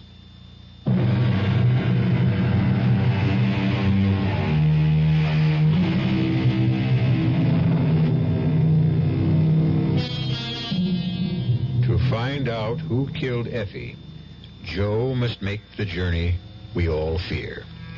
He must look deep inside himself and trace the murderer in his mind's eye.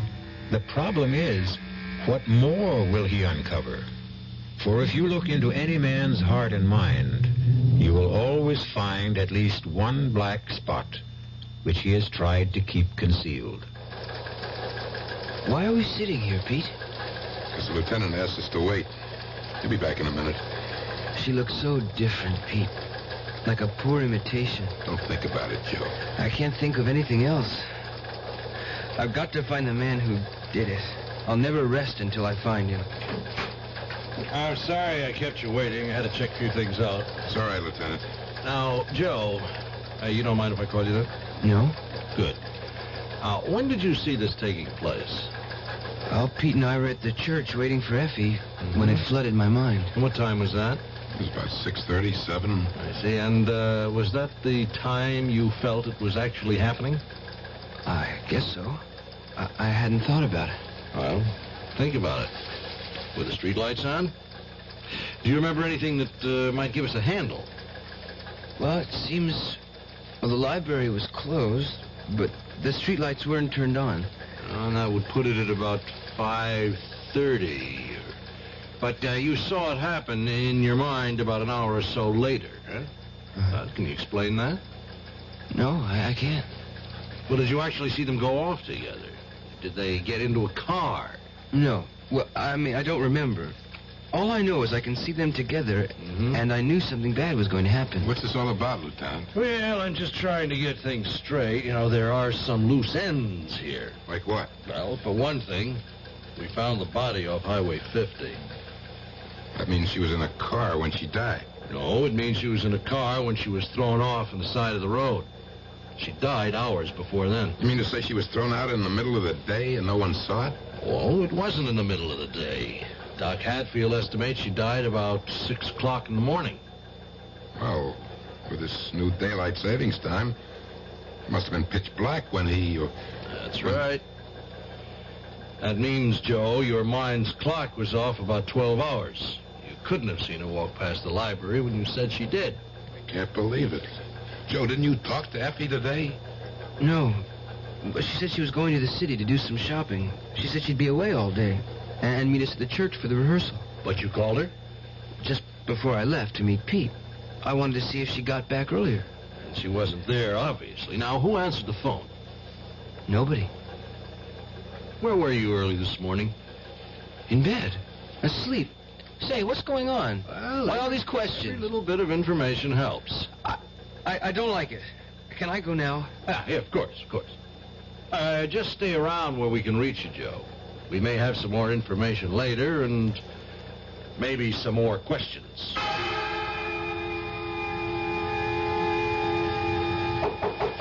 Joe? Joe, open up. Were you asleep? No, I was just thinking. Did you eat anything today? Yeah. I'll bet. You haven't moved out of your room for days. I'm sorry about the club, Pete. That doesn't matter, kid. But it's all my fault. Forget it. I've got no future without Effie. You cooking something, kid? No? It's funny, I smell something burning. Oh, it's incense. Oh, you're not going through that again, Joe. Forget that stuff, kid. That's not going to bring Effie back. No, but it will put me in contact with her murderer. Don't do it, Joe. It's not right. I spoke to Father Coyle about it. You had no right. He says you're literally playing with fire. He doesn't understand either. Why don't you explain it to him? Let him help. I'm not leaving here until I see things clearly. You don't have to. I brought Father Coyle with me. You can come in now, Father.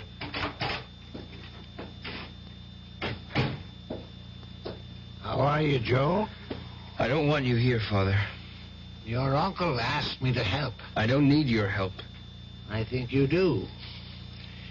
You told me how much you loved our Savior and St. Joseph. You're not appealing to them now, are you? I don't know what you mean. Oh, yes, you do, Joe. The incense, the magic circle on the floor, the Kabbalistic figures. You're reaching for the hand... All right, what if I am? What good did piety do? I lost my parents, then Effie. Perhaps I'll get some help now. From Satan? You don't want his help? He doesn't share. He possesses. I don't give a damn if he swallows me whole. I want my revenge, Father. I want to see the man who killed Effie suffer as I am. I want to see him in the same kind of torture. He is, Joe.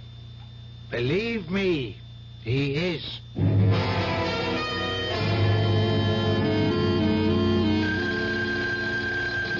Yeah? Huh? Hello? Pete, wake up. It's me, Joe. Yeah, I'm awake. You know what time it is? Yeah, I know. It's 6 o'clock in the morning. Sunday morning. Don't you ever sleep? I will, after tonight. Pete, I've got him. You don't feel up to riddles, Joe. Who you got? That slimy monster who killed Effie. I've got him dead to rights. Now, look, don't do anything stupid, kid. Let me call Lieutenant Tawney. He can have No, him. Pete. I don't mean I have him in my room. I've got him in the mind. It worked, Pete. I've been put in touch with him. I want to go on tonight. Joe, without Effie, you haven't got an act. Oh, yes, I have. The biggest show I've ever done. Well, I don't know. Please, Pete, don't stand in my way. You're asking me to walk in the dark, Joe. Square with me. I can't, Pete. You've got to trust me. Then why can't you trust me? You wouldn't understand. Try me. All I can tell you is I'm zeroed in on him. I've got him in my sights, and you can help me nail him. How? Well, billboard my return to the club tonight. Play it up big. Hit the murder angle. Promise the suckers a startling revelation. I guarantee he'll be there. He won't be able to resist the bait.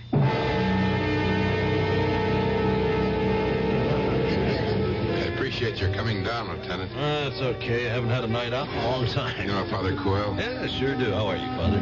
As well as my age and my infirmities permit. How do you like the view, Lieutenant? Isn't it grand? Nearer the angels, Father. Nearer the angels. You got quite a crowd here tonight.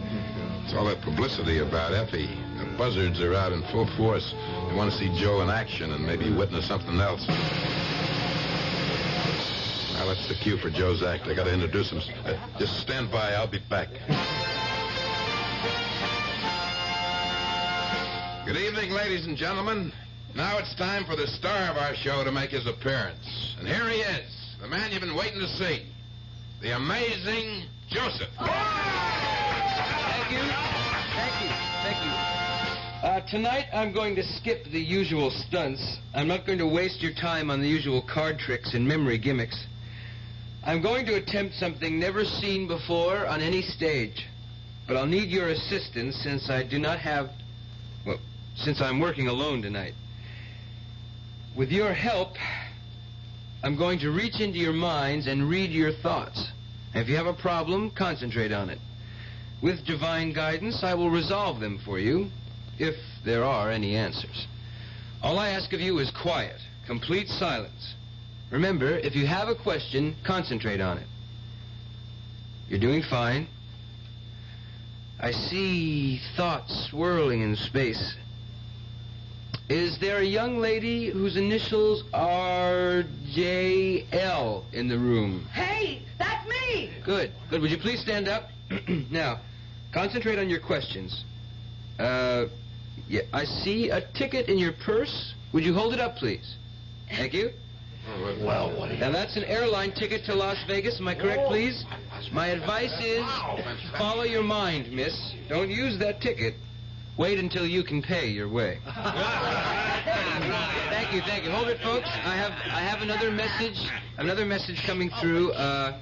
George, I can't tell whether your last initial is B or V. George, will you stand up, please? Well, I have good news for you, George. You can stop worrying about your mother. It's not what you think at all. Her pains will disappear soon, and she'll be as good as new. Thank you. Now, ladies and gentlemen, the signals are fading, folks. I want you to let your minds go blank. There. That's it. I feel it coming through now. There's a dark thought taking form. Evil. Malignant. You're coming through now. I read you loud and clear. Will the man with the mark of Cain upon him stand up? I don't blame you for hiding. You've committed a terrible sin. There's only one way out for you. The Bible says an eye for an eye and a tooth for a tooth.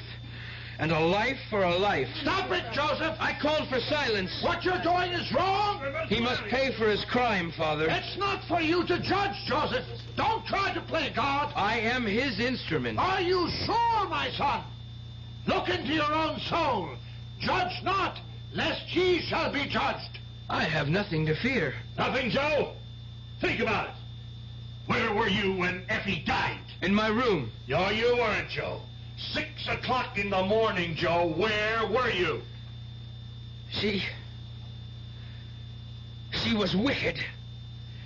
She was everything my mother warned me about. I worshipped St. Joseph, and she laughed at my piety. She was carnal, and she tried to keep me from my vows of sanctity. St. Joseph, in your name... That's blasphemy, Joe! I removed her from my life for your sake. I exorcised her as though she were a cancer on my soul. Pray for forgiveness, Joe! I was tormented all night. I went to her early and I begged her to leave me. She refused. I told her we would go to Father Coyle and ask for his guidance. She struggled in the car and tried to run away. I stopped her. She was like a bird in my arms. A poor dead bird. Come with me, Joe. Everything will be all right. Come. No, I must go with St. Joseph. What? I must... Give me the power, St. Joseph. Let me fly to you. Don't, Joe! Stay away from the window! What's happening? Look at us! I can't believe it. Look, he's suspended in space. He's standing free.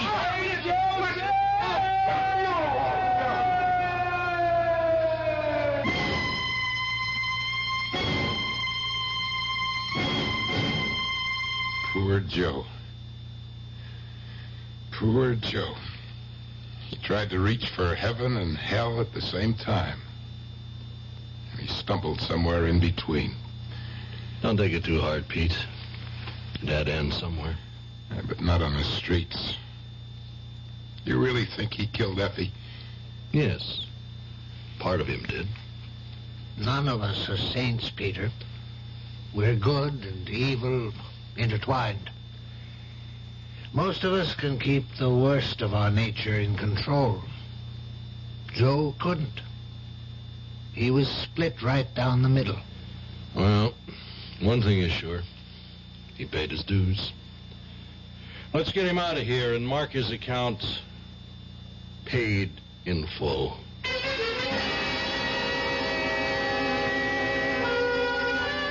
The worst we feared has happened. Joe took the fearful chance of looking deep inside himself for truth and found that the truth was more than he could bear. I'll be back shortly. Banks have their boardrooms, hotels have their ballrooms, but one of the best-known rooms in the country is Project Hope's Room A. Here is where Americans as groups and as individuals send their contributions to support the work of Project Hope. It may be a check for $5,100 from a college group who held a hike for hope. It may be $2.95 from a 10-year-old who saved it up from summer jobs. It may be a check for $10 from a retired school teacher. It may be $400 raised by a teenager in Massachusetts whose Carnivals for Hope have become an annual event in his neighborhood. Every contribution, large and small, helps Hope continue its programs of treating the sick and training medical personnel to improve health care in many countries. Health is what hope's all about. Help Project Hope reach out. Help Hope reach out. Write to one of the best-known addresses in the country. Project Hope, Room A, Washington, D.C.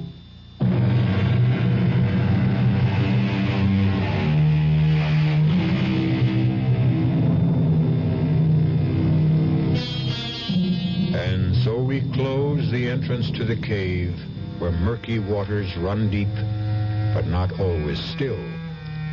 From time to time, we hear the evil rumbles of the coursing stream, but we manage to ignore its babbling and save our sanity thereby. Joseph Compertino lost this knack that civilized man has developed, this veneer that hides some of the ugliness within. He paid dearly for it. Our cast included Don Scardino, Dolores Sutton, Joseph Julian, Robert Dryden, and Earl Hammond. The entire production was under the direction of Hyman Brown. And now, a preview of our next tale. What does he see in me? Oh, come on, honey. No, I mean it. Well, let's see. You're pretty. Well, I'm not beautiful. And you're smart. But I'm not brilliant. What can I tell you? He's an artist. All artists are crazy. But the most fascinating women in the world are ready to throw themselves at his feet. Sis, you're pretty fascinating yourself. Thanks to you, Bert. Thanks to me? You sent me through college, and there were the trips to Europe. Well, I had to shape you up before I could marry you off. And looks like you got yourself a grand prize. The great Otis Manley Carter. Oh, Bert, I want you to like him. Oh, I like him. He's so sweet, so kind. Except... Except? What do you mean, except? Well, except every time he paints somebody's picture, it seems to me that person dies. Radio Mystery Theater was sponsored in part by new sugar-free Diet 7-Up. This is E.G. Marshall inviting you to return to our Mystery Theater for another adventure in the macabre. Until next time, pleasant dreams.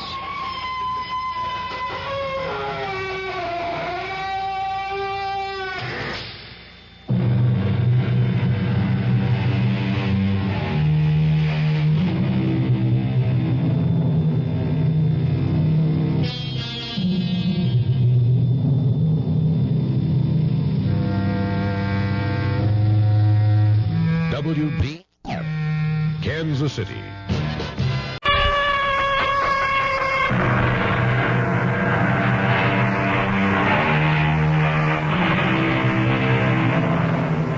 Come in. Welcome. I'm E.G. Marshall. For 25 years, we ate from the same dish, slept in the same bed, shared the same room. She never had a single thought that didn't echo in my own head. And then one morning, we awoke from a dreamless sleep and discovered that we were strangers. This from an English novel.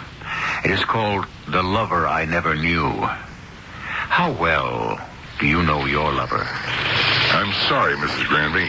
What are you telling me, Lieutenant? You have to face it. You're saying my husband robbed a bank? He is a member of a gang that robs banks regularly. I know that's a lie. How do you know? I've been married to that man almost 50 years. He can't keep a secret from me. I don't know, ma'am. Looks like you kept a pretty big one.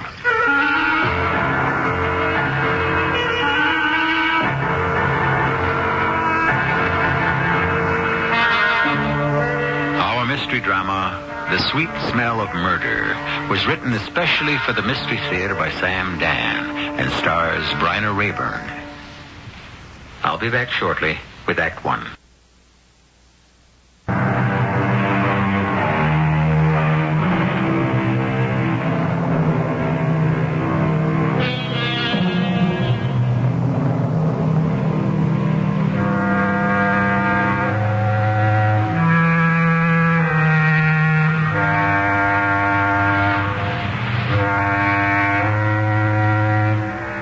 Mrs. Ella Granby walks slowly along the dock. It isn't because she's 70. Oh, no. Ella, or Mom, as she's called by everybody, is still as spry as she ever was. It's just that she's thinking about something. What? Well, she doesn't really know. It's just that things have been different somehow between her and her husband, Tom, who everyone calls Pop. Different in what way? Well, she doesn't know that either. But it doesn't matter right now.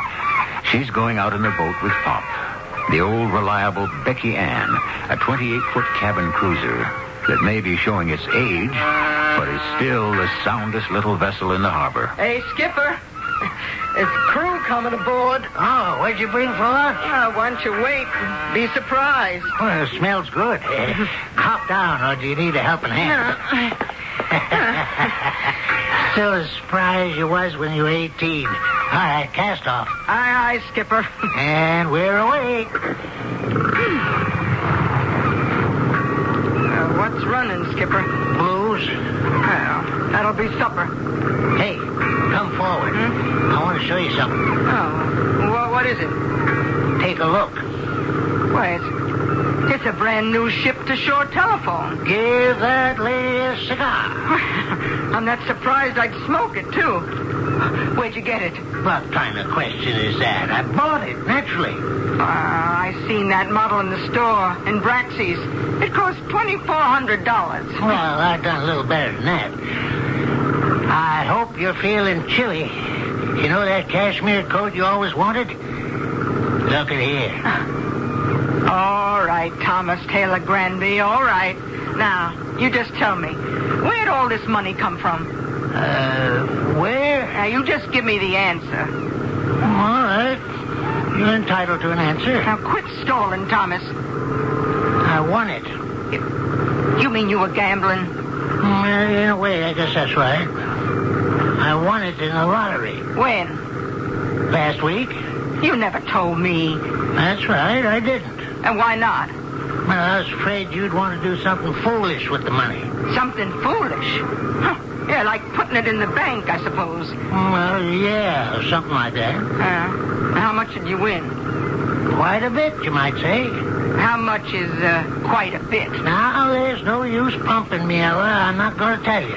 What are you saying? I decided if I told you, I'd destroy your peace of mind. You'd lay awake nights just worrying about it. But you gotta tell me. You can have everything your heart desires, but that's as far as it goes.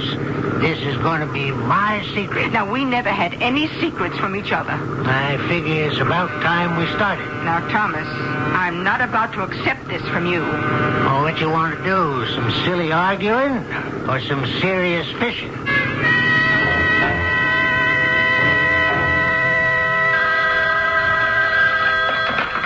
Hello? Mama? Well, finally. Why'd you let me ruin supper? You could have called sooner. Yes, but this is the first chance I got. Likely story, but we won't press it. Now, where you been? Oh, never mind. You won't tell the truth anyhow. When are you coming home? Or can't you tell me that neither? Matter of fact, I really can't tell you when I'm coming home. I don't know that myself. Thomas, have you been drinking? Oh, I'm stone cold sober. Well, where are you? I'm in jail, Mama. You're where? Oh, never mind. I heard you. I'll be right there.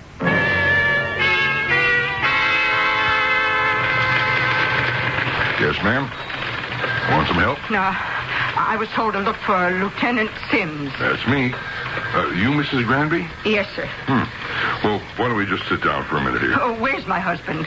He's being held. And what does that mean? Mrs. Granby, what do you know about all this? About all what? Well, your husband will be arraigned before a judge. He can be represented by counsel. He should be. The judge will probably set bail. But what did he do? Well, he's in it up to his neck. You still haven't told me. He's been caught with the money. What money? The stolen money. What stolen money? He won it in the lottery. Oh, is that what he told you? Yes. He said he won it in the lottery. He won $30,000 in a lottery. $30,000? Which lottery was that? Well, I don't know. He didn't tell me. Well, he didn't tell me either. So I checked around the various lotteries. Nobody paid off a winner named Thomas Granby. Well, he may have used an assumed name. Good thinking. But all the $30,000 winners are already accounted for. I say all. I can assure you there weren't that many. Well, he's never lied to me in all these years we've been married. Really? How do you know? Well, I never lied to him. I just know, that's all. Well, you must admit there's a first time for everything. Well, can I see him? Sure. And you'd better tell him to start talking. And make some sense.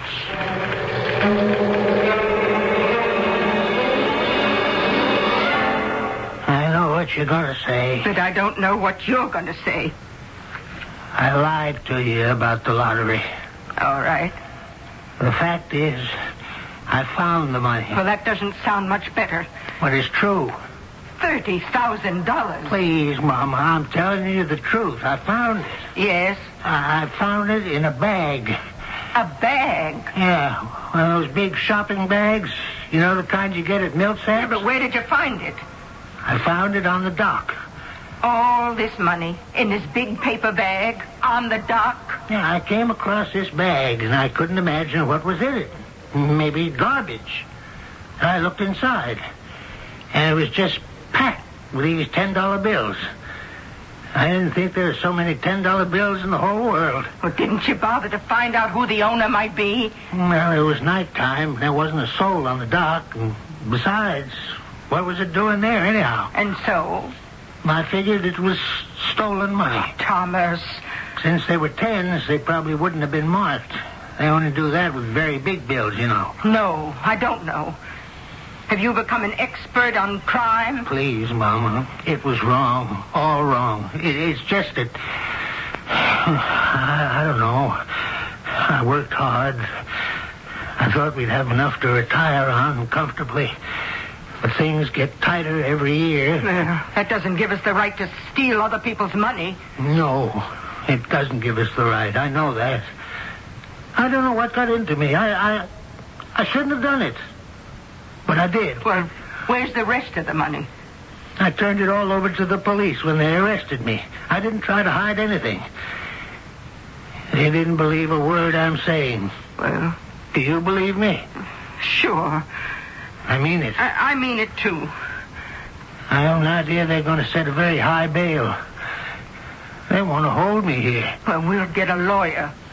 That's going to cost money. Don't worry, Skipper. We may have to sell the boat. No, we'll do something.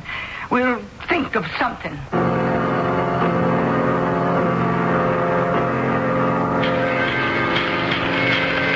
Okay, Granby. You want to talk about it? I told you the truth, Lieutenant. Sure. Why don't you believe me? Let me tell you a little story. Last month, the Third Merchants Bank of Westfield was held up. There was a $250,000 payroll ready to go to the steel mill. The bandits got away with it. Are you accusing me? There were 4 men who did the actual stick-up. The 5th man was in the car. That one was you. It was not. The $30,000. That was your piece.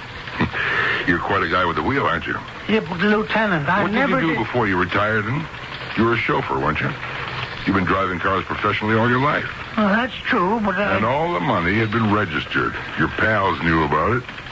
So far, yours is the only dough that's come to the surface. Lieutenant, I know it looks bad, but I'm innocent. Mm-hmm. Then how do you account for the money? I told you. I found it. Yeah. Well, at least get yourself a better story.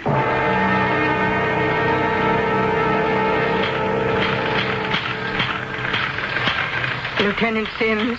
Hmm? Oh. You're what's-his-name's wife? Yeah, his name is Thomas Taylor Granby. Mm-hmm.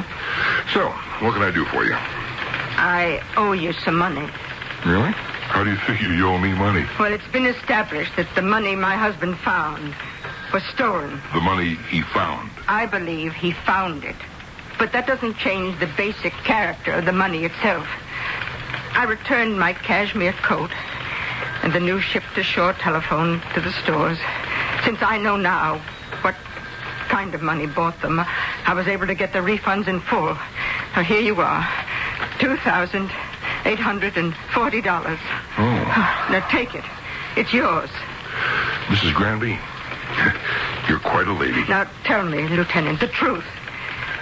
Do you believe my husband is guilty? Mrs. Granby, I don't want to hurt your feelings, but the answer is yes. I see. Mrs. Granby? Mrs. Granby, you all right?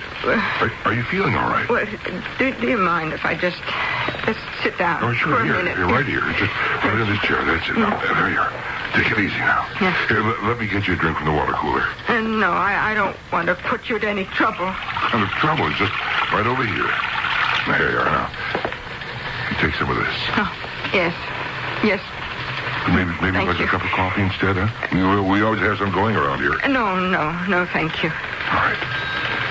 You okay now? Yes, I think so. Hey, look, I'm sorry. It's my fault. Your fault? Well, I shouldn't have come out with it, bang, just like that. When you asked me if I thought he was guilty. Oh, you were only telling the truth, weren't you? Well, after all, I had no right to say it. A person is innocent until he's proven guilty by a court of law. I guess sometimes we sort of forget that. Yes, but you believe he's guilty. Now, look, I've got opinions. Yes. And they're based on experience, but it doesn't mean I have to be right all the time. But are you usually right? It's a hot day out there. See, maybe I could fix it up to give you a ride home. Home? No, I don't want to go home. Oh? Okay, whatever you say. I'm afraid to go home. Afraid of what? Of myself. Why would you be afraid of yourself? Well, I'm afraid of what I'm starting to think. Very much afraid. Oh, Why? Well, suddenly he has $30,000. 30,000 stolen dollars. And he lied to me when I asked him the first time. And now he says he found it. Well, maybe he did. You don't believe that, Lieutenant. Well, looking at it straight, facing up to the facts, Mrs. Granby, do you believe it? Now, I told you.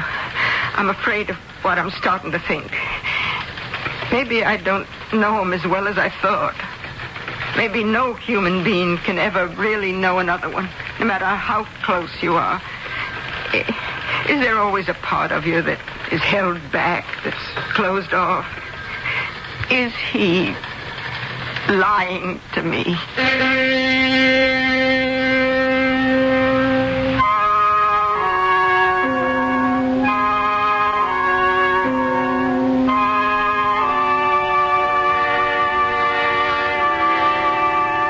Is he? Who knows at this point? Certainly it's a far-fetched story, Pop tells us. But the world, the real world, is crammed full of far-fetched, unlikely stories. Pity the poor writer of fiction. How he labors to create a fairy tale in a world of fantasy, when all the time, in the real world, all around him, happening every day, are true stories that are absolutely beyond belief. I'll be back shortly with Act.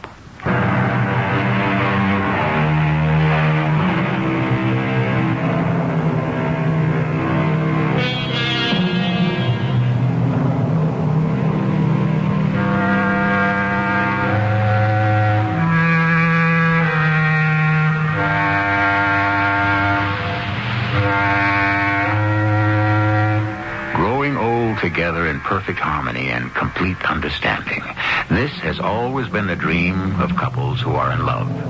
It's been the devout belief of the poets and the dreamers that the longer lovers live together, the more they understand each other. And yet, experience has taught us that many times to grow closer together is also to grow further apart. I was talking to the lieutenant, Pop. Yeah? Well, he says... I know what he says. He wants me to confess. Confess to what? Confess to driving the getaway car in the bank robbery. Well, how can I confess to that? I didn't do it. Yeah. That don't sound like a vote of confidence. Well, why'd you say you won the money in a lottery? Can't a fella lie to his wife about some money once in a while? Oh, not this kind of money. Okay. So I lost my head. It was money. Real money. For the first time in my life. I was tempted, and I gave in. Tell me, did you drive the getaway car? How can you ask that? Well, you miss being active. You drove for Mr. Sloan, was always up and around and on the go. And now you're retired. Oh, sure, there's the boat. But I can tell.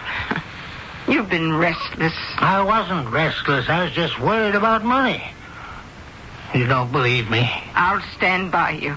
That's not the same thing. All right. I believe you. I wish you could say that a little more enthusiastically. I wish I could, too.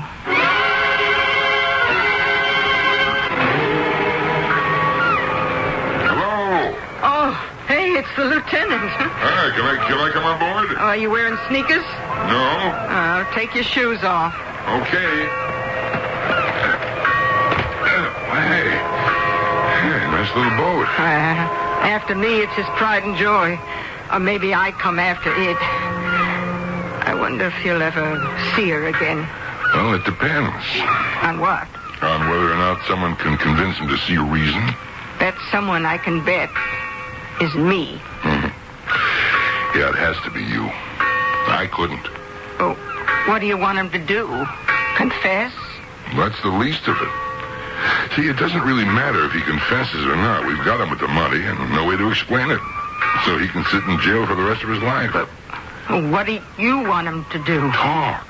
Tell us who his buddies were. Oh. That's how most crimes are solved. You get one of the perpetrators, Then you deal with him, and he gives you the evidence you need to bag the rest.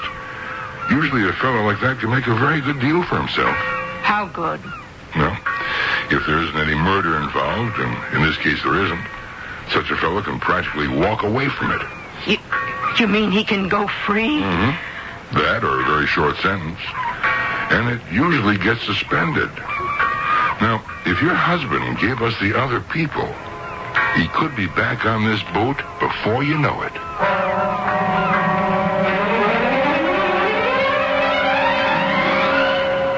What Confederates? We've been married for 48 years. It's been smooth sailing, hasn't it? You always felt you could trust me, didn't you? Well? Yes. You know why? Because it was easy. Nothing ever came up. Now, for the first time, I find myself in trouble, and where are you? Where are you when I need you? I said I'd stand by you. And I said it isn't enough. What do you want me to say? I want you to say you believe I'm innocent.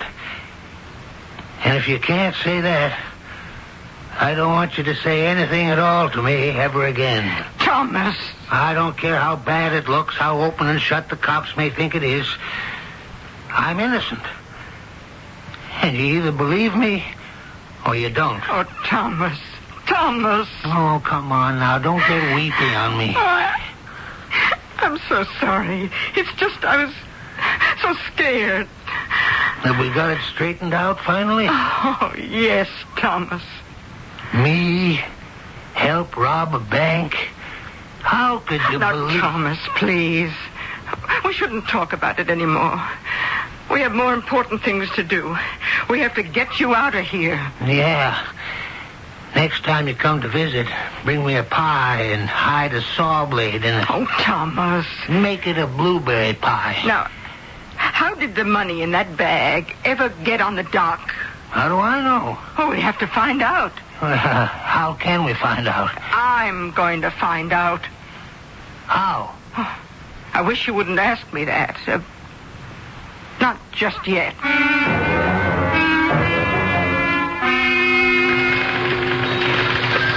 How did the money get on the dock, Mrs. Lieutenant? Granby, I know what you're going to say. It didn't get on the dock.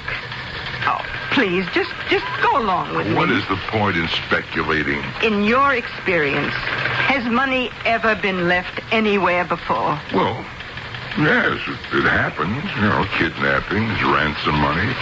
But there's no case of that current that I know of. What else? Oh, payoff? What kind? Any kind.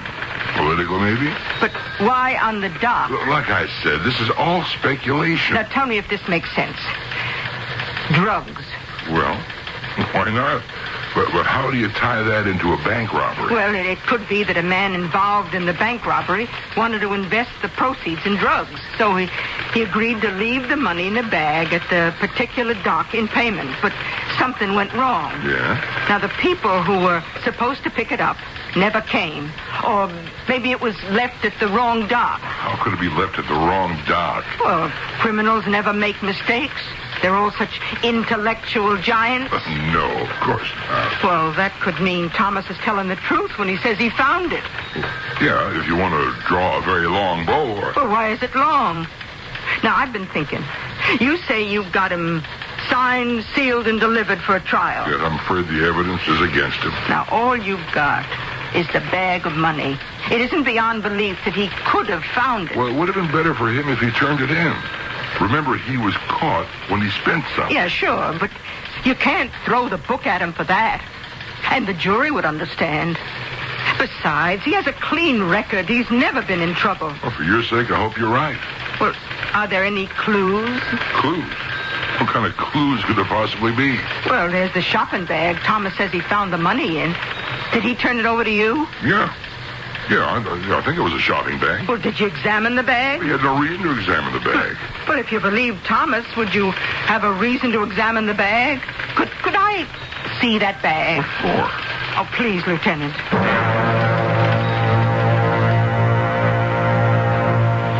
Millsaps. That's right. That's what Thomas told me. Now, why would this person put the money in a shopping bag from Millsaps? Why? Well, Because it was handy. Is it handy? Would it be handy to you? Does your wife shop in Millsaps? Oh, not on the money I make. Well, who does shop in Millsaps? People like the Sloanes. Thomas and I were in service. I was housekeeper and he was chauffeur. Do you know the kind of people who shopped in Millsaps? Millionaires, or people who were trying to make an impression. Well, anybody can get a shopping bag from anywhere. Well, this is the bag. Do you notice anything about it? Just a bag. Smell it. What? Go ahead. Well, it does have a nice smell to it. Mm-hmm. Perfume. Do you notice anything distinctive about it? Nah. All perfume smells alike to me. Yeah, but they're not alike. And even though it's faint, you smell it again. It's very, fresh. Fresh, yeah. It smells like flowers. Mm-hmm. I mean fresh flowers, not phony ones. Yeah, well, it should. You couldn't buy a more expensive perfume. Mrs. Sloane used it. That's how I know it. For crying out loud. You mean this could be Mrs. Sloane's shopping bag? No. Both Sloanes are dead. Wonderful people. That's why Thomas and I retired early. Well, then why does this bag smell from that perfume? Why? Evidently, somebody bought some. Sure. But wouldn't it be wrapped up? And how would that odor last so long anyhow? Because I think it was improperly wrapped. And for some reason, the bottle may have been cracked. I think if you look closely, this might be a stain. Yeah? Now, whatever the reason, we still have the fragrance. Yeah, but where does this get you? Perhaps we could find out who bought the perfume. Yeah. And what would that prove? Well, it would prove who owned the shopping bag. Oh, please, Lieutenant, you must admit there could be something to it. The name of the perfume is Fleur de Nuit. Look, it doesn't add up to anything. Maybe. It all depends on who is doing the figuring.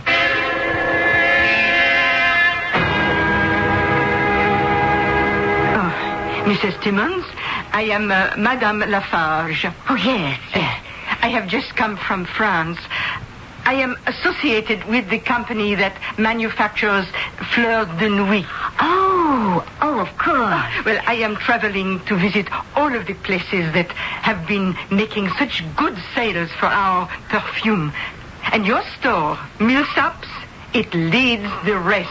Well, thank you. We do a very good job with it.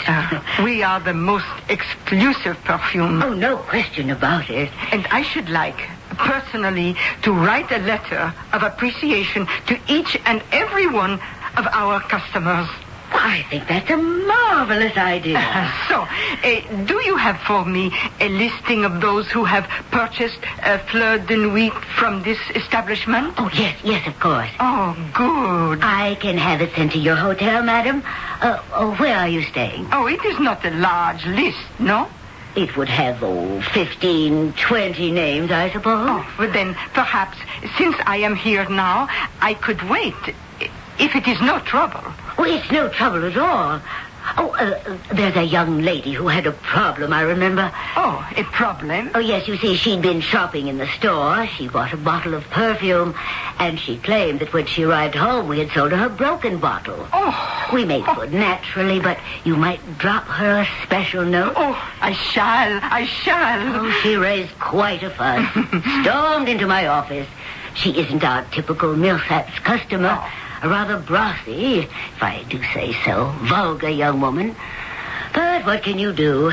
It isn't the old days when you could simply refuse to sell that sort. Today there are laws. A pity. Anyone with money is as good as anyone else. I remember her name. Maudie Drake. Here, I'll write it down for you. A.T. Balboa. Oh, my, how that place has come down to. Maudie Drake? Yes. I suppose a letter from you would help matters considerably. Oh, but yes. After all, anyone who can spend $200 for a bottle of perfume is entitled to a letter, whether they deserve it or not.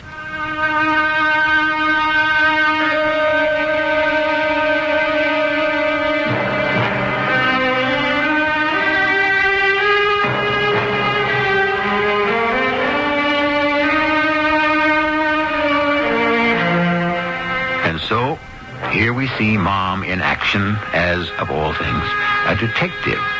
Of course, she doesn't have a license, which could get her into trouble with the law. And she doesn't have experience, which could get her into trouble with the underworld. It is this type of double jeopardy that we shall follow in Act 3 shortly.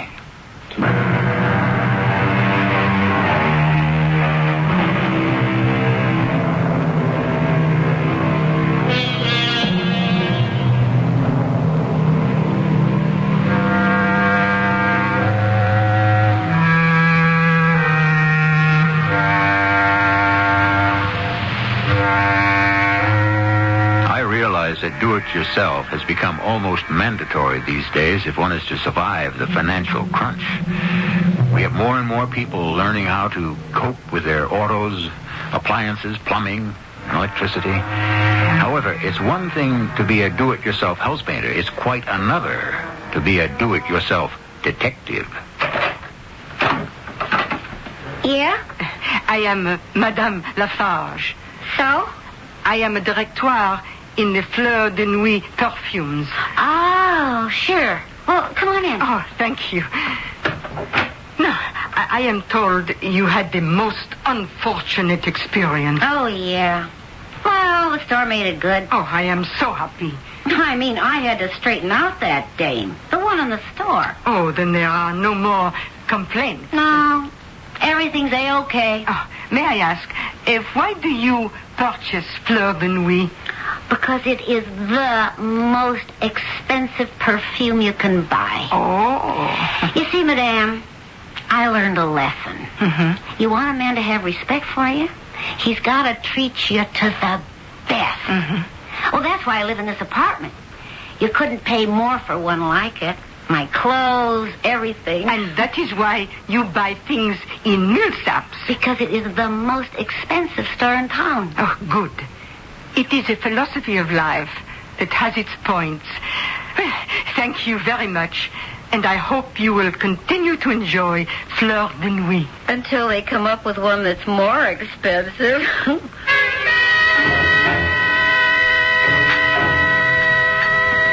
It's about time you got here, Harry. What's the matter? Well, I don't know. A dame. An old dame came by the apartment. So? Well, she gave me a song and dance about working for the Fleur de Nuit perfume company. Why should it be a song and a dance? You throw away enough of my good dough on that slop. Well, she had a French accent. Why not? She works for a French perfume company, doesn't she? It was a phony French accent. What do you know about her? I used to be in show business. You call what you did show business? I guess so. You sure showed plenty. Now, look, one thing I got is an ear. This was an old dame from the Midwest that was putting on a French accent. So, I followed her when she left. What do you mean? Well, she got into a bus, I got into a cab. Where'd she go? Down to the fisherman's dock. Yeah? Then she got on a boat. It was called the Becky Ann. And then what'd she do? Nothing. She just sat there. I don't know what you're trying to make of it. We better find out who she is.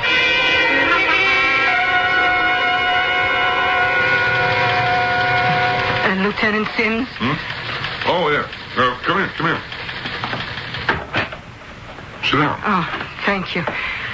Now, tell me, who's Maudie Drake? What do you know about Maudie Drake? Oh, nothing. Do you know anything about her? Why? Oh, that shopping bag? Yeah? Now, I traced it to a Miss Maudie Drake, 80 Balboa. What do you mean you traced it? How did you trace it? Well, I went to Millsaps. Yes? And they told me that the shopping bag must have been used by a Miss Maudie Drake. Well, no, I deduced that. You did? Well, how? Well, they told me she had bought a bottle of Fleur de Nuit perfume that turned out to have been broken. They told you that? Yeah. Now, the lady who was the manager told it to me. Yeah? What made her tell you that? I mean, how did the subject happen to come up? Well, you see, I told her that I was a representative of the perfume company. I wanted to write a letter of appreciation to all of our customers. Now, Now, one thing just led to another. You're saying that you went in there under false pretenses? Now, if I'd have gone there under true pretenses, she wouldn't have talked to me at all. Well, what you did was illegal. You impersonated... I didn't impersonate a police officer. Now, look, you just can't do this. Well, you're not doing anything. At least I located the bag for you. All right. I just hope you didn't do anything else. Well, I went to see Miss Maudie Drake. You what? Miss Maudie Drake at 80 Balboa. This girl, this Maudie Drake, runs around with some very tough people. Well, I assumed as much. But you just can't do things like that. Why not? Because you're not a police officer. Suppose she saw through you. For what reason? Look, these are tough, smart people. They suspect anything, everybody. How good was your French accent? Oh, well, it was good enough to fool Mrs. Timmons at Millsaps. Yeah? Well, I can only hope it fooled Miss Maudie Drake.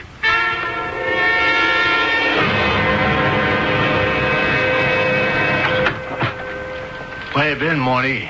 Checking out the old dame. She's not French. Okay, she doesn't have to be. It's part of her act for a job. Look at all these guys that work in French restaurants. See how they put it on. Her name is Mrs. Ella Granby. Yeah? You never heard it before? Granby. Why is it familiar? Her husband picked up your dough that night on the dock. Wait a minute. Yeah, wait a minute. You left it there for Leo to pay for all that grass. But stupid Leo goes to the wrong pier. So that's who she is, huh? What's she poking around for? She's telling the cops her husband found the dough. She's trying to prove he's telling the truth. How'd she ever find you? The bag. The one you left the dough in. It's just a shopping bag. How could she trace it? It's not just a shopping bag. It's from Millsaps.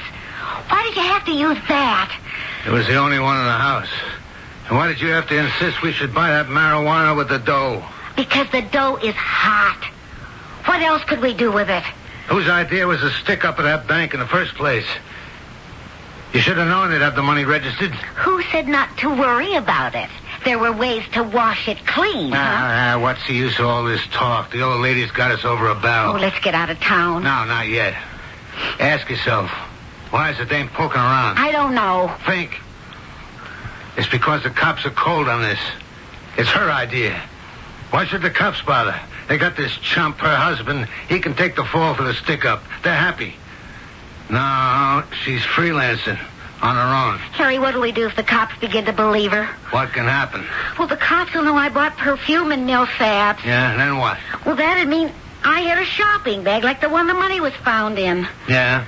So? Well, you and me, we're tied to it. Listen to the DA, will you? This is a trial now. Ladies and gentlemen of the jury, money from the bank stick-up was found in a shopping bag from Millsaps. Oh, Harry. It is a known fact that Maudie Drake buys her stuff there. Ergo and to wit demonstrandum, this proves that Maudie Drake and her paramour, one Harry Watts, are guilty of the crime. Now, what jury would believe that, huh? We gotta get rid of her. All we have to do is sit tight. Harry, all I know is this old dame was smart enough to find me. Therefore, she's got to be smart enough to convince the cops sooner or later.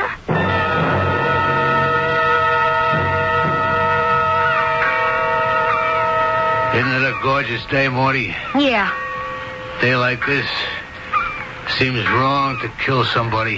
Harry, this is something that's got to be done. All right. Well, she don't know you, so you go ahead in. Yeah. Hey, lady. Yes? Is this boat going anyplace? You want to hire it? How about a little spin around the bay? Cost you $15. Why not? Well, come aboard then. You want to take those heavy shoes off, huh? Oh, yeah, sure. Ready to go? Just hold it a second. What are you waiting for? We're waiting for me. Oh. How do you do, Madame Lafarge? Just keep the engine going, please. And head out What do you want? The way it is, your husband's got to be guilty of the bank holdup. And we can't have you freelancing around till the cops finally get wise. Well, what makes you think they're not wise now? You wouldn't be running around playing amateur Sherlock. Oh, no. You're in it all by yourself.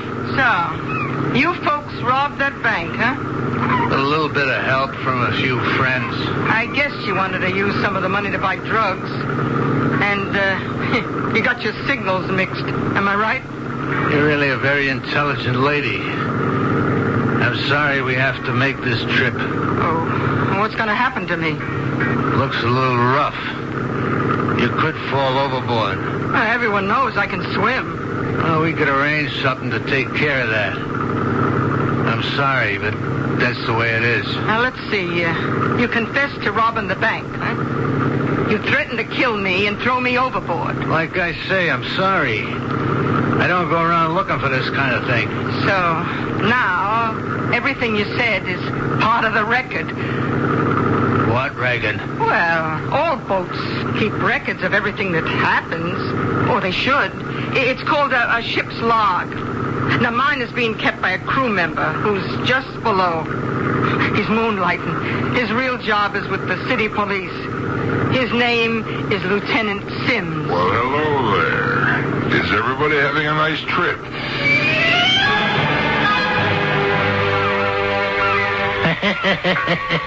I thought I knew everything about you. But look, all this time you were an actress. You're also a detective. And you kept it all hidden. That's right. I guess it's just as well that we don't know everything about each other. Is there something I don't know about you? All these years, I wanted to be a crook. Oh, is that true? Real smooth, gentleman type of crook, you know.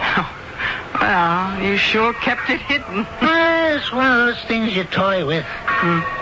But that night when I saw the money, and I thought it could be all mine, well, there was my life's ambition. Aren't you ashamed of yourself? I'm lucky. What kind of crook could be successful if he's married to a detective like you?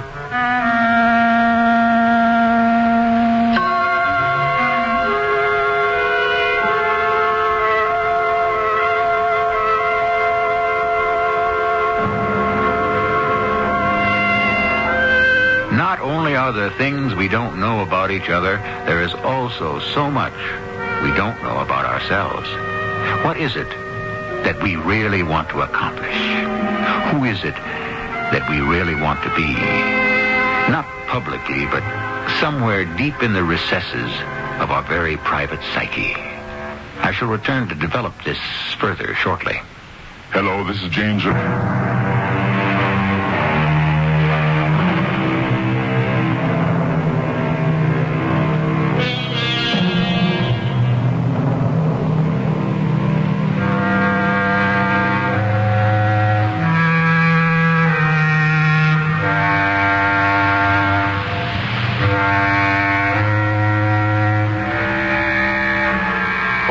Perfumes of Araby shall not sweeten his hand, said Shakespeare, and so perfume once again figures in a story. Had the lady not had expensive tastes, she would have been free today.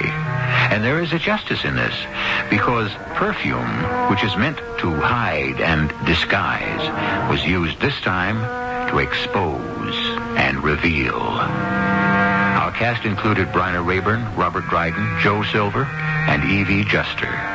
The entire production was under the direction of Hyman Brown. And now, a preview of our next tale. Well, all right, Frank. What is it that plagues you? Those bells there hanging over the west window. Yes, I was admiring them. Beautiful, beautiful ancient art. I am always waiting for one of them to ring. By yourself? Without anyone touching it or even being near it. They have rung by themselves? One of them has. Now, I know it sounds impossible, absurd, but I find I wake up at night trembling. And then I can't get back to sleep. I lie awake for hours waiting. Here, when I'm at work at this desk as I'm sitting now, I am filled with fear. Even as I talk to you, I'm waiting for that sound. No one hits it. It doesn't even move. A tone just comes out of it. This is E.G. Marshall inviting you to return to our Mystery Theater for another adventure in the macabre. Until next time, pleasant dreams.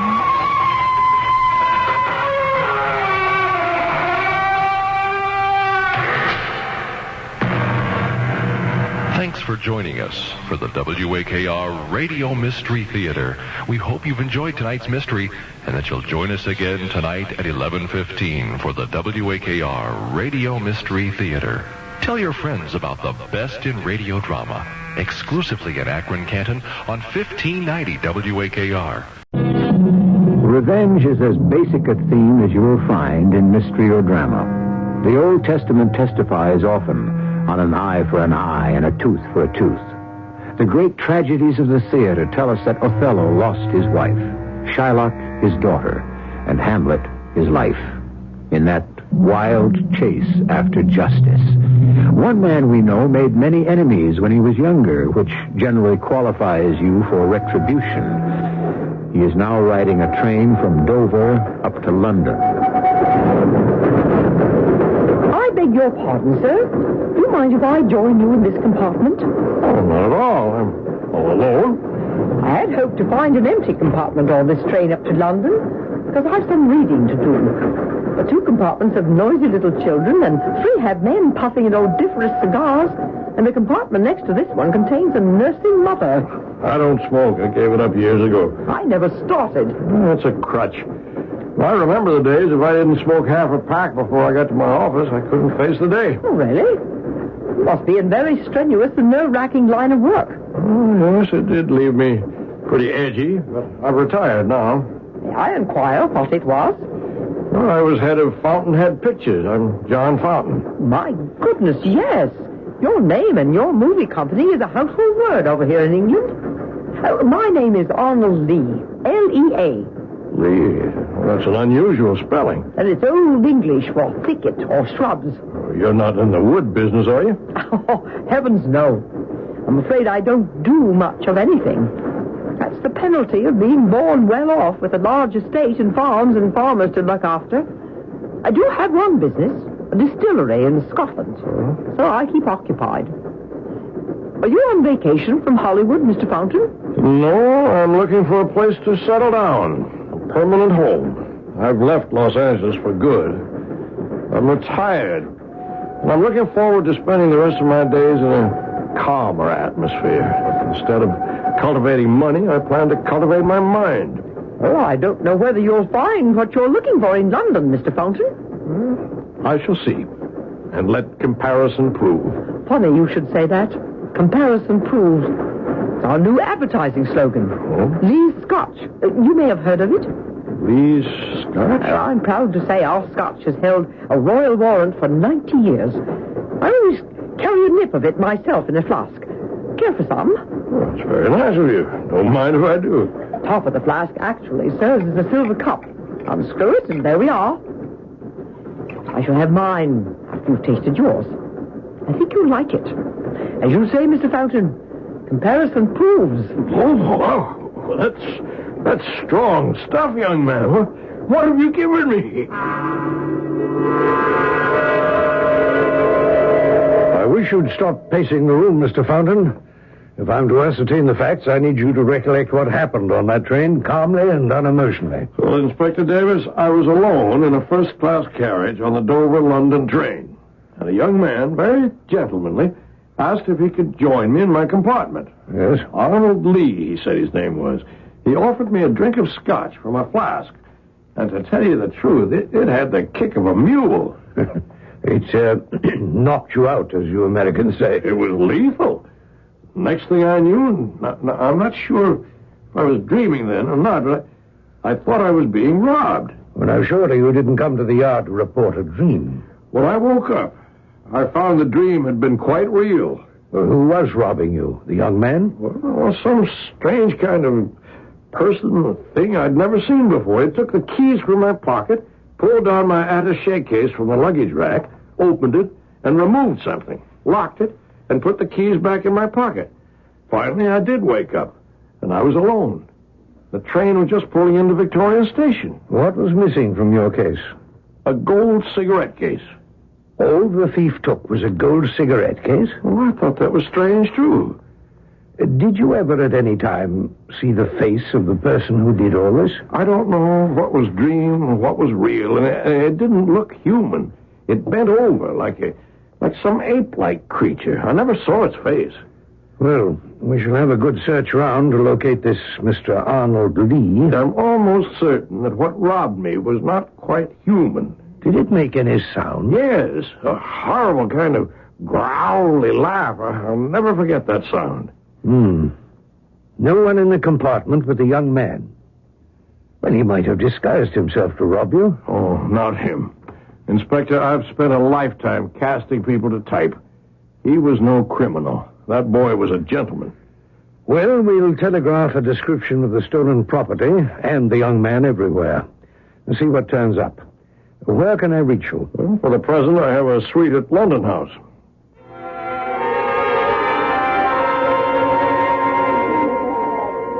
Excuse me, madam. How long have you been waiting for the elevators? Oh, 2 or 3 minutes. You mean 2 or 3 minutes before I came into the lobby? At least. Perhaps more. I'm half a mind to go to the desk and complain. Everything's a little slower in England. You'd think in a hotel as expensive as London House, you'd have better elevator service. You're an American, aren't you? Yes, I am.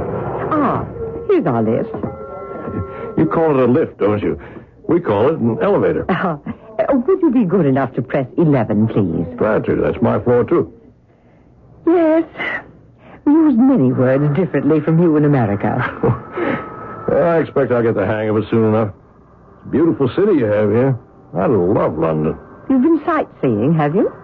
No, I haven't had time. I've been house hunting. I've spent a long, rather tiring day. Really? You're going to make London your home? Are you going to hire or purchase? You mean rent or buy? Oh, there you are. What is it George Bernard Shaw said about your country and mine? England and America, separated by a common language. I bid you good night, Mr. Fountain. Enjoy your stay. Oh, hold on a minute. How did you know my name? I shall be happy to tell you some other time. Mine is Norrell. Mrs. Ada Norrell.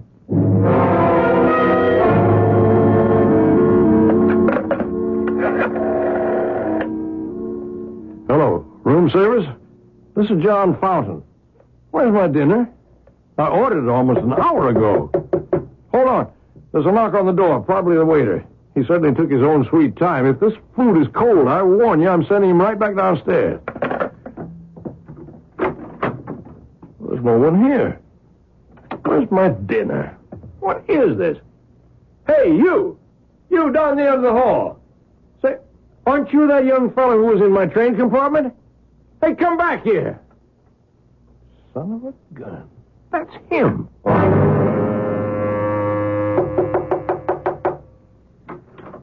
Yes? Oh, it's you, Mr. Fountain. Oh, madam, I had no idea this was your door. My name is Ada Norrell, I told you. I'm sorry. It's just that, I do apologize for the late hour, but may I have just one word with your husband? With whom? Your husband, Mrs. Norrell, the young gentleman I just saw going into this room. I hope you're joking, Mr. Fountain, because if you're not, I hardly know how to take this. I just opened my door down the hall, and I thought it was the waiter with my dinner. And I saw, going down the corridor, a young man with whom I traveled yesterday on the train. Indeed. And when I called to him, he went down the hall and into this door. Mr. Fountain, I thought you were far more sophisticated than this. To make up such a transparent story in order to pursue me.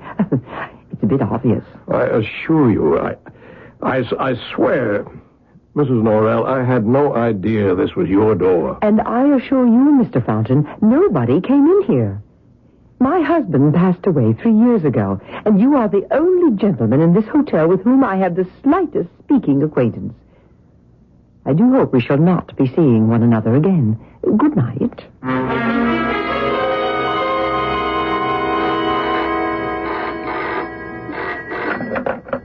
Yes? Hello? Who is it? Mr. Fountain? Yes? Who's this? This is Inspector Davis, Scotland Yard. Oh. I'm downstairs in the lobby. Sorry to stop by so early in the morning, but I have some information I'd like you to verify.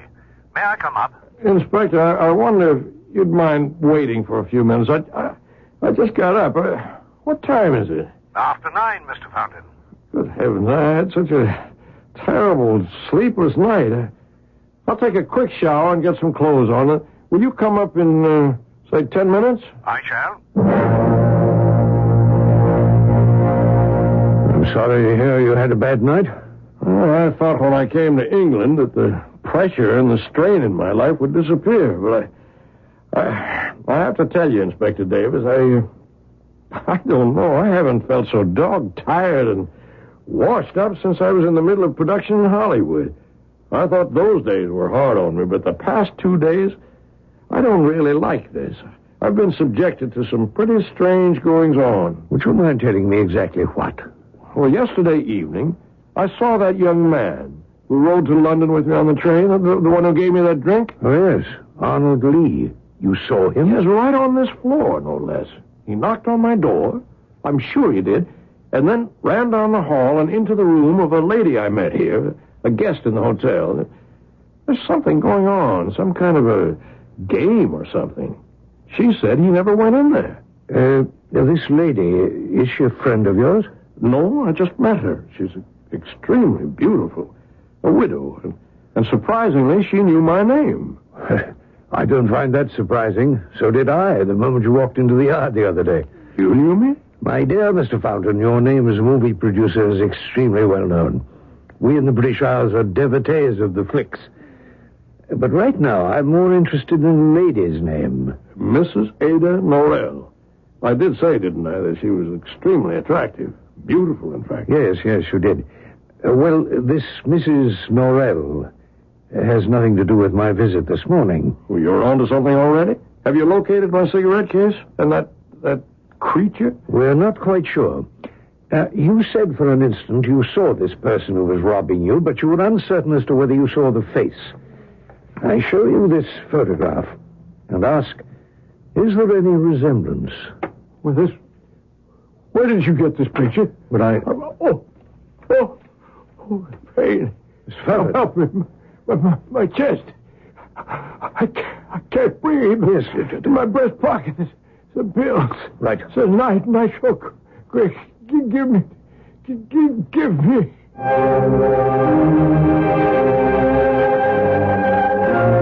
A heart attack. A nitroglycerin pill to alleviate the pain. The inspector quickly places the tablet under the tongue of the gasping man. It will dissolve, and John Fountain will recover. But what was it about that photograph that shocked him so much that his heart was affected? I shall return shortly with Act 2.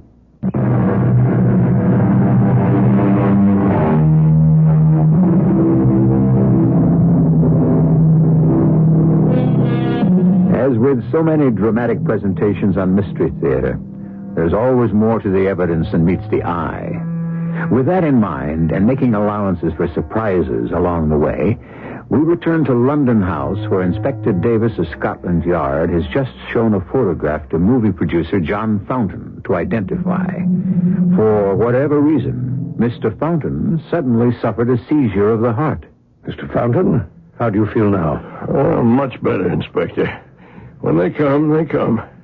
Let me see that photograph again. Are you sure you feel up to it? Let me see it. Yeah. Study it carefully.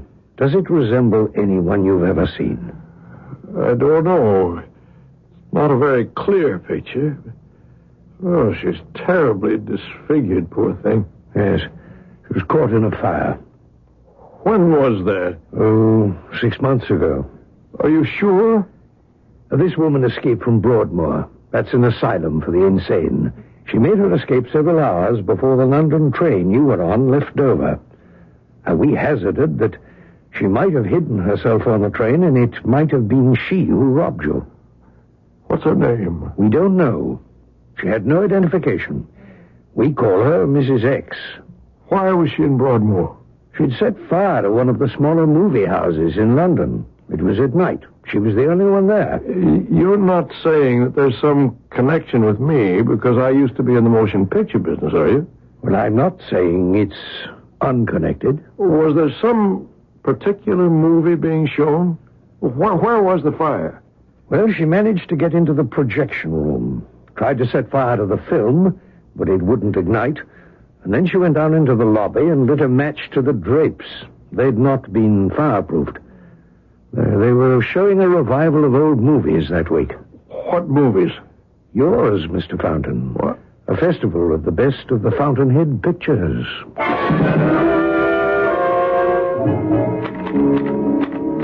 Now, you're staying late tonight, Davis? No. Typing up this John Fountain case, Chief. Isn't this simple robbery taking an awful lot of your time? Well, I don't think it's that simple. I have an idea that Fountain's not a little paranoid. If he weren't such a VIP, perhaps it wouldn't matter. But he's got a bad heart, and he believes that everyone he meets is out there to get him. Who does he think is after him? Well, several people. A, someone who looks like Mrs. X. You remember the theater pyromaniac?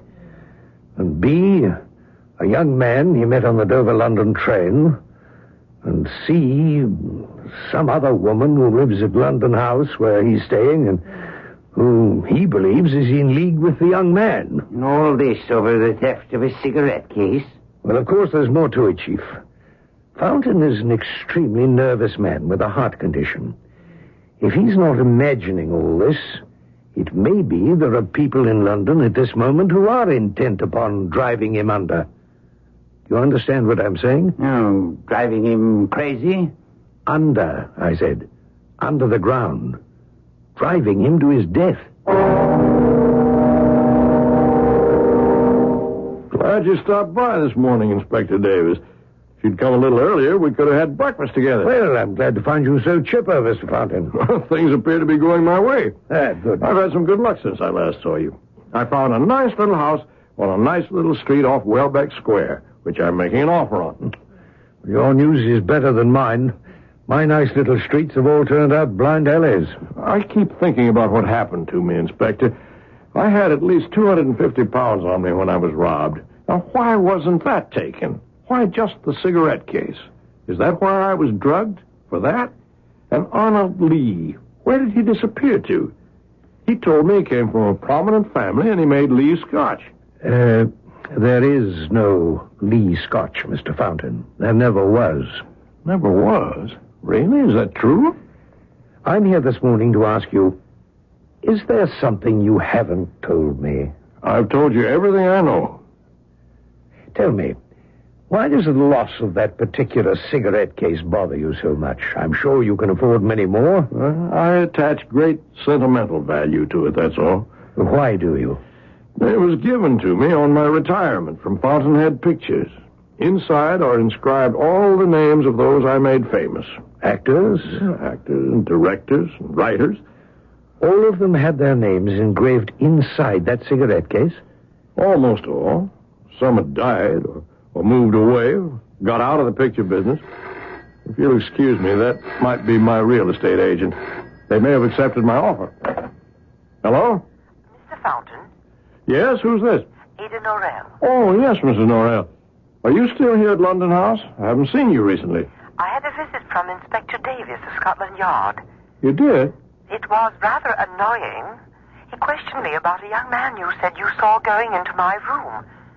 Now, I don't know why you keep insisting on this, Mr. Fountain, but I can tell you I was very angry indeed. I am sorry, Mrs. Norrell. How can I make it up to you?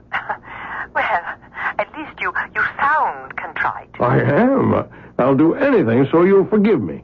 How about dinner tonight? And the theater afterwards, huh? No, that doesn't intrigue me. But if you'd like to accompany me on a visit to the Tower of London this afternoon, I suppose I could forgive you. The Tower of London? Why, yes, I've never been there. Good enough. I shall meet you in the lobby at 3. No, better yet, 2:30, right inside the tower enclosure. Goodbye. I'll be there. Mrs. Norrell, Inspector. She didn't like your questions. Really? She didn't seem to mind at the time. She is, by the way, as extraordinarily beautiful as you told me. That woman. Had I met her 10 years ago, I could have made her into one of the biggest stars ever to hit Hollywood. Mm-hmm. She's got something. Not only an unusual and photogenic face, but a lovely manner. Yes, I could have made a big star of her. What did Mrs. Norrell call you about? To join her sightseeing. I said I would. Well, if she upsets you that much, why do it? I don't know how to analyze it, but for some reason I'm drawn to that woman. A certain charisma, maybe. It's what we always look for in a movie actor. It has nothing to do with acting talent. Don't ask me why.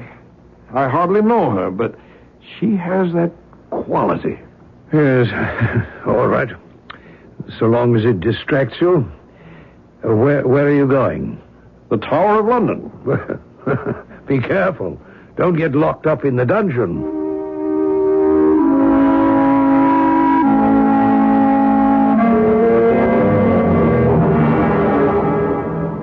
I said I was sorry, Mrs. Norrell. I'm generally very punctual. Yes, I imagined you would be. I was just about to leave the tower when you arrived. Please forgive me. An hour late is unforgivable, but I don't know what's wrong with me. I went down to hail a cab, and suddenly I didn't feel well. I had to sit down in the lobby. Are you serious?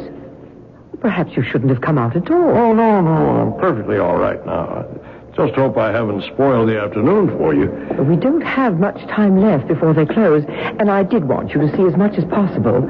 Look at all these towers. Yes, actually 18 of them, all with different names, including the Bloody Tower. They say it was originally built by the Romans to honor Julius Caesar. It's that old. I like that. A country that respects its age and its old customs. Well, some of those old customs aren't that respectable. A lot of hanging and spilling blood right where you're walking. Really? Now, follow me down this spiral staircase to the dungeon. The first room we come to is where the rack was. People were pulled apart for their crimes. What are those bells? Oh, that's the curfew. That means closing up time. Probably why we're the only ones down here. Well, what's that room behind this iron door? Oh, that's where the 2 little princes were kept before they were murdered. Well, let's pull the door open and have a look. It's heavy. Oh. I'll squeeze through here and have a look. Oh, there's so much more to see. It's a pity. I'll tell you what, Mr. Fountain. Suppose I go and find one of the yeomen and ask his permission for us to stay on a while after closing. Don't go away now. Hey, the cell door's shut. Mrs. Norrell? Mrs. Norrell! Mrs. Norrell, is that you? Can you open the door and let me out? Oh, no. Oh, no, not you. Go away from me. Get away. Get away from here. Help me. Help me.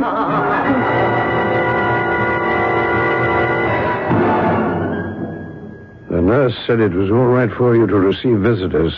How do you feel today, Mr. Fountain? How long have I been in the hospital? 2 days. I don't know what to make of all this. Well, if you're feeding up to talking today, I'd like to know what happened. I was going to ask you, Inspector. I don't usually wake up 2 days later and find myself flat on my back in bed. You've forgotten, Mr. Fountain? Wait. No, it was all a nightmare.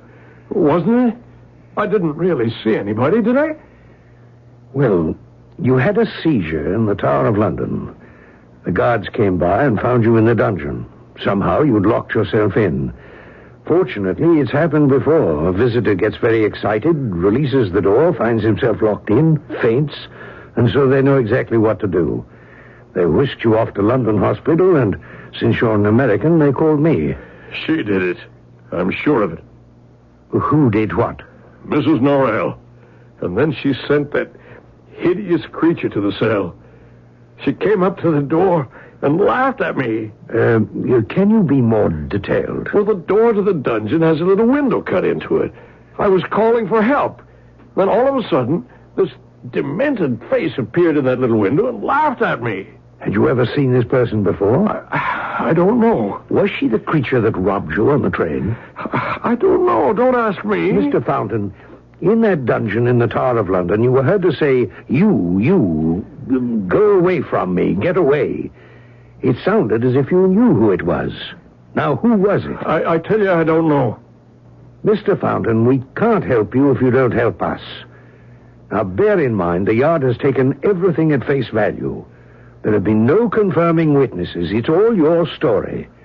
There are those at headquarters who have definite doubts that you ever had a cigarette case, or that it was stolen, or that you were drugged by a young man on a train. Why would I say all those things if they weren't true? It was that mad woman, the one you call Mrs. X. And do you know her? Mr. Fountain, answer me. Yes, I did know her. But so help me God, I had nothing to do with it. I tried to help. Why, after all these years, does she come back into my life to make me remember? I don't think my heart can stand much more of this. I mean it. I won't be responsible if I ever see her again.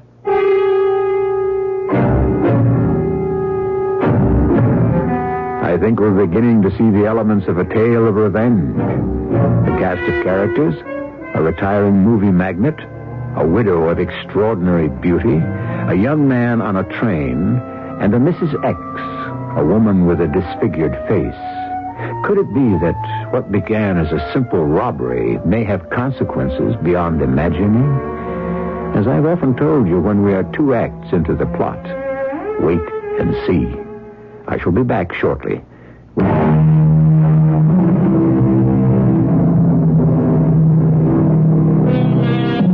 Act 3 it is.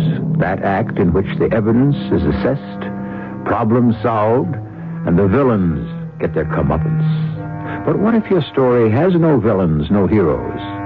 Yet the mystery of what has been going on is as puzzling as ever, which is precisely the situation that faces Scotland Yard. We're closing the case, Davis. We've spent far too many hours chasing a will-o'-the-wisp. Yes, and he's not a well man, Chief McGowan. That may be, but it's not our concern. I've got something for you more immediate. A certain Ralph Glass arrives at Heathrow on the noon flight. I'd like you to interview him, find out why he's in England. What are the leads, sir? Do you remember the Mrs. X case, the woman who escaped from Broadmoor? Certainly. I was hoping she was connected with a fountain robbery. The incredible part of that case is the woman's completely dropped out of sight. Unbelievable. Here she is, presumably with no money, escaped from incarceration. How's she existing? What has she got to do with Glass? Well, it's a tenuous lead, but we've got to go with it. When we examined her room at Broadmoor, we found some doodling in a corner on the windowsill. You know how people will scratch away with a pencil while they're thinking? Well, she hadn't been permitted a pencil. Naturally, anything sharp was kept from her. Well, just the same, there on the sill were scratches. 2 words. Ralph Glass. Why did she write that name? That's your assignment, Davis. You checked the incoming airlines, huh? The name came out of the computer. 12 o'clock. Hop to it. Heathrow. Who is it? Mrs. Norrell. What do you want? To see you. How are you? All right. Come on in. Thank you. We can talk in the sitting room part of the suite. I was just writing a letter. I'll sit here by the window, John. I'm going to call you John. And if you care to, you may call me Ada. What do you want to see me about? You're angry at me, aren't you? Somehow you're thinking it was my fault, you getting locked up in the Tower of London. Ada, you have me at a disadvantage. I've told you before, you're a very attractive woman. And if I'd met you years ago, you might have become a movie star at my studio. Not everyone wants to be a movie star, John. But I shall take it as a compliment. Now, I'm going to tell you something. When I came back to the dungeon that day to find out you'd fainted and been taken away to the hospital, I was beside myself. Nobody would tell me which hospital. And finally, after calling every hospital in the phone book, when I located you and was told John Fountain had suffered from a heart attack, you don't know how I blamed myself. I don't know what to say. I guess I'm very surprised. So we've made up, have we? Well, sure we have. Are you dining in the hotel alone tonight? Well, I don't know that I feel up to going out or even into the dining room. Suppose I order a light dinner for the both of us and have it brought up to my room. After all, you won't have to walk far. I'm just down the hall. Okay, Ada. That's very nice of you. And forgive me for well, I don't know what. You're forgiven. I'll see you at 7, then.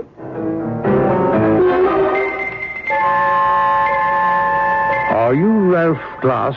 Yes, I am. I was told by Customs to come into this office. Yes. I'm Inspector Davis, Alien Division, Scotland Yard. Oh? May I see your passport, please, sir? Yeah. Hmm. Is there an address where you can be reached? Well, I'll be staying at the London house. I note you list your occupation as makeup man.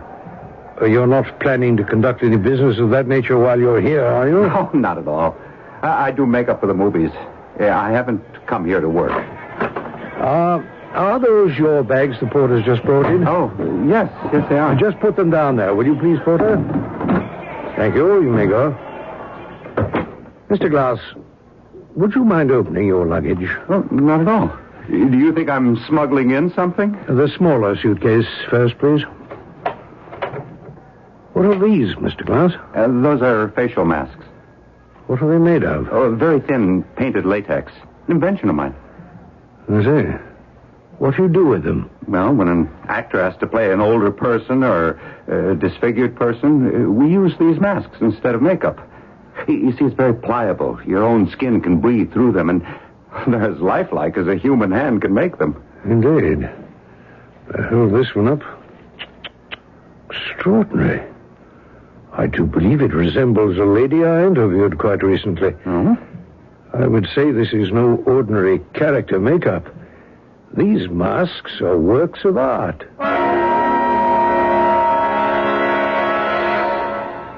I've been waiting an hour. Did your plane get in late, Ralph? No, I had a run-in with the British Customs, then an interview with Scotland Yard. What did they want? I don't know what he was after. I had to open my suitcases. Probably drugs. You? Smuggling drugs? It's a spot check. Every so many passengers, tag, you're it. Now, what is it you want from me? Now, that's a nice way for a brother to talk. Well, I didn't fly 3,000 miles for chit-chat and compliments, Lorna. Is he here? Yes. Right down the hall, in fact. Are you sure you want to go through with this? I haven't waited 10 years for nothing. What did you bring? A couple of extras. And the new one of Lorna Dale. I'll show you. Get the suitcase onto the bed. Here's a spare mask of Ada Norell. Good. The one I'm wearing is getting a little cracked around the mouth lines. I brought along a duplicate of Arnold Lee, in case you needed that mask. Yes. There'll be one final performance from Arnold. And here's what I've spent most of my time on. The mask of Lorna Dale. Let me look at it. Lorna Dale. Oh, is this what I used to look like? I almost don't remember. Dearest sister, you were very beautiful. Oh. I worked from the early stills and my memory. I could never forget the way you looked before the accident. Ralph, these masks are wonderful. But I need your personal help. I want you to stand by me. He's coming here at 7 o'clock. John Fountain? Yes. I told you he's staying just down the hall. He's coming to have dinner with Ada Norell. What are you going to do? Throw his sins into his face and watch him suffer the way he made me suffer.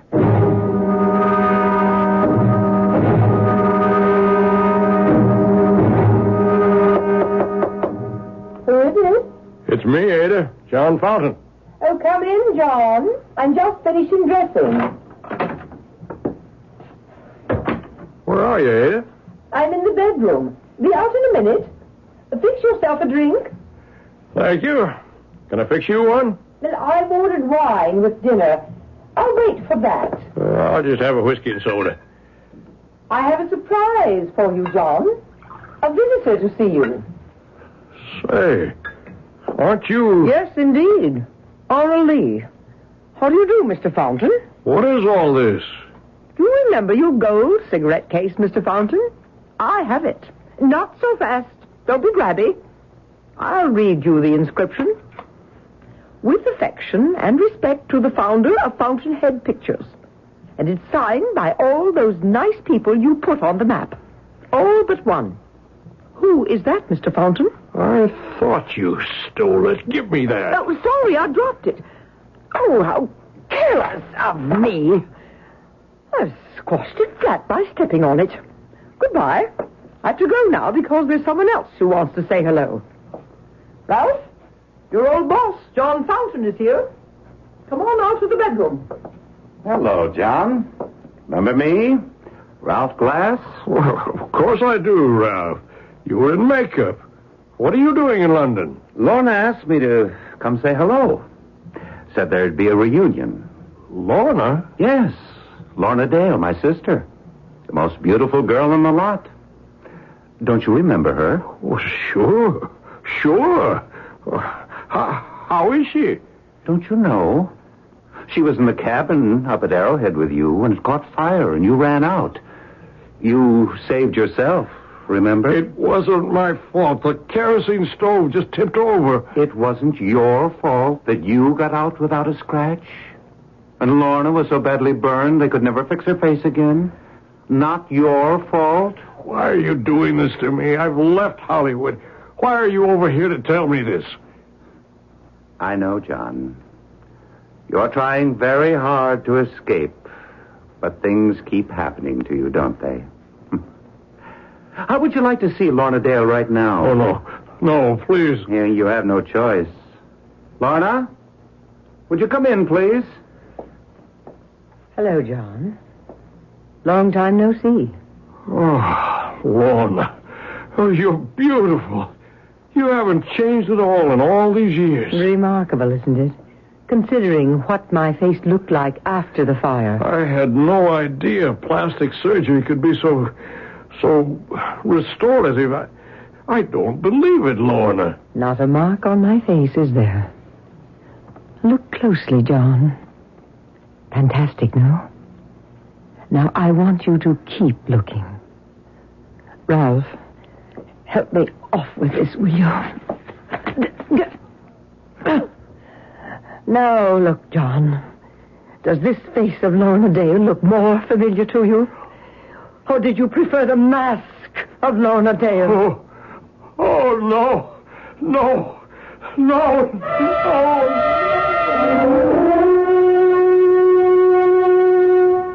You'll never forget now. You'll never be the same. There's just one more scene to play, Ralph. Is that why you're wearing your Ada Norell mask? It's the one a certain gentleman knows me by. I telephoned him before to ask him up. Do I know him? If you don't, you will in 10 seconds. Inspector Davis, it was good of you to stop by so late at night. The yard doesn't keep hours, Mrs. Norell. This is my brother, Ralph Glass. Oh, yes, we met. But I didn't know you were related. I asked you here to confess to setting a fire, escaping from an asylum, engineering a robbery, and almost, but not quite, worrying a man to death. Inspector, did you ever hear of a motion picture actress called Lorna Dale? I certainly did. I had a crush on her all through school. What happened to her? She and the studio head were caught in a fire in a mountain cabin years ago. Did she die? Only her face. Inspector, I want you to write 3 names down on a piece of paper. Go ahead. Arnold Lee, Ada Norrell and Lorna Dale. And then take a very close look at those three names. Mrs. Norrell, I already have. Oh? The names Arnold Lee and Ada Norrell and Lorna Dale are all the same anagram. The same letters transposed to make three different names. It was I, the same person, transposed to make three different people. But how could you? Ralph, show Inspector Davis the masks. Of course, those masks. Now I see a fire, a burned face. Mrs. Norrell, you are really Lorna Dale. Yes, I am. I hope you will let me pay for the damages to the theater and for escaping from the madhouse. I am not crazy. May I call you Lorna Dale? Of course. Miss Dale, I can straighten out matters with both the Yard and Broadmoor. I think you've suffered enough.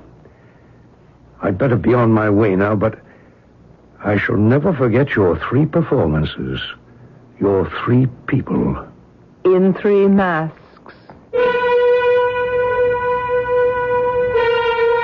Remember the old maxim that went, revenge is like a boomerang? Though for a time it flies in the direction it is hurled, it takes a sudden curve, and returning can hit your own head with quite a blow.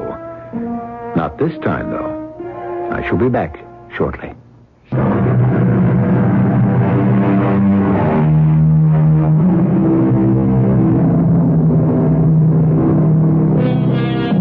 Rather than leaving you believing that revenge is sweet, or that I endorse revenge in any shape or form, let me say that the best manner of avenging ourselves is not by resembling him who has injured us.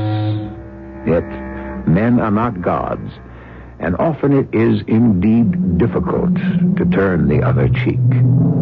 Our cast included John Beale, Court Benson, Joan Shea, and Ray Owens. The entire production was under the direction of Hyman Brown. This is E.G. Marshall inviting you to return to our Mystery Theater for another adventure in the macabre. Until next time, pleasant dreams.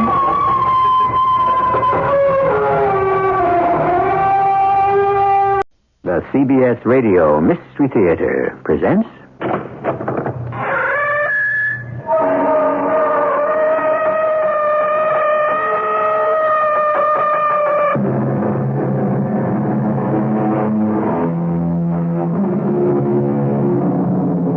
Come in.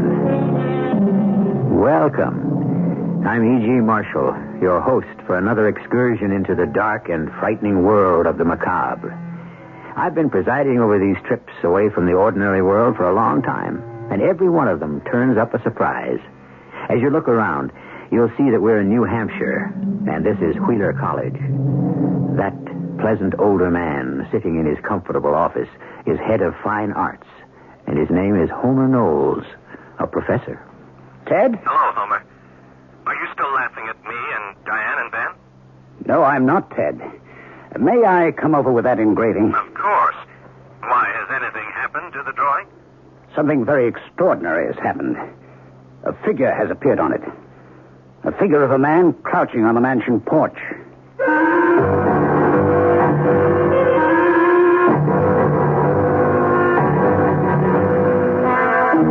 Our mystery drama, The Figure in the Moonlight, was written especially for the Mystery Theater by Roy Windsor and stars Patricia Elliott and Paul Hecht. It is sponsored in part by Buick Motor Division and Contact, the 12-hour allergy capsule. I'll be back shortly with Act One.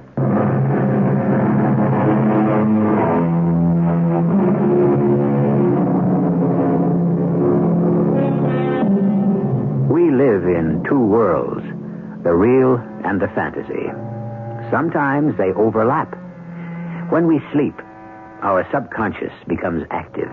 And when we awake, we may discover that it has provided us with a solution to a problem, or with an inspiration. Maybe the expression, "let me sleep on it," acknowledges the power of our shadow mind. The subconscious is, of course, a fact. The extent of its power is unknown. For example, is it possible that subconscious thought exists and has force even after death?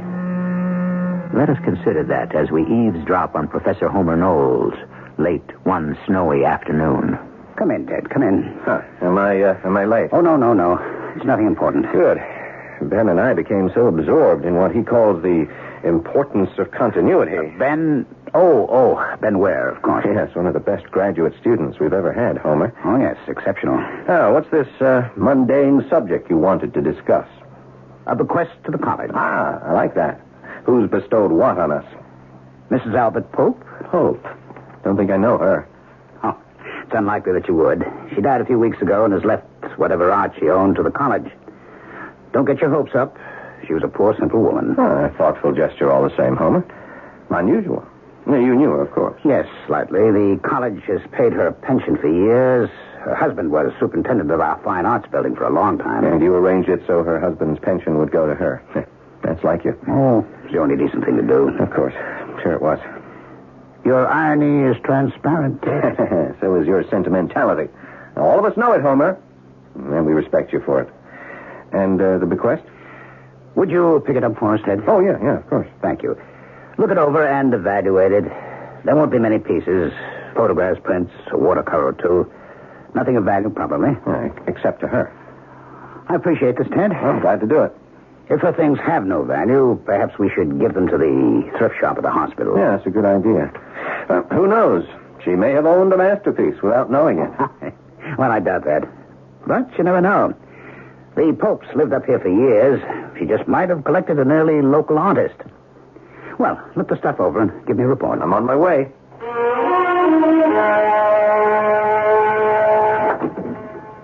Is that you, Ted? Hi, darling. Here, give me a hand. Now, what have you dragged home? The soul of Mrs. Albert Pope. Give it to me in English, Professor. No, I mean it. Here, take this old photo album. All right. Yeah, this big portfolio is heavy. Where did you get all this junk? Homer had me pick it up from Mrs. Pope, the late Mrs. Pope. She gave all this stuff to the college. I gave it a quick glance. Find anything? You know my dream. It won't come true this time, Diane. No, there's no treasure here. But there is one thing that's interesting. Here, let me hang up my coat and I'll show you. But Ben's expected any minute. It's almost 7. Oh, it is? Oh, I didn't realize it was so late. Oh, this will only take a second, Diane. Now, come on. I want you to see this and take a look. Hey. Oh, it's really quite lovely. Yeah, it's pretty good engraving. All the other stuff has no real value. Reproductions, mostly Van Gogh. 2 of the sunflowers are Renoir. She had good taste. Yeah, and a lot of photographs. Ben might like them. He collects pictures of old New Hampshire houses. Then he ought to have this engraving. Hey, that's an idea. Well, what do you think of it? I like it. That's a fine Victorian house and grounds. Whose house is it, do you know? No idea. Yeah, it is a pretty good engraving. Clean lines, flagstone path leading up to a wide front porch, 3 floors. Nicely framed by firs. Look, the house plantings are very well done. But? You know as well as I do, Di. It really needs a figure in the foreground to give the picture a focal point. As it is, it's just an engraving of a house. A beautiful house. Yeah, but the engraving is only architectural, like a plan. Has no meaning. It's just a house. Who's the artist? I don't know. It's unsigned. Yeah. With a figure in the foreground, the engraving would come alive. Well, Ben will still like it. Well, there's no reason he shouldn't have it. Or some of the old photographs. He's a bug on the past. What he doesn't want, I'll take over to the hospital thrift shop. They can sell them. It must be Ben. I'll wash up and be right back, Di. You play host. Hi. Hey, come in. Wow, you look pretty, Diane. Flattery earns you a cocktail. And thank you. Where did you get your manners? Most art students are reclusive. Well, I'm absorbed by art, but I can also see beauty around me. Oh, you're too much. Ted will be right out. He came home just a few minutes ago. Hey, look. Oh, what's all that? The aesthetic side of the late Mrs. Pope. Look it over and take what you want. I have to check on dinner. Oh, here's Ted. Hello, Ben. What can I fix for you? The usual? Yeah, please. Well, why don't you sit down in front of the fire? Who is Mrs. Pope? I'll tell you all about her in a minute. Not that I know much more than you do. Here you are. White and as cold as a ski lift. Half an hour and we eat. Here you are, darling. Thank you. A toast. Right on. Here's to us. Who's like us? Damn few. I'd love it. Where did you pick that up, Ben? when I was in college in Chicago years ago. Oh, yeah, I keep forgetting that you're from the Midwest. Why did you abandon Chicago with its arts institute and the universities with their, well, excellent fine arts departments and come to this little college? I love New Hampshire. And then there's Professor Knowles and Ted. They know everything. Hardly, Beth. Well, more than I'll ever know. You really like the climate? Yeah, I really do. Real winter. Unspoiled forests, clean air, remoteness, the snow. All of it keeps your perspective straight. Maybe yours. Mine freezes up. Give him the pictures, Ted. Ah, yes. The Mrs. Albert Pope collection. She left that meager pile to the college, and, well, there's one picture you might admire. No. Stay where you are. It's quite a good engraving of some old mansion. You collect pictures of old homes, don't you, Ben? Yeah. I like them. They give me a sense of, continuity. Yeah, and stability. Yeah, here we are. Oh, wow, it's beautiful. That's a beautiful house. Yep, that's a pretty good engraving. All it lacks is a figure in the foreground to give it a focal point. Well, there is a figure in the foreground. No, wrong. Oh, there is, really. Take a look. Oh, but both Diane and I Let me see. There. You see? Next to the path. The figure of a man on his hands and knees crawling towards the house. I swear. I swear, too. When you showed me the engraving, Ted, there was no figure. Well, maybe you just glanced at it. No. We looked at it under the light. There was nothing in the foreground. Well, there is now.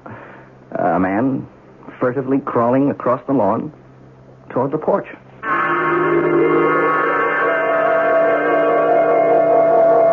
Ted? Yes, darling? Are you going to stay up? It's late. Come on, sit down. Sit down for a minute, Di. Oh, it's cold in here. I'll toss another log on the fire. Not for me. I'm ready for the down comforter. Yeah, so am I, but I just can't get that engraving out of my mind. We made a mistake, that's all. There's no question there's a figure in the foreground. But there wasn't. Well, I didn't think so either. But there is. Well, I studied the thing. The foreground was empty. So what? So it's mystifying. I don't like that. Can't you admit we made a mistake? Yeah, I made lots of mistakes, but this wasn't one of them. I saw what I saw. Now, let's take another look at it. Ben looked at us as if we were a little mental. Yeah, well, I don't blame him. Now, come over by me, Di. An eye check, right? Right. It's gone.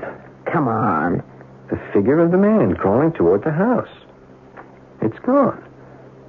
Now, you tell me. It wasn't there when we first looked at the engraving, and then it was there when you showed it to Ben Ware, and now nothing. Well, you agree I haven't gone mental. Well, if you have, so have I. How in the world do you explain it, Ted? Oh, I can't. Is this some kind of drawing technique? No, Di. It's a plain, straightforward engraving. Homer might know. Well, call him up and let's take the picture over to him. Oh, it's pretty late. Only 10:30. You want to sit here and brood over the thing until you freeze to death? Oh, I feel ridiculous. I'll call him. He's only half a block away, and he stays up late. I don't know. This simply makes no sense.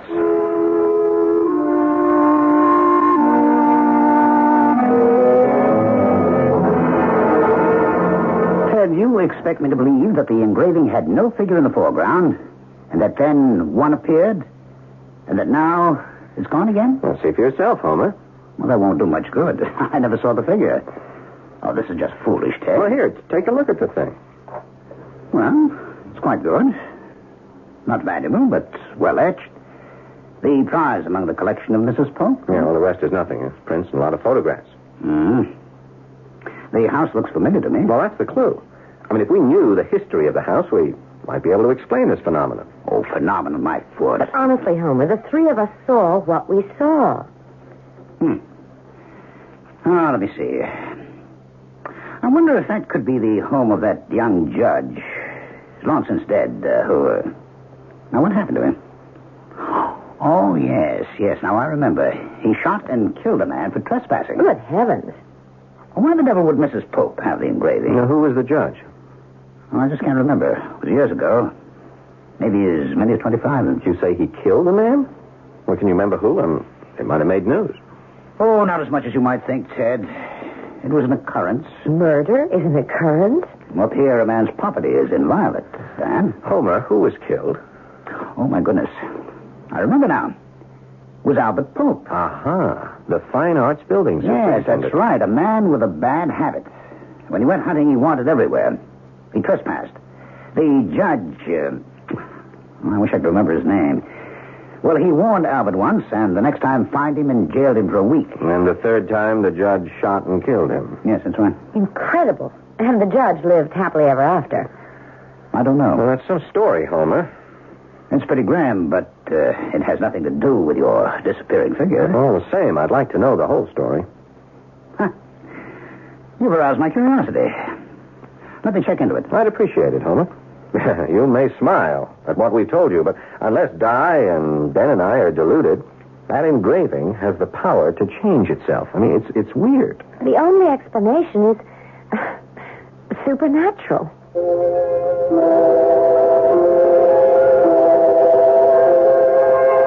As eminent a philosopher as Santayana wrote, there is nothing impossible in the existence of the supernatural. Its existence seems to me decidedly probable. Is that what we have encountered here? It seems impossible for a picture to change its composition. And yet, three educated, rational persons maintain that the etching did change. Where this will lead us, I have no idea. But I will return shortly with Act Two.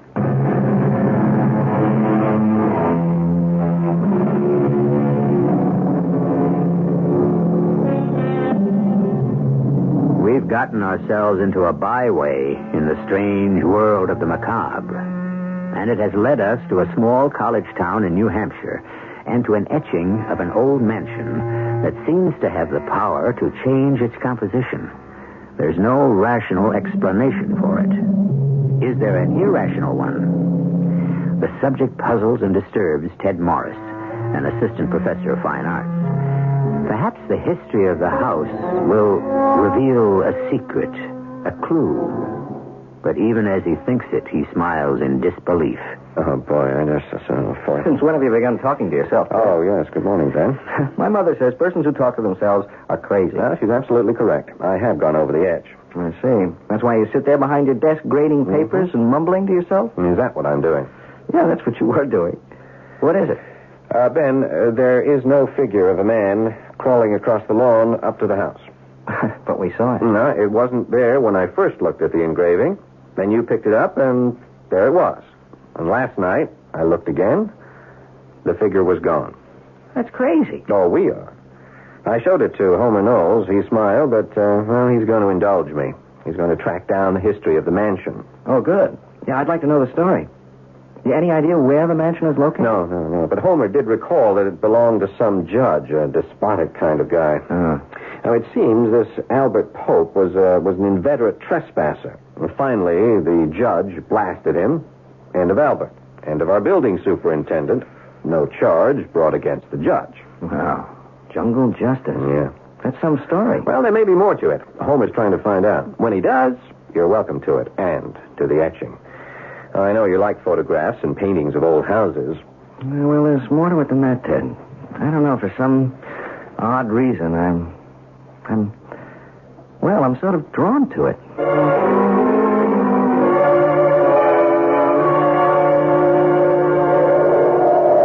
Homer, what a pleasant surprise. I haven't dropped in at a bad time, have I, Diane? Come in, Homer. I'm just starting a fire. Let me take your coat. Thank you, my dear. And the package? No. I want to show you something. Set down engraving. Had any luck about the history of the house? I'll come to that. But, take a look at the thing. I can't believe it. Well. So I'm not crazy. When you showed me the picture last night, there was no figure in it. Now, look then. Yes. A figure crouching on the porch. Very sinister. A creeping man. He vanished. And now he appears again, this time on the porch. You know, we're seeing something being acted out. I refuse to believe it. Now, this is nonsense.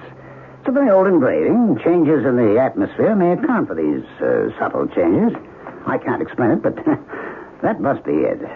And our imagination. No, that won't do. We are not imagining what we can see. Now, I want to know about that house, the judge, and that creeping figure. And what have you learned, Homer? The mansion belonged to a Judge Asa Lawrence, a young firebrand. Came to the bench in his 40s. Where? Earned his degree in Boston, went into practice in Orton, and became a judge in 1950. He had a rather heavy hand, really enforced the law. And shot and killed Albert Pope. Oh, no question about that. Oh, he must have been mad. No, he wasn't.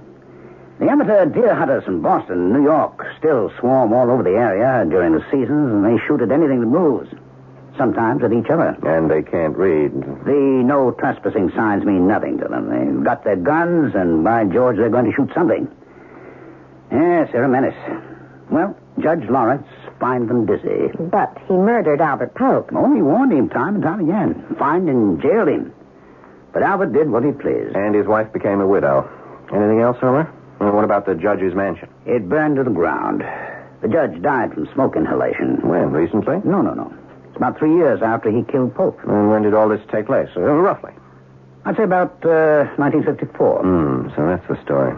Now, there's more to it than that, Homer. I would like to reconstruct the whole tragedy from Pope's death to the fire in the mansion. Well, for goodness sake, why? Because there is something significant we don't know. I think so, too. Something's been unfolding before our eyes. Do you know what I think? Go on, Doc. I think we've been watching the man who set fire to the judge's house. Oh, my dear Diane. No, it's an idea. You're hallucinating, both of you. What about the fire, Homer? Can we find out? Well, I would imagine so. Someone in Norton may remember it. What about the newspapers? I don't think the Boston papers... Well, no, that's an idea. They might have carried a line or two about the judge's death. Let me check further. I'll leave the engraving with you. Ted. Oh, my. I simply will not believe it. Yes. The figure on the porch has disappeared. But look there. Do you see it? One of the front room windows is now open.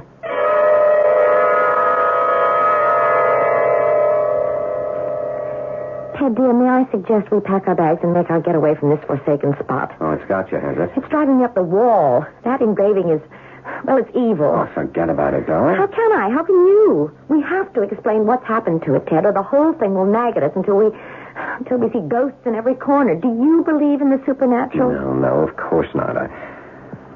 I don't think I do. Who can explain everything? It's beyond me. It means something. Something bad.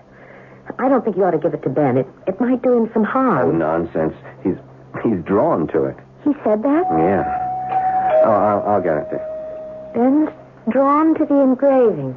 How odd. Is this the home of the magic picture? Oh, come in, Ben. Go easy on the magic picture talk, huh? Diane is terribly upset. Oh. Make yourself at home in the Institute for the Befuddled.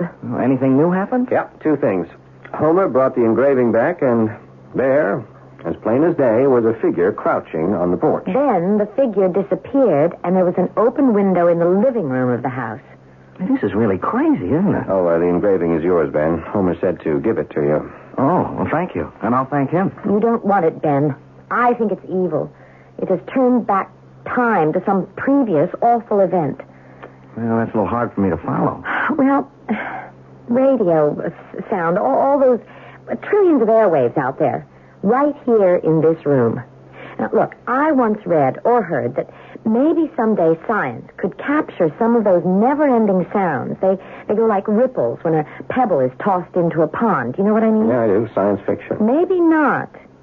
Wouldn't you like to hear Caesar speaking in the form, or Cleopatra Disraeli, and any other great man or woman?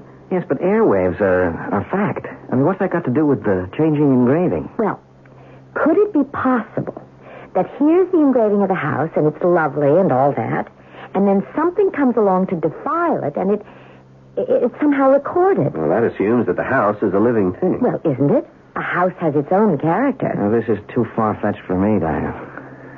Look, do you believe in the supernatural? I've already asked Ted. Well, yes. I can't define what I mean by it, but insights come to me that I can't explain. Like, coming up here for graduate study, something compelled me to. There was some kind of intervention in me that led me here. That's all I'm saying, Ben. That's it. There must have been some kind of intervention with the house, and it's recreating what it was. It has a mystery to reveal, or a tragedy to show us. I swear it. So it's like a soap opera, huh? Tune in tomorrow to find out what happens next? Yeah, except that they never end, do they? This will end. We watch the picture. You watch it, Ben, if you really want to take it home. until the engraving has retold its story. May I see the engraving? Sure, it's over there on the table. That entire bequest from Mrs. Pope may have been worthless, but... Oh, this engraving of hers. Now what? Well, Di must be right. The engraving's changed again. What? The figure has emerged from the house and is halfway down the path. He's got a bundle in his arms. No, look more closely, both of you. That is no bundle. The man is carrying a small child. Yes. Yes, who is it? Ben Ware, Professor. I noticed your light. Oh, it's perfectly all right, Ben. I'm pleased to see you. It's pleasant when students drop in. Makes me think I'm still part of the living scene. Oh, you're more than that, Professor. You're a living legend. Oh, dear, I hope not. Come, sit down. Ah, you have the engraving. Yes, Ted said I could have it. Yes, of course. Perplexing, isn't it? There's been another change in the engraving. There's a man leaving the house and carrying a small child in his arms. The devil, you say? Now, what in the world can that mean?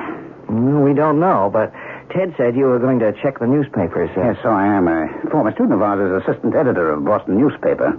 He'll check his morgue in the morning, but oddly enough, he remembered something about Judge Lawrence. The house in the engraving burned down. Do you know that? Yes, sir. I'm more interested in what happened earlier, at the time that Albert Pope was murdered. Well, I do know a little about that, Ben. After Albert was shot and killed, his brother Steve arrived with murder in his eyes.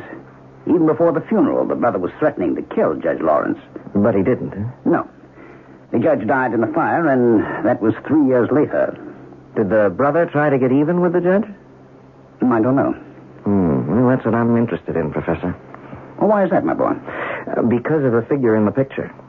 Was it the judge who was running away with a child of his own?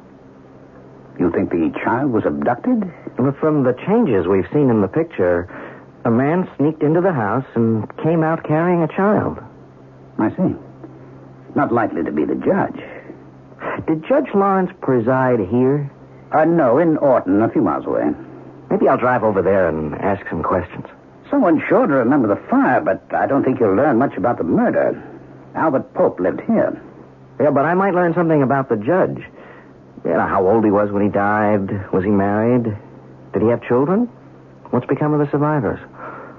And the story doesn't end with that man sneaking out of the house. Oh, perhaps not.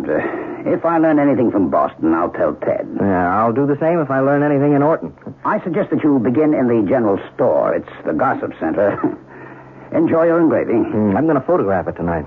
You are? Well, for heaven's sake, why?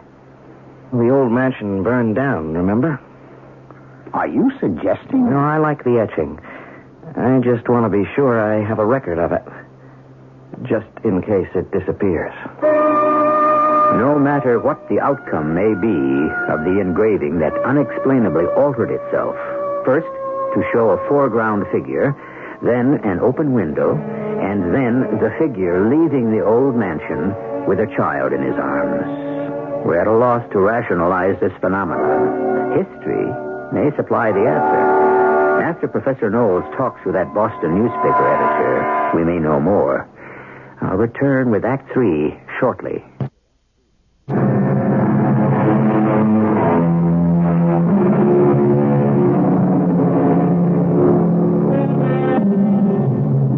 You've heard of the poltergeist. That word is German for noise and ghost. Many will attest to visits by these noisy phantoms. They're noisy, all right. Rapping here and moving objects there. They exist. No question about it. Well, if they can manifest themselves as supernatural visitors, why can't we accept what we have already heard? An old engraving of a house alters itself, and what the beholder sees begins to piece together a tragic story of long ago. So far, we know of a murder, a death in a fire, and we have had a hint of an abduction. It is late the next day at Ted Morris's house. Ben may stop by Homer if he returns early enough from Orton. You know, he was correct about one part of the story, Ted. Ben suspected that the figure carrying the small child from the house was a kidnapper. I knew it. I spoke to a friend of mine in Boston late this morning. The back issues covered the story. And briefly, it's an ugly story. Someone kidnapped the judge's child? No, Diane, let's take it step by step. Huh? Albert Pope was murdered. His brother Steve came up here from Chicago for the funeral. He was outraged at Judge Lawrence. And a week later, the judge's small boy, about 3 years old, was abducted. The brother did it. Well, that's what everyone assumed, but there was no proof. Steve Pope was arrested in Chicago, but he was freed for lack of evidence. But there is more to it than that, Ted. Whoever kidnapped the child committed murder. No. The governess was stabbed to death. Good Lord. I wondered how a man could break into the house and walk away with a small boy without being detected. And the judge's wife? That's another part of this tragic story. She had died in childbirth. Perhaps that explains in part why Judge Lawrence was such a harsh man. He married late, and by the time he was 40, he'd lost his wife, and then his little boy was abducted. What a tragic story. Yes, I'm rather sorry I unearthed it. And they never found a trace of the child? None. The search went on for months. The loss, Judge Lawrence's 2 losses, seemed to break his spirit. How is it possible for...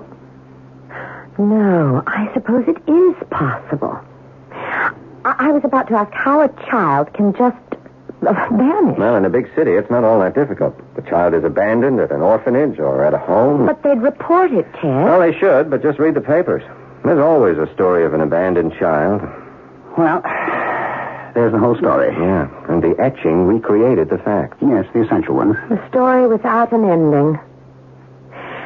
Has this Steve Pope ever been back here? Or did you ever speak to Albert's widow about all this? No, but I have been wondering how Mrs. Pope came to acquire the engraving. My guess is that she simply bought it. But why would Mrs. Pope want a picture of the home of a man who killed her husband? She may have wanted it as a reminder of her husband's murder. Yes, as a talisman. Albert was a happy-go-lucky fellow. His wife was somewhat hard. Yeah, with a grim sense of humor. Homer, one more question. Can we find a picture of Judge Lawrence? A photograph? Or even one of him in his robe? Oh, I should think so. Would you ask your Boston friend to mail us one? I should think there'd be an official picture of the judge in the Orton courthouse. Of course. Why'd you want it, Di? I'd rather not say. You might laugh. Let me say only that, I've got a hunch.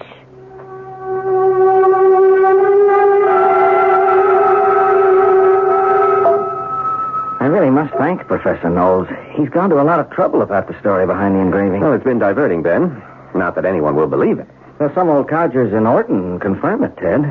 The story, I mean. I meant the engraving that kept on changing its composition. Oh, no. There's no explanation for that. Something activated it. Yeah, and still is, Diane. The thing's changed again. Now what? Last night, I shot a photograph of the etching. I had a hunch that something might happen. It did. I brought it along to show you. The etching is scorched. Yep.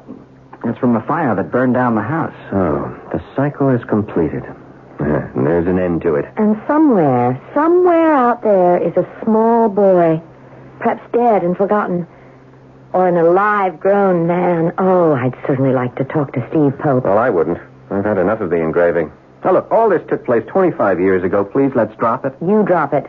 You and Ben and Homer, you have no imagination. I'm going to do some research on my own. Your research, darling, is based on hunch. And hunch is intuition. What's your hunch, Diane? It's so far-fetched that even if it's correct, I don't think I'll tell. It'll come to you across a crowded room? Hey, that's it. What's what? That line from South Pacific in the song, of course. What are you talking about, Diane? How does one fall in love? I don't remember. Come on, don't be funny. I'm serious. Isn't there some magical attraction that strikes two persons at the same time? You know in a glance that you're meant for each other. That's corny, but you know that you are intertwined in every way. Yeah, but what the devil has falling in love got to do with the engraving? You don't see it, Ben? Nope. Well, I do. I know the answer, and I'm going to prove it.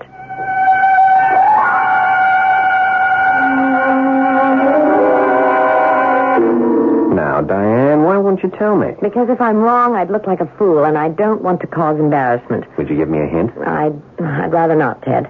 You'll just have to wait until tomorrow. Or have you some wild theory about Steve Pope? No, that's not it. If the police couldn't convict him, I sure can't.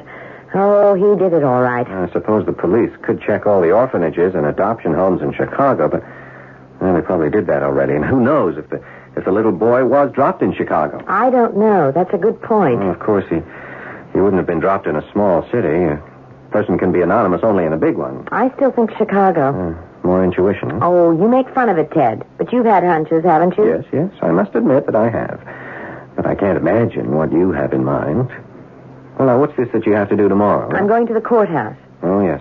To try to find a picture of Judge Lawrence. What else? I may make a long-distance telephone call. You've lost me. There's something I have to find out, but I don't quite know how to go about it. I don't want to come right out and ask a blunt question. Oh, since when? You won't give me an inkling of what you're up to? All right. Just an inkling. Shoot. Think about the engraving. Go on. You brought it home from Mrs. Pope's.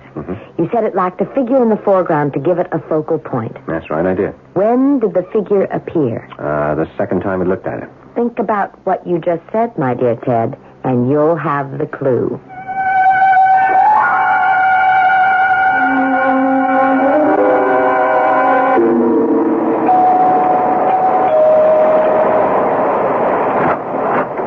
Hello, Diane.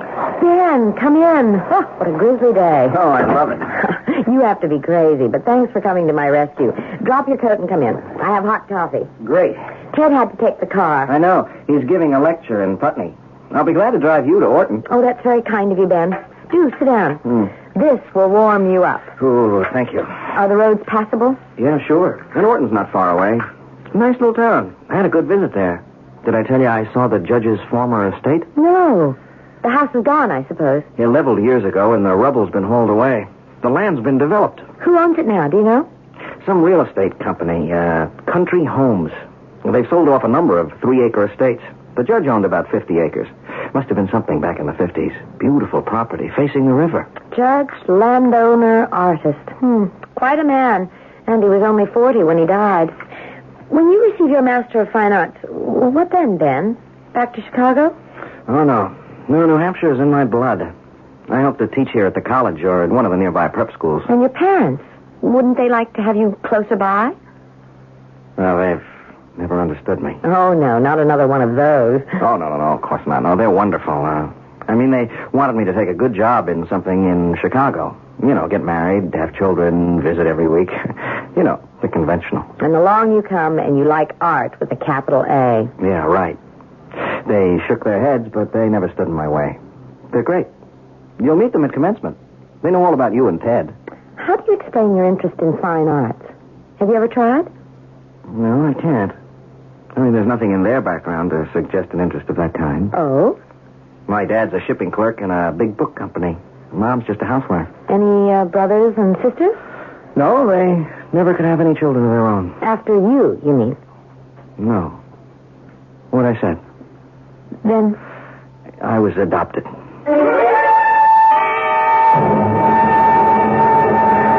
Oh, wow, what a drive. How did the lecture go? Beautifully. Did Ben drive you over to Orton? Yep. You found what you wanted? Yep. Hey, would you knock off the country dialect and tell all? No. Wait a second. You have been devious, haven't you? Yep. Would you please stop that? Now, you insisted that I drive our car because, and don't say yet, or I'll slug you, you wanted to be with Ben. Yep. Oh, Ted, you're marvelous. Yes, and you're replaceable. You know that. Now, stop being coy. Did you find a picture of Judge Lawrence? I found more than that.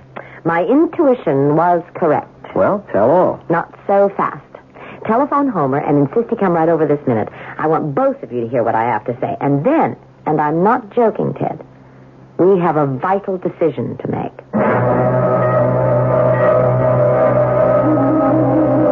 So that's the tragic Judge Asa Lawrence.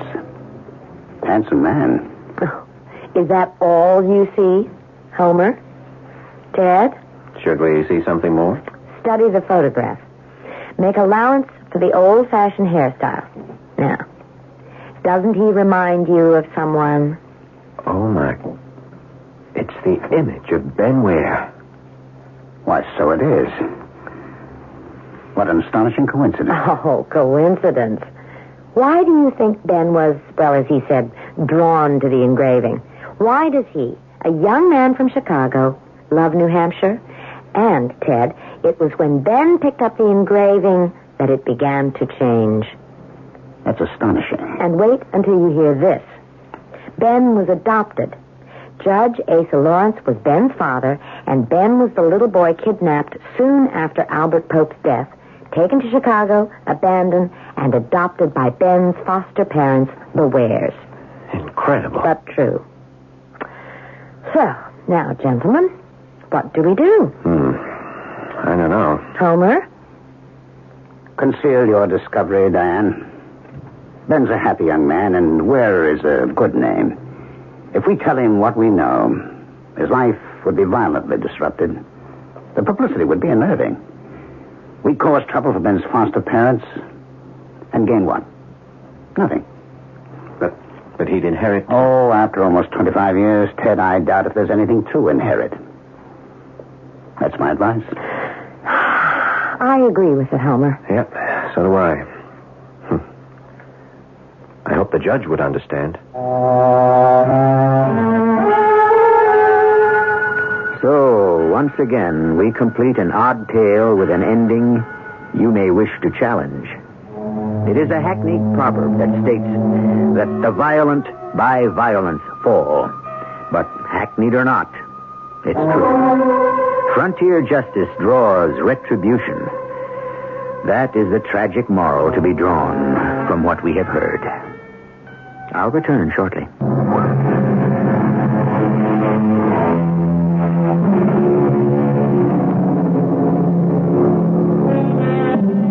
In the strange scheme of things, each of us is an unsolvable mystery.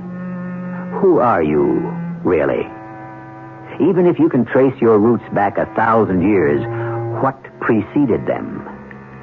We are the creatures both of heredity and of environment, and what stirs in our subconscious cannot be exactly explained. Judge Lawrence shot and killed a man. His young son was kidnapped. The judge died in a fire. Why? Can anyone really explain that sequence of events?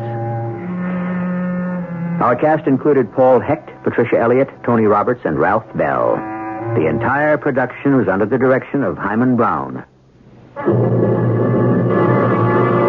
And now, a preview of our next tale.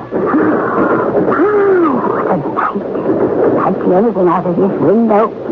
For all we know, we could be plunging straight into a void. Well, I doubt it. As long as the train stays on the tracks. They do lead somewhere, you know. Why? I wonder where. Skeffington Junction. That's where I'm headed. Are you sure? I don't quite understand. I saw a play once about some people on an ocean liner traveling in a fog. And none of them really knew where they were going. Oh, yeah. Outward bound. That's right. The whole point, you see, was that it didn't matter where they thought they were going. Because they were really all dead. Well, that ain't true about us, Mrs. Winton. This is E.G. Marshall inviting you to return to our Mystery Theater for another adventure in the macabre. Until next time, pleasant dreams.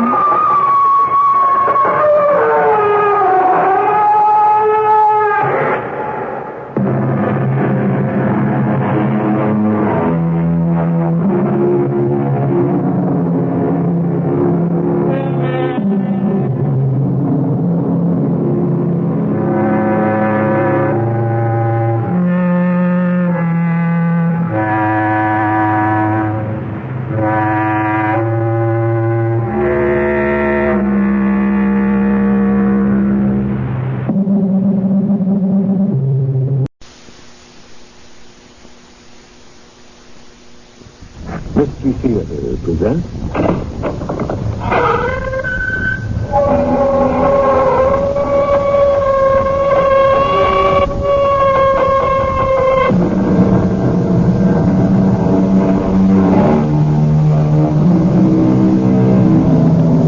Come in. Welcome. I'm E.G. Marshall. We think today we live in an era of revolutions.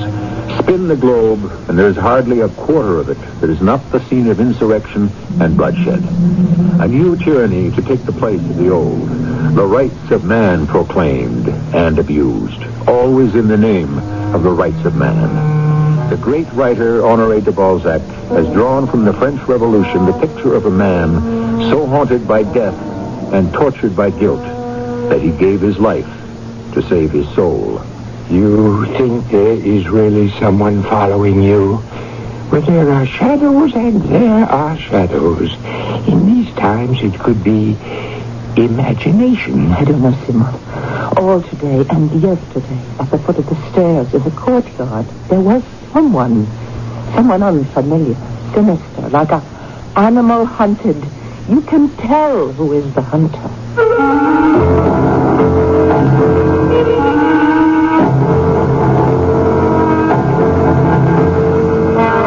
Our mystery drama, Episode of the Terror, based on the story by Honoré de Balzac, was written especially for the Mystery Theater by G. Frederick Lewis and stars Marion Seldes.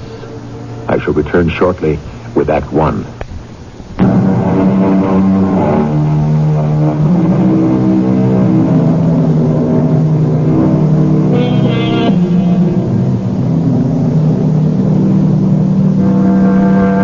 January 1793. Anarchy rules France, disguised as the Committee for Public Safety.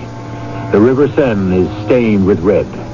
Thousands lie dying in their beds, in the streets, and under the guillotine. No one can be trusted. Everyone is a spy. It is the reign of terror. Honoré de Balzac begins his story on a snowy January night as a woman hurries through the streets of Paris. He writes,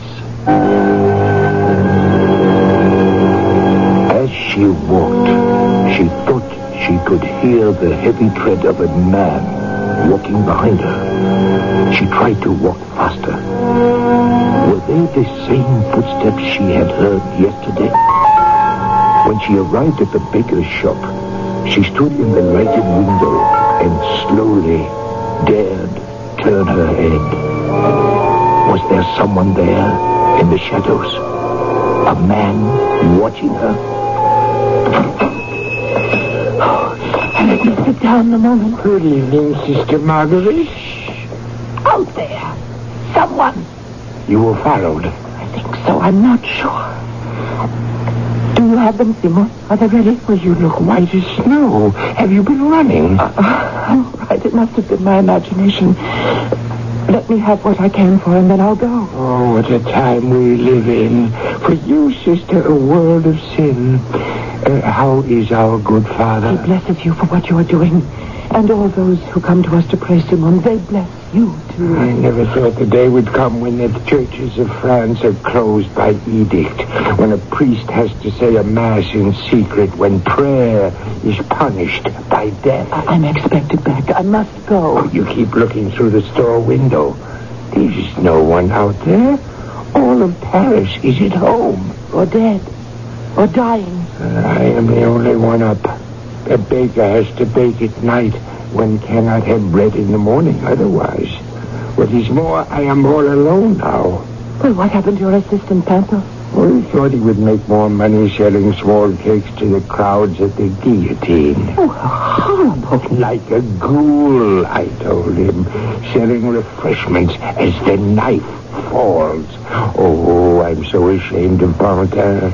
Did you say you had them ready? Oh, yes. I have to go to the back. It is not the kind of pastry one can leave lying about. Simon, let me give you this. Gold louis, the price agreed on. Oh, well, sister, you did not have to give it to me this instant. Thank you. Oh, no. Sister! Oh, Lord in heaven, she has fainted. Sister, wake up. Oh, what am I going to do? Water. Yes, that's what. I'll get water. Sister, please wake up. Oh, may the Lord forgive me for what I am going to do, but I cannot just let her lie there. Oh! What was was it? Forgive me, sister. You had fainted. I had to wake you. Let me help you up. Oh. Now, I want you to sit down. Please. Thank you. There was a shadow standing right outside your window. I could see between where you have the wax fruit and the plaster wedding cake. What do you mean, a shadow? He's still there. Sister, you are perfectly safe here. I shan't give you away. Now, if you'll excuse me, I'll go fetch what you purchased. I'll be right back. Wait, no, I'll come with you. I don't want you to be in any danger either, Simon. Well, how am I in danger? I don't know anything about it. You ordered some little breads. I made some, or I didn't make some. Either way, you take this little cardboard box.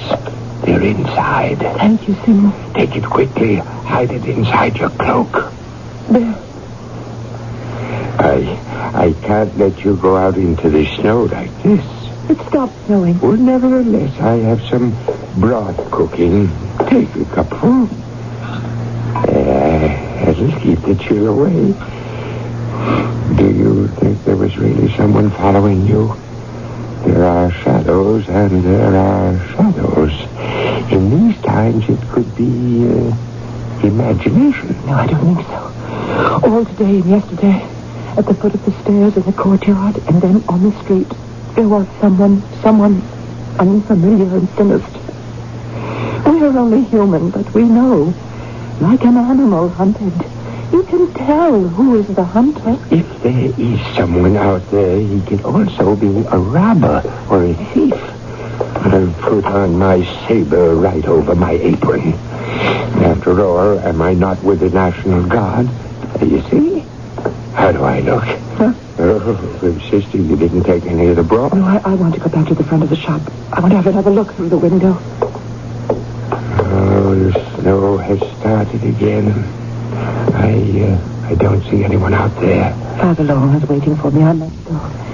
I don't want you to come with me, Simon. With that saber over your apron, you'll just attract attention. I offered. I can't do more than that. I offered. So you did. I shall tell the father. No, not by the front door, sister. Behind the ovens. I'll show you. There's a little door.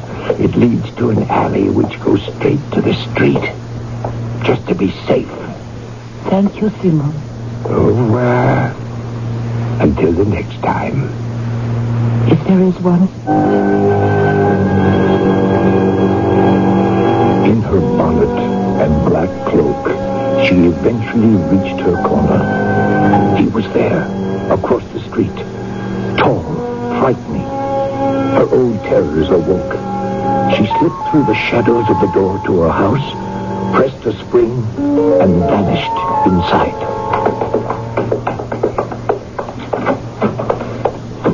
Father, we must hide.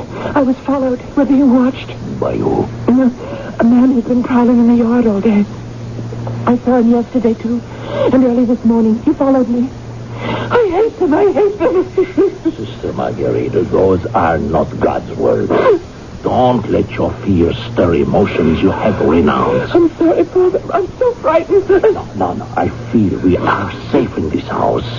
Even the stairs to this garret are hidden. Isn't it enough? They've stripped the church, has stolen the relics, the bells, No. Look at it this way.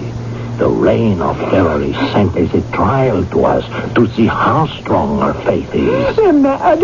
All of them. Yes, sister, I agree with you.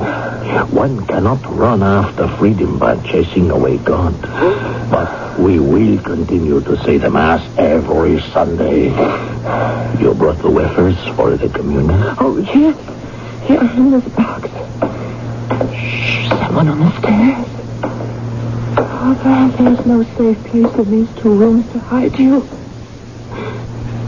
Stop now. He's somewhere downstairs. Why is that man walking around like that? Which floor is he on? I shall put the wafers and their holy objects out of his reach. Give me the box. I'll climb out the window onto the roof. Oh, no, you could fall. Sister, you will do as I say. Now you will hand to me all the holy relics I saved from the abbey. Now, once I have placed those safely up there, I'll hold out my hand to you and you can climb out also. So, if this room is being searched, there will be no one here. But supposing Simon told him where I live? You don't trust Simon? Could they have ways of forcing one to talk? He could be forced to say Sister Marguerite lives in a garret at the end of the Rue Saint-Martin. He's practically outside the door. I'll stay and stop him. Let me open the window for you, Father.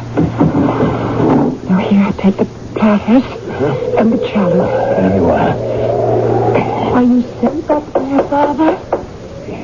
Yes, I can hold on easily. Rap on the window when he is gone. He's here. Close the window. Coming. What do you want? Let me come in. I am a woman alone. What is it you wish? I must talk with you. Let me come in. I will sit here by the window. I ask you to do the same. I prefer to remain standing. What do you want? You have been aware I wished to speak to you yesterday. No, I do not know that. You did not know I have been watching from your yard since midday yesterday. That this morning and tonight I followed you. You went to the bakery. Oh, yeah, that. Well, you see, I haven't much bread left, and so I went to ask him if I could have a small loaf. And what did he tell you? What did he tell me? Oh, he said I could have a small loaf, but he had not baked any last night, and that if I came by tomorrow, he'd keep one for me. For a small loaf of bread he would sell you tomorrow. You gave him a gold louis in advance. A gold louis? How did you know? I have very good eyesight. I have also very good insight. Sister, you know. I am not your enemy. If anything should happen to you, it would not be because of me. I have come to ask a favor. You have been prowling and following and frightening me for 2 days, and you ask of me a favor? I am alone. What favor can I do for a man? I may be of service to you. Who are you? Do not be afraid. I am the one person who is now above the law. The only one, since there is no king anymore. Lord have mercy on him. You have prayed for him since his death. You know too much. You are giving shelter in this garret to a reverend father who refused to renounce and escaped from the Carmelite Abbey, who escaped from the massacres there by a miracle. There's no priest here. Then you should be more careful. Last Sunday, a number of people climbed these stairs to take part in a mass. Masses are forbidden. Tomorrow, there will be others who will climb the stairs. Sister Marguerite, you see, I know your name, and also that of your honored guest, Father Laurent. All is lost. If I had ever thought of betraying you to the Committee for Public Safety, I could have done so long ago. Open the window, sister. I heard.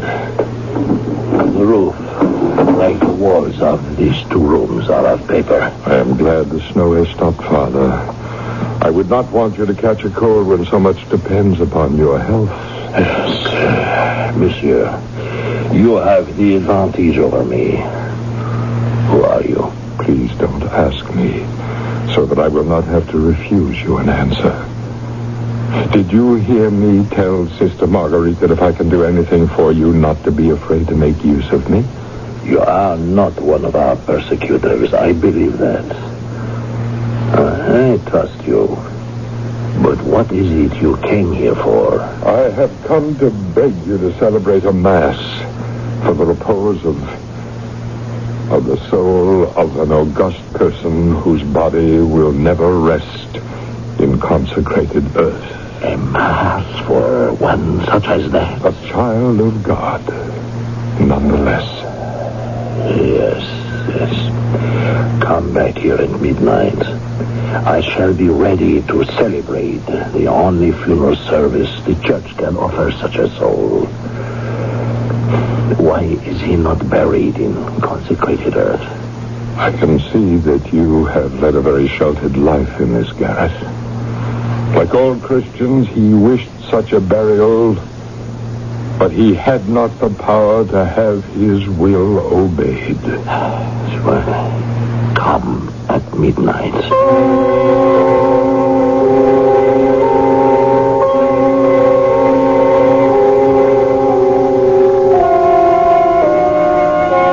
This was the reign of terror, when every shadow on the wall, every glance, every look, every wink of an eye could mean betrayal. In a diary of the day, it says, none had dreamt of establishing a system of terror. It established itself. No one will organized it, but everyone's will contributed to its creation. I shall return shortly with Act 2.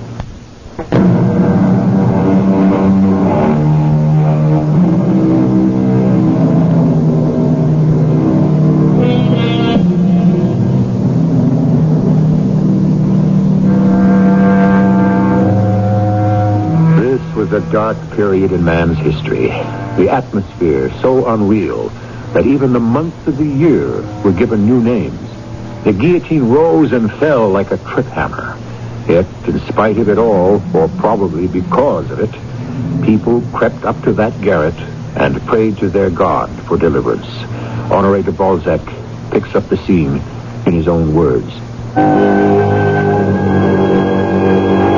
2 hours later, a great ivory and ebony crucifix hung on the bare wall of the garret. 4 altar candles gave a faint, pale light, like a ray from heaven shining on the makeshift altar.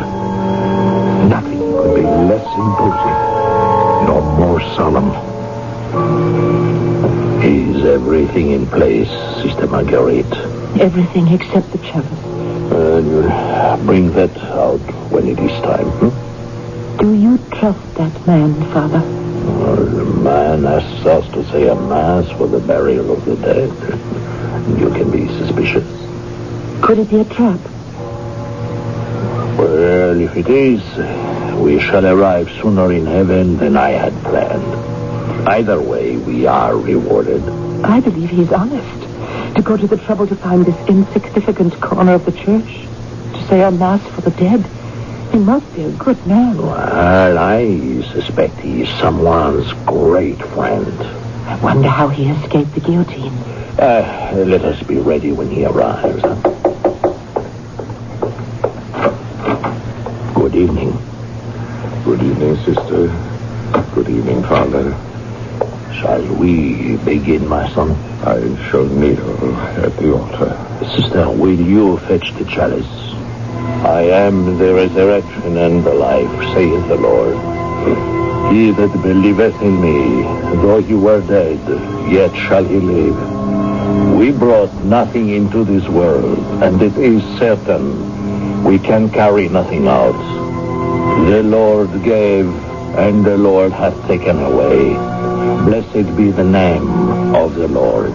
O God, whose mercies cannot be numbered, accept our prayers on behalf of the soul of thy servant departed, and grant him an entrance into the land of light and joy, and the fellowship of thy saints. Give us this day our daily bread, and forgive those who trespass against us. And forgive those responsible for the regicide or death of kings, as Louis himself forgave them. Lord, have mercy on us, as it was in the beginning, is now, and ever shall be, world without end. Amen. Father Laurent.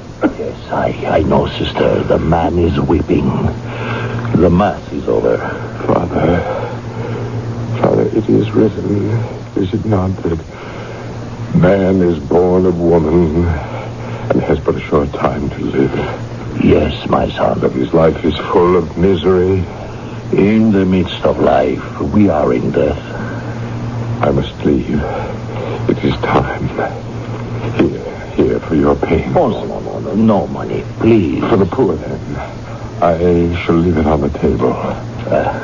Sister, take care of this purse. Tomorrow we will buy bread for those who are without. Oh, this will last a long time. Now I must go. I wish to ask you something, monsieur. What is it? Will you tell me your name? The name will tell you nothing. I am grateful for the burial mass. And now let me ask you. Would you say it could bring peace even to the soul of a king? If you have faith. My son, would you not like me to hear your confession? What do you think I have to confess? Well, that is not up to me. You know better than I. If your hands are stained with blood of the royal martyr, confide in me. What would the Lord think of the man who betrayed a Christian? Well, there is no sin the Savior will not forgive. Father, I swear to you, there is no one less guilty than I of bloodshed. Is that true? I said I swear it. It is not enough to have taken no part in a great crime.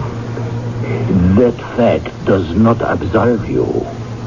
The man who might have defended the king and left their swords in their scabbards will have a heavy account to render to the King of Heaven. I suppose so. For by doing nothing, they have become accomplices in this awful wickedness. There is punishment, then, even for those who indirectly... What was it Cain said to the Lord when the Lord asked him, "Where is your brother Abel?" Cain said, I do not know. Am I my brother's keeper? There is your answer. We are our brother's keeper. Thank you again for your prayers. And you too, sister. Pray for our protection, and we will pray for yours. I can do a little more than pray for your safety. The house you're living in belongs to Mucius Savola. He's thought to be a new patriot, but in reality, his heart is with the Bourbons. He used to be a huntsman serving the Prince de Conti. I have talked to him, and he assures me that so long as you remain in his house, you are safe. But we may have to sell some of the relics rescued from l'Abbé to obtain money to give to the poor. No more. Money will be brought to you. Wait here in safety for better times. Father, I have with me a holy relic, and I ask you to take it. Guard it. It's priceless. When I have gone, you will understand better why I have asked you for this Mass. Will you come here again? Next year, on the 21st of January, if you are still in the same place, I will come back and ask you to celebrate another Mass for the repose of the King's soul and for the forgiveness of my sins. Au revoir. What a strange man he is. He is not so much strange as broken, and he came to you to be healed. My daughter, have you lived long enough to have seen a broken man? I have, yes. My brother Alain, a young student. 6 months ago, he was in a street in Saint-Germain-des-Prés, and he saw a mob stop the carriages filled with prisoners, and they pulled out a man and woman and cut them down without mercy. And suddenly, Alain saw a boyhood friend, still in his dressing gown, being attacked. He saw Alain and cried out, "Alain, help me!" My brother ran away. He ran, and he ran. But from that day, his mind has never caught up with his body. That is sad, but I don't think our visitor has lost his mind. No, but there's pain. He reminded me so much of Alain, who is also tall. Did he die? I don't know if he is dead or alive. How can one in these terrible times? He wanders about Paris like in Dante's Inferno. Are you going to open that box we were given? Ah, yes. What is this? A handkerchief? So knotted and crumpled. This is very fine linen. Look, Father, there in the corner. Isn't that the royal crown? Yes. Could I hold it? These stains. What do you suppose they are? Those are blood.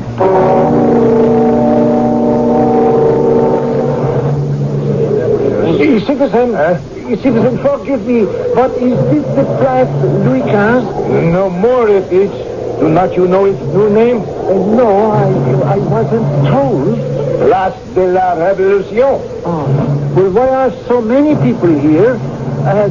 What is everyone looking at over there? The guillotine, of course. Where are you from?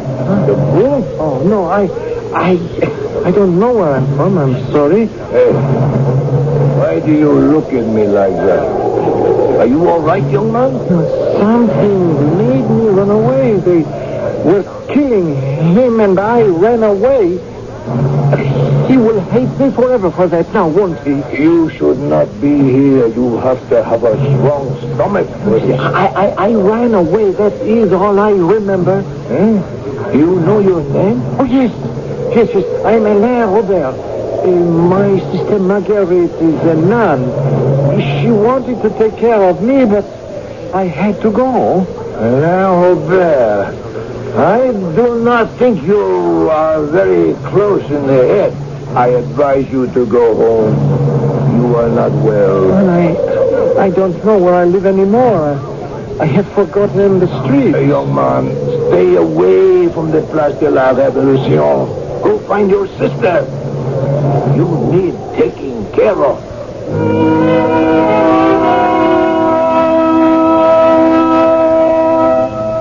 Father Laurent, is that you? Is that you? You know you're not supposed to leave this. Who are you? Do not be afraid, Sister Marguerite. Close the door. I'm not, Sister Marguerite. What gave you such an idea? Let me assure you, I am a friend. My name is Ponte. I sell lemonade and cakes and rolls in the streets. I am a Frenchman, not a citizen. You have nothing to fear from me. How did you find me? It's Simone, the baker, where I get my cakes and bread to sell. He told me tonight. I asked him if he knew a nun called Sister Marguerite. I used to be Simone's assistant. I mixed the flour in the back. You never saw me, Simone. Said you and Father Laurent say Mass. You wish to come to Mass here next Sunday? Do you have a brother called Alain? Yes, I do. Oh, first crack out of the musket, and I have found his sister. It grieves me to tell you. He's dead. How did you know? It was bound to happen. He went out of his mind when he saw his best friend attacked and killed by a mob. He came to me once, but then he disappeared. I met Alain by accident. He was sent to the guillotine? Well, what had he done? I do not know. You do not need to have done anything these days. They pulled him out of a cart with 20 others. So what are they doing? Alain is not royalty. He was a student. It does not matter who you are. You said your name was Panther? Yes. Thank you for finding me. We will kneel together and pray for the souls of those departed. And for you also. It is never too late to begin anew. The feeling of dread, the terror beneath which France was groaning in those days weighed down the hours. However, soon those who kept faith alive in that tiny garret knew that a powerful hand of protection was extended over them. The mystery that hung about the stranger grew inexplicable.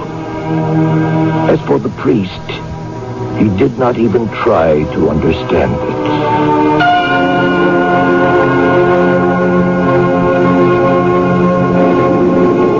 With those words, Honoré de Balzac completes the first part of his story. The priest had escaped from the massacre at the Carmelite Abbey, where murders were committed in the name of freedom. Freedom and justice. What sins have been committed in thy name, cried the author of our story. And we who have lived in the decades since know how true that is. I shall return shortly with Act 3.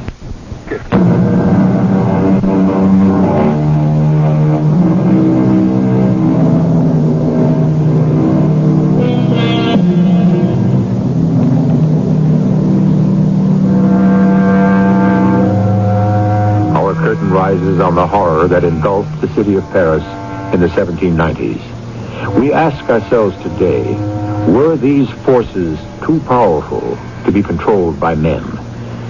A whirlwind of death that swept aside every feeling of humanity that ever existed in man. Against this backdrop of the Great Terror, Honoré de Balzac focuses a spotlight upon one little garret in Paris. Yes, a guardian angel seemed to be protecting Sister Marguerite and Father Long. Firewood and provisions appeared mysteriously. Many silently came to pray. What new surprise would the next morning bring?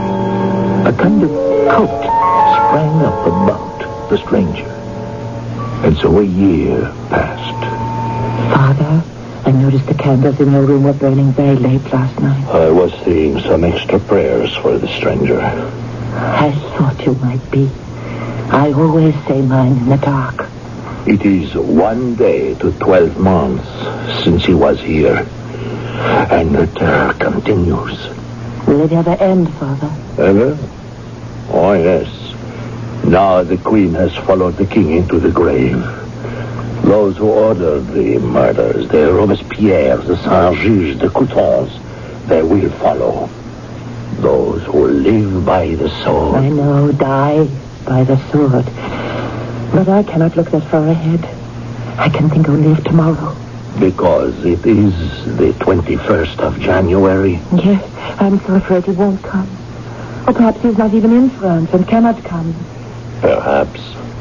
Was there something special you wanted to ask me tonight? No, I've disturbed you enough. I'm sorry. No, you were downstairs today. You visited Madame Deschamps again. How is she? Oh, she is afraid all the time. She misses her husband. We read the poetry of André Chenier together. She knew him, you know. Oh, I didn't. I knew he was put to death. Yes, but all a mistake. They thought he was his brother Sauveur Chenier. And then, well, they think it's some clerical error. We'd better kill them both. Sister, try not to dwell on the evils of the day. I try not to. Anyway, Madame Deschamps has a friend, who also a widow, who lives next door in the front apartment, and I promised to visit her as well. They'll both come here for next Sunday Mass. Well, the more the merrier, I always say. Oh, Father. How you keep your sense of humor in these days, I will never know. Well, I am merely exercising one of God's blessings.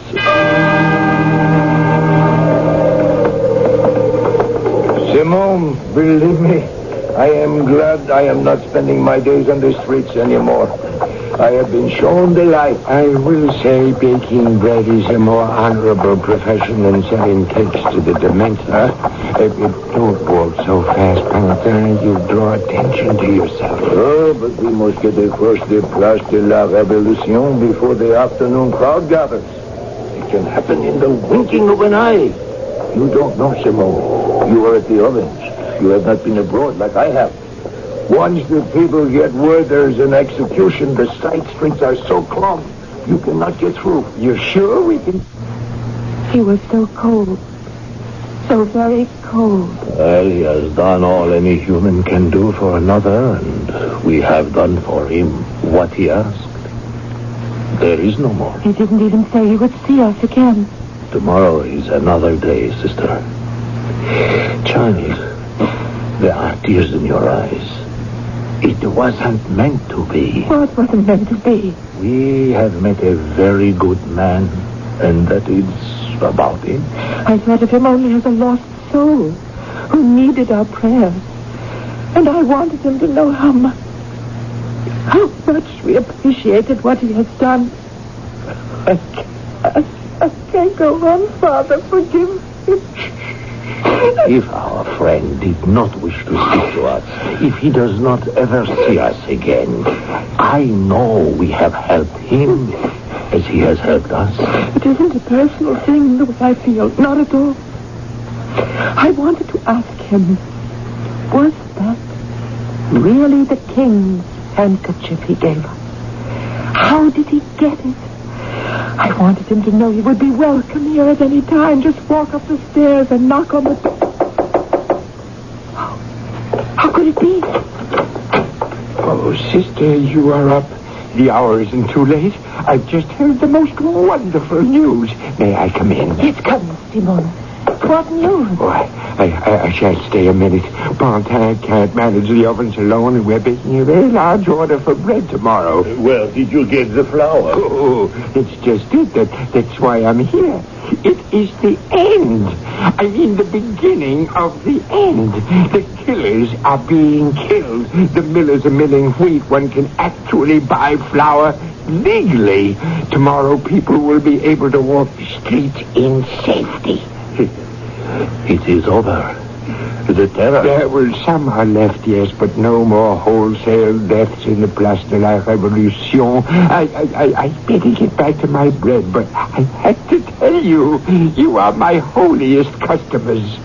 God has answered our prayers.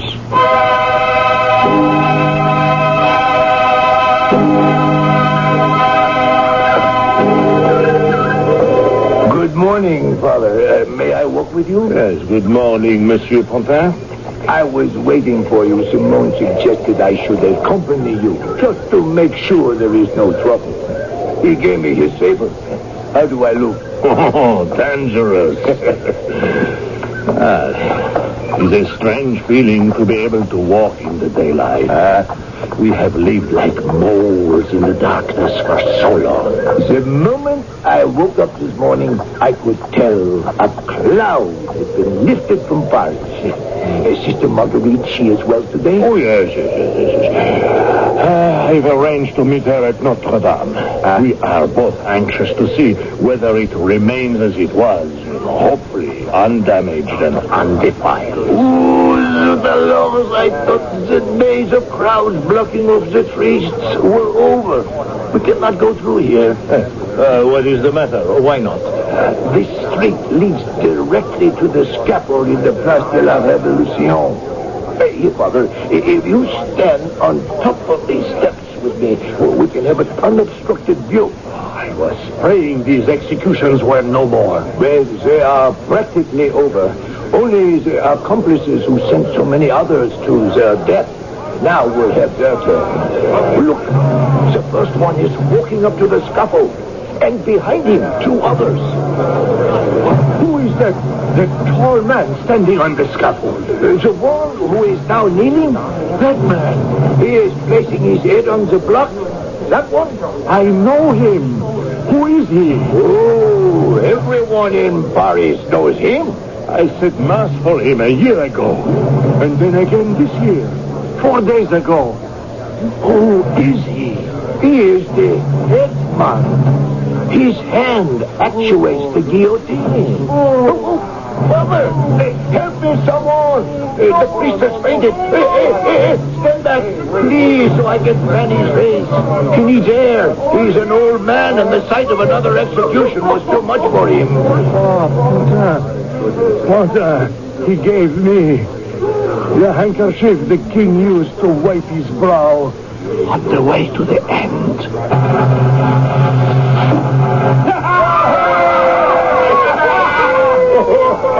This was the heart in the steel blade. Lord, have mercy on his soul.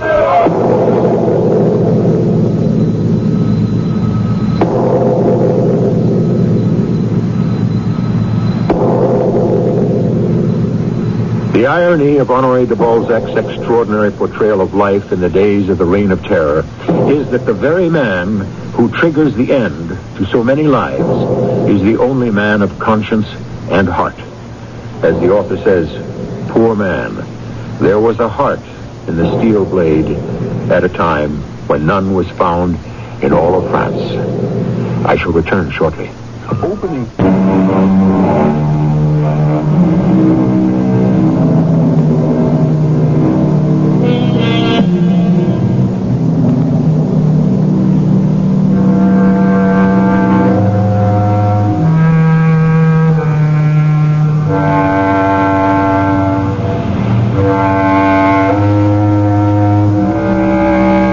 One of the greatest writers of all times takes his fiction from fact.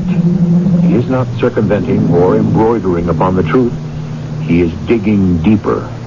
He is making us actually stand on the very street corners of people's lives. The ambition of Honoré de Balzac was to remove the dust and mystery of the past and bring it to life. And I ask you, for the past hour, didn't you live with him under the Reign of Terror? I did.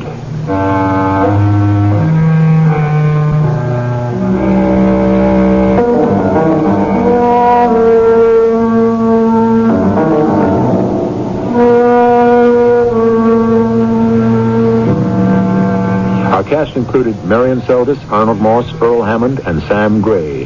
The entire production was under the direction of Hyman Brown. Radio Mystery Theater was sponsored in part by Raven House Paperback Mysteries. This is E.G. Marshall, inviting you to return to our Mystery Theater for another adventure in the macabre. Until next time, pleasant dreams. The traditional Thanksgiving dinner, turkey, mashed potatoes, gravy, breads, vegetables, sauces, and even pies, is basically a healthy meal. So says Ruby Dickens, a nutritionist at the University of Illinois Medical Center. But she also says overdoing it is what makes a good... CBS Radio Mystery Theater presents...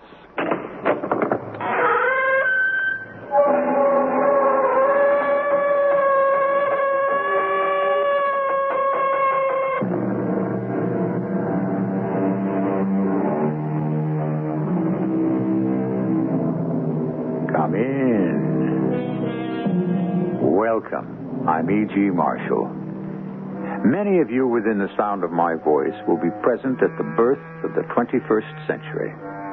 Some among us were born a little too early for that. We'll just have to sit around and guess what life in the 2000s may be like. And one person's guess is as good as another's, except for the scientists who claim to have sort of an inside track on the future. They think, some of them, that they know where we're headed. Mike, the instruments here are going crazy. I think what we've been suspecting all along may already be happening, Doctor. I'm almost sure of it. Get into your choppers and head north immediately. Don't stop for a thing. It may be the end of the world.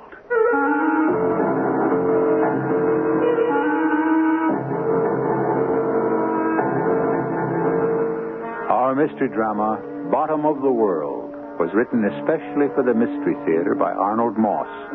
It stars Tony Roberts and Christopher Tabori. It is sponsored in part by Buick Motor Division and ARM, Allergy Relief Medicine. I'll be back shortly with Act One.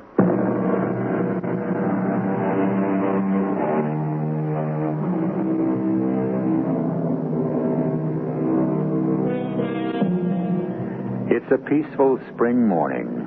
The year is sometime in some century of the future. 3 men are seated in a glass fishing boat. The high-powered motor is speeding them to the middle of a huge freshwater lake. At this moment, they are some 3 miles from the nearest shoreline. The oldest of the 3 men smiles at his 2 younger passengers, nods, and gears the motor down to a slow idle. Bob, J.J., I think this is it. How can you tell, Dr. Burns? I've been here before. Yes, this should be an ideal spot. So this is where the fish are, Doctor. Fish? Of course. They've never failed me. Not once, J.J. And I'm sure they'll cooperate today. Shall I cut the motor, Doctor? No, Bob. Keep it at idle. It's safer. Dr. Burns. Yes, Bob? I speak for JJ as well as for myself. You mustn't think we don't appreciate a man on a schedule as murderous as yours, head of one of the most sensitive agencies in the whole government, closing up shop for a whole morning just to take two of his younger protégés off on a fishing trip. So we've been wondering, well, how shall I say it? What you've done to deserve such special treatment. Something like that. Yeah, why us? Well, first get your lines over the side, Bob. Let's see. You've been with the command, how long? 3.5 years? Nearly 4. And you, JJ? Nearly 15 months now. The Strategic Sea Command, the SSC, thinks you're both just about tops. Well, thank you. And that's why I brought you out here today to the middle of this lake. To talk. Only incidentally to fish. Is it safe? Well, the boat's been gone over from stem to stern. Clean, no listening devices. We'll keep the motor idling. So what we say will be for our ears only. Now listen, both of you. To begin, you both know what our energy situation is. Of course. The last drop of oil was drained out of the entire planet way back in the year 1998, wasn't it? Fissionable material for any nuclear energy is almost gone. Fossil fuels exhausted. Wind and tidal energy is neither dependable nor sufficient. And our last hope, energy from the sun, hasn't worked out the way we'd hoped. Not quite. You know that back in the 1970s, we started to investigate the possibilities of oil in the south polar area of the sub-frigid zone. Yeah, but we failed. It was impossible to reach whatever may have been there, if there was anything to begin with. That's true. After all these years, we're trying again. We are? 2 weeks ago, we started drilling. We're drilling at this very moment for what could be billions of barrels of oil. Our technology has improved to where we think we may have an even chance of success. In the South Polar area? Why are you telling this to us? What's that noise? Where do you come in? By the front door, like everyone else. After all, it is a private restaurant. I'm told they have a new chef. Yes, who specializes in preparing seafood. Yes, exactly. A little expensive, but it's worth every cent. I eat every chance I think whoever was in that plane has gone, so we can continue. Now, to answer your question, where do you come in? The SSC is sending you both down there to report on whatever progress we may be making. Yes, but surely your technical crew keeps you informed. We're in constant radio contact with them. Mike Gonzalez is one of the best in the whole command. Not only an engineer, but a bit of a poet, too. Then, excuse me for asking, Doctor, but They are very much aware of what we're up to. Their noses are out of joint because of it. And they will stop at nothing, absolutely nothing, to prevent us. That and something much more serious. Which is? The sub-frigid ice sheet, as you well know, covers over 5 million square miles. How thick it is, how deep down it goes, is anybody's guess. Anything that would cause that huge continent, that solid block of blue ice, to slip, to break up, to disintegrate, would mean the end of all of us, wouldn't it? But all. The way it probably happened 20,000 years ago. The last ice age. Any slippage of the ice sheet, any breaking of this tremendous mass of miles thick ice, would result in gigantic tidal waves all over the globe. Which would cause sea levels to be raised to what? 40, 50 feet? We estimate hundreds of feet, maybe even thousands. What would happen to our cities? I suppose most of them would wind up at the bottom of the sea. And it's only the beginning. As these gigantic blocks of ice keep rushing to the north, melting almost not at all, their white, snowy surface would reflect solar energy back into space. And the entire atmosphere around us would be chilled way down below the freezing point. Way down below. Yes, but Dr. Burns, why would Why would they consider doing anything like that? I mean, even if they could make it happen, they'd be out of their minds. They would consider it, Bob. And they could make it happen. There's not enough space on this globe for both them and us. Yes, but wouldn't that be the end of the world for them, too? No, not by a long shot, Bob. Unfortunately for us. Your job, my friends, is to prevent this if you can. When do we leave, Dr. Burns? Tomorrow morning. Meantime, J.J., you have a nibble at the end of your line. Pull it in. Slowly. Slowly. Oh, it's a big one. Hold on to it, J.J. Careful. Here it comes. Look at the size of it. Oh, what a beauty. Wait a minute. Don't touch it. All right, what is it? Fastened onto its side. Look, a tiny microphone.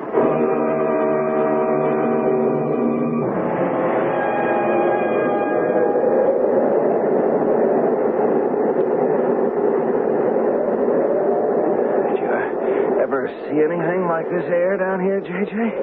Never, Bob.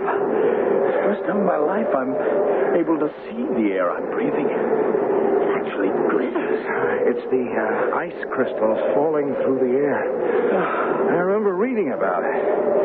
Clear air precipitation, it's called. Oh, look. There's Mike Gonzalez waving to us from outside his work shack. Be with you in a minute, Mike. Take it easy, fellows. Let me get used to the altitude. He's right. Wow, will you take a look at those huge boulders? What crazy formations. It's as if some oversized monster had twisted them into those shapes. 60 feet high. Oh, they don't look real. Morning, Bob. J.J. You sleep well? Like a top. Yeah, same. Noise of the engines didn't bother you too much, I hope? Well, after the flight over the mainland, which I thought would never end, nothing could have stopped us from sleeping like a couple of kids. Well, let's go into the work shack. Quieter and a little warmer.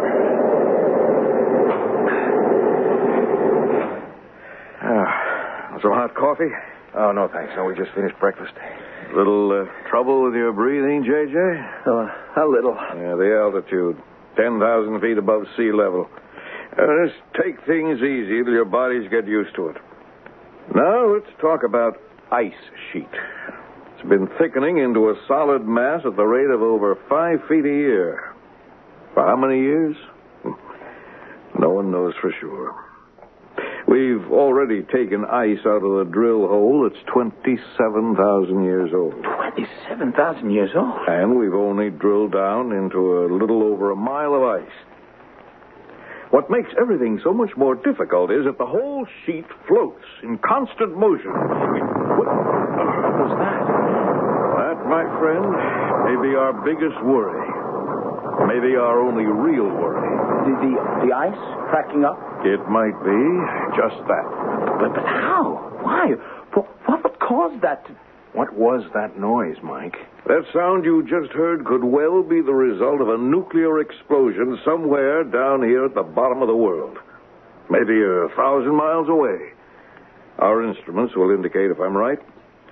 The second one in 10 days. They are very methodical. Then if Dr. Burns was right... A few more blasts like that last one, and we may have to close the book. Final chapter. We drove ourselves from the garden, but it was always possible to return. Up until now. Now it looks as though we may have planted seeds in the dead soil of a lost world. A world that may have to go on, if it goes on, without us. Well, we don't just sit here with our heads in our hands, do we? I mean, can't they be stopped some way? Any suggestions, Bob? The time may have come for all of us to fold our tents. We, as opposed to they, may have to give up this little piece of real estate we call the world. It may only be a matter of days. And meanwhile? Meanwhile, we prepare to get out just as fast as we can. Not only from this place here, but from the entire planet, while we still have the chance.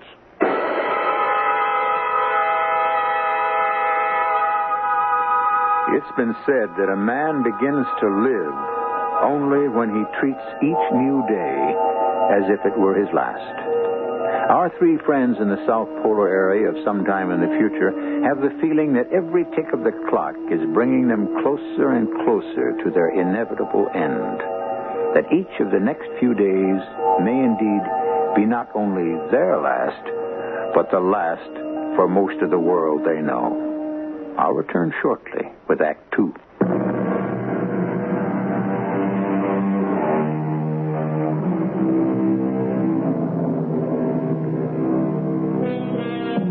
And God saw everything that he had made, and behold, it was very good.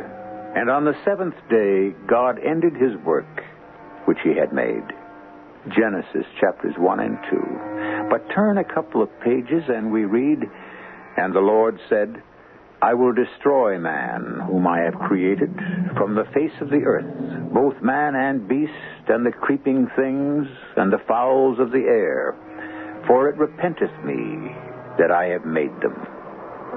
Might this be the thought going on in the minds of the three men in the South Polar area of the sub-frigid zone at some time in the future as they listen to... It may be only a matter of days. And meanwhile? Meanwhile, we prepare to get out just as fast as we can. Not only from this place here, but from the entire planet while we still have the chance. And the first thing we do is to make contact with headquarters at SSC, Dr. Burns. And then I'm almost certain that all hell will break loose up there. Here goes. We've got over 1,000 rocket ships on the alert, ready to take off on an hour's notice, just for the eastern seaboard alone. Did you know that, Mike? Each one capable of taking on 1,000 passengers. Total 1 million. That's quite a few people. 1 million? Pretty small number for this particular job. Remember, there are over 10 billion of us all over the globe. Calling ODF. SSC calling ODF. Yes, I've got him.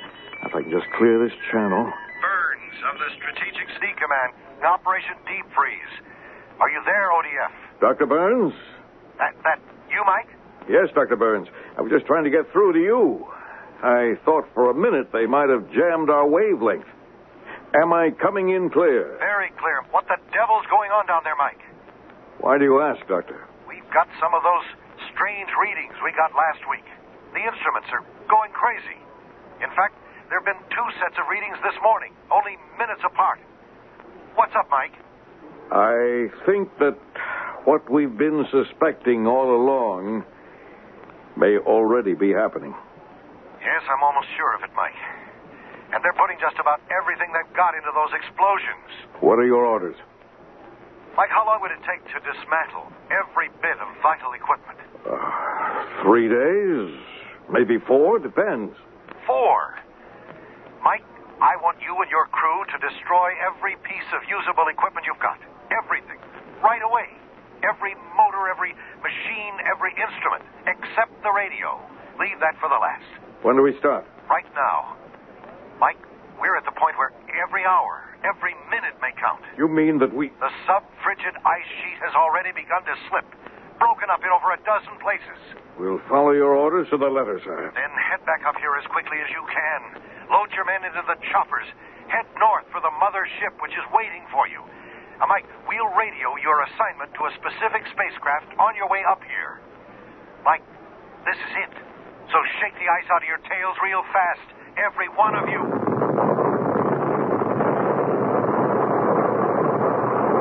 Mike, I heard that. And the instruments have gone absolutely berserk.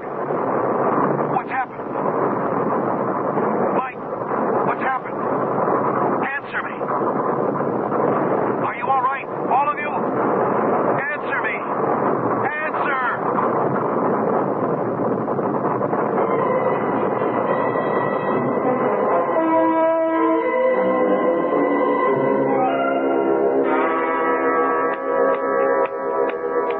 Come on, JJ. Come on. Wake up. Wake up. JJ, you all right? Oh, sorry. I must have passed out. That last blast was a real big one. A lot nearer than any of the previous ones. I think I must have passed out myself for a couple of seconds. Well, let's see now. Mike! What? Look out the window. Where? where our crew was drilling. I don't believe it. It's not possible. Every single one of the drill towers has collapsed. Yeah, and everything with them. The shock of that last explosion just toppled them over. Drill towers, drills, drill pipes. The entire works. Like so many children's toys. Oh, I've got to get out of here and see that the crew is safe and no one was hurt. Yeah, we'll go with you. Meantime, we get everybody into those choppers just as fast as we can and head north for the mothership. And then? And then, J.J., we pray.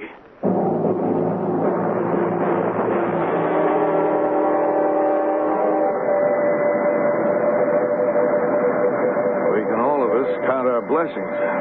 So far, thank heavens this mothership was waiting for us. Yeah, and here we are in it. Headed for where? Any idea, Mike? Specifically? No. All I know is that we're safe, that we get on one of the 1,000 rocket ships that are waiting for all of us. We head out into space in the direction of... In the direction of where? Your guess is as good as mine, J.J. There are a million stars twinkling out there in space. Other planets, other universes, even other galaxies. They go on forever, just swishing their way around infinity. And we'll be speeding towards some tiny star out there that we know in advance can sustain our kind of life. Well, that's the whole idea. Start our civilization all over again. How did they ever get to the point where they could make all this happen? Oh, who knows? Some accidental freak of nature, then developed by a kind of planned breeding into a completely new race. A race that can withstand every extreme of temperature, from 200 below zero to 200 above. And their ability to survive either in the air or underwater. How do we explain that? Who knows? By some weird process of selective evolution, they managed to breed themselves into cold-blooded vertebrates who look just like us, but act biologically like amphibians. Like frogs and salamanders. Exactly. With both gills and lungs at the same time.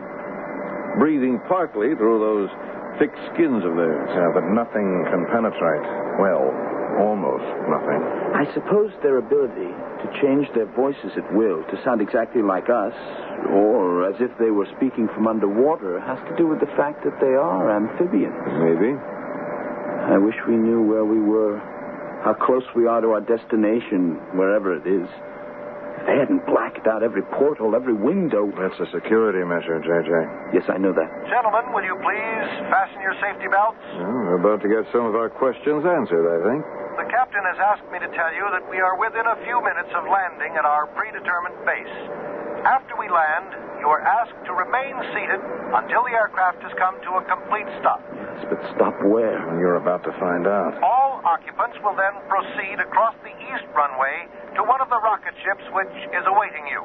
He hasn't said which one. Patience, J.J. And when he tells us which one, how do we find it? Proceed across the east runway? We have just received from SSC headquarters the designation of your particular rocket craft. Here he goes. The rocket craft reserved for passengers aboard this ship is Beta Epsilon number 203. I repeat, Beta Epsilon 203. It can be reached by boarding ramp C on your right across the east runway as you exit. Thank you. Yeah, did you get all of that, J.J.? Boarding ramp C on our right across the east runway to rocket craft Beta Epsilon 203. Couldn't be clearer. Right, now fasten your safety belt. Sorry. Brace yourselves for landing. Here it comes.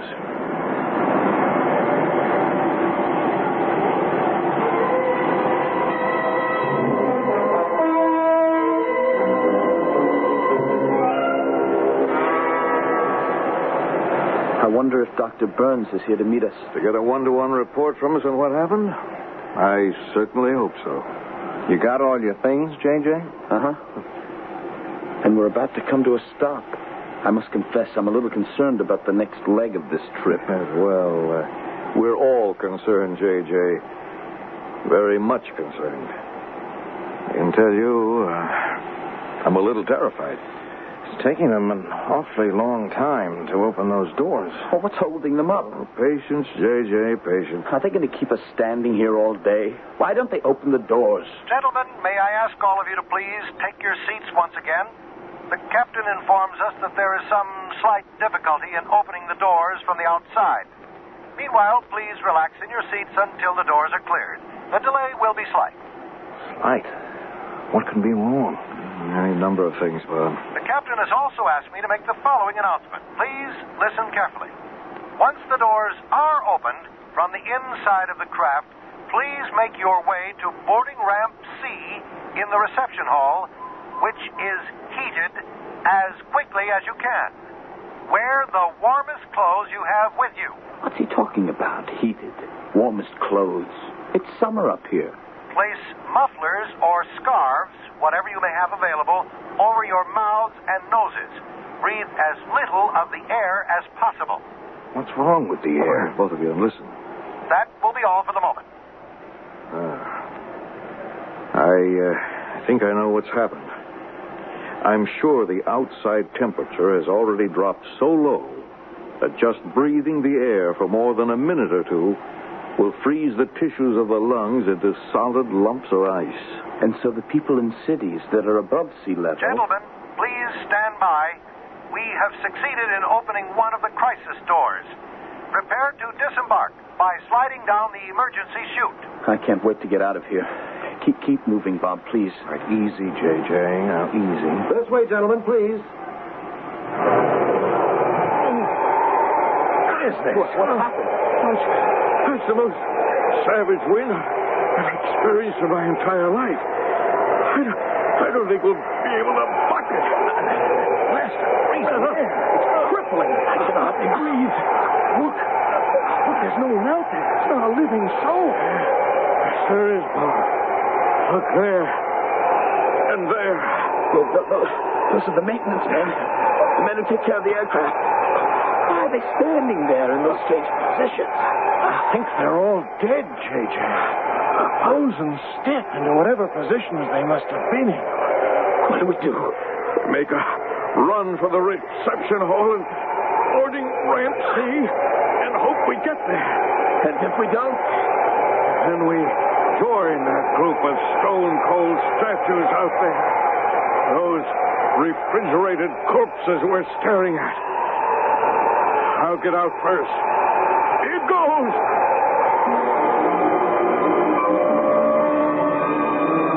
Our three scientists make a dash toward survival to catch the transportation that will carry them away from a planet that's quickly collapsing about them. This, in the hope of colonizing a brave new world in the outermost reaches of space, a place safe from annihilation by a new race of destructive beings who want the world for themselves. I'll return shortly with Act 3.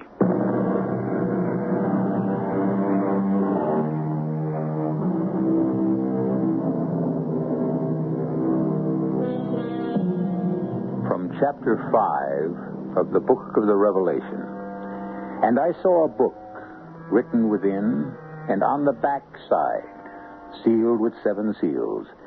And I saw a strong angel proclaiming, "Who is worthy to open the book?"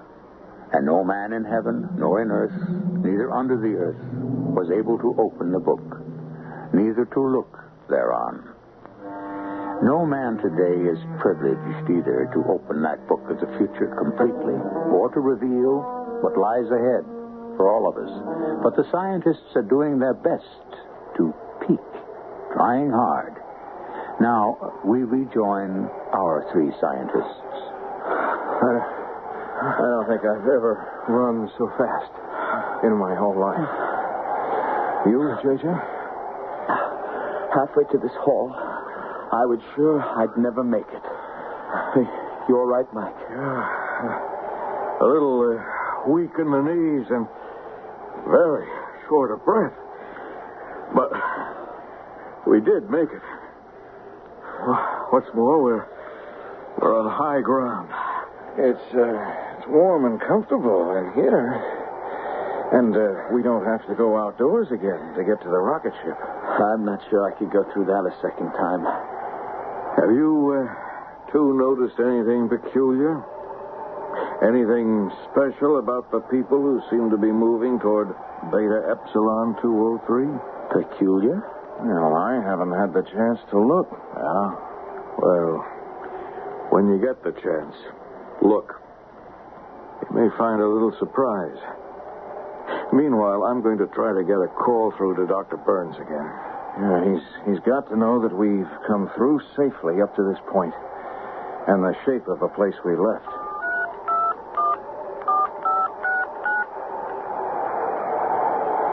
What's happening, Mike? Nothing. Absolutely nothing. This number doesn't answer.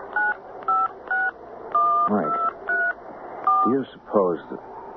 I don't know how to say this. That they have penetrated the Strategic Sea Command? But neither Burns nor the SSC exist any longer? Well, there's always that possibility. You got no answer, Mike? No, nothing. Just silence. Dead silence. Well, we'd better move along to Beta Epsilon 203.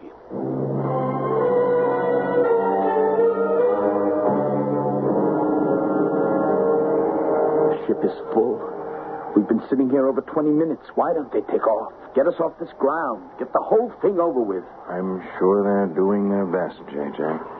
You all that anxious to leave our little world? This is no round trip, you know. It's one way, all the way. They're welcome to what's left. Good riddance. Well, let's face it. I mean, we don't have much of a choice. We couldn't possibly stay alive here. They can, but we can't. Well, sooner or later. Yeah, let's count ourselves among the lucky ones. Lucky to be able to leave. There are millions of other men and women who'll never make it. You're both right, of course. You got your wish, J.J. We're finally off. So long, little world. Here's to our new paradise. We walk through blindfolded, and the noiseless doors close after us forever.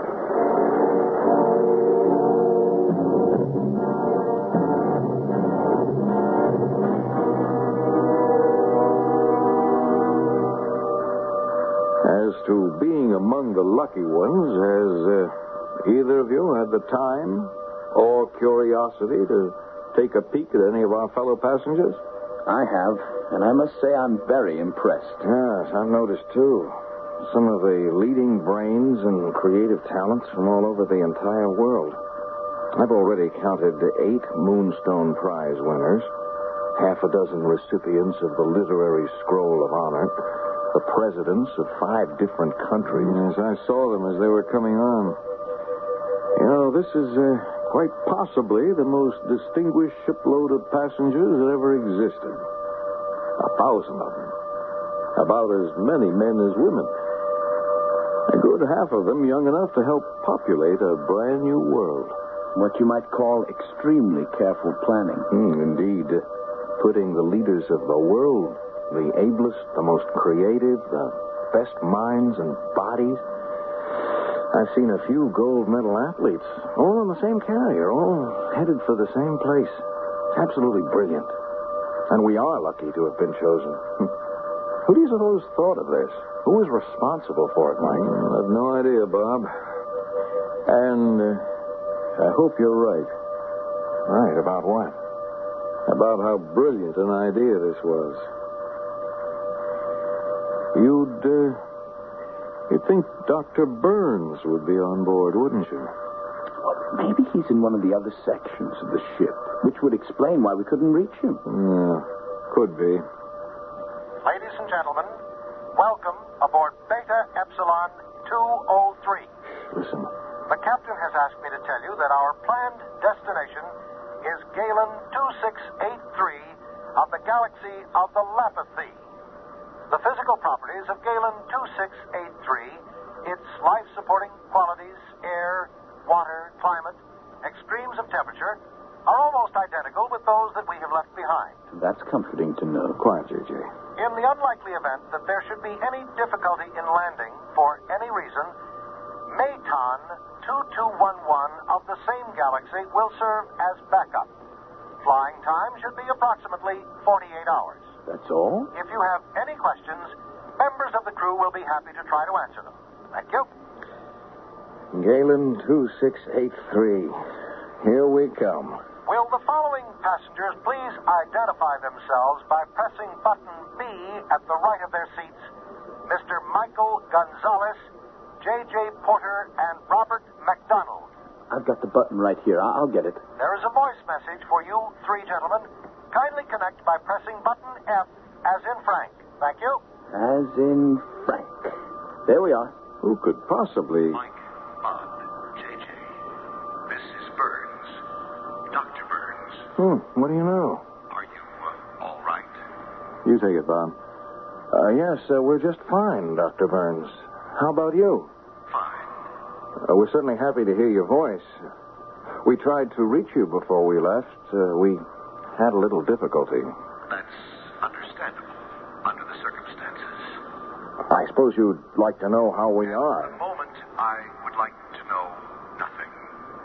Yeah, let me talk to him. Dr. Burns, this is J.J. The passenger list on this ship seems to be very special. We thought you might be on it. Obviously, I am not. And, of course, none of you has any idea why.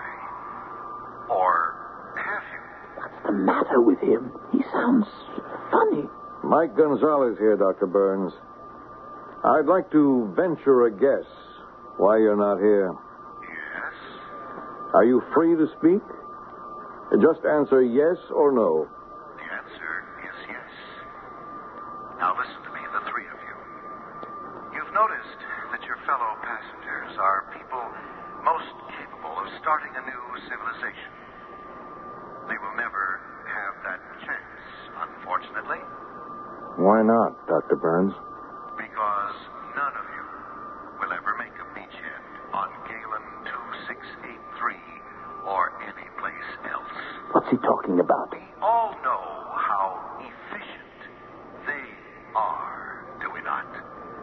They are nothing less than diabolical in working out their plans. That they do nothing without a precise master plan. So? Beta Epsilon 203 is part of that plan. A plan to exterminate every leader of the world all at once in one single blow. I don't believe this. Believe it. There's not a chance at even a few of you escaping or surviving. The end for all of you will be complete, final, and very neat. But we're headed toward a beachhead on Galen 2683. Isn't there any such place? Yes, there is. But not for you. In a short while, the rocket ship you're traveling on will explode, will disintegrate into space. Not a shred of any of you will survive. That's not possible. It's possible because that's the way we planned it. We? We.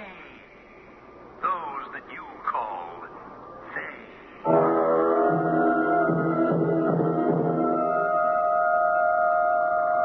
What's that odor? What is that? It's like burning rubber.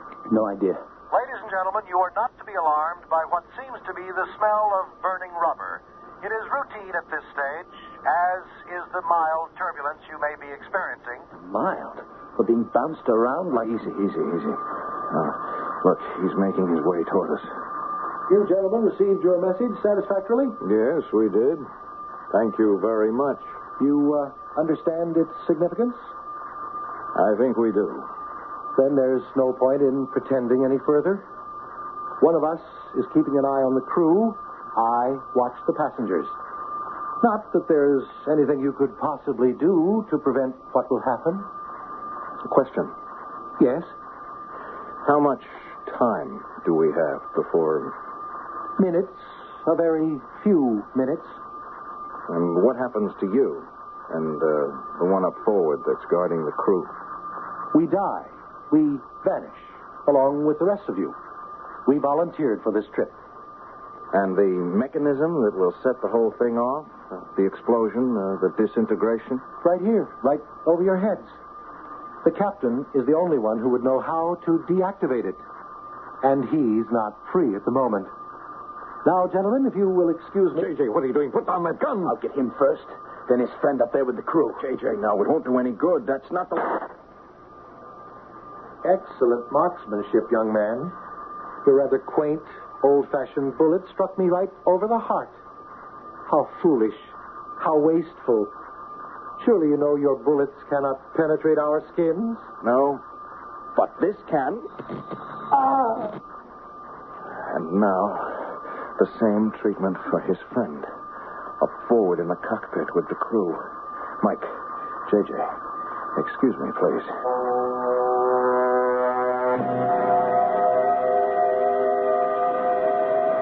You sure it's all right, General Dukes? Just make yourselves at home. Not too crowded, all three of us here in the control booth? Oh, plenty of room and a much better view. If it hadn't been for you, Mr. McDonald, and your laser gun, there wouldn't be any view. And your deactivation of their mechanism, General. We're all very lucky. It's all over and in the past, General. It's what's ahead of us that counts. Look out there. Coming right at us. Galen 2683. That little speck? That tiny pinpoint? Pinpoint or not, JJ, that's going to be our new home. That's a new world for all of us. How long before we're inside its orbit? At our present speed, I make it 1 hour, 12 minutes, and 28 seconds before landfall. Keep your eye on it. Oh, it gets bigger and bigger even while we watch it. It's like a little blue-green ball. We're traveling fast. There's our future, all right. Our future is in the hands of fate, JJ. Wait a minute. Take another look at Galen 2683, gentlemen. Our future would now seem to be in our own hands. Holy... What happened? It was there, and then it just kind of disintegrated. It disappeared right in front of our eyes. There's nothing there. Nothing.